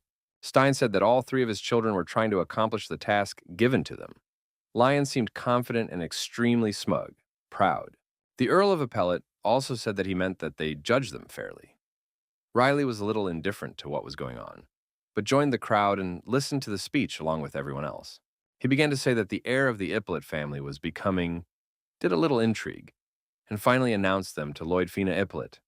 Lloyd at first did not realize what had happened, was in a stupor, and then, with an extremely strange expression on his face, he asked if it was him. The aristocrats who were around him began to slowly disperse. Lloyd asked why how, shouting that it shouldn't be him, but Riley's brother. Riley, in turn, clapped his hands and congratulated his younger brother, with a genuine and wide smile. The other guests also had to start clapping, even though they probably didn't even remember the second son's name in their discussions about the family heir. Ms. Iris also smiled and applauded Lloyd. Soon Lloyd started climbing the red stairs to the top. People were congratulating Mr. Lloyd. His father was smiling at him, waiting at the top. When he got up, the father asked his son how long he would keep the guests waiting. A loud applause resounded in the courtyard of Appellate Manor. A shocked Lloyd stood next to his father. Stein started to tell me what he thought. There are a lot of people who don't understand why they made that choice. Lion was one of them. He was down there with his eyes wide open. He really didn't understand what it was like. Stein said he would reveal the reason for his decision, and a luxuriously sharp sword appeared in front of the guests. The aristocrats understood everything. They asked if Mr. Lloyd, the medalist. Lion already had no words. He just silently opened his mouth, observed all this. Count Ippolita held a sword in his hand and said that a terrible incident had recently occurred in the capital, and that this sword had been given to him for taking an active part in solving the problem. Someone asked the others if they remembered the rumor that a brave mercenary fighter from a noble family had helped put down a rebellion of fanatics along with everyone else. But they didn't think it was Mr. Lloyd. This made Lion furious, the veins in his face standing out, and he clenched his teeth as tightly as he had ever clenched them before. The Earl handed his son the sword and praised him for doing a good job, as if Lloyd was at a loss for words. Someone inside asked the man if he was okay. It was Ian and Riley. Riley replied that yes, everything was fine, but that Ian was quieter than usual. Ian replied that he was just holding back. Afterwards, he still couldn't hold back and said that that sword should have been given to the young lord. He asked if that was the case, and Riley questioned him in response. What was he saying? Hadn't he heard what his father had said? He said that his brother saved people, and that was why he received the award, and Ian agreed that this was certainly true. The servant probably wanted to say something more, but Riley interrupted him, turned to Ian, and said he would say it again. He was not interested in the heir's place. On the contrary, he despised him. It was all very boring. The protagonist began to tell you all the tasks that would be assigned to him, saying that you would have to sign a lot of useless paperwork, and that, in addition, there are times when you are summoned to Solia's palace, a game of hide-and-seek with aristocrats. He seemed tired of talking about it and finally said that as soon as he imagined it, he became dizzy. The swordsman raised his hand and said that his mother knew his opinion. So she applauded Lloyd. Ian said that even so. Riley was the first to applaud. He asked if that wasn't true. Riley said that he was just supporting him. He asked Ian if he would continue to criticize every little thing. Riley turned the corner and abruptly and unexpectedly heard a resounding why. It was Lion. He intercepted his father and asked why they had chosen Lloyd and not him. Stein calmly asked him to keep his voice down, as there were still guests in the house. Lion kept yelling, asking for answers as to why not him, saying he just didn't understand. Stein repeated that, as he had said, Lloyd had been honored for his fight at Solia, but Lion hastily interrupted his father. He said that was why he didn't understand, asked if he hadn't fulfilled all the conditions of the contest magnificently, shouting that he had saved many more villages than him. Now calmer, he said that if he were not the heir, it would mean that all his efforts would have been in vain, and Stein addressed his son by name. He asked if he didn't know what the difference was between them and Lloyd, and Lion became irritated. Stein spoke about the availability of prizes, about how to master the art of the sword. Regarding the number of people saved, he said that when choosing, he did not take these criteria into account. And in their personalities, Lion couldn't stop being angry. My father told me that it was important to him that his successor had a pure and good heart, saying that Lion himself had just said that if he didn't become the heir, everything would be in vain, meaning that his goal during the competition was not to save people, but to be the heir, which was the only thing he was trying to achieve. Lion was raising his sword. Lion was shocked, speechless. The Earl of Appellate said he spoke to Lloyd yesterday before publicly announcing the selection result. He remembered asking his middle son if he had said the sword was Riley's, as he had a sword in his hand. Lloyd said yes and told him that he himself had only gone to Solia because of Riley. Stein then said that Lloyd had also fought bravely and asked if that was true, to which Lloyd calmly replied no, that it was all because of Riley, explaining that this was why Riley should be the heir and not him. The Earl told this story to Lion, and then summed it up by saying that he was again thinking about choosing Lloyd, because he is soft-hearted and very caring. Lion was literally beside himself with rage, gritted his teeth, and mentally called his younger brother impudent. Stein saw the horrified, distorted expression on his eldest son's face, told him to look at himself, and asked if he was blaming Lloyd for everything now. His father didn't wait for an answer, he answered it himself. He explained that that was the difference between him and Lloyd, and that all his words about Lloyd made Lion more and more furious. Suddenly his anger reached such a point that he drew his sword and reiterated that he did not understand. With his eyes shining with pain and despair, he threw himself against his own father, screaming that he couldn't take it anymore. Watching all this from around the corner, Riley and Jan were literally shocked, as they didn't expect any of this from their first child, especially Jan. Ian was about to shout for the Count to take control when he was distracted by the abrupt disappearance of his own sword. So Riley warned Ian that he would borrow the sword for a while. The protagonist swung and threw Yang's sword with tremendous force. The sword in the sheath quickly cut through the air. Lion certainly noticed this too. A rapped sword whizzed past his head, and the guy himself was only interested in where it came from. It was the sword that repelled the attack on Count Appellate. Stein didn't know what was happening. However, he was sure of one thing: this man had crossed the line. By saying that man, he was referring to his firstborn son, Lion. He punched him in the solar plexus with his fist, which briefly cut off the air for Lion, who was in a lost mind. Stein told his son how disappointed he was in him, said that if Lloyd had been in his place, he would not have behaved in such a way. And all these comparisons ended up making the already unhappy Lion unhappy. The furious father grabbed his son's head with great force and ordered the black sword to show his face. He also told Lion that he had only trained for nothing. Now he would have to see what he had become. Right after those words, something large fell from the ceiling and collapsed right on top of them. A black palm cupped Lion's face, which seemed to be in terrible agony. Finally, the air around them calmed a little, and Lion found the strength to take control of his body. He still couldn't get up, but Earl Stein stood confidently, looked at his crying son, and told him to choose. Either he dies here and now, or he kicks him out of the house, as Stein has never been a fan of indulgences and favors. A sad and saddened Lion stood up, scolded himself, and asked in a low voice what he had done wrong, as he no longer had the energy for anything. Lion didn't say anything to his father. He walked further and further down the long corridor, and muttered to himself that he was doing everything for the family. When Lion left, Ian approached Stein and asked if he was okay. The Count was a little surprised to see the mercenary hero here. He asked if he had been the one to protect him, throwing his sword, and Ian said yes, of course he had. He said he thought the Earl was in danger, and so on. Stein exhaled as if he was relieved. The black sword was on the red carpet. In fact, upon looking at her, Stein realized that it was not Ian, but his prankster again. Riley walked down the red hallway, looking around, thinking Ian would take care of the rest, but somehow he still felt uncomfortable. Then he turned his attention to something specific that interested him.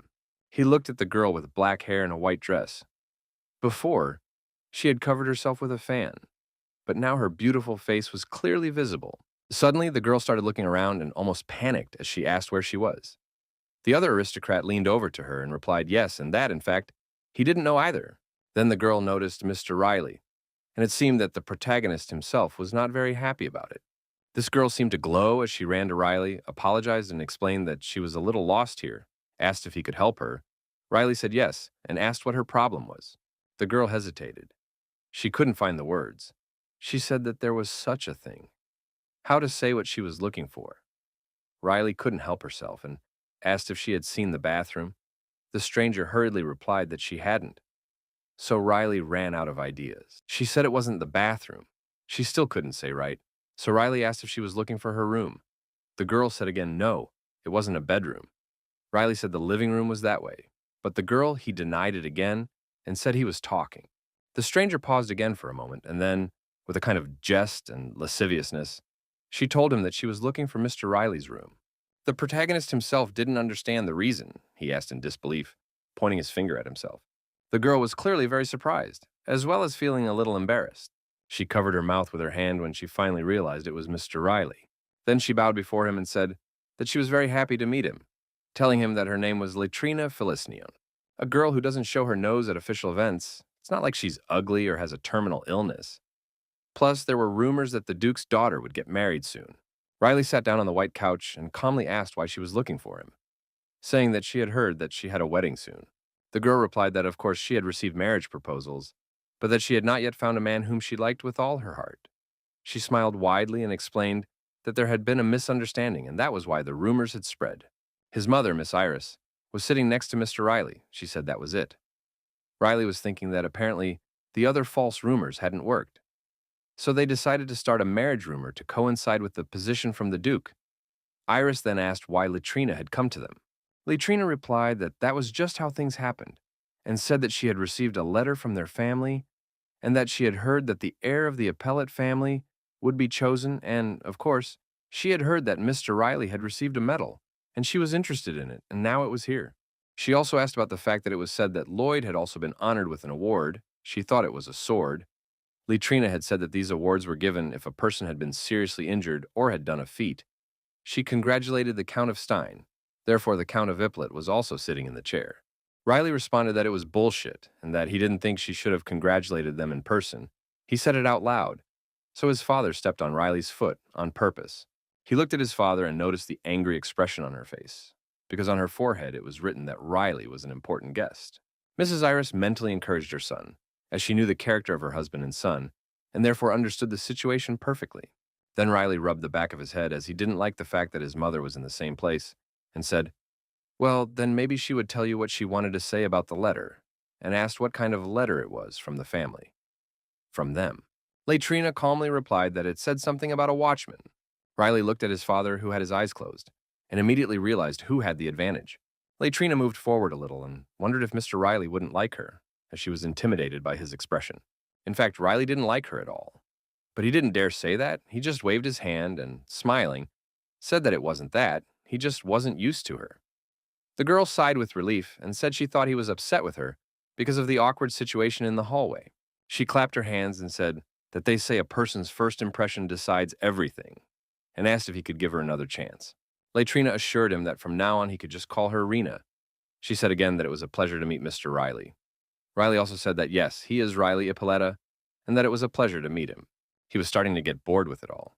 Naini saw someone leaving. It is night outside. She is in the yard near the cart. Nara smiled at Naini and said that she couldn't stay in this house any longer, that there was a limit to everything, and that she was, in fact, a mercenary. Naini looked very sad about their departure. She asked where they were going now. She said it was just in case, just to warn her. St. Frisia replied that yesterday, in a dream, she saw the landscape of the Western lands, said that she thought there was something there, so they decided to go there with Mrs. Nara. Naini was worried that Ms. Frisia was okay, but the girl replied that she would be fine.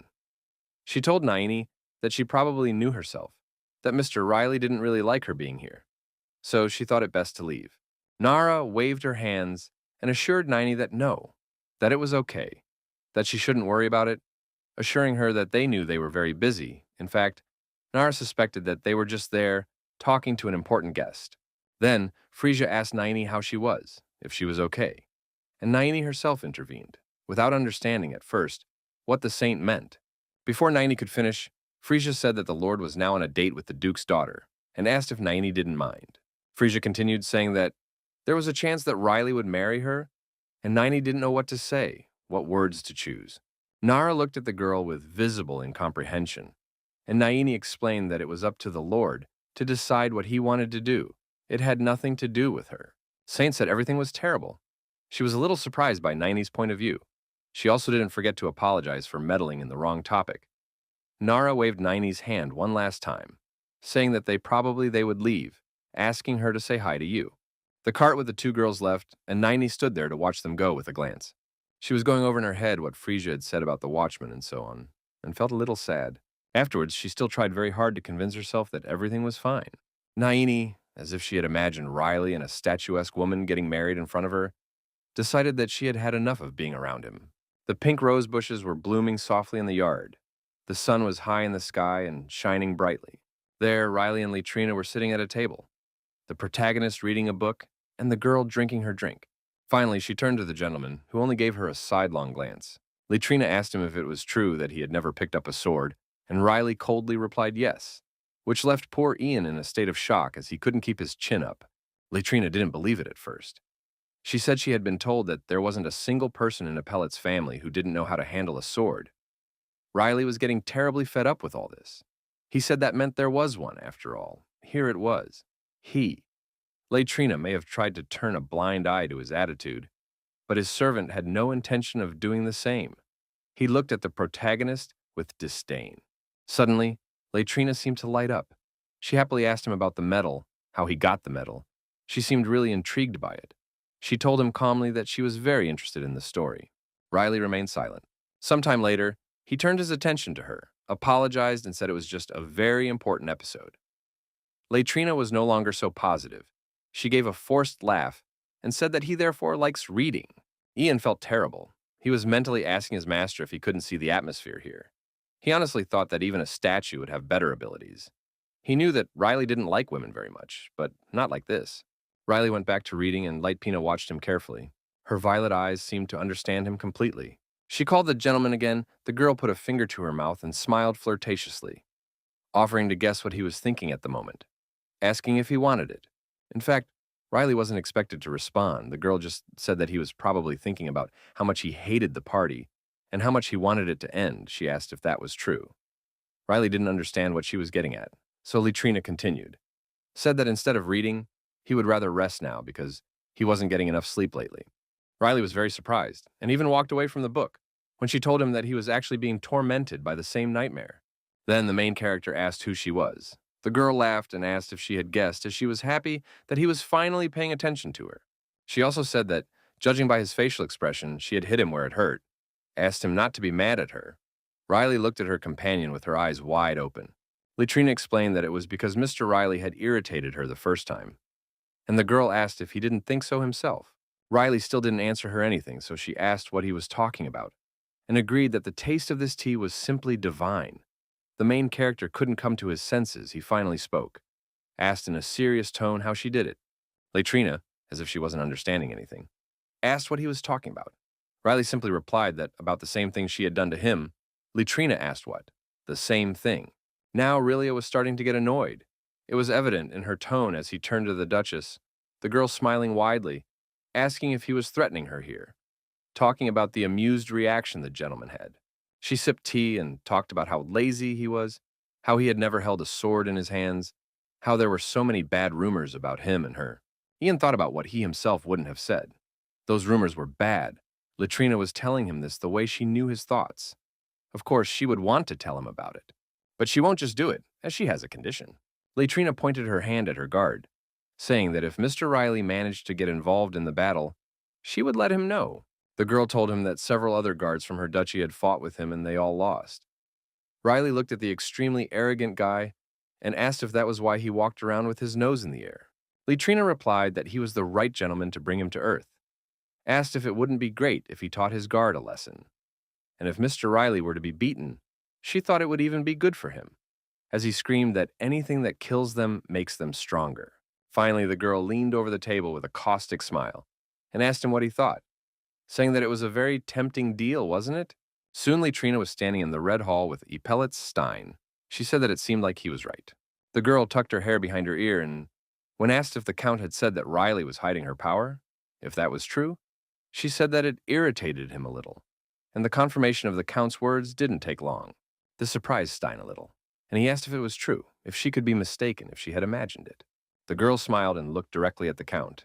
She remembered leaning across the table with a caustic smile and asking him what he thought, saying it was a pretty tempting deal, wasn't it?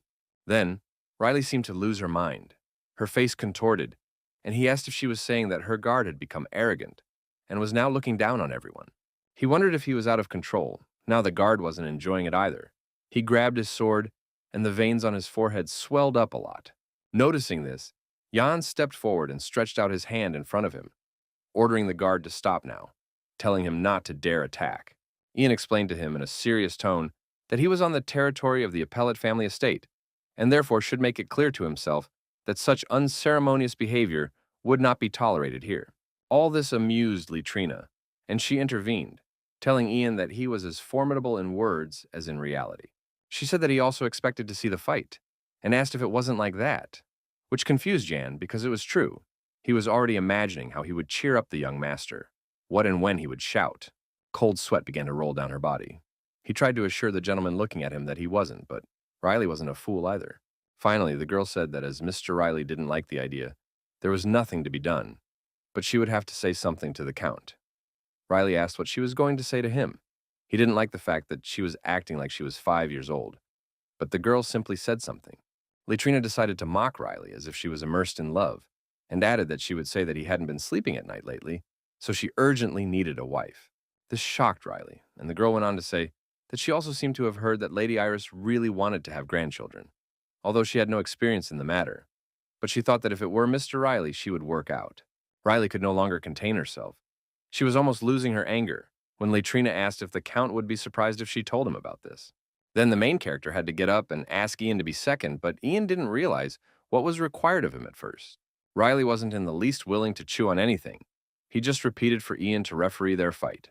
Now he stood before the haughty and proud guard. The protagonist decided that it was okay. So much stress had accumulated lately that he would like to vent this way. The guard looked at him as if he were a real opponent. Riley exhaled. He was well aware that the guard thought he would be scared if he continued to stare at him like that. The swordsman thought the guard was no match for him, because he is. He remembered how a city saint in a past life, with her hands up, screamed with all her might for a brave warrior to raise his sword for their salvation. How people reached out to Beck, shouting that he was a hero. The very word hero, now in this life, made Riley indescribably nauseated, and he curled up and covered his mouth with his hand. Jan didn't realize what had happened to the master. Riley, in turn, apologized and said he wouldn't do that, which left the guard astonished. He asked if the gentleman was joking, shouting that one gets rid of the habit of being capricious in childhood, and that apparently his parents didn't practice it in childhood. Riley, with his hand over his mouth, replied that he looked sick just because of the guard's disgust, but that he would be able to fight in that state. Even the guard was already angry. He was very bold to speak against the master. He ran to Riley, yelling at him to shut up. However, to his surprise, a terrifyingly strong energy began to flow from the protagonist, as if it was slowing down and restricting the guard.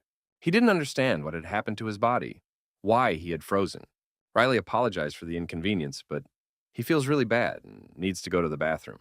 He left, and Litrina, shocked, got up from her seat and screamed, asking the gentleman to wait, astonished, asking how he did it. When Riley asked what she was talking about, the girl hurried to respond that it was the energy with which he had restrained the guard's movements. The protagonist pretended not to know what she meant. Then he smiled and, asking for forgiveness, replied that he didn't know what she was talking about. Litrina told the Count all this and then said that she observed her guard's reaction and noticed everything. Riley's definitely hiding his power. These words meant a lot to the Earl of Kin. She decided to tell Stein that Mr. Riley didn't like her because of her request, and that she liked him, and asked if he knew how much it hurt her, and the Count apologized for that, saying that she was more interested in Lloyd. Litrina replied that, of course, Mr. Lloyd was good enough, and that was why the Earl chose him to succeed him, but, how to say, there was no brilliance in him, no heart. So, as payment for the favor she did, she has something to ask the Count. Stein told her to say what she wants. The girl tells him that the invitation to the New Year's celebration banquet should be given to the heir, but she wants the Count to give it to someone else. Naini, along with Riley, sat on the white sofa in the living room. Riley lay on his shoulder, and the girl asked how he was. Riley didn't respond at all. He blamed himself for getting worked up over nothing, wasting so much energy, stopping that idiot, and wasting even more energy. Naini told herself that she had already heard from Ian what happened there. He said that he was on a date with a lady, that he was going to compete for her custody, but he suddenly changed his mind. Naini asked the gentleman if this had anything to do with what she and he were talking about at that moment. explaining that she just thought he was suffering from memories of her lately. Riley didn't want to talk about it, so he asked her to stop, saying there were more important things to do. He ordered Heliona to leave, and, at the same moment, the fire fairy appeared in front of them, blinked her eyes, and told the Lord that she was just waiting for his call, as she thought she would die of boredom. Riley told Naini that she should slowly prepare herself to become a spirit. Naini replied yes, she thought Riley wouldn't want to talk about it. Then he turned to Heliona and asked her to tell him how, where, and when she did it. The fairy was extremely happy to be freed from her boredom and shouted that she would certainly tell him. She told him that they should do this before next spring. Thanks to the measures her master had taken, perhaps it would be possible even before winter. But to find a suitable spirit for Naini, she would need to be reborn in the spring. Heliona said it was the ideal time before the butterflies started to appear. She thought it would be too late after that. Riley asked for a suitable spirit. The fairy explained that it was a spirit that would become a shell for Naini. She said that he could consider it a vessel. Then he talked about the location, said it had to be a reservation, that they had to go west. Riley said the word west was too vague and asked if he could explain it further. The fairy thought for a moment and then said that it should be a place where snow was falling and the rustling of black wings could be heard, a calm place where light music could be heard. Riley didn't understand anything. He doesn't like these romantic speeches. The fairy asked if she could repeat it. Riley didn't have time to respond. She started saying it all over again. The main character interrupted her, saying he wasn't serious. He asked what it meant. Heliona replied that it was the position of the container. It was how they expressed themselves in the language of spirits. It was how they felt. Riley asked her to speak human. As they didn't understand anything, the fairy opened her arms and said it was a spirit and that there was nothing she could do. She looked at Mr. Riley and asked him not to make that ugly face, saying that the master had told the spirit everything in advance and that he would be waiting for them there. The fairy flew to Naini and hugged her, telling her that if she was a strong spirit, she would leave some kind of sign. The fairy disappeared, and Riley asked Naini what she thought about it. The girl replied that she was preparing to stay by his side, but that she would do more than that. Riley thought about this a lot. He became very sad and lowered his head, and Naini stared at her master. Heliona reappeared again and told the Lord that she was also curious about something. Riley and Naini looked questioningly at the creature. Helion asked Riley if the garden girl was prettier than Naini, and Naini was shocked by the question. Heliona reappeared again and flew over to Riley-san, saying that she was also interested in something. The fairy asked the Lord if that girl in the garden was more beautiful than Naini. Naini's question shocked her, and she couldn't contain her emotions. The protagonist also didn't understand the question and felt a little embarrassed in front of Naini. So he asked Heliona what she meant. Heliona then asked Riley to admit that that girl was so-so, that Naini was much better than her, asking if that was true.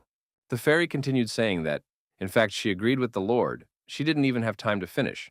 When Naini caught her, the girl was all red with embarrassment. She shouted to Helion that she was nothing more than a problem. She said that now she understood why the Lord Endall continued to scold her. Naini got up from her seat and apologized to Mr. Riley, saying that she would definitely give the fairy an educational talk. However, Naini could not sit still and ran out of the room. Riley didn't even have time to say anything, as he didn't understand the situation at all. It was a clear morning with the blue sky decorated with white clouds, through which the sun easily stood out. Lloyd was in his father's office with him, and they both turned around, all because Riley found them and said they told him they were calling for him. Then Lloyd bowed to the head of the family and said that in that case, he would leave now. Stein agreed with him and said that the matter entrusted to him should be dealt with today or tomorrow. Said that if the second son delayed, he would only add work to himself. He and Riley looked at each other. Lloyd's face was somehow unusual, and so Riley looked at him questioningly. The main character asked if he had anything on his face. Lloyd hesitated and then said, "No." It was just that Riley would be leaving soon. He thought he would at least take a look at his face before leaving. Riley didn't realize who was leaving or where he was going.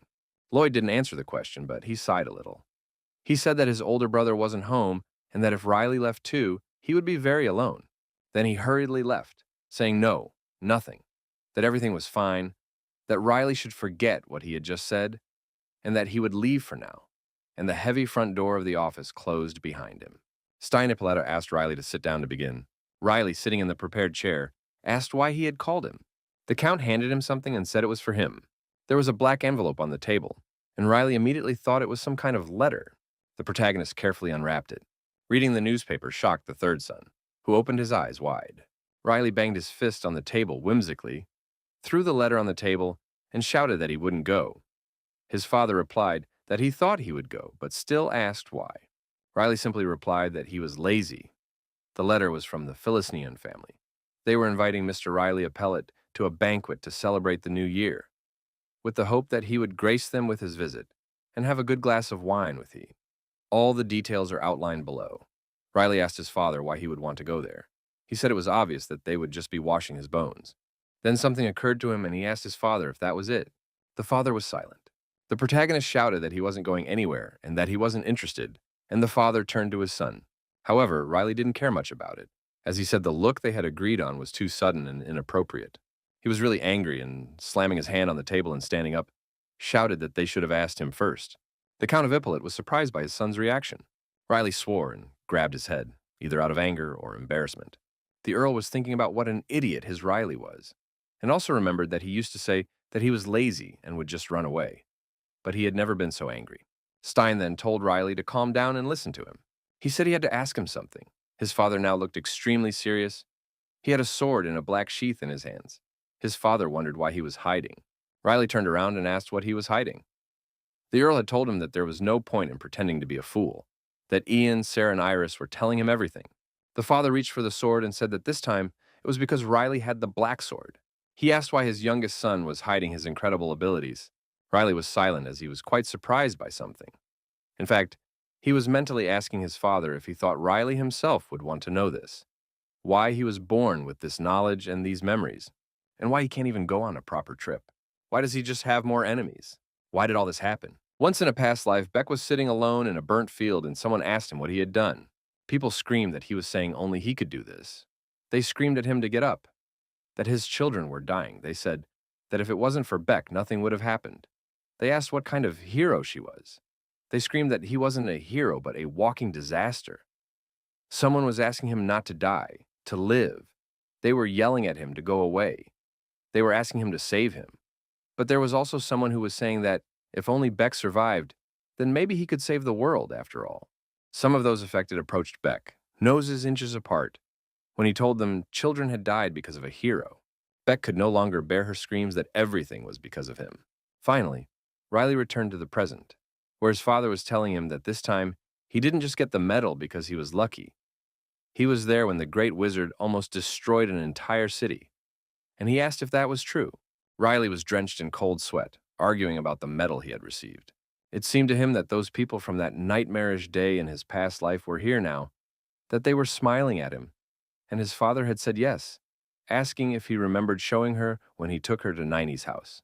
Riley didn't seem to understand what his father was saying. He was feeling very bad. He was wondering who Naini was, why he had brought her to the house, when, where, and why.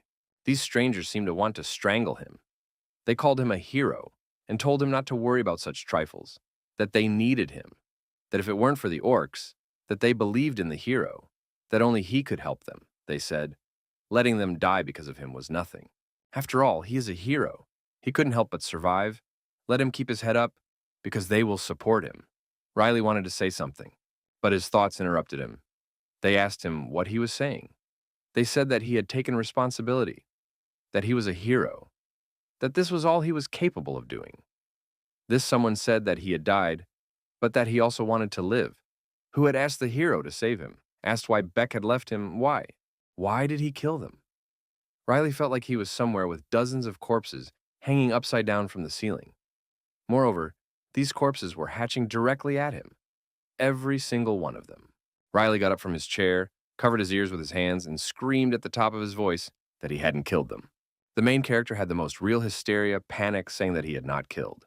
Then he remembered how he, as Mr. Riley, had been questioned, saying that he could kill him if he wanted to. But his daughter, Savior Orley, she has done badly, it is true, but he is sure she is a very kind girl. It was about 6 months ago when Mrs. Orley, Lloyd and Lion's mother, attacked Mrs. Iris, and later when Riley himself massacred her and her father, that he came to her defense. Then his species' blood was spilled, and only one man's pleas were heard in the aftermath. Dad ran up to his Riley and asked what he was talking about. What another murder! The main character finally pulled himself together a little and apologized to his father, saying that he wasn't feeling well. It looks like he needs some rest. Stein agreed with his son and said his face is really pale. Let him rest. The office door opened.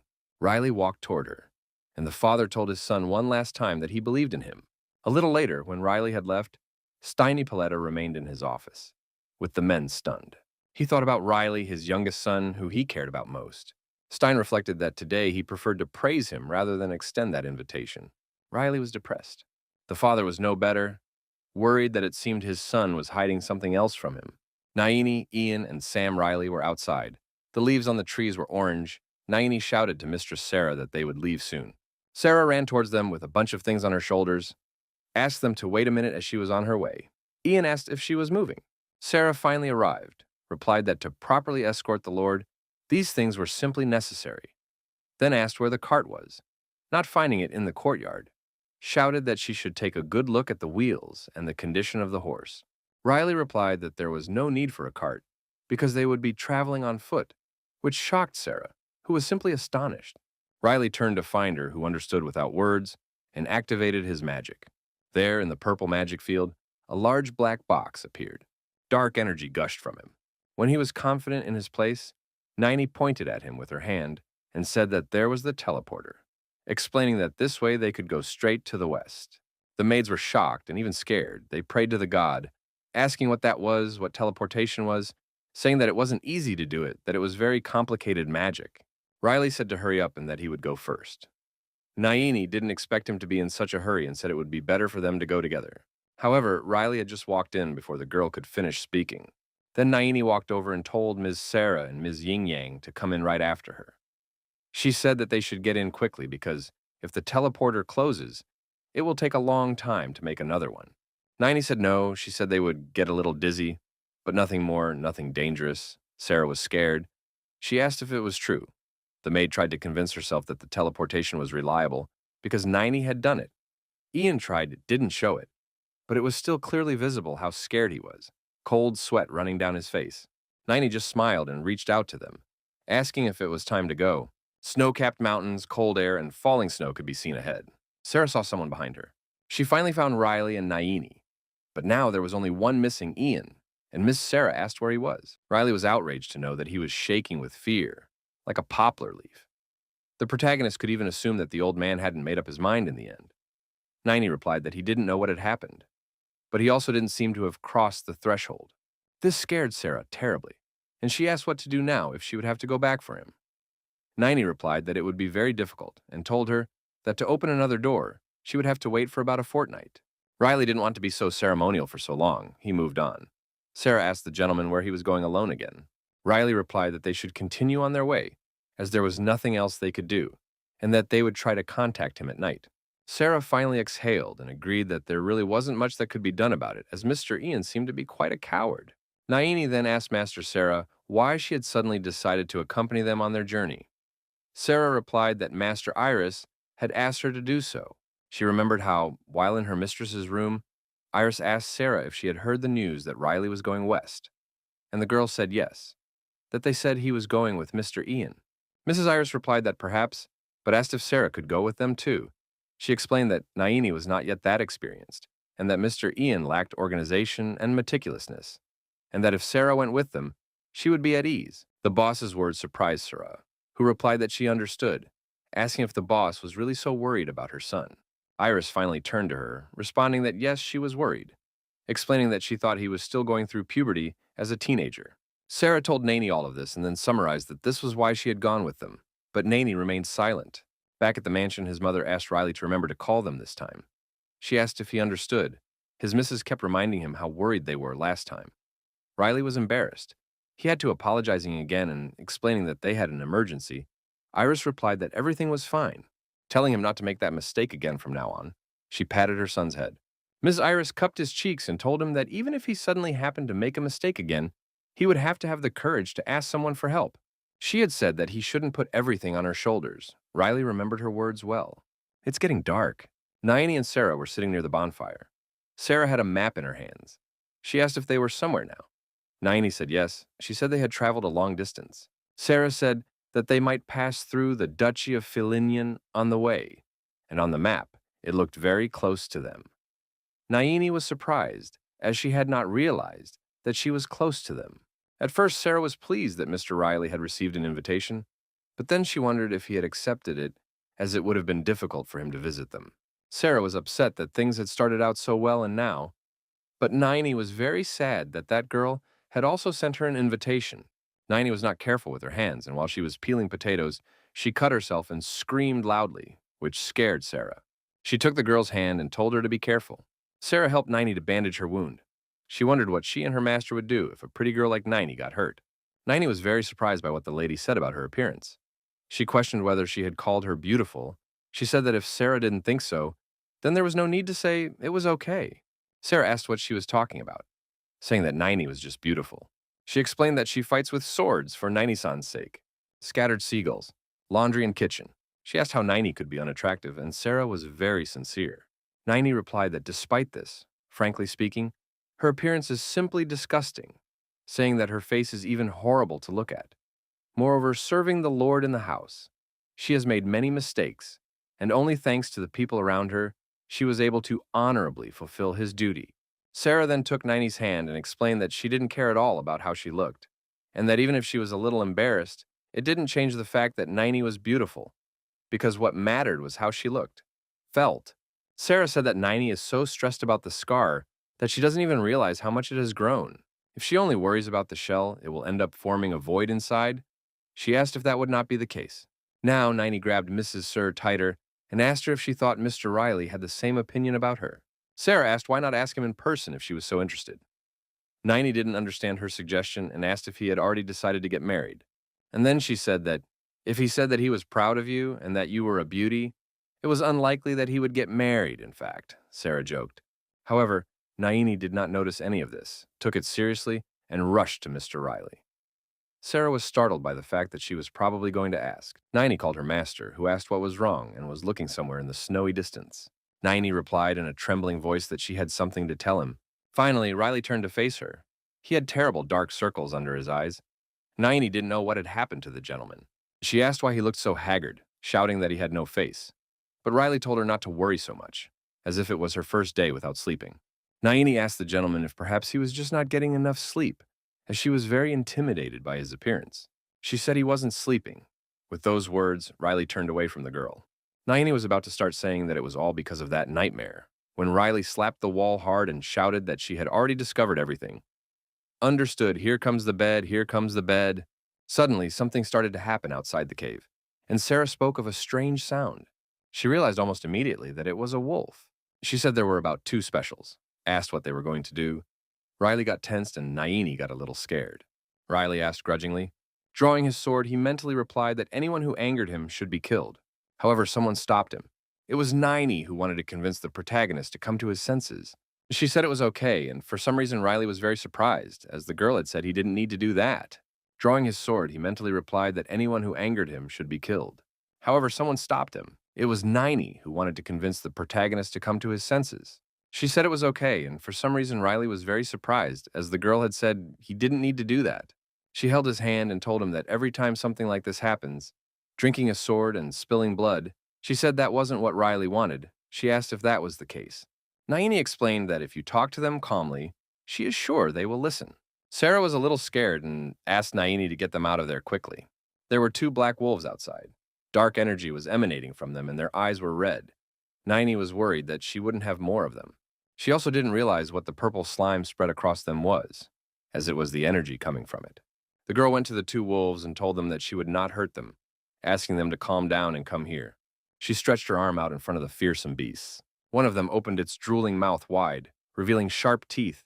However, despite his intimidating appearance, he allowed himself to be petted. Riley was extremely surprised and asked how she did it. Naini responded by saying that there was a spirit in the mentor's cave and that she learned from him. Then the girl spoke on these points, saying that she had seen such a thing last winter in a deserted area near Solia Castle. She also asked Mr. Riley if he had ever seen anything like this, and Riley replied yes. Naini reasoned that if she was right, then these stains were left by one of the people her mentor and Mrs. Isilter were chasing. Naini explained that they were lulis that looked like Rivosu, or a black magician who brought people's corpses back to life. Said that there was a good chance that it was the work of an epidemic, and suggested that it could be the type that Mr. Earl Stein had fought on the state's borders. She guessed that the cabal mercenary who had taken the Earl's hand had also traveled to the deserted area near the castle. They all had some sort of ability, but it wasn't magic. The second wolf approached the first. Closer to Naini, she was calming the beasts. Finally, the purple mass fell onto the white snow. Naini told the Lord that anyway. She asked if they could take these little ones on the journey. She had read in a book that wolves could be useful in a snowy field. The wolves were exhausted under the influence of some unknown magic, but now they were obedient to their savior. Riley said to let Naini do whatever she wants, but suddenly, someone asked them to wait. It was Sarah, she asked in a trembling voice. If she could be sent back? She was a little embarrassed, of course, but much more terrified. Her body was shaking. Soon, Naini was resting, leaning against the black wolf's large, warm body. Sarah resented Naini sleeping right in front of the man she was supposed to serve during the trip. Riley, smiling, asked the maid if she was mad about the wolves, and Sarah shouted that she wasn't, as they were both sitting by the fire. However, despite her screams and outrage, when Sarah looked at the wolf, she writhed in fear. She replied that, in fact, she was just a little afraid of dogs. She said that she was bitten once as a child and left with psychological trauma. Riley asked if this happened in Solia. She also said it was unexpected. The girl said yes, in Solia. Sarah wondered if you had something like psychological trauma. Riley made a small face, and the girl hurried to answer that probably not. She asked what it was about, saying that here she had a lot of them. She said it's not just dogs, so she's scared of a lot of things. She said she thought she was getting better, but apparently she never got over her fear of dogs. Riley asked her if it was possible that these fears were related to life in Lower Solia. Sarah laughed and said that meant he was also aware of it after all. Riley replied that actually no. He told her that on the last visit to Solia, he saw Sarah's expression change before her eyes. She was scared, so he assumed that her injuries were not related to Solia. The fire crackled and burned, and Sarah said, speaking of her empathetic charm, that it was much better than an ordinary person's, and there was a reason for that. She said that she was a little shy to talk about the past, that it had been a long time ago, that she had lived in the lower part of Solia for a long time. Sarah remembered being thrown to the ground, yelling at her about how annoying she was, and to make her disappear. At the time, she was just a child, a teenager. The girl began to collect scattered grains in an old and tattered bowl, and whoever kicked her would walk away unhappy, spitting in all directions. Suddenly, Sarah turned her attention to something. There were two men running towards her. However, when they arrived, she was already gone. One of them asked where the girl had gone. She was always begging here. The other man was also angry. They asked how she had escaped. Sarah wasn't scared. Her eyes were full of indifference. She told the Lord that she was always running away from people. So as time passed, she became more attentive to everything. She said that her sense of smell must have become more acute because of this, and that she now has a great fear of closed spaces and huge holes. The girl was embarrassed that she had taken it upon herself to talk about such things, and said that she felt a little uncomfortable, asking if it was the dawn that had affected her so much. Riley asked Sarah to listen. He asked if she had overcome her fears. The maid, smiling, replied no. He said he had seen her tremble like a leaf in front of the wolves. Riley was a little disappointed by this, as apparently he wanted advice on how to overcome his own problems. Sarah noticed his mood and was a little surprised. She said that although she was living a happy life at the moment, Riley was incredibly tired. Sarah asked, by the way, who didn't have weaknesses and flaws, saying that she was giving her teeth so that this sleeping mage Naini would find some injuries too. And then she said that Mr. Riley had a carriage and a small cart. He hates everything that bothers him. He sleeps a lot during the day and cannot contradict his mistress. And also Mr. Ian bothers him, but he still tolerates him and helps him. But then the maid said that this was not a disadvantage but a virtue. Riley was surprised by the girl's words. Sarah smiled and said that anyway, she thought that living with disadvantages and trauma was not a bad thing, saying that, besides, one could always ask for help, asking if that was true. Although she said that she knows it is difficult for a strong person without a single fear to ask for something from others. Still, when that fear appears, she finds it easy to accept help. Riley turned to Sarah, and Sarah said yes, we should add more firewood. Maybe the protagonist wanted to say something, but Sarah told him to go to bed now. She promised to keep the night watch. Early in the morning, a man in a black cloak left footprints in the white snow and shouted loudly, calling someone impudent. It was the Cabal, who had his gun pointed at him, as always, shouting that he didn't understand how the idiot had become a left-footed, delusional idiot.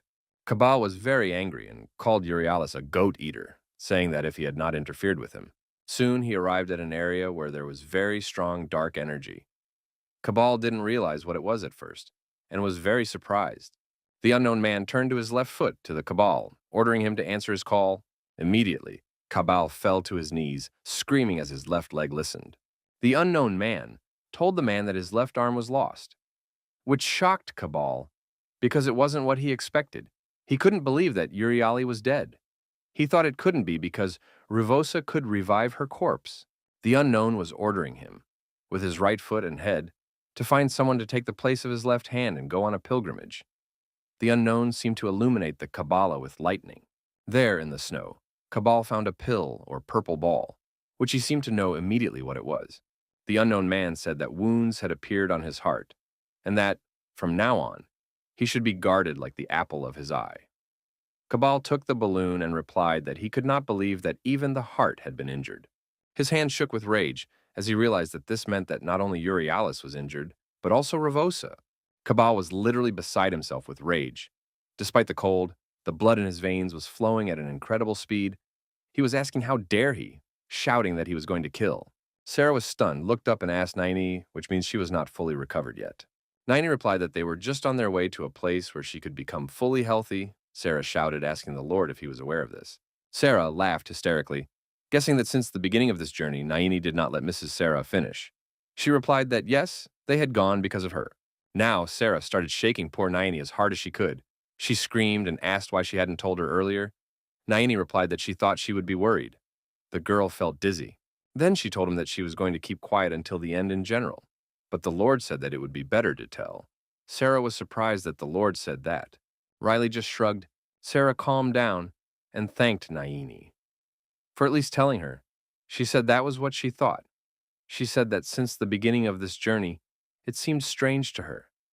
So it seemed that the lady had worried about Mr. Riley for nothing. The one she should really be worried about was Naini. Naini said calmly she was worried for no reason. It was like she became a little sadder. She mentally turned to Ms. Sarah and said it was possible. It wasn't just silly fears. Naini was terribly worried about Mr. Riley, about his condition. She approached the man and asked if he was okay, said he looked extremely tired, and asked if he should get some sleep. He replied that he had already told her last time, as it was the first day, that he did not get enough sleep. He said that he was always sleepy. So he went around Naini and asked if lunch was ready. He promised to eat and take a nap for a while. Naini was surprised and tensed. She didn't know what to do with the gentleman. The fairy Heliona, who appeared out of nowhere, suddenly flew up to her and asked if she was worried. Then Heliona asked why she was so surprised, saying that she had it written all over her face.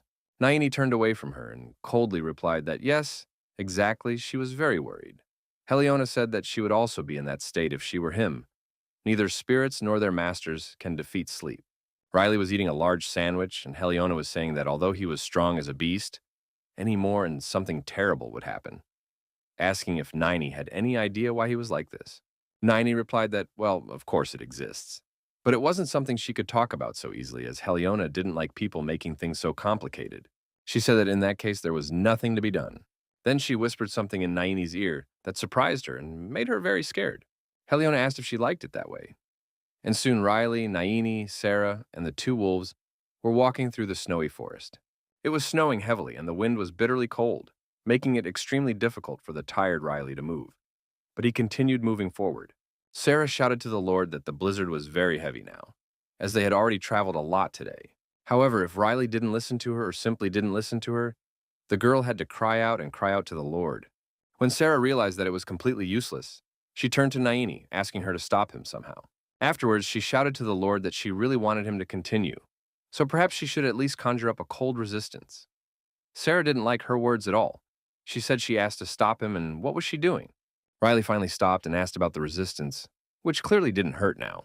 Naini, without explaining anything, shouted that she was going to do it now and stretched her arm in front of her. She called Heliona, who appeared immediately and said that Naini owed her a pudding. Asked if they had an agreement, and Heliona touched Naini's arm with her hand.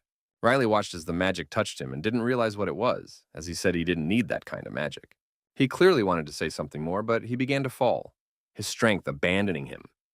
Sarah ran to them, called the gentleman, and asked what was wrong with him. Naini told her not to worry. That's what she said. She put him to sleep, which surprised Sarah, who replied that Naini had said it was anti-cold magic after all. Riley stared at Naini, and Sarah asked if she had lied. Naini apologized to his master, but said he thought that this way he wouldn't suspect anything. The swordsman was sleeping soundly, and Naini said that he hadn't had a decent night's sleep in a few weeks, telling him that she thought it best to forcibly put him to sleep before he finally went blind from lack of sleep. Sarah didn't understand what she was saying about a few weeks ago. She said that she had seen him sleeping at dawn. Naini replied that he just closes his eyes but doesn't sleep. And before the trip, he had done the same.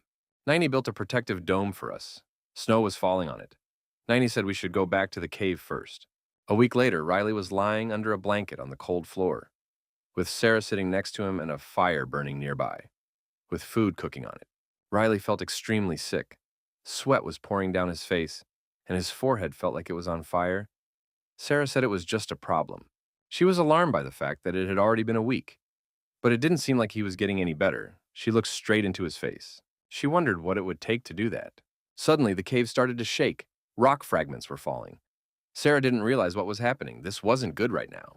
Sarah was starting to get really angry, all because this time, an evil Yeti watched them, with the same red eyes that the two wolves had already seen. Sarah drew two large golden swords and asked the sleeping lord to wait a little. She promised to find out what was going on and get back to them. She jumped high when the Yeti tried to catch her. The girl pushed herself off the cave ceiling and apologized to the monster.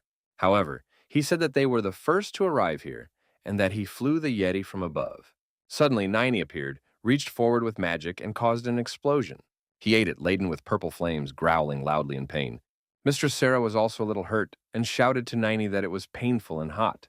She told Naini that she had scared her and asked her to at least warn her next time. Naini apologized and explained that she had not thought, that it was just an emergency situation and that she had rushed.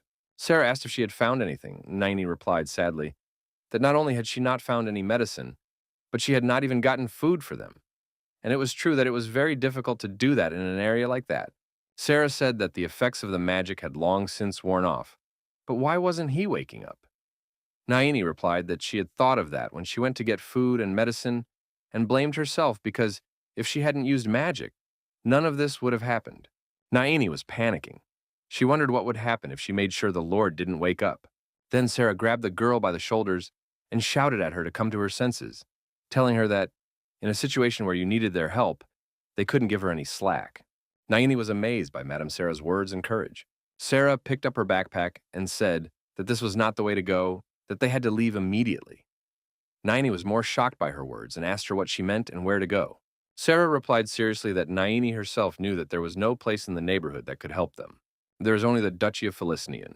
There was a guard standing in front of the Felicinian Duchy's entrance gate. He was surprised to see the visitors, but apologized and said he could not let them in. Naini was dragging Riley on her back. Although Riley wasn't very big, he was much bigger than the girl. Poor Naini was already very tired, although she tried not to show it. The guard replied that an invitation was needed, without which they could not be sure of their status. He said that if he let the wrong person in and there were problems, his head would fly off his shoulders, and asked them to understand him, as Sarah was a servant of a noble family and therefore understood the guy perfectly. Although she was surprised that they were refused, she didn't understand to a certain extent, especially since they had a sick person after all. They could actually do this. And apart from this plan, they had nothing left, and it was getting dark. Soon it would be night. And then the cold would reach them with full force. Tears of helplessness welled up in Sarah's eyes, and she mentally turned to Naini and the Lord. The girl hummed and wiped the tears from her eyes, which moved the guard, who ran to her and asked why she was crying. Sarah apologized to Naini for dragging them and not even thinking about what could happen. The girl felt terribly guilty. Naini just looked at her boss in silence. Then she placed Riley on Sarah and asked her to take him for a while. She suggested that her boss let her solve the problem, but Naini seemed much more determined. She also hit the guard, who readied his spear and asked if she wanted to take a look at the pokeweed. In a moment, her weapon turned into a molten porridge, and Naini's magic swirled around it. The guard didn't realize what it was or how it had happened. He just stared dazedly at his wounded spear. Then Naini told him that if he didn't pass, she would show him which one of them would get the pokeweed. The guard was very scared and confused by the fact that she was a wizard. He knew very well that he should call for reinforcements. However, he didn't have time to do anything before Naini froze his signal button. Suddenly, a smug Heliona appeared right in his helmet and asked him what he thought, saying that he'd better get out of their way and soon. She looked at Naini and said that she was in a very bad mood at the moment. Yes, the fairy was completely right. Naini raised her hand. At the same time, a whole whirlwind of her magic spun there. And she said, asking just one more time, if he let them pass? The guard was in real terror. He fell to the ground and tried to get as far away from this nightmare as possible. Inside the mansion, there was a ball. Beautiful noble ladies in luxurious dresses, intelligent and well-groomed men. Everyone was having fun and having fun. The aristocrats were chatting about various topics and drinking culturally. Someone said there was a big mess last fall, so he wondered if the alliance was even necessary. The commoner's anxiety was growing and needed to be resolved as quickly as possible. Someone asked if there were rumors of a mutiny. One of the aristocrats swore loudly, cursed the temple of Solia, asked where only the saint and the reverend had escaped to. The blonde-haired girl replied that it seemed that a reward had been promised for their capture. Another said that he did not understand how it reached the point where the temple and the wizard's tower were in such a position. Said the whole truth. Solia wondered what reasons had caused this. The boy told what he had just remembered. He said that it was said that the Earl of Stein, who had lost his hand in a battle, had decided the family's heir. The other replied yes, that they had chosen the second son, Lloyd, which surprised the first boy, who asked how it was. Why not the first son, not Lion? And the other replied that he had heard that he had attacked the Earl of Stein and had been banished. People were discussing that Mrs. Latrina was present at the event. They said that the rumors were false and that she looked stunning. Some were surprised that she didn't look like a cooked vegetable. They thought it was very interesting. And at that moment, Latrina was passing by and heard everything what the guests were saying. One of the aristocrats said that he was more interested in the mercenary, who had cut off his Count Stein's hand, and that they must certainly catch him. Another replied that this went without saying. They drank and drank Solia. All Mrs. Latrina felt for them was pity, for she thought all the talk, rumors, and gossip were insignificant. She especially didn't like the fact that they were saying such obvious and trivial things over and over. She was also upset because Mr. Riley hadn't arrived. She decided that was why the place was so boring. Suddenly someone called the lady. It was the same guard at the gate. He ran to Latrina scared, shouting trouble. Latrina calmly asked him what was wrong. Then the guard told him that unexpected guests had arrived and claimed to be from the Appellate family, and he confessed that he had let them into the house uninvited. He also identified them, but they had a sick man with them, so he led the guests to the living room to begin. Latrina asked the breathless guard to wait and asked, seductively, if he had said they were from the Appellate family. Meanwhile, Riley was lying on the soft bed. Niney was putting a cold compress on his forehead and telling him that this would definitely be better than the cave, asking if that was true. Sarah replied that this was definitely correct. Naini was sitting next to her master, and Sarah was doing some business. She said they now had another problem to deal with, saying that unfortunately it was not clear to them when Mr. Riley would wake up. Suddenly, the protagonist showed some body movements and sighed loudly. Naini got tensed and called the gentleman. She decided it was likely he had come face to face with something he had been avoiding for so long. Of course, the girl wasn't going to say it out loud, but Naini thought about the fact that there were probably all the things he had been pushing away. She blamed herself for not noticing. Her thoughts were a chaos of worry and self-indulgence. She realized that, in fact, she was also avoiding it. It seemed to Naini that if she knew what kind of person he cared and worried about, she would be hurt. These thoughts were so selfish and tragic that tears came to the girl's eyes. Sarah noticed the young woman's condition and called her, and Naini realized that now all they had to do was wait. Someone opened the bedroom door and apologized. It was Mrs. Latrina, who smiled as she entered the room. Sarah hurried to bow to her mistress, and Naini didn't even turn around, remaining seated next to Riley's bed. Sarah called Naini, as she felt extremely embarrassed by the girl's behavior. But Naini didn't think to turn around, and Latrina didn't understand that. The guard wanted to say something and was about to start, when Latrina stopped him, said that it was enough, explained that there was a sick man lying here, and that therefore he should stop making so much noise. She told the boy that she had confirmed their identities, assuring him that she knew them. Her words scared the guard. Despite her request for silence, he shouted that it was dangerous, that it would be better if at least one guard stayed with her. All this was beginning to irritate Lady Latrina, who begged him not to make her say the same thing twice, as all aristocrats had that horribly intimidating look. She intimidated the guard a lot, time after time, and he agreed with her, had to, and informed her that he would wait outside for the lady. Finally, the door closed behind him, and Latrina expressed her joy at being alone. She said it was good to see them, that time they had seen each other at Ipelit's house. She looked directly at Sarah and asked what her name was there. Sarah hurriedly introduced herself, but she also didn't forget to introduce Mrs. Naini. Latrina said that she heard that they had a small argument with the guard, apologized, and explained that it was all due to the recent events in the capital, asking them to understand them. Sarah replied that everything was fine. She tried to smile at her master, although she thought about the fact that it was more of a threat on their part than an argument. Latrina said that, judging by the fact that they had not received an invitation, they were not here to spend the night. She asked about Mr. Riley's condition, asking if he was really bad, and Sarah was silent. Latrina coughed and said she thought something had happened that couldn't be told, and all Sarah could do was look away. The mistress took her fan and covered her face with it, smiled and said that everything was fine, that she understood, and promised to explain this to the family and employees, so that if they had any difficulties or needed help, they could call a maid. Her words surprised Sarah more and more. Latrina approached her and asked what was wrong, if everything was fine. Sarah was quick to respond that no, it wasn't that. Latrina asked her not to worry so much, said that she just had a great interest in Mr. Riley. She said the same thing. Here with them, the seventh circle mage who killed Astroy asked if this was true. So, Naini already turned around. She had to turn around. She asked how the lady knew. Latrina was happy that Naini was finally looking at her. Then she said that she could see that they both had a secret that they could not tell him. She would say that she herself had secrets too. Then Mrs. Latrina laughed and talked about the beauty of women's secrets. The mistress decided to leave them, said that the reception was over and that she could not be out of sight for long. Latrina looked obliquely at Naini.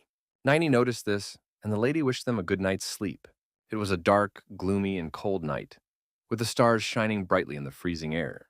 However, it wasn't long before morning arrived. The sun was illuminating and warming the morning land. The sun was also gradually rising over the duchy where the protagonist was resting. Sarah turned to an exhausted Naini. Now she could tell how much she hadn't slept. The girl asked if Naini could go for a walk. Naini folded another compress and asked what she meant.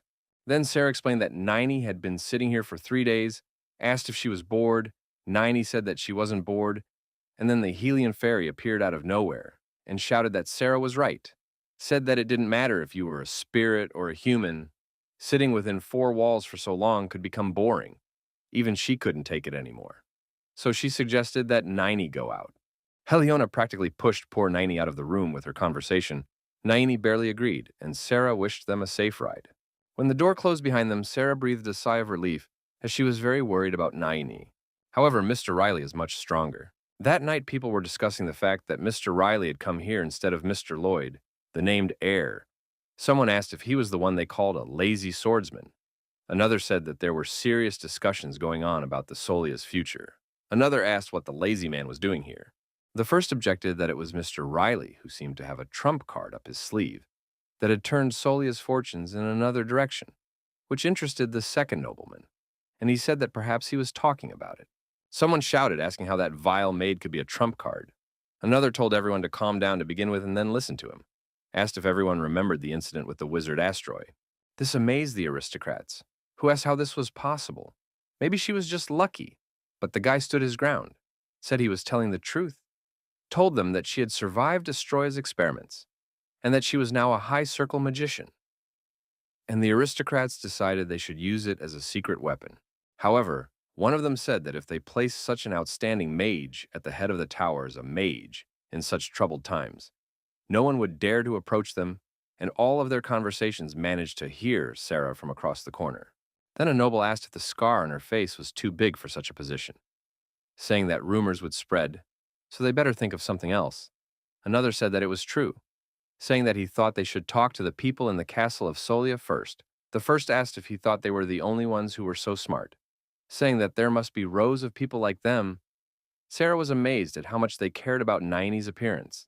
She wrung out another compress for Riley and talked to herself about how they would first turn the person into a weapon and then tell her she was very ugly. She was totally outraged at the fact that these were aristocrats, having such disgusting conversations, and placed the towel on Riley's forehead. Meanwhile, Naini was walking along the green trail. The snow had disappeared. Everything had melted. The girl wasn't having fun during the walk. Everything was making her frustrated. Suddenly, a smiling Mrs. Latrina appeared beside her and told Naini that she was very lucky and that thanks to her, they would have a wonderful outing. Heliona was also not happy to see the lady and asked Naini why on earth they found this particular fairy. Latrina approached and asked how Mr. Riley's condition was. Naini replied that he was neither alive nor dead, just in a vegetable state. Latrina noticed Naini's sadness and also became a little sad, choking right in the girl's face. Then a peculiar and sneaky smile appeared on her face, and she told Naini what was possible. When asked if she liked Mr. Riley, Her words left Naini stunned and very embarrassed. She couldn't answer anything intelligently. She waved her hands intensely and denied everything she could. She tried to explain that you were fair, but Latrina wouldn't let her say anything, interrupting her with words about how Naini should just give up. She explained that it was because her family, Ippolita, was not just an empty sound, and that yes, and that Earl Stein would be against it. Latrina took great pleasure in all these words. The boss is so shameless and unethical that she talked about Naini's scar, said that the boss shouldn't look at her, but her skin still hasn't recovered, and asked if that was the case. Heliona was already more than irritated, shouting that she was a pissy pumpkin, making threats, but Naini asked the fairy to calm down. She knew there was no point. Latrina said that if Naini was 100 times more beautiful, if her scar wasn't covered by a wedding veil, no one would come to the wedding, asking if Naini had the same opinion. She said that a wedding without guests is a bit sad. Her words broke poor Naini, who replied that she herself knew that. Then Latrina took Naini by the shoulder and called her, smiling, asking why she was taking everything so literally, asking who wasn't going to the wedding for such a reason. Now Naini was confused. She didn't understand what he wanted from her madam. Latrina asked if Naini remembered reading a book in Rainfield. She said it was like this and that it talked about etiquette. Naini was again surprised that she knew about this. The girl asked the master, who only replied that she could see that it intrigued Naini, but as she had said before, it was her secret. Suggested Naini to consider whatever she said to her, as her rival, who also loves the Lord, was telling her to think it was just a harmless joke. At dusk, the sky was once again plunged into darkness. Heliona was getting very angry, asking what kind of disgusting woman this lady was. Who did she think Naini was? Shouting that her Naini was 100 times more beautiful than that Latrina. Naini just remained silent and looked at the floor. Heliona still couldn't calm down, even though she had always been a fire fairy. Her flames burned more intensely now. She said that if she had been in Naini's place, she would have burned her alive right then and there. And Naini stood there, like a poor relative. Soon, Naini turned to Heliona and said that normally, when a joke is made, they say it's just a joke. Heliona replied yes, but she still didn't understand what Naini was getting at. Naini explained that the master had said that for some reason, so that Naini thought it was a joke. The fairy Heliona looked straight into the girl's eyes and, holding her nose, said that she would not leave, telling Naini not to hesitate and to clean the girl's nose. Naini actually gave up. She said no. And she doesn't look good to you. Heliona asked her what she was saying. She said if she became an artificial spirit, she would cure everything. And the scar, and in fact, Hoppin no. She disappeared. This interested the girl very much. She asked if it was true and what she had to do to make it happen. Heliona suggested that it would be better to go to her room and talk there. And they went to her quarters. Sarah talked about the white snow and then asked what else it said. A fire fairy flew nearby. Heliona began to tell the story again, saying that the place where the snow falls and the rustling of black wings can be heard, a peaceful place where the song of light is heard. Naini asked if white snow meant winter and black wings meant a crow. Sarah asked what a quiet place where a light song sounds meant. She wondered how a place could be silent if music sounded there. Heliona replied that there was no way to say for sure where it was, but there was something she was sure of. She said the place was close, but where exactly she didn't know. Naini and Sarah were intrigued by that. Naini asked if Heliona had said that she had already seen the spirit, and the fairy said yes, asking where Naini was going. Naini then approached Mrs. Sarah, asking if she could look after Mr. Riley while she was away.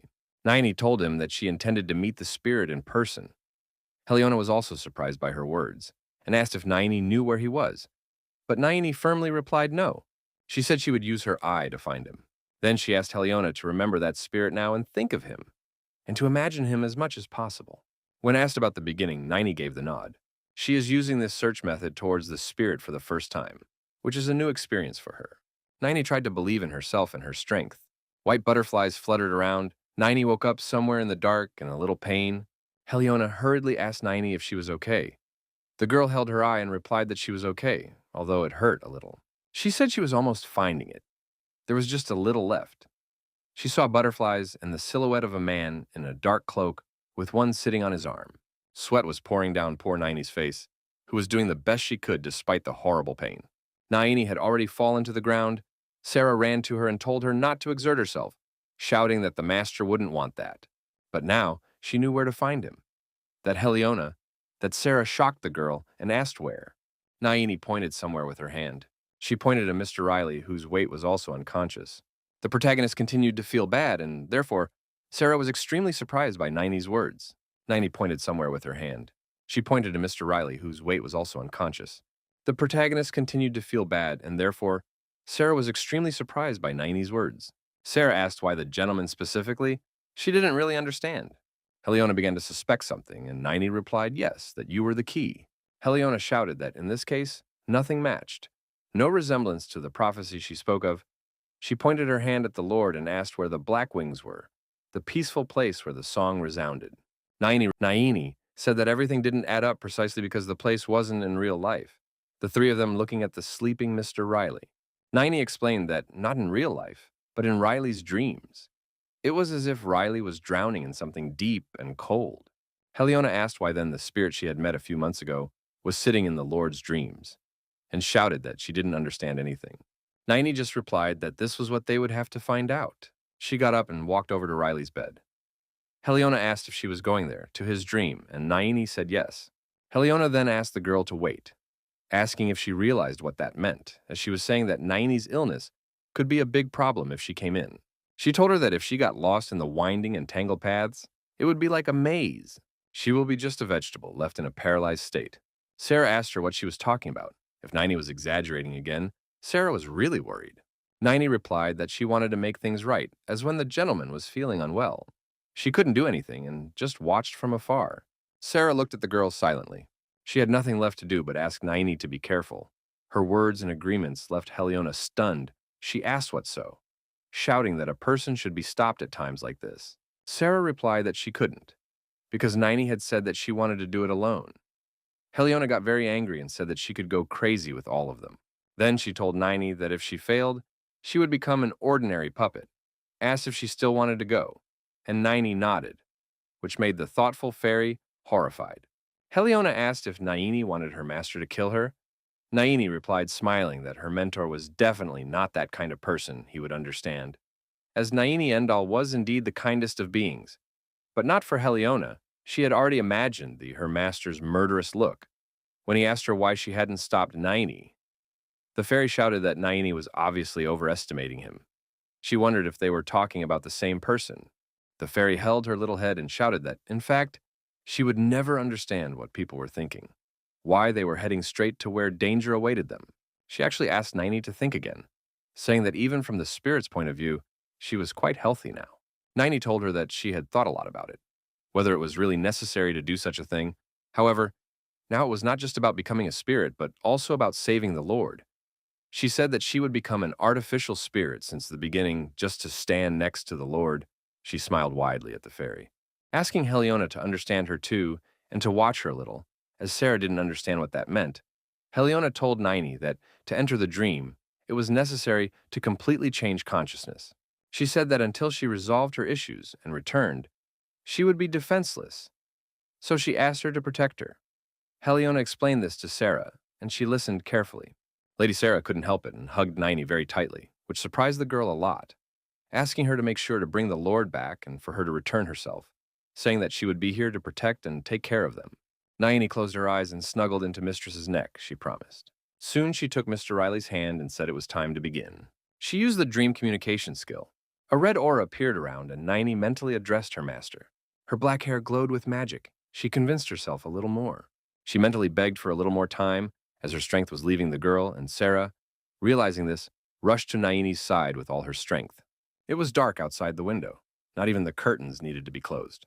Mrs. Latrina was lying on her big, soft bed thinking about the maid from the seventh circle. She wondered what she had done to have this growth spurt, and Latrina resented having to read her mind some more. However, I decided that no, I shouldn't overdo it. Something shook the girl's window, and she jumped onto the bed. A black bird with red eyes appeared outside the window, and Latrina wondered if the angry dog had sent it. The girl opened the window and wondered, just as she thought, how pathetic they were. 2 men off duty. She had read about all this in the letter the bird had brought. There were lines over the right leg, the head. What she read scared the girl, and her eyes widened. A frantic smile began to slowly appear on her face as she spoke, saying that she knew that, which meant that she wasn't wrong. She wanted them. She wanted to possess them. She wanted them so much that a shiver ran through her entire body, from head to toe. His violet eyes seemed even more violet, and Latrina wanted more and more to make him hers. The sky was getting darker. Morning came again and the sun shone. The pink sky appeared behind the green curtains. But somewhere it was still night. Riley and Naini were now lying on the bed holding hands. Sarah stood over them and told herself that it had already been 2 days. Heliona replied that it wasn't already. It was just. Sarah exhaled and told the fairy that it was only 2 days by spirit standards. Heliona asked Sarah to stop sighing, saying it would make life shorter. Sarah asked her to forgive her, said that she was human and that the more time passed, the more she worried. She seemed about to go crazy. She said that the fact that she was here watching was because she was still okay. The fairy replied that after all, it was a fact that they could do nothing now, saying that if anyone was so impatient, they could go and pray to the goddess Irenessa, saying that this was what people were said to do in times of trouble. Difficulty. Sarah replied that she didn't really believe in all this and asked where Heliona had learned phrases like, if you inhale, your life will be shortened, or if it's difficult, pray to the goddess. However, she laughed and said that it was Naini who told her, and Sarah immediately suspected something wrong as she thought it was something fishy. Heliona moved a little away from the girl. A woman's voice was heard outside the door, and the girl asked if anyone was in the room. Sarah immediately recognized the lady's voice and said yes, asking what was wrong. Latrina replied yes, but they had been here for 2 days and she hadn't seen them. She told him that she was worried, and that was why she had come. She asked how Mr. Riley was. The girl was still by her side. Outside the door, Sarah replied that his condition had worsened, and if he improved, she promised to let her know immediately. Latrina then asked if Naini was in the room. She entered the room without arguing and said that she would like to talk to her. Sarah didn't like what she did. What was especially scary for her was that she remembered exactly locking the door. Heliona was indignant as always and asking what that detestable woman was. Sarah seemed genuinely worried, and Latrina was getting closer and closer. Latrina went to the protagonist's bedside and asked, horrified, what that was, saying that there was no temperature, his breathing was normal, and he was sleeping next to her and holding hands. This was irritating Latrina, with the same frantic smile that Ravosa, Euryalus, or Cabal had on her face. Sarah, realizing this, told the lady that she would explain everything, offering to talk. Suddenly, Heliona shouted for Sarah to dodge, blue magic cutting through the air. Sarah coughed up some blood and mentally asked her mistress why she was doing this to her. The poor maid was thrown out the window by Latrina's magic. Heliona screamed and called for Sarah, but she didn't help her in any way. Now, Latrina leaned over the gentleman's bed and said, here she has eliminated the disturbance, and she and he will enjoy themselves and not be in a hurry. She grabbed Riley's face and said that she was even a little regretful about having to say goodbye to her status as the Duke's daughter now, but she thought the Lord was worth it. She believed he would show her wonderful memories. Naini was in a very deep and dark place. Little was clear to her. She stood up and looked around. The girl asked for the light, stretching her arm in front of her. However, it turned out that she could not use her magic there. Naini started calling the gentleman, shouting, looking. She wandered gloomily, and all the time, without stopping, she called to the master. Then the realization that it was more like a maze scared her. The poor girl wondered how she alone would be able to find a lord here, but she forced herself to stop engaging in self-destructive behavior, repeating to herself that she had already decided that she would do this. She decided that she would return with her master no matter what. Suddenly, she heard a strange sound, but she didn't know what it was. Someone seemed to moo, green butterflies swirled around the girl, glowed, and so Naini immediately decided that it was probably a firefly. Then that green blast became much stronger. Naini didn't realize what it was, and had to cover her face with her hands. The black butterfly, amidst all this chaos, turned to Naini, calling her by her name. She apologized when she noticed Naini's face, asking if she was scared of her. Naini asked who she was, but Butterfly replied that before introducing herself, she wanted to show her something. Ahead was the city, covered in snow, with black smoke rising into the sky. It was also a different city for Naini, with tall houses that Naini had only seen in her lord's visions. Naini was scared, and the butterfly said that this was the world where you lived. She said it's where the snow falls and the black butterflies flutter. A peaceful place with bright, clear music. It was just an advertisement on a damaged screen. Naini asked the butterfly if that was so, and the butterfly said yes. She said it was his past life. Those words surprised Naini. It was as if they were penetrating her bones. Butterfly told him that for the first time, Naini had seen her past life. Naini was shocked, asked about the man's past life, said that, however, he, the butterfly, immediately understood what the girl meant and said that he remembered everything. The butterfly replied that she would very much like to tell, but that they didn't have much time and that there was a lot to show and tell.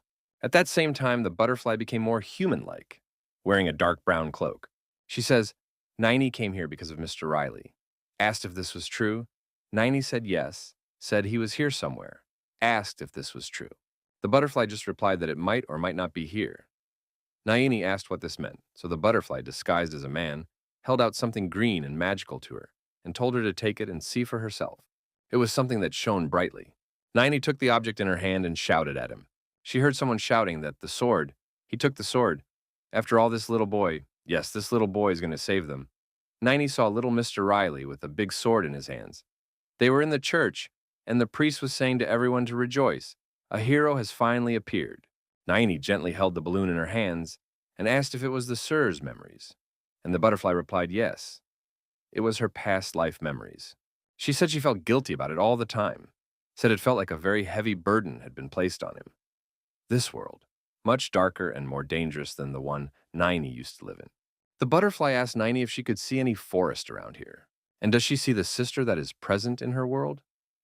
Naini looked around and said that, by the way, she is not here, and the butterfly replied that, although this world does not have such things, thanks to Mr. Riley, it looks like this. She said he used to be horrible, and Naini asked what she meant by that word. Butterfly, in turn, said that she had just started, asking her to look that way. Naini glanced, following her hand. There was a man. He was walking and swaying. Butterfly said this would happen instantly, so you must watch carefully. This man took a step, and, at the same moment, the asphalt beneath his feet cracked, and a purple light began to come out from there. The man was grabbed by some hands that appeared from under the ground. He didn't realize what was happening and continued to be wrapped and involved. Soon he was dragged underground. He tried to hold on to something, but there was no way. The butterfly told him that they were black hands, the evil that Mr. Riley had fought against in his past life. To be more precise, he had fought against them in the underground from where these things appeared. Naini saw through the memory capsule fragments of the horror that was happening outside. The soldiers shouting at the captain that there weren't enough bullets, asking him to stop, asking if he was going to kill the people behind him, shouting that it looked like they had seen demons and that they were getting the hell out of here. Butterfly telling Naini that people had tried to fight them too, but it hadn't worked. They just trusted a man asked everyone to move away and said he was going to knock now. They only trusted one hero, and that was Riley, or Beck, as he was known at the time. People screamed and applauded the hero, shouting that they were saved and that they would live. Butterfly asked if Naini would ask what he was like, as it showed her a poor guy who no longer cared about anything other than saving lives. He was exhausted. Naini noticed this and said he was very exhausted. She felt very sorry for her master. Butterfly answered yes, and said that at the age of 3, he had become a chosen one of the sword, and later a swordsman. And since then, he wielded his sword non-stop every day. At age 7, he killed a man for the first time, an outlaw. At age 9, he was betrayed by his mentor, and his own sister died under horrific circumstances. At age 10, he killed his mentor. At the age of 12, the number of people he killed, including those demons, exceeded 1,000. At the age of 13, because of a friend's betrayal, he lost his parents. Because of his heroic duty, he could not even hold a funeral. Out of revenge, he began to persecute his friend. But at the same time, the people were dying because there was no one to protect them. People blamed him for these deaths. Public censure became stronger and stronger, and he stopped his activities for a while. Because of this, half of humanity lost their lives, and the responsibility for this was placed on him. He received punishment. Naini asked, "Why punish, sir?" Butterfly said yes, because it was easier. The hero was blessed by the saint, although no, he received his punishment as immortality, a body that cannot die. The saint discarded him as a slave. In her witch hunt, there were times when he killed innocents too, and continued to destroy demons. Eventually, his body absorbed people's grudges and curses. So gradually, his ability to help people disappeared. Someone was looking at the bloody sword, a boy, who asked his uncle if he was a hero. It was the same girl who had asked him to fulfill her request. Then Beck apologized to her, but said he wasn't doing the monster's bidding, and the girl objected. All the children said that they became like this because of him. They complained that they were in pain, a lot of pain. Their mouths and eyes were black as lava. Nothing was alive there. The children missed their mother. Then he gripped the sword tighter, even though his hands were shaking. Bitter tears streamed down his face as he swung his cold weapon. "If you